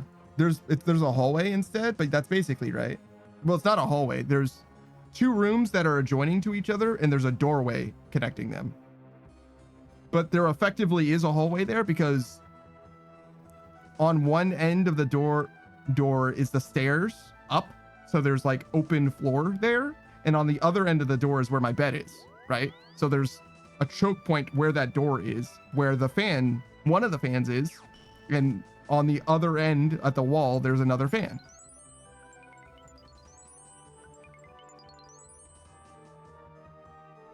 And on the other end is me in this room, right? So that's why. But yeah, no, I could have gotten a stronger fan in theory, yes, but it probably would have been much louder. Zero says, so how well do you think you could tactically defend your room?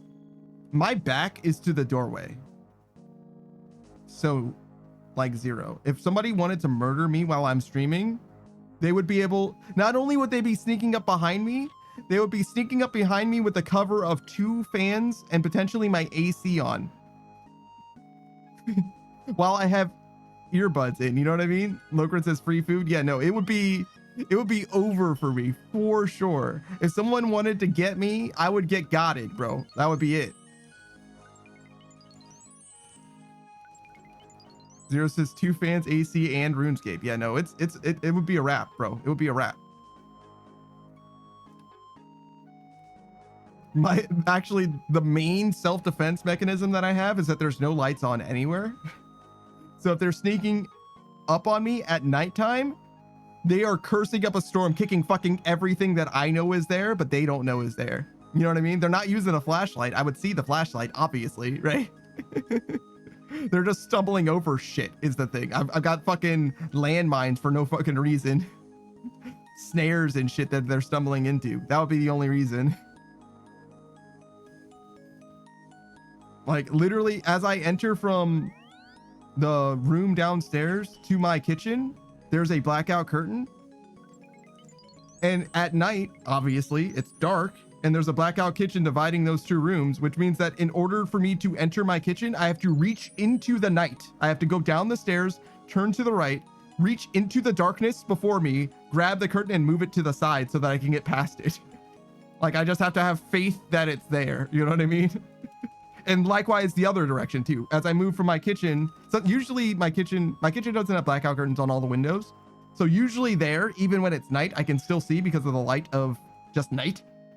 because again, nighttime isn't that dark, not as dark as it is inside my house. So usually I can see where the blackout curtain is going into my living room, I suppose, but not always. Sometimes it's extra dark, advanced darkness. You know, if it's a new moon or something, I guess. Zero says, my back to the door too, but my monitor's my frame is super reflective, so I can see when my door opens. There's nothing for it to reflect.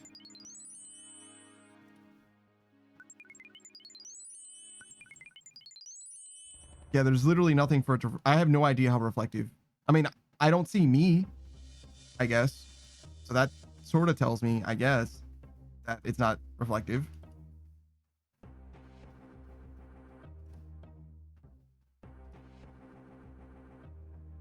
Zero says, it catches my eye because suddenly a white area is now dark. Sure, sure.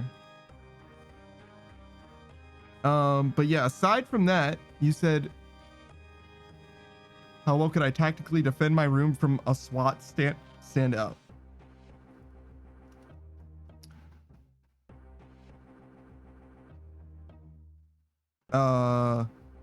Pretty close to 0, to be honest. Pretty close to 0. Like SWAT, 0.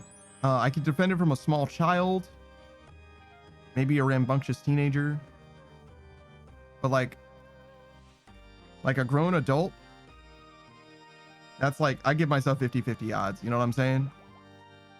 Like, I got a home field advantage, but that's about it.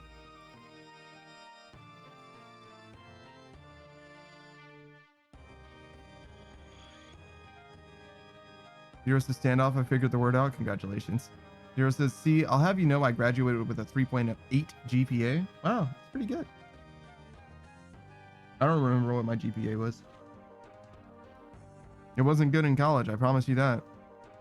When I entered college, it was... I guess I don't know what it was, realistically. But I had a lot of credits. I was doing all right at first. But it didn't work out. It did not work out. Oh, did I not get a necklace? Motherfuck, dude. 85K. A whole other hour? You mean I gotta do this for 1 more hour? Fuck.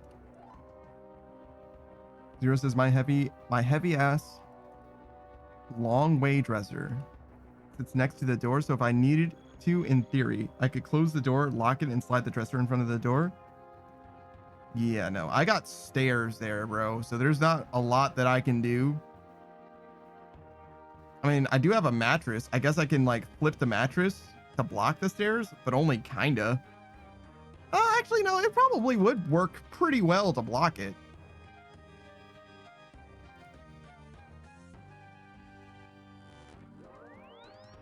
Even without like the mattress on it or anything like that, even if I put it like sideways in the stairwell, that is just a pain in the ass to go around. You'd have to like pull it out of the stairwell, which you could definitely do.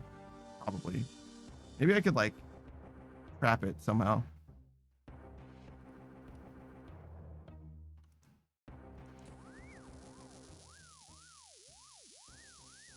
Yeah, I could probably do that actually. I think I could get it under this handrail at the top of the stairs. And it would be like kind of like a ceiling at the top of the stairs with like realistically no way to get past it. You would have to like force the handrail out of the place where the handrail is attached to in order to get, because like you're not getting through the bed frame. It's like a steel cast iron bed frame or whatever. Like you're not going to move that. That might work. If I had enough time, if I had enough lead time, I can maybe do something like that. But it's not like amazing, right? It's just a bed frame in your way, right? But it's like a steel bed frame. Like you're not going to just like punch through it or like force it out of the way. You got to like figure something. Like at that point, the stairs are easier to cut through or something. You know what I mean? I don't know how you would get, I don't know how you would really want to get past that. You would go,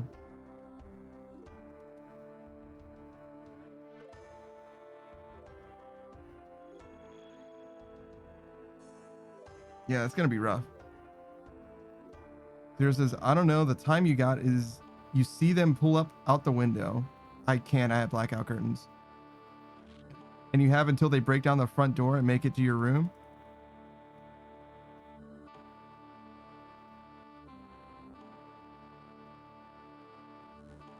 That's not very much time. That's like thump, thump, maybe thump. They're inside. They clear the first 2 rooms.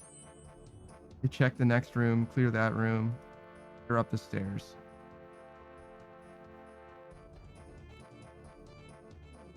It's like 20 seconds. Yeah, no way. I can move the mattress in the way. Flip the mattress up, but I probably wouldn't even do that. I'd probably just be like, what the fuck is happening?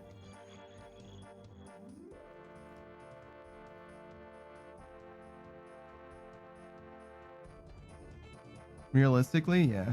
Probably wouldn't do very much of anything at all.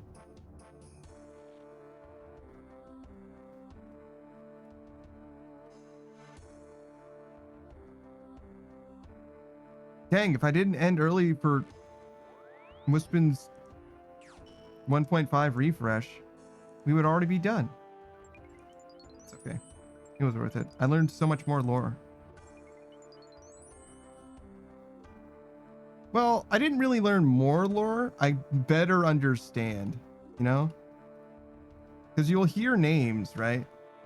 But there's so many people, so many characters, that it's hard to have them all straight all the time.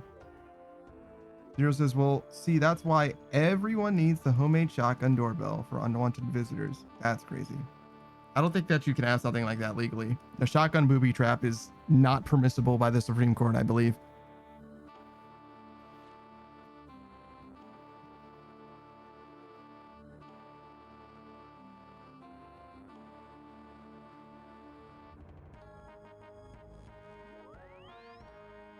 Zero says, yeah, booby traps are not fair game, sadly. Yeah. Even though it's in your house, still not allowed. Zero says, which is bullshit in a stand your ground state. Yeah, I understand. I hear you.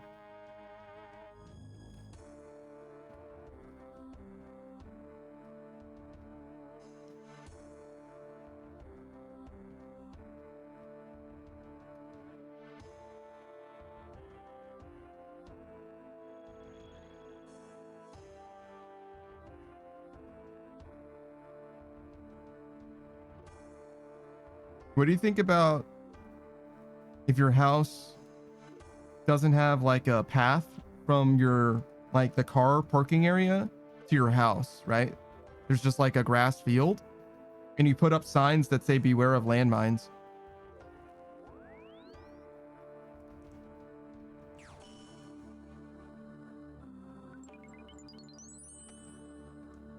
You know what I mean?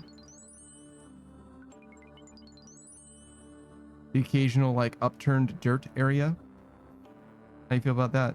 There are no landmines, but you have a sign up. You know what I'm saying?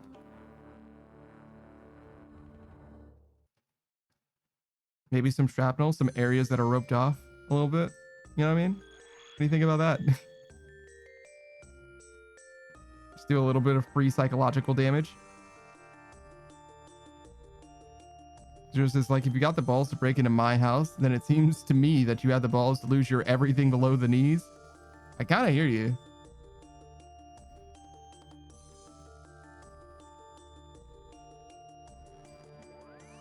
I think the biggest reason is because a booby trap doesn't prevent you from losing your life, right? Because if the booby trap is acting on your behalf, then your life wasn't in danger, right? Theoretically, you didn't even have to be there for the booby trap to do what it's doing. So you're causing theoretically, potentially life-threatening or at least life-altering damage to someone, and you're like not even necessarily there to defend yourself. Zero says it'll be the modern Home Alone, but someone went with far too much creativity and adult money, less so on the money. I think you have more money than Kevin of Home Alone. Holy McCulkin or whatever. But you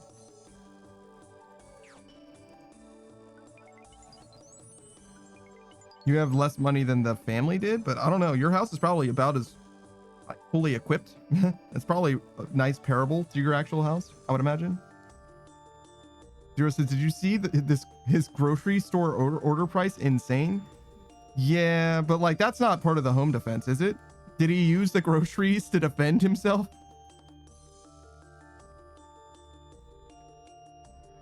How did he get groceries? Did he like go and buy groceries? You couldn't get groceries delivered in fucking 1981. I don't know. It was probably like 1999. Zero says, yeah, they lived in a mansion. Yeah, you walked to the store, I think, with $20. What the fuck? How?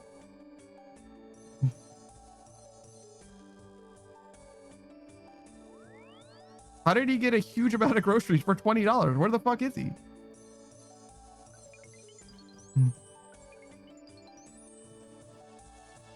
Depression era America? Zero says because it was the 80s? Bruh.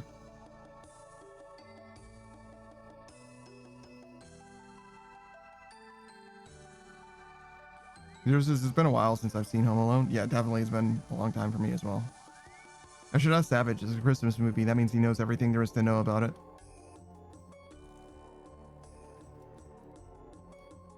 Zero says, I know Trump was in the second one, actually. Not just one of them, the second Home Alone.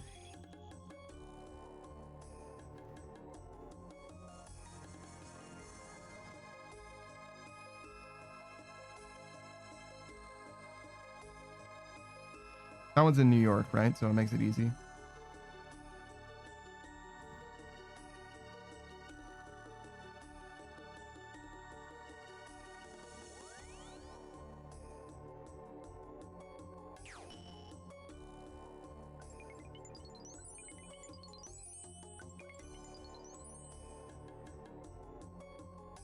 Zero says, I found a box of old Betamax tapes in storage too. Old tech is cool. I don't know anything about Betamax.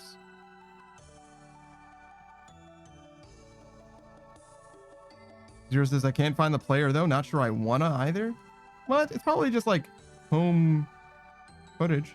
Probably not like, you know what I mean? It's probably not like terrible. It's probably fine.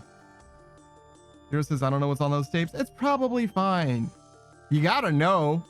You have to know, right? You're not gonna just like not, you know?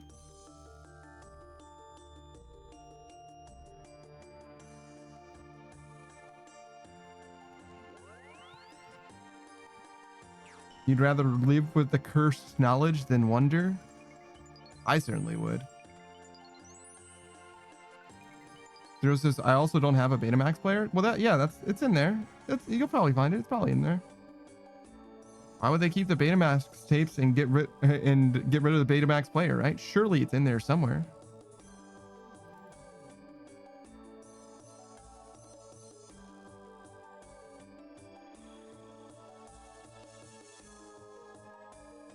Man, I don't want to have to check the fucking can, man. I don't want to have to do that.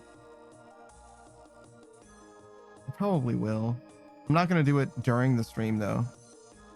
I'll let you know Tuesday if I check the can or not. Because I have to, like, go outside and, like, appraise a trash bag and shit like that. I might not even do it tonight. Because it's night. And I don't want my neighbors to be like, what the fuck is he doing with his trash? Like...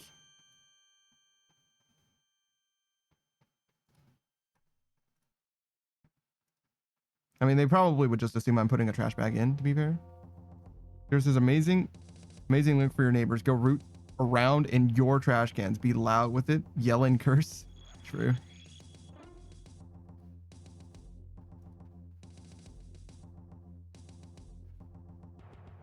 I'm sure they wouldn't care very much.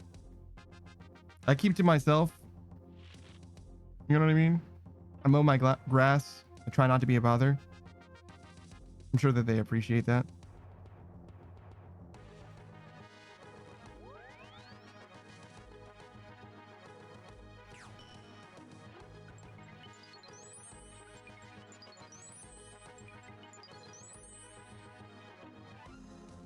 Zero says if questions say you have to because the government puts listening devices in cans of beans these days. It's just a false bottom. You could easily just use a can opener on the bottom to verify that it is not a false bottom, right? Like where would the listening device go? There's nowhere for it to be, bro. Zero says, but who does that? I mean, you're fucking right. You're fucking right. I've never checked that there isn't a false bottom. Zero says that's how they confirm it and come acquire you. That's pretty funny. Yeah, they check your trash for the bottom of the can being removed.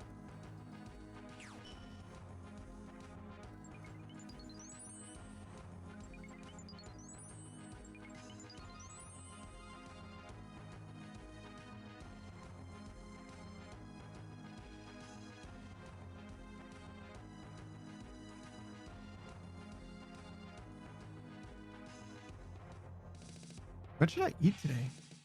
I kind of wanted it to have hot dogs in it. But the only thing I know, the only like plan that I have with hot dogs is pork and beans. And I feel like I've been discouraged from eating pork and beans thoroughly. Hero says if you open it from the bottom, it sprays you with knockout CIA mist and alerts them that they have a 2319. Oh shit. 2319. It's a real serious problem.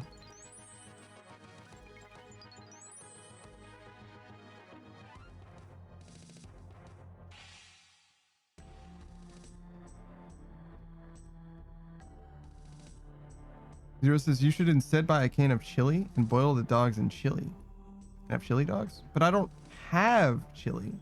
You understand? I want to eat food now. And it's fucking midnight, bro. I can't buy fucking anything now.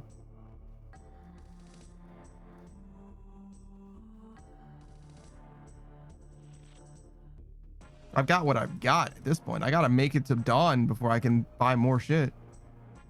Zero says DoorDash a single can of chili tomorrow. What the fuck? I get to eat dinner tomorrow morning? Is that what you're telling me?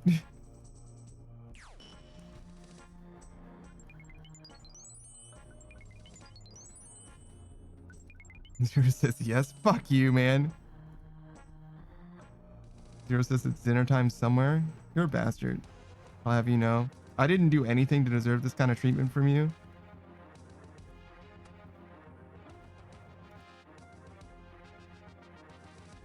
Or anyone for that matter.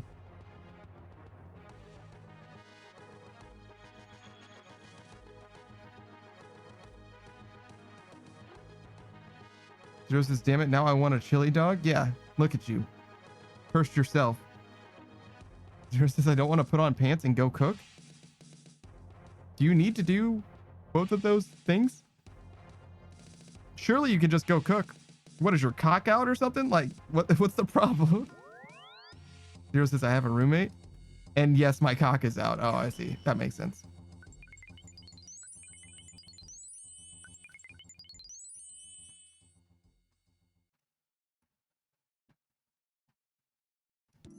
Yeah, if you're cock out, that is a problem, I guess. Man, imagine having a roommate. What an idiot.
Zero says, what else is left to do? All your stats look like maxed. In RuneScape, not a ton. So we've got a few things that we want to do. These are all bosses that I haven't done yet.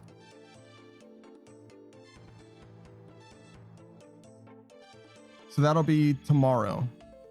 Not tomorrow, Tuesday. Tuesday from when we start stream until we actually max at 9 p.m. We'll be doing those. And then anything else we can think of for the rest of the day, we'll do whatever.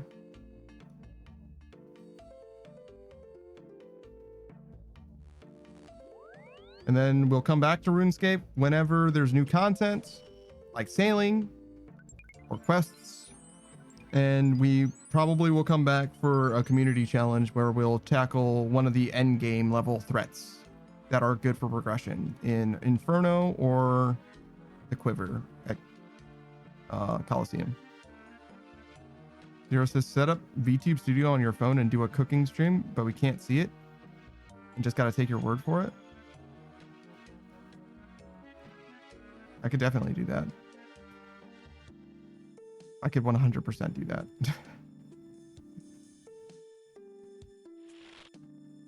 Shit, I can also just yell upstairs.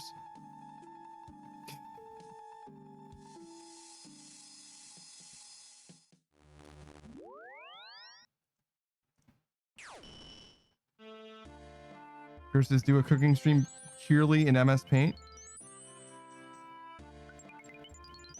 What exactly do you mean by that?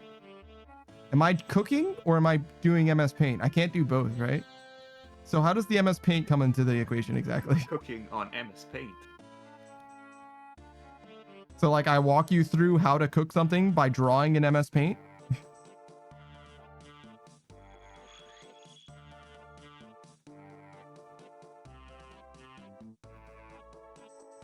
Girl says I meant paint the egg. I see.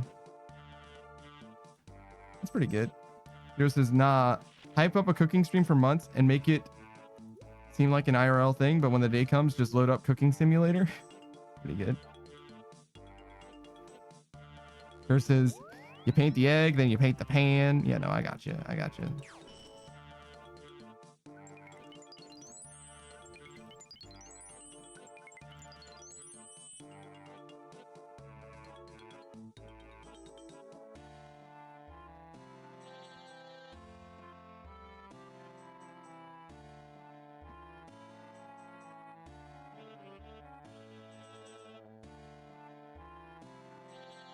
Zero says, what if we skip the paint and the pan?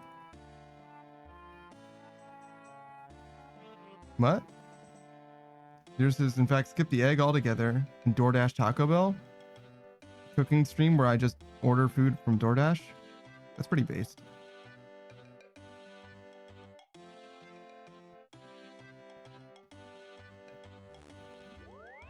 If there's ever been content that I feel like I would be uniquely well suited to, is trying everything on the whatever menu content. I can do that shit so good. I'm sure that everyone can, you know what I mean? But I fucking love that content.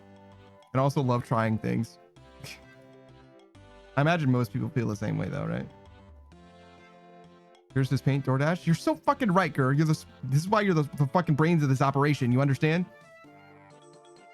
You got fucking 5 goddamn R's in your name. I had to count them. Zero says chat chooses DoorDash order. No way that's an 80,000 channel point idea. Chooses within reason.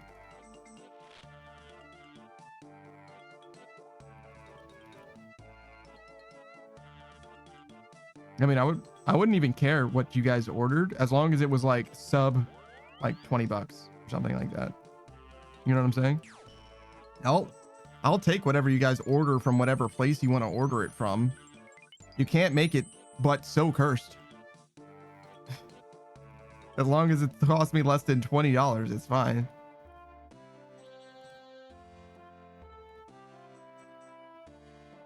Zero says, like, no door dashing like Michelin star restaurant. Oh yeah, I get that. Yeah, no. Well, the thing is like you would only be able to choose from the stuff that's around here, and that's like McDonald's, really, realistically. I could I could tell you what other stuff you could choose from, but I'm not willing to like divulge that information. You know what I'm saying? There's a few other things that are like big enough chains that it would like technically be fine, but realistically, I'm willing for like McDonald's. You know what I'm saying? You get to choose whatever you want from McDonald's. Just put the ceiling at like $20 or whatever. Versus, I like the potato tacos. From where? They have a good sauce? Where are potato tacos? I've never had a potato taco before. Zero says, I like potato tacos also. The spicy ones are yum. Taco Bell has potato tacos? Oh shit, I had no idea.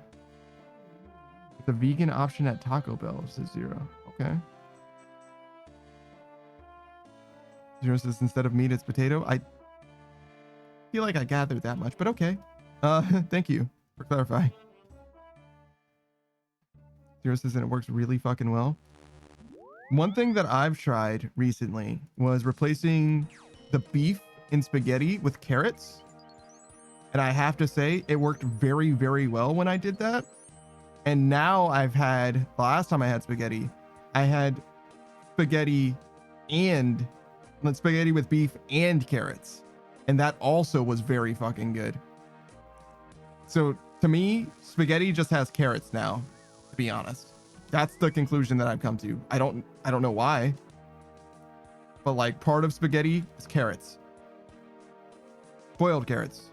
You don't really need them to be crunchy. That's okay. But like fully boiled carrots. Good idea. Good plan. Probably gonna just like, when I do the noodles, I'm just gonna throw carrots in with the noodles. Real shit. Zero says, I've never used beef. I always go ground Italian sausage or sliced the same. Oh. That's interesting. I've never considered not using beef. Yeah, I just use regular ground beef. I season it, you know what I mean? But like, not like in any amazing way or whatever.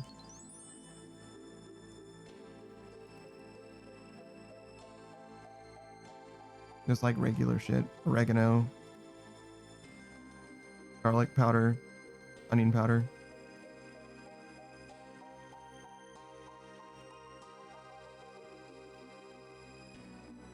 MSG, need MSG in that shit. Here says it's potatoes, chipotle, cheese, and lettuce in a soft shell.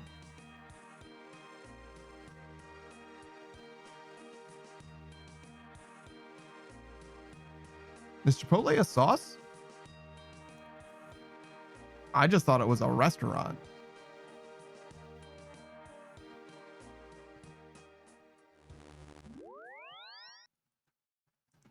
I feel like Chipotle is doing most of the work there on the reel.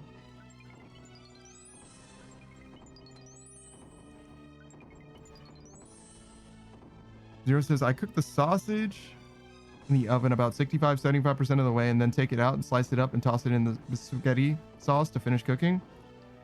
I haven't cooked the spaghetti sauce at all. I think that I will next time. Because I tried something a little different last time and it didn't super, I mean, it worked out fine. Like the food was fine, but I think what I'm going to do next time is I'm going to go spaghetti noodles in water with carrots, boil all, drain, add sauce to pot where carrots, spaghetti are, right? And basically let that simmer, then cook beef in pan. After beef is cooked, apply to pot, mix, serve. I think that's the plan next time.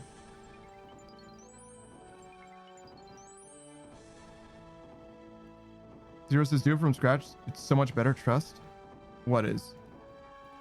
Do what from scratch, I guess, is what I mean. Also, I don't have an appreciation for flavors or cooking as most people do. Like the reason why I buy the cheapest of everything is because it doesn't affect my like meal quality. There's a spaghetti sauce. Oh, I've never made spaghetti sauce from scratch, But I have augmented spaghetti sauce with all kinds of stuff. Zero says, when I do it, I put a lot of cherry tomatoes and use them for the sauce. Yeah, no. I like cherry tomatoes just fine, but I've never made a sauce. Mostly it's tacos that I put like the most work into. And I was quite satisfied with my tacos. My tacos had fucking everything in it though. I put all kinds of shit in that.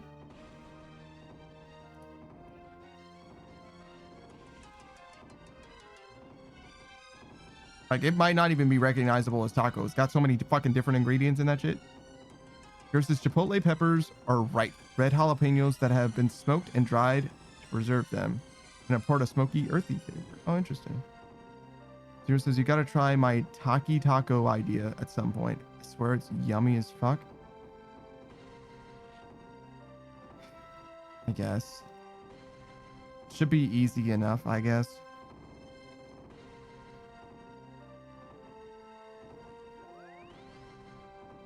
You're just saying season it with Taki, basically, instead of, you know, doing my normal stuff. So it'll be a lot more plain than what I'm used to as far as tacos go, because I usually do like way more in it. But sure, we can probably do both next time I go grocery shopping. Zero says, I'm sure crushing up Takis into a rough powder and seasoning the meat with it along with your regular seasonings isn't too far-fetched. What do you mean along with my regular seasonings? I thought you said that you just use Takis.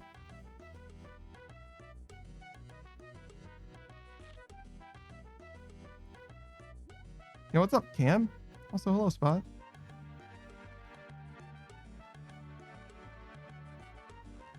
Zero says, no, I use Takis in addition. Oh, Jesus, man. Well, like, I don't even know if I make it like food. Like, I don't think it's gonna work. I don't think it's gonna work because, okay, have you ever had bay leaves before, Zero? Do you know what bay leaves taste like?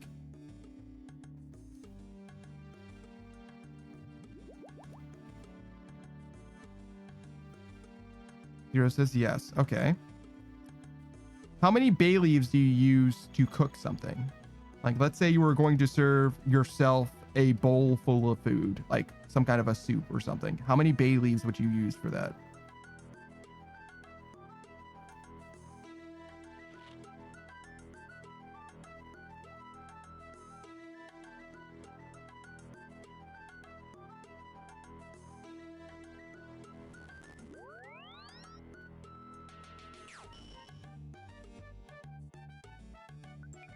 Two or three? Okay.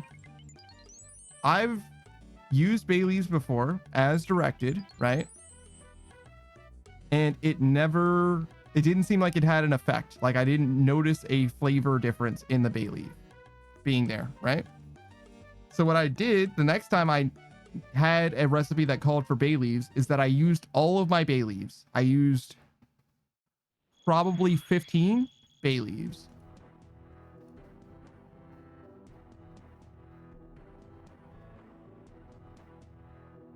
And I did not notice a difference at all in the experience whatsoever.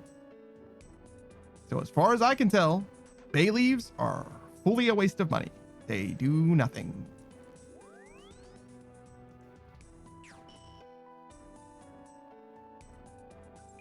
That's the flavor palette that you're dealing with, right? That's what my flavor experience is like.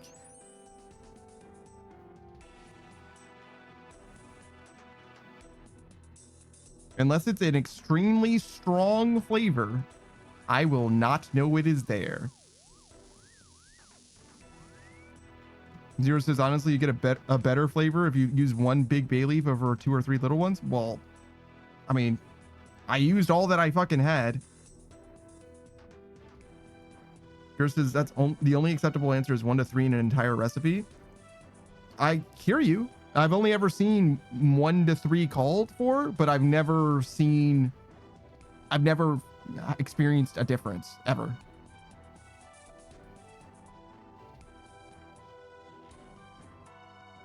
I like literally don't know what bay leaves are supposed to taste like. And in case you're wondering, that first time that I made something with bay leaves. I like literally left it in the dish because I figured, I don't know, maybe I'm supposed to eat the leaves. So I chewed on the leaves as well. And then I realized like, this is probably not food. I'm probably not supposed to eat this. So I decided not to eat it. Which goes to show I do sometimes use discretion. It's like, I'm probably not supposed to eat this. I did eat the baked beans though, to be fair.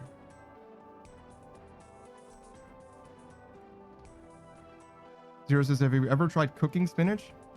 Not really. Not really. I've used spinach as the leafy green part of tacos. And I've used spinach. I've microwaved canned spinach and also frozen spinach before, but I haven't like cooked spinach in a way. There's this whole bag turned into like 6 shriveled leaves. That doesn't make any sense. So you had a whole bag. Oh, like a bag of fresh spinach. I see. Yeah, no. I've never cooked fresh spinach before. I've cooked frozen spinach and I've cooked canned spinach in a microwave. So it's not like cooked, right? I just heated it up. I mean, I guess that is cooking is in some capacity. Zero says it's an anomaly. You just run out of the spinach. It just goes away. It just vanishes into the ether.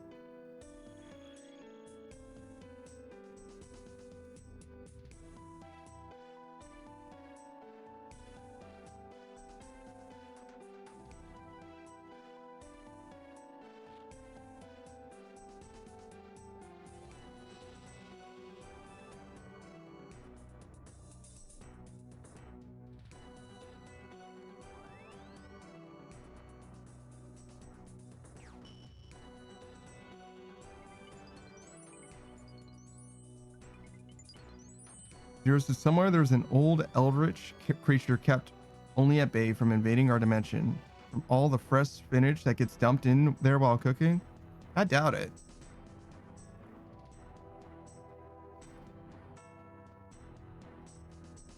Rose Jr. says, I don't know how, but I got a Dragon Defender in 7KC. See? Look at you. Well done. Also, that took an extraordinary amount of time. I feel like you've been doing that for a really long time.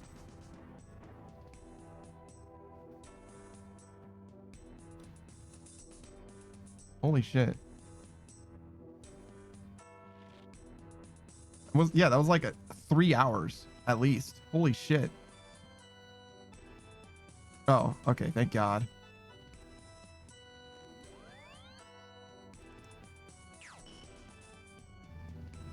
It's like, bro, those Cyclopes are not your friend, man. You're dry as hell. Even with 1KC and 7KC. 2.5 hours? That's not terrible, but it seems slow. Not sure though. I don't remember.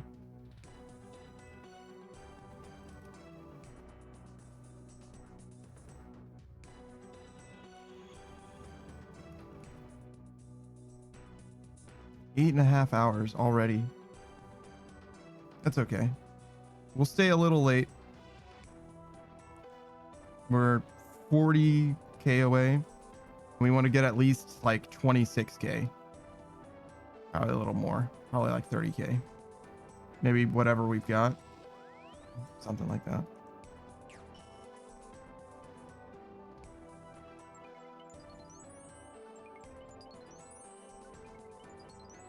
Yo, what's up, smug little bug? Look at how close we are.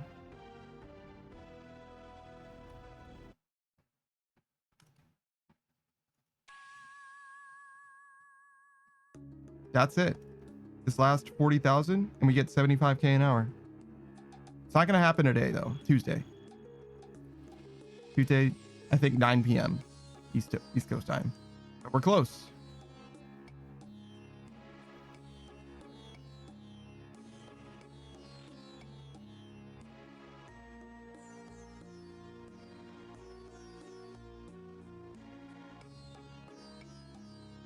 I sneezed super hard twice. I'm back though. Oh my god. I'm like seeing fucking stars. Oh my god, I sneezed so fucking hard.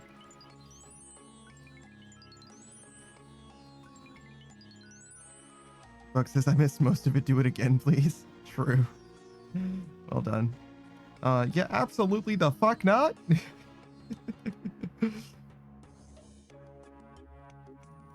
Boas Jr. says, I think I got from black to rune in 150 KC, so that was pretty good. Boas Jr. says, it kicked me off for now? What did? Oh, RuneScape did? The 6 hour, the nerd log? That's pretty funny. You can just log out and log back in. It's fine. It doesn't stop you. Yeah. It's just a suggestion, you know? You can just change worlds too. That's what I usually do. You know, nowadays I've been kind of attached to the same world, so I'll just log out and then log right back in. But yeah, it's just a suggestion. They don't know. They don't know what they're talking about. They're not my real dad.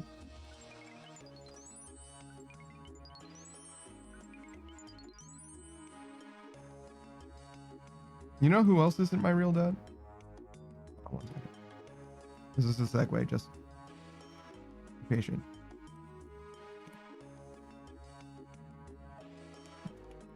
Smug little bug. He's not my real dad because he's my bone brother. My bone bro. Smug little bug says Obama. He also is not my real dad. But if you want to check out Smug Little Bug or Obama, either way, check out Smug Little Bug stream. That's the only place I know where to find Obama nowadays. Not correct, but maybe if you're asked nicely and he's in the right mood, Smug Little Bug will do his Obama impression, which he might not have, but he might fake it just for you. There's a chance. Maybe not though. He might just tell you to fuck off. But anyways, you should definitely check out Smug Little Bug. He's a variety streamer, streams every single day. He's on day probably like 600, I would guess 20, maybe 622 would be my guess. Actually, I'm locking in 622 days. Smug Little Bug says, I'll whip out my Obama hunt stream just for you. Thanks, man. Thanks, man. I appreciate that. Boas Jr. says, Bone Brother, same rigger? Yes, no, that's exactly what it is. We share the same bones. That is precisely what Bone Brother means. Well done. Through the grand tale, the awesome networking of Fiverr, we both contacted by coincidence the same person, and we met each other out in the wild through a friend. I think it was V's. I think I found out about Smug Little Bug through V's. Shout out to V's. But anyways, I definitely recommend you check out Smug Little Bug if you're interested in variety content, but also brand new gaming stuff, because he is dredging through the slop that is Steam's Next Fest. No, I don't really mean that. There's some great games there. Bug says, that's crazy. Life's cool. Yeah, I think so. Ghost Jr. says, that's really cool. I think so as well. Yes, it's very, very cool. He's the only person that I know with whom we share a rigger. So I know that there's others, obviously, but I've never engaged with them in any way. And honestly, I'm 1 for 1 for badass streamers. So I don't know that I want to find anybody else because they might not be as cool. You know what I mean? That would be a disappointment. Then I'd have to be 1 for 2. You know what I'm saying? But yeah, no, I definitely recommend checking out Smug Little Bug. He's a very good conversational streamer. Very good at maintaining a dialogue. If you're interested in talking to him about stuff, he likes to learn about people and learn from new perspectives. He used to do a lot of VR chat interviews, and definitely comes across very directly in the way that he streams, because he's very good at engaging with people, being entertaining and lively and funny, but also not dismissive. You know what I mean? He's very respectful to different people's perspectives, and you know, dialing down people that are like too much. You know what I mean?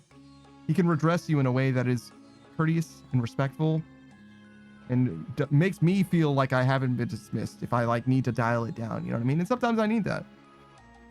And there's a lot of Smug Little Bug that I think that it would behoove me to learn from. You know what I'm saying? And I think that the way that we've spoken about it before, I don't want to like speak for him, but I definitely see in the way that he spoke about his past self, I see a lot of me, if that makes sense. So I feel like Bug has really charted the course in a lot of ways that I would like to progress for myself, for my own personal growth and development, which is a lot of what I do on stream, to be honest. But yeah, that, and he's also just an entertaining, funny guy. Had to be honest. I like his mask. And a bunch of glaze, but also, you know, I do just enjoy his stuff, to be real. Like, it doesn't hurt that he also goes live often when I end stream. So I get to see his stream way more than most people's. That does help. I'm not gonna lie. That's a huge part of it as well. But I would be there over other places if presented with the option as well. Buck says, thanks for the kind words. You're very welcome. You're very welcome. I only say it because I mean it. But yeah. Oh, he plays all kinds of different stuff. I mentioned variety, but like fucking Death Stranding, fucking Metal Gear Solid, Muse Dash, you know. Ghost of Tsushima's the like new shit, but he might be done with that one. If he isn't done with it, he's gonna be done with it soon. He crushes games too.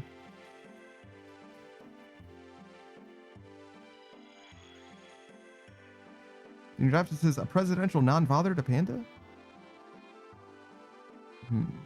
I can't confirm or deny if Obama is my father. Can't confirm or deny that particular allegation. Could you imagine if I was Prince Obama, whatever Obama's firstborn son's name is? Oh man, I have no problem talking about stuff, but I don't talk about politics. I don't want you to mention my dad. I mean, my the former president. Shit. Obama. You know what I mean? Crazy.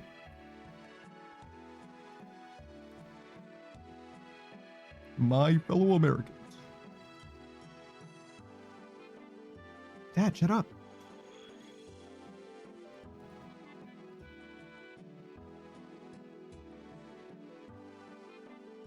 You have to say, okay. I think we can still solve this. I need you to say my fellow Americans. I already did. You have to say, holy shit, you said that as I sent it. Yeah, no. You could tell when I got it on the stream. So I definitely said it before, but like, yeah, you were typing it. And I was already doing it. Yeah. That's pretty awesome. I got you, bro. Say less. You don't even have to ask, brother. For you, Cam, you don't even have to ask.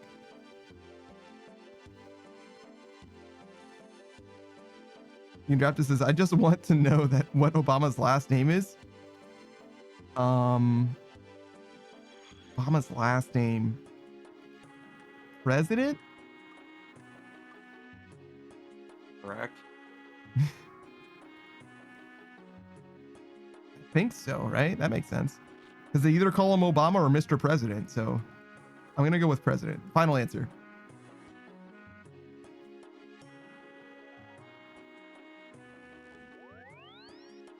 Buck says it for sure is President. That seems right to me.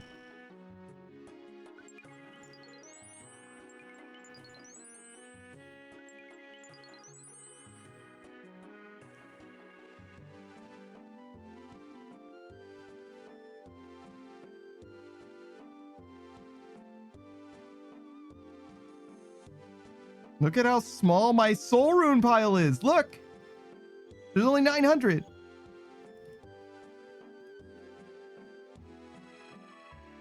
That bitch was at 33,000 today. That's not even today. That's just post GTFO technically as well. Got an extra 3 hours on top. Your doctor says, I bet they keep that kind of knowledge hidden inside of Area 51. You think they have room with all the aliens? You don't think they have a different place for that? Surely they keep the aliens separate from their presidential secrets. Like, the secrets about the presidents. They're all presidential secrets, I guess. But you get what I'm saying.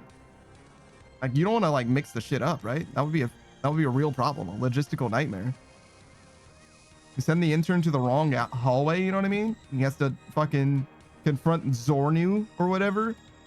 He has to answer Zornu's riddles 3 or some shit.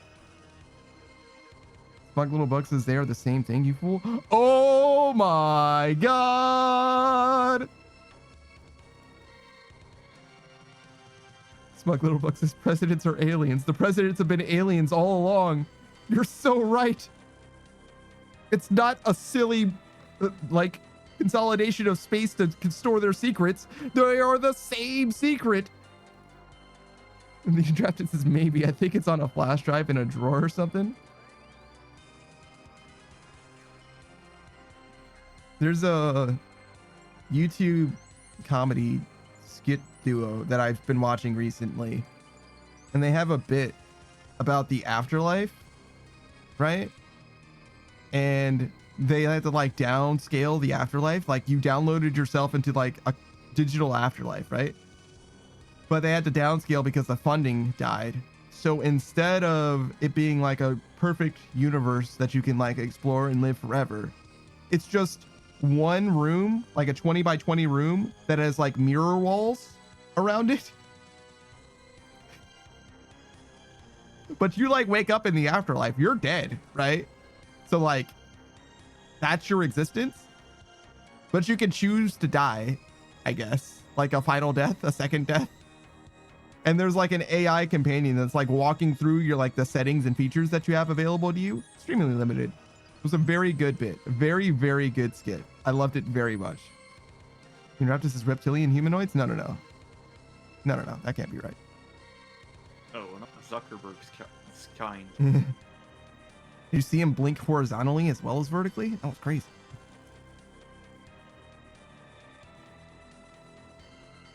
Somebody asked him like a softball question about like privacy or some shit in an interview, and he started sweating so much. he was like, yeah, no, I love privacy. I'm like big advocate of privacy. Like, dude, are you okay? Like, what happened? Did they hit your activation phrase or some shit? Like, what's going on? Like, you gotta pretend to be cool about it or some shit. Like, Jesus.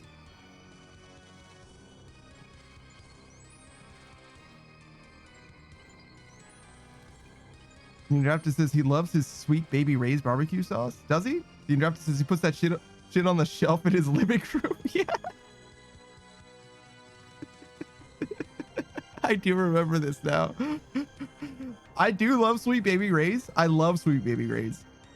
On the shelf in your living room is an unhinged place to put that shit.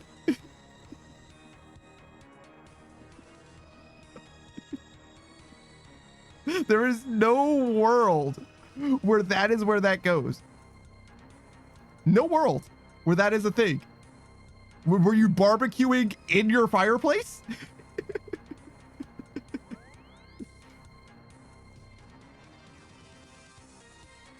That's the only reason that it should be there, and it shouldn't be there for long. Because it's not safe. Even I know about that food safety. Barbecue sauce shouldn't go in room temperature areas. It's fine in room temperature areas until you open it. I don't know why, but it's only safe until you open it. I don't understand that. Can someone explain to me how something is shelf stable until you open it? Does the air contaminate it? Is that literally what it is? Is there no air when they make it?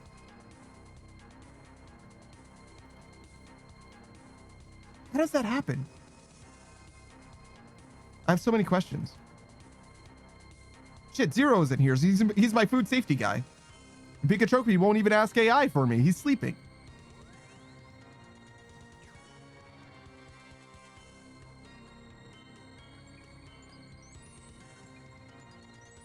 The Interruptus says, what would a human person put in their room of living? Ah, yes, a bottle of barbecue sauce. They love that shit. They put that shit on everything, like a shelf. Ah, yes. I just finished making a nice, delicious cake. I'm going to put my Sweet Baby Ray's on top of it. I put that shit on everything. Ah, my peanut butter and jelly sandwich. Now I need to put my Sweet Baby Ray's on top of it. I put that shit on everything. What else? What's more ridiculous? We can do it. We can do it. Come on, come on. Ah, yes, my bottle of Sweet Baby Ray's. Let me put my bottle of Sweet Baby Ray's on top of it. I put that shit on everything. That's the best I got, sorry. Comedy has to come in threes. I needed to come up with one more. You know what I mean? One more. I don't think it was bad. I think it was fine.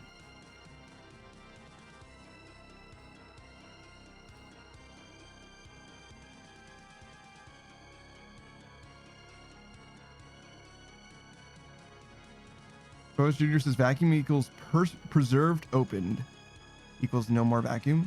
Wait, vacuum equals preserved, opened equals no more vacuum. It's not vacuum sealed. If you open a bottle of barbecue sauce, that shit isn't vacuum sealed. You don't open it and the air goes in there. That doesn't happen. Did you hear that? Hold on. That was a perfect sound effect for air going inside of a vacuum. I fucking nailed it and you heard it perfectly. Let's go.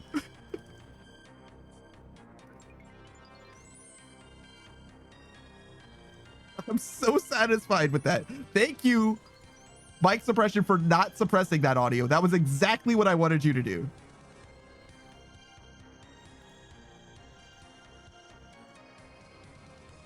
Oh, wait, shit.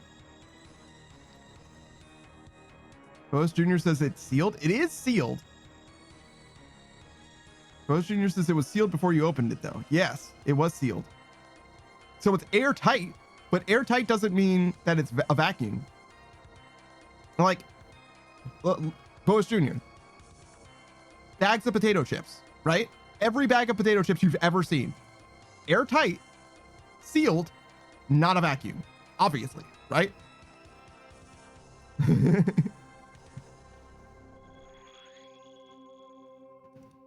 So yeah, no, I don't think that's it. I don't think you cracked the code. Can't be that it's a vacuum. I think that the air in it has to be like inert. It has to be like pure nitrogen or something like that.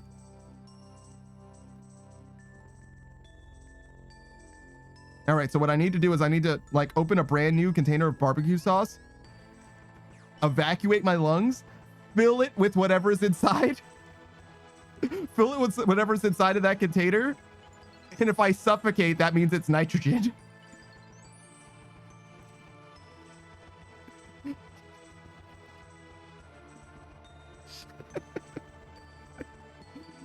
Oh, Jesus.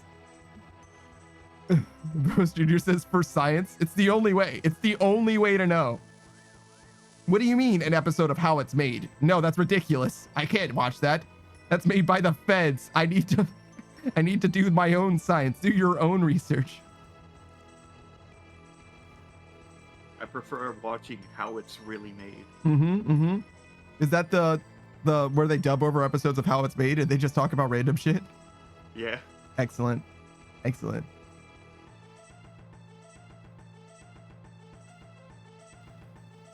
That's some fucking content, dude. That's some fucking content. Some people are too funny and just come up with like the best fucking ideas. Truly.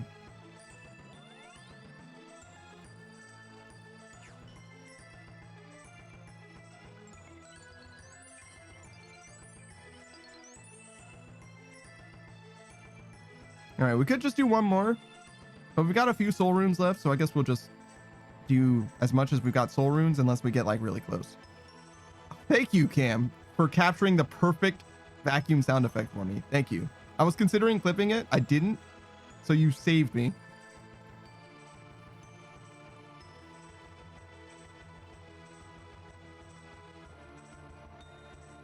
You saved me this day and every day. Well, not every day, every Sunday. Your Jeff just says, I got you, homie. You really, truly do. Last time we were playing V Rising, we didn't have the fun element. So I was playing the game too fast. And Lokran was like, aren't we supposed to be having fun? I'm like, but I am having fun. I need you to make it fun again. Make V Rising fun, Cam. Only you have the power. Well, not only you, I guess, but it's not as fun without you. That's probably closer to true. Yeah, that makes sense. That checks out. Oh, I'm supposed to do a poll. Fuck. Cam says, it's my duty.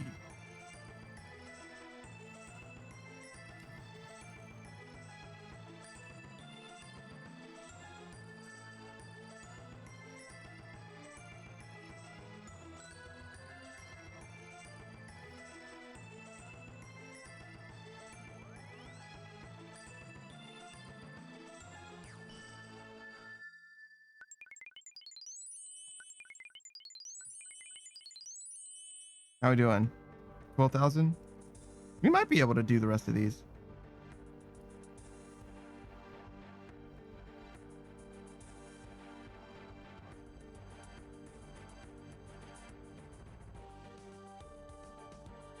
Bum bum bum bum bum bum. Bum bum.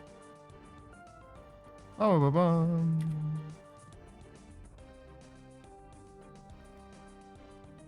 Back to editing. Wanted.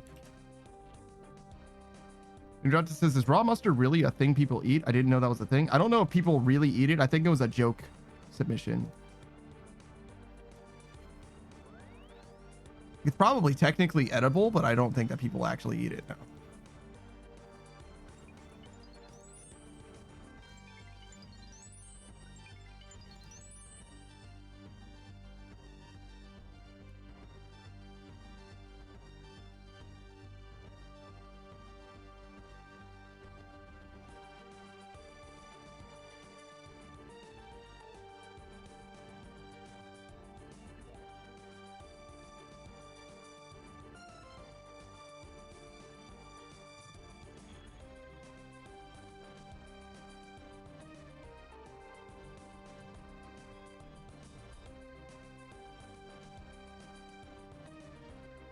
There we go.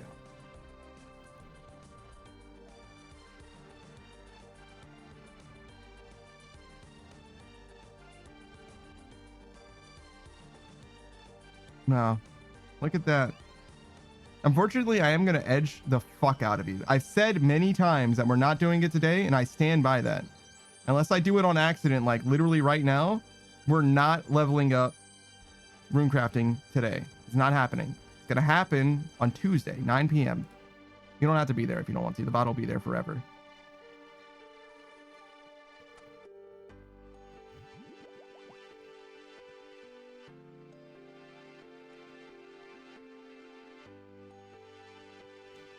I think we can get through these last 2 more inventories. That's okay. Your doctor says, I didn't know a sauce or condiment could be raw because it's already a processed thing with ingredients, but I don't know. I know mustard comes from mustard seed, but the condiment isn't raw, I thought. Well, wouldn't raw mustard just be the seed? Right?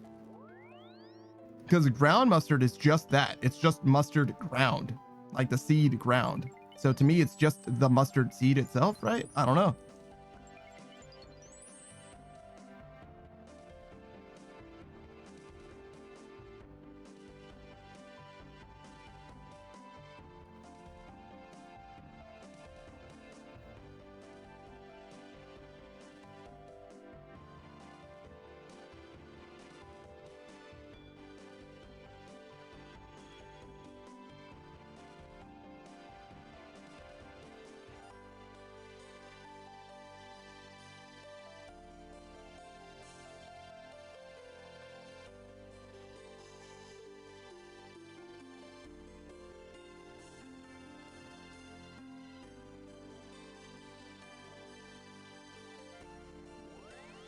Interruptus says, what do I look like?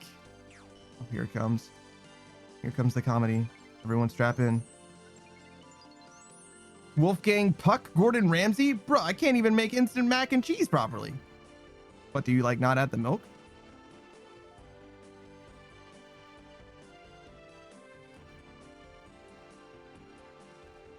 Like how badly can you fuck this up? Like what do you mean?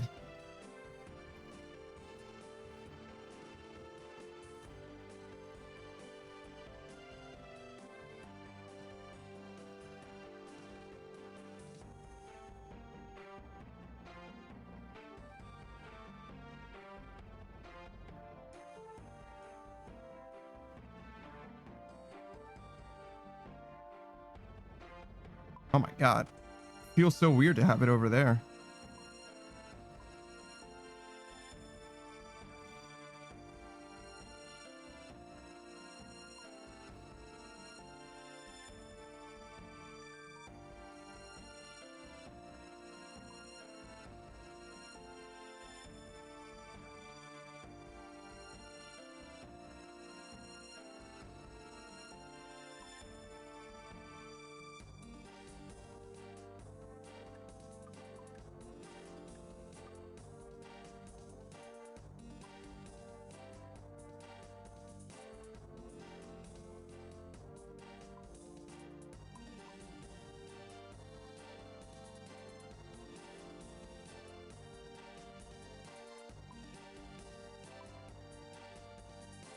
Oh, I guess we're gonna kill those Skotizo too tomorrow.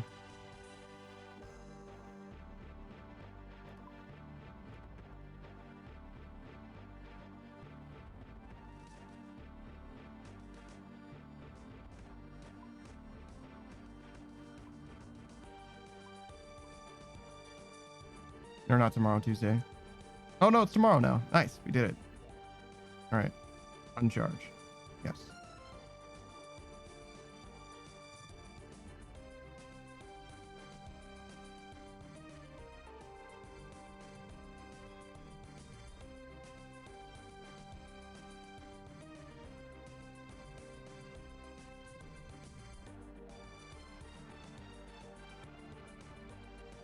Oh, I should get my dailies done too.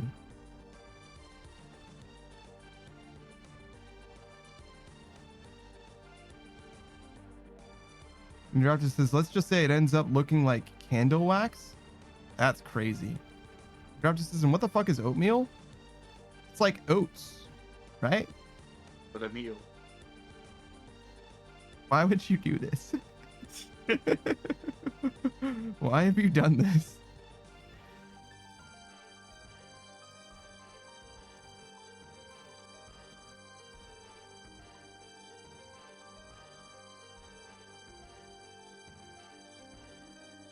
You know, it's just understandable. Have a great day. Oh, I don't need to zoom in as much anymore. Oh.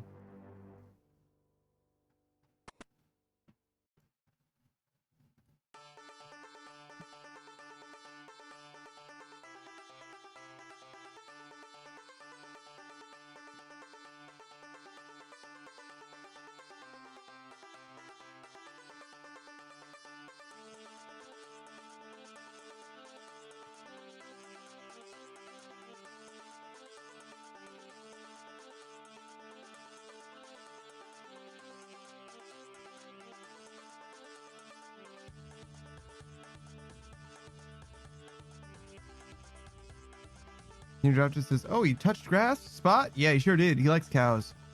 I think the cows like him too. I think he might think that he's a small cow and they might think that he's a... Wait, I think he might think that he's a small cow and they think the same. That's it. You know, just as like the other dogs in the picture too. No, they're cows.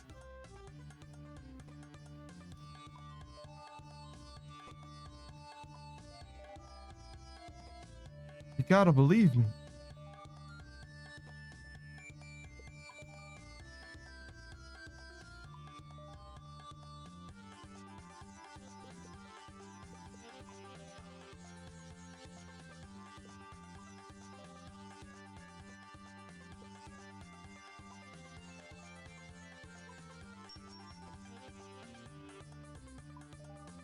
You notice they do be looking at him like they low-key thinks he's one of them. See? I'm telling you.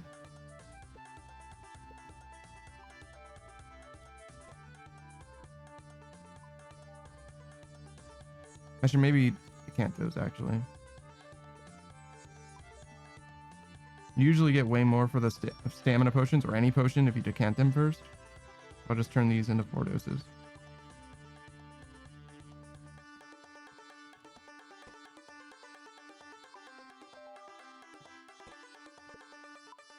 Sometimes it's even profit just to like buy a potion or buy like 1 doses and put it in, turn it into 4 doses. You know what I'm saying?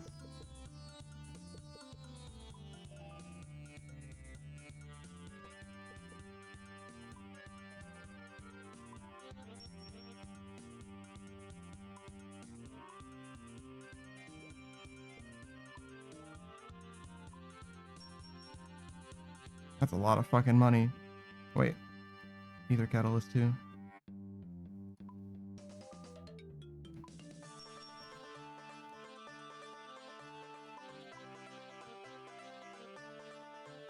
There we go. That's it.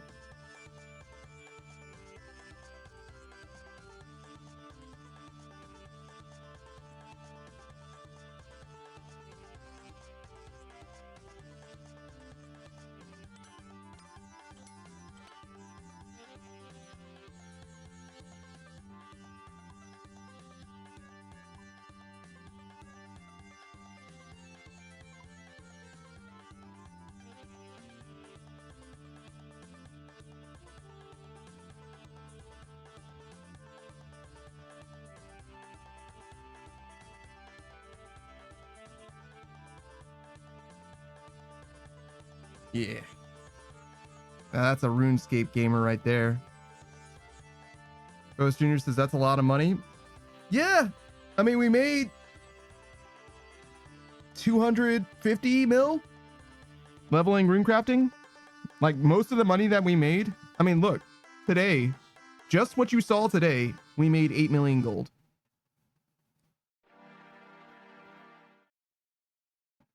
And that was only 650,000 of the experience that we needed to go from 86 or whatever to 13 mil, right? So we got 6 million experience. So we got 10 times at least, right? That's at least 80 million gold, at least. We got way more than that though, because you can trade it more effectively with the extracts and stuff. It's like a whole thing. Yeah, no, we did pretty good money wise, to be honest. And if you want to get money like this, just get 90 rune crafting. And also the price of ether runes and shit are currently crashing and stuff. So maybe don't do this as the money making method, but it will get you money, right? And like right now it will, but like it might not work long term. I don't know about all that. You might want to wait a little while. What are we doing? Raiding out to whom though? We raided to the Undrafted yesterday. When is JFO ending stream? Soon? Probably. Usually they start looking at Steam pages when they're done. How long has it been since I've raided cats? Kind of mid.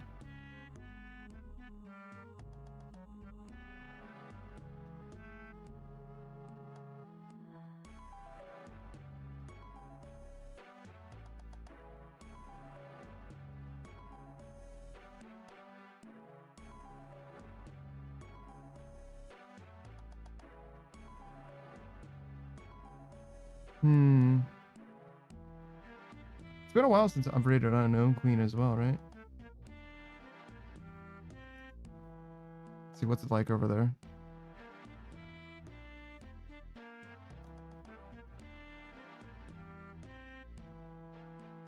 Just Marvel Rivals in.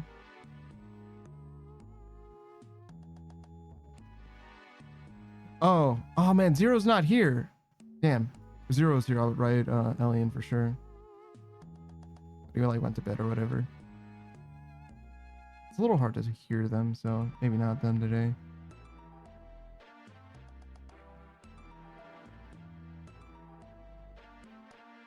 Okay, what is Alula doing? What is one shot?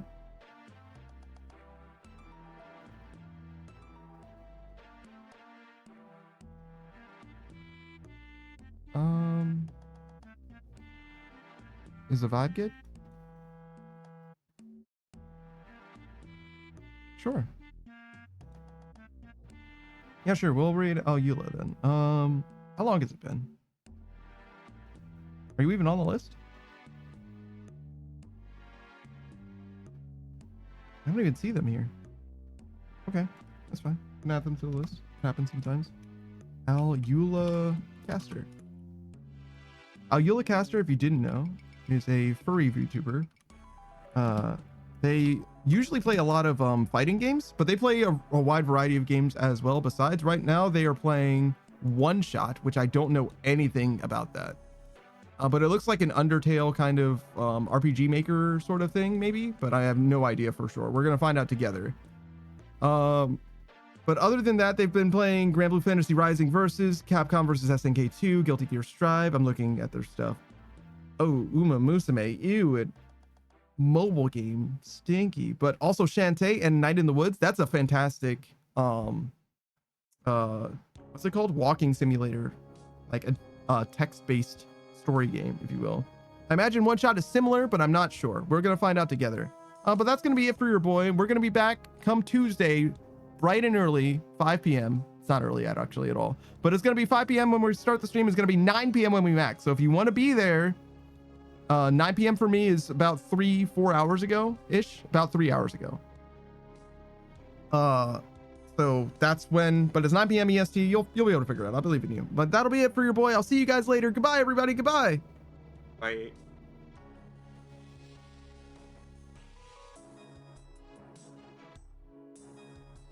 Okay, and then end the VOD too.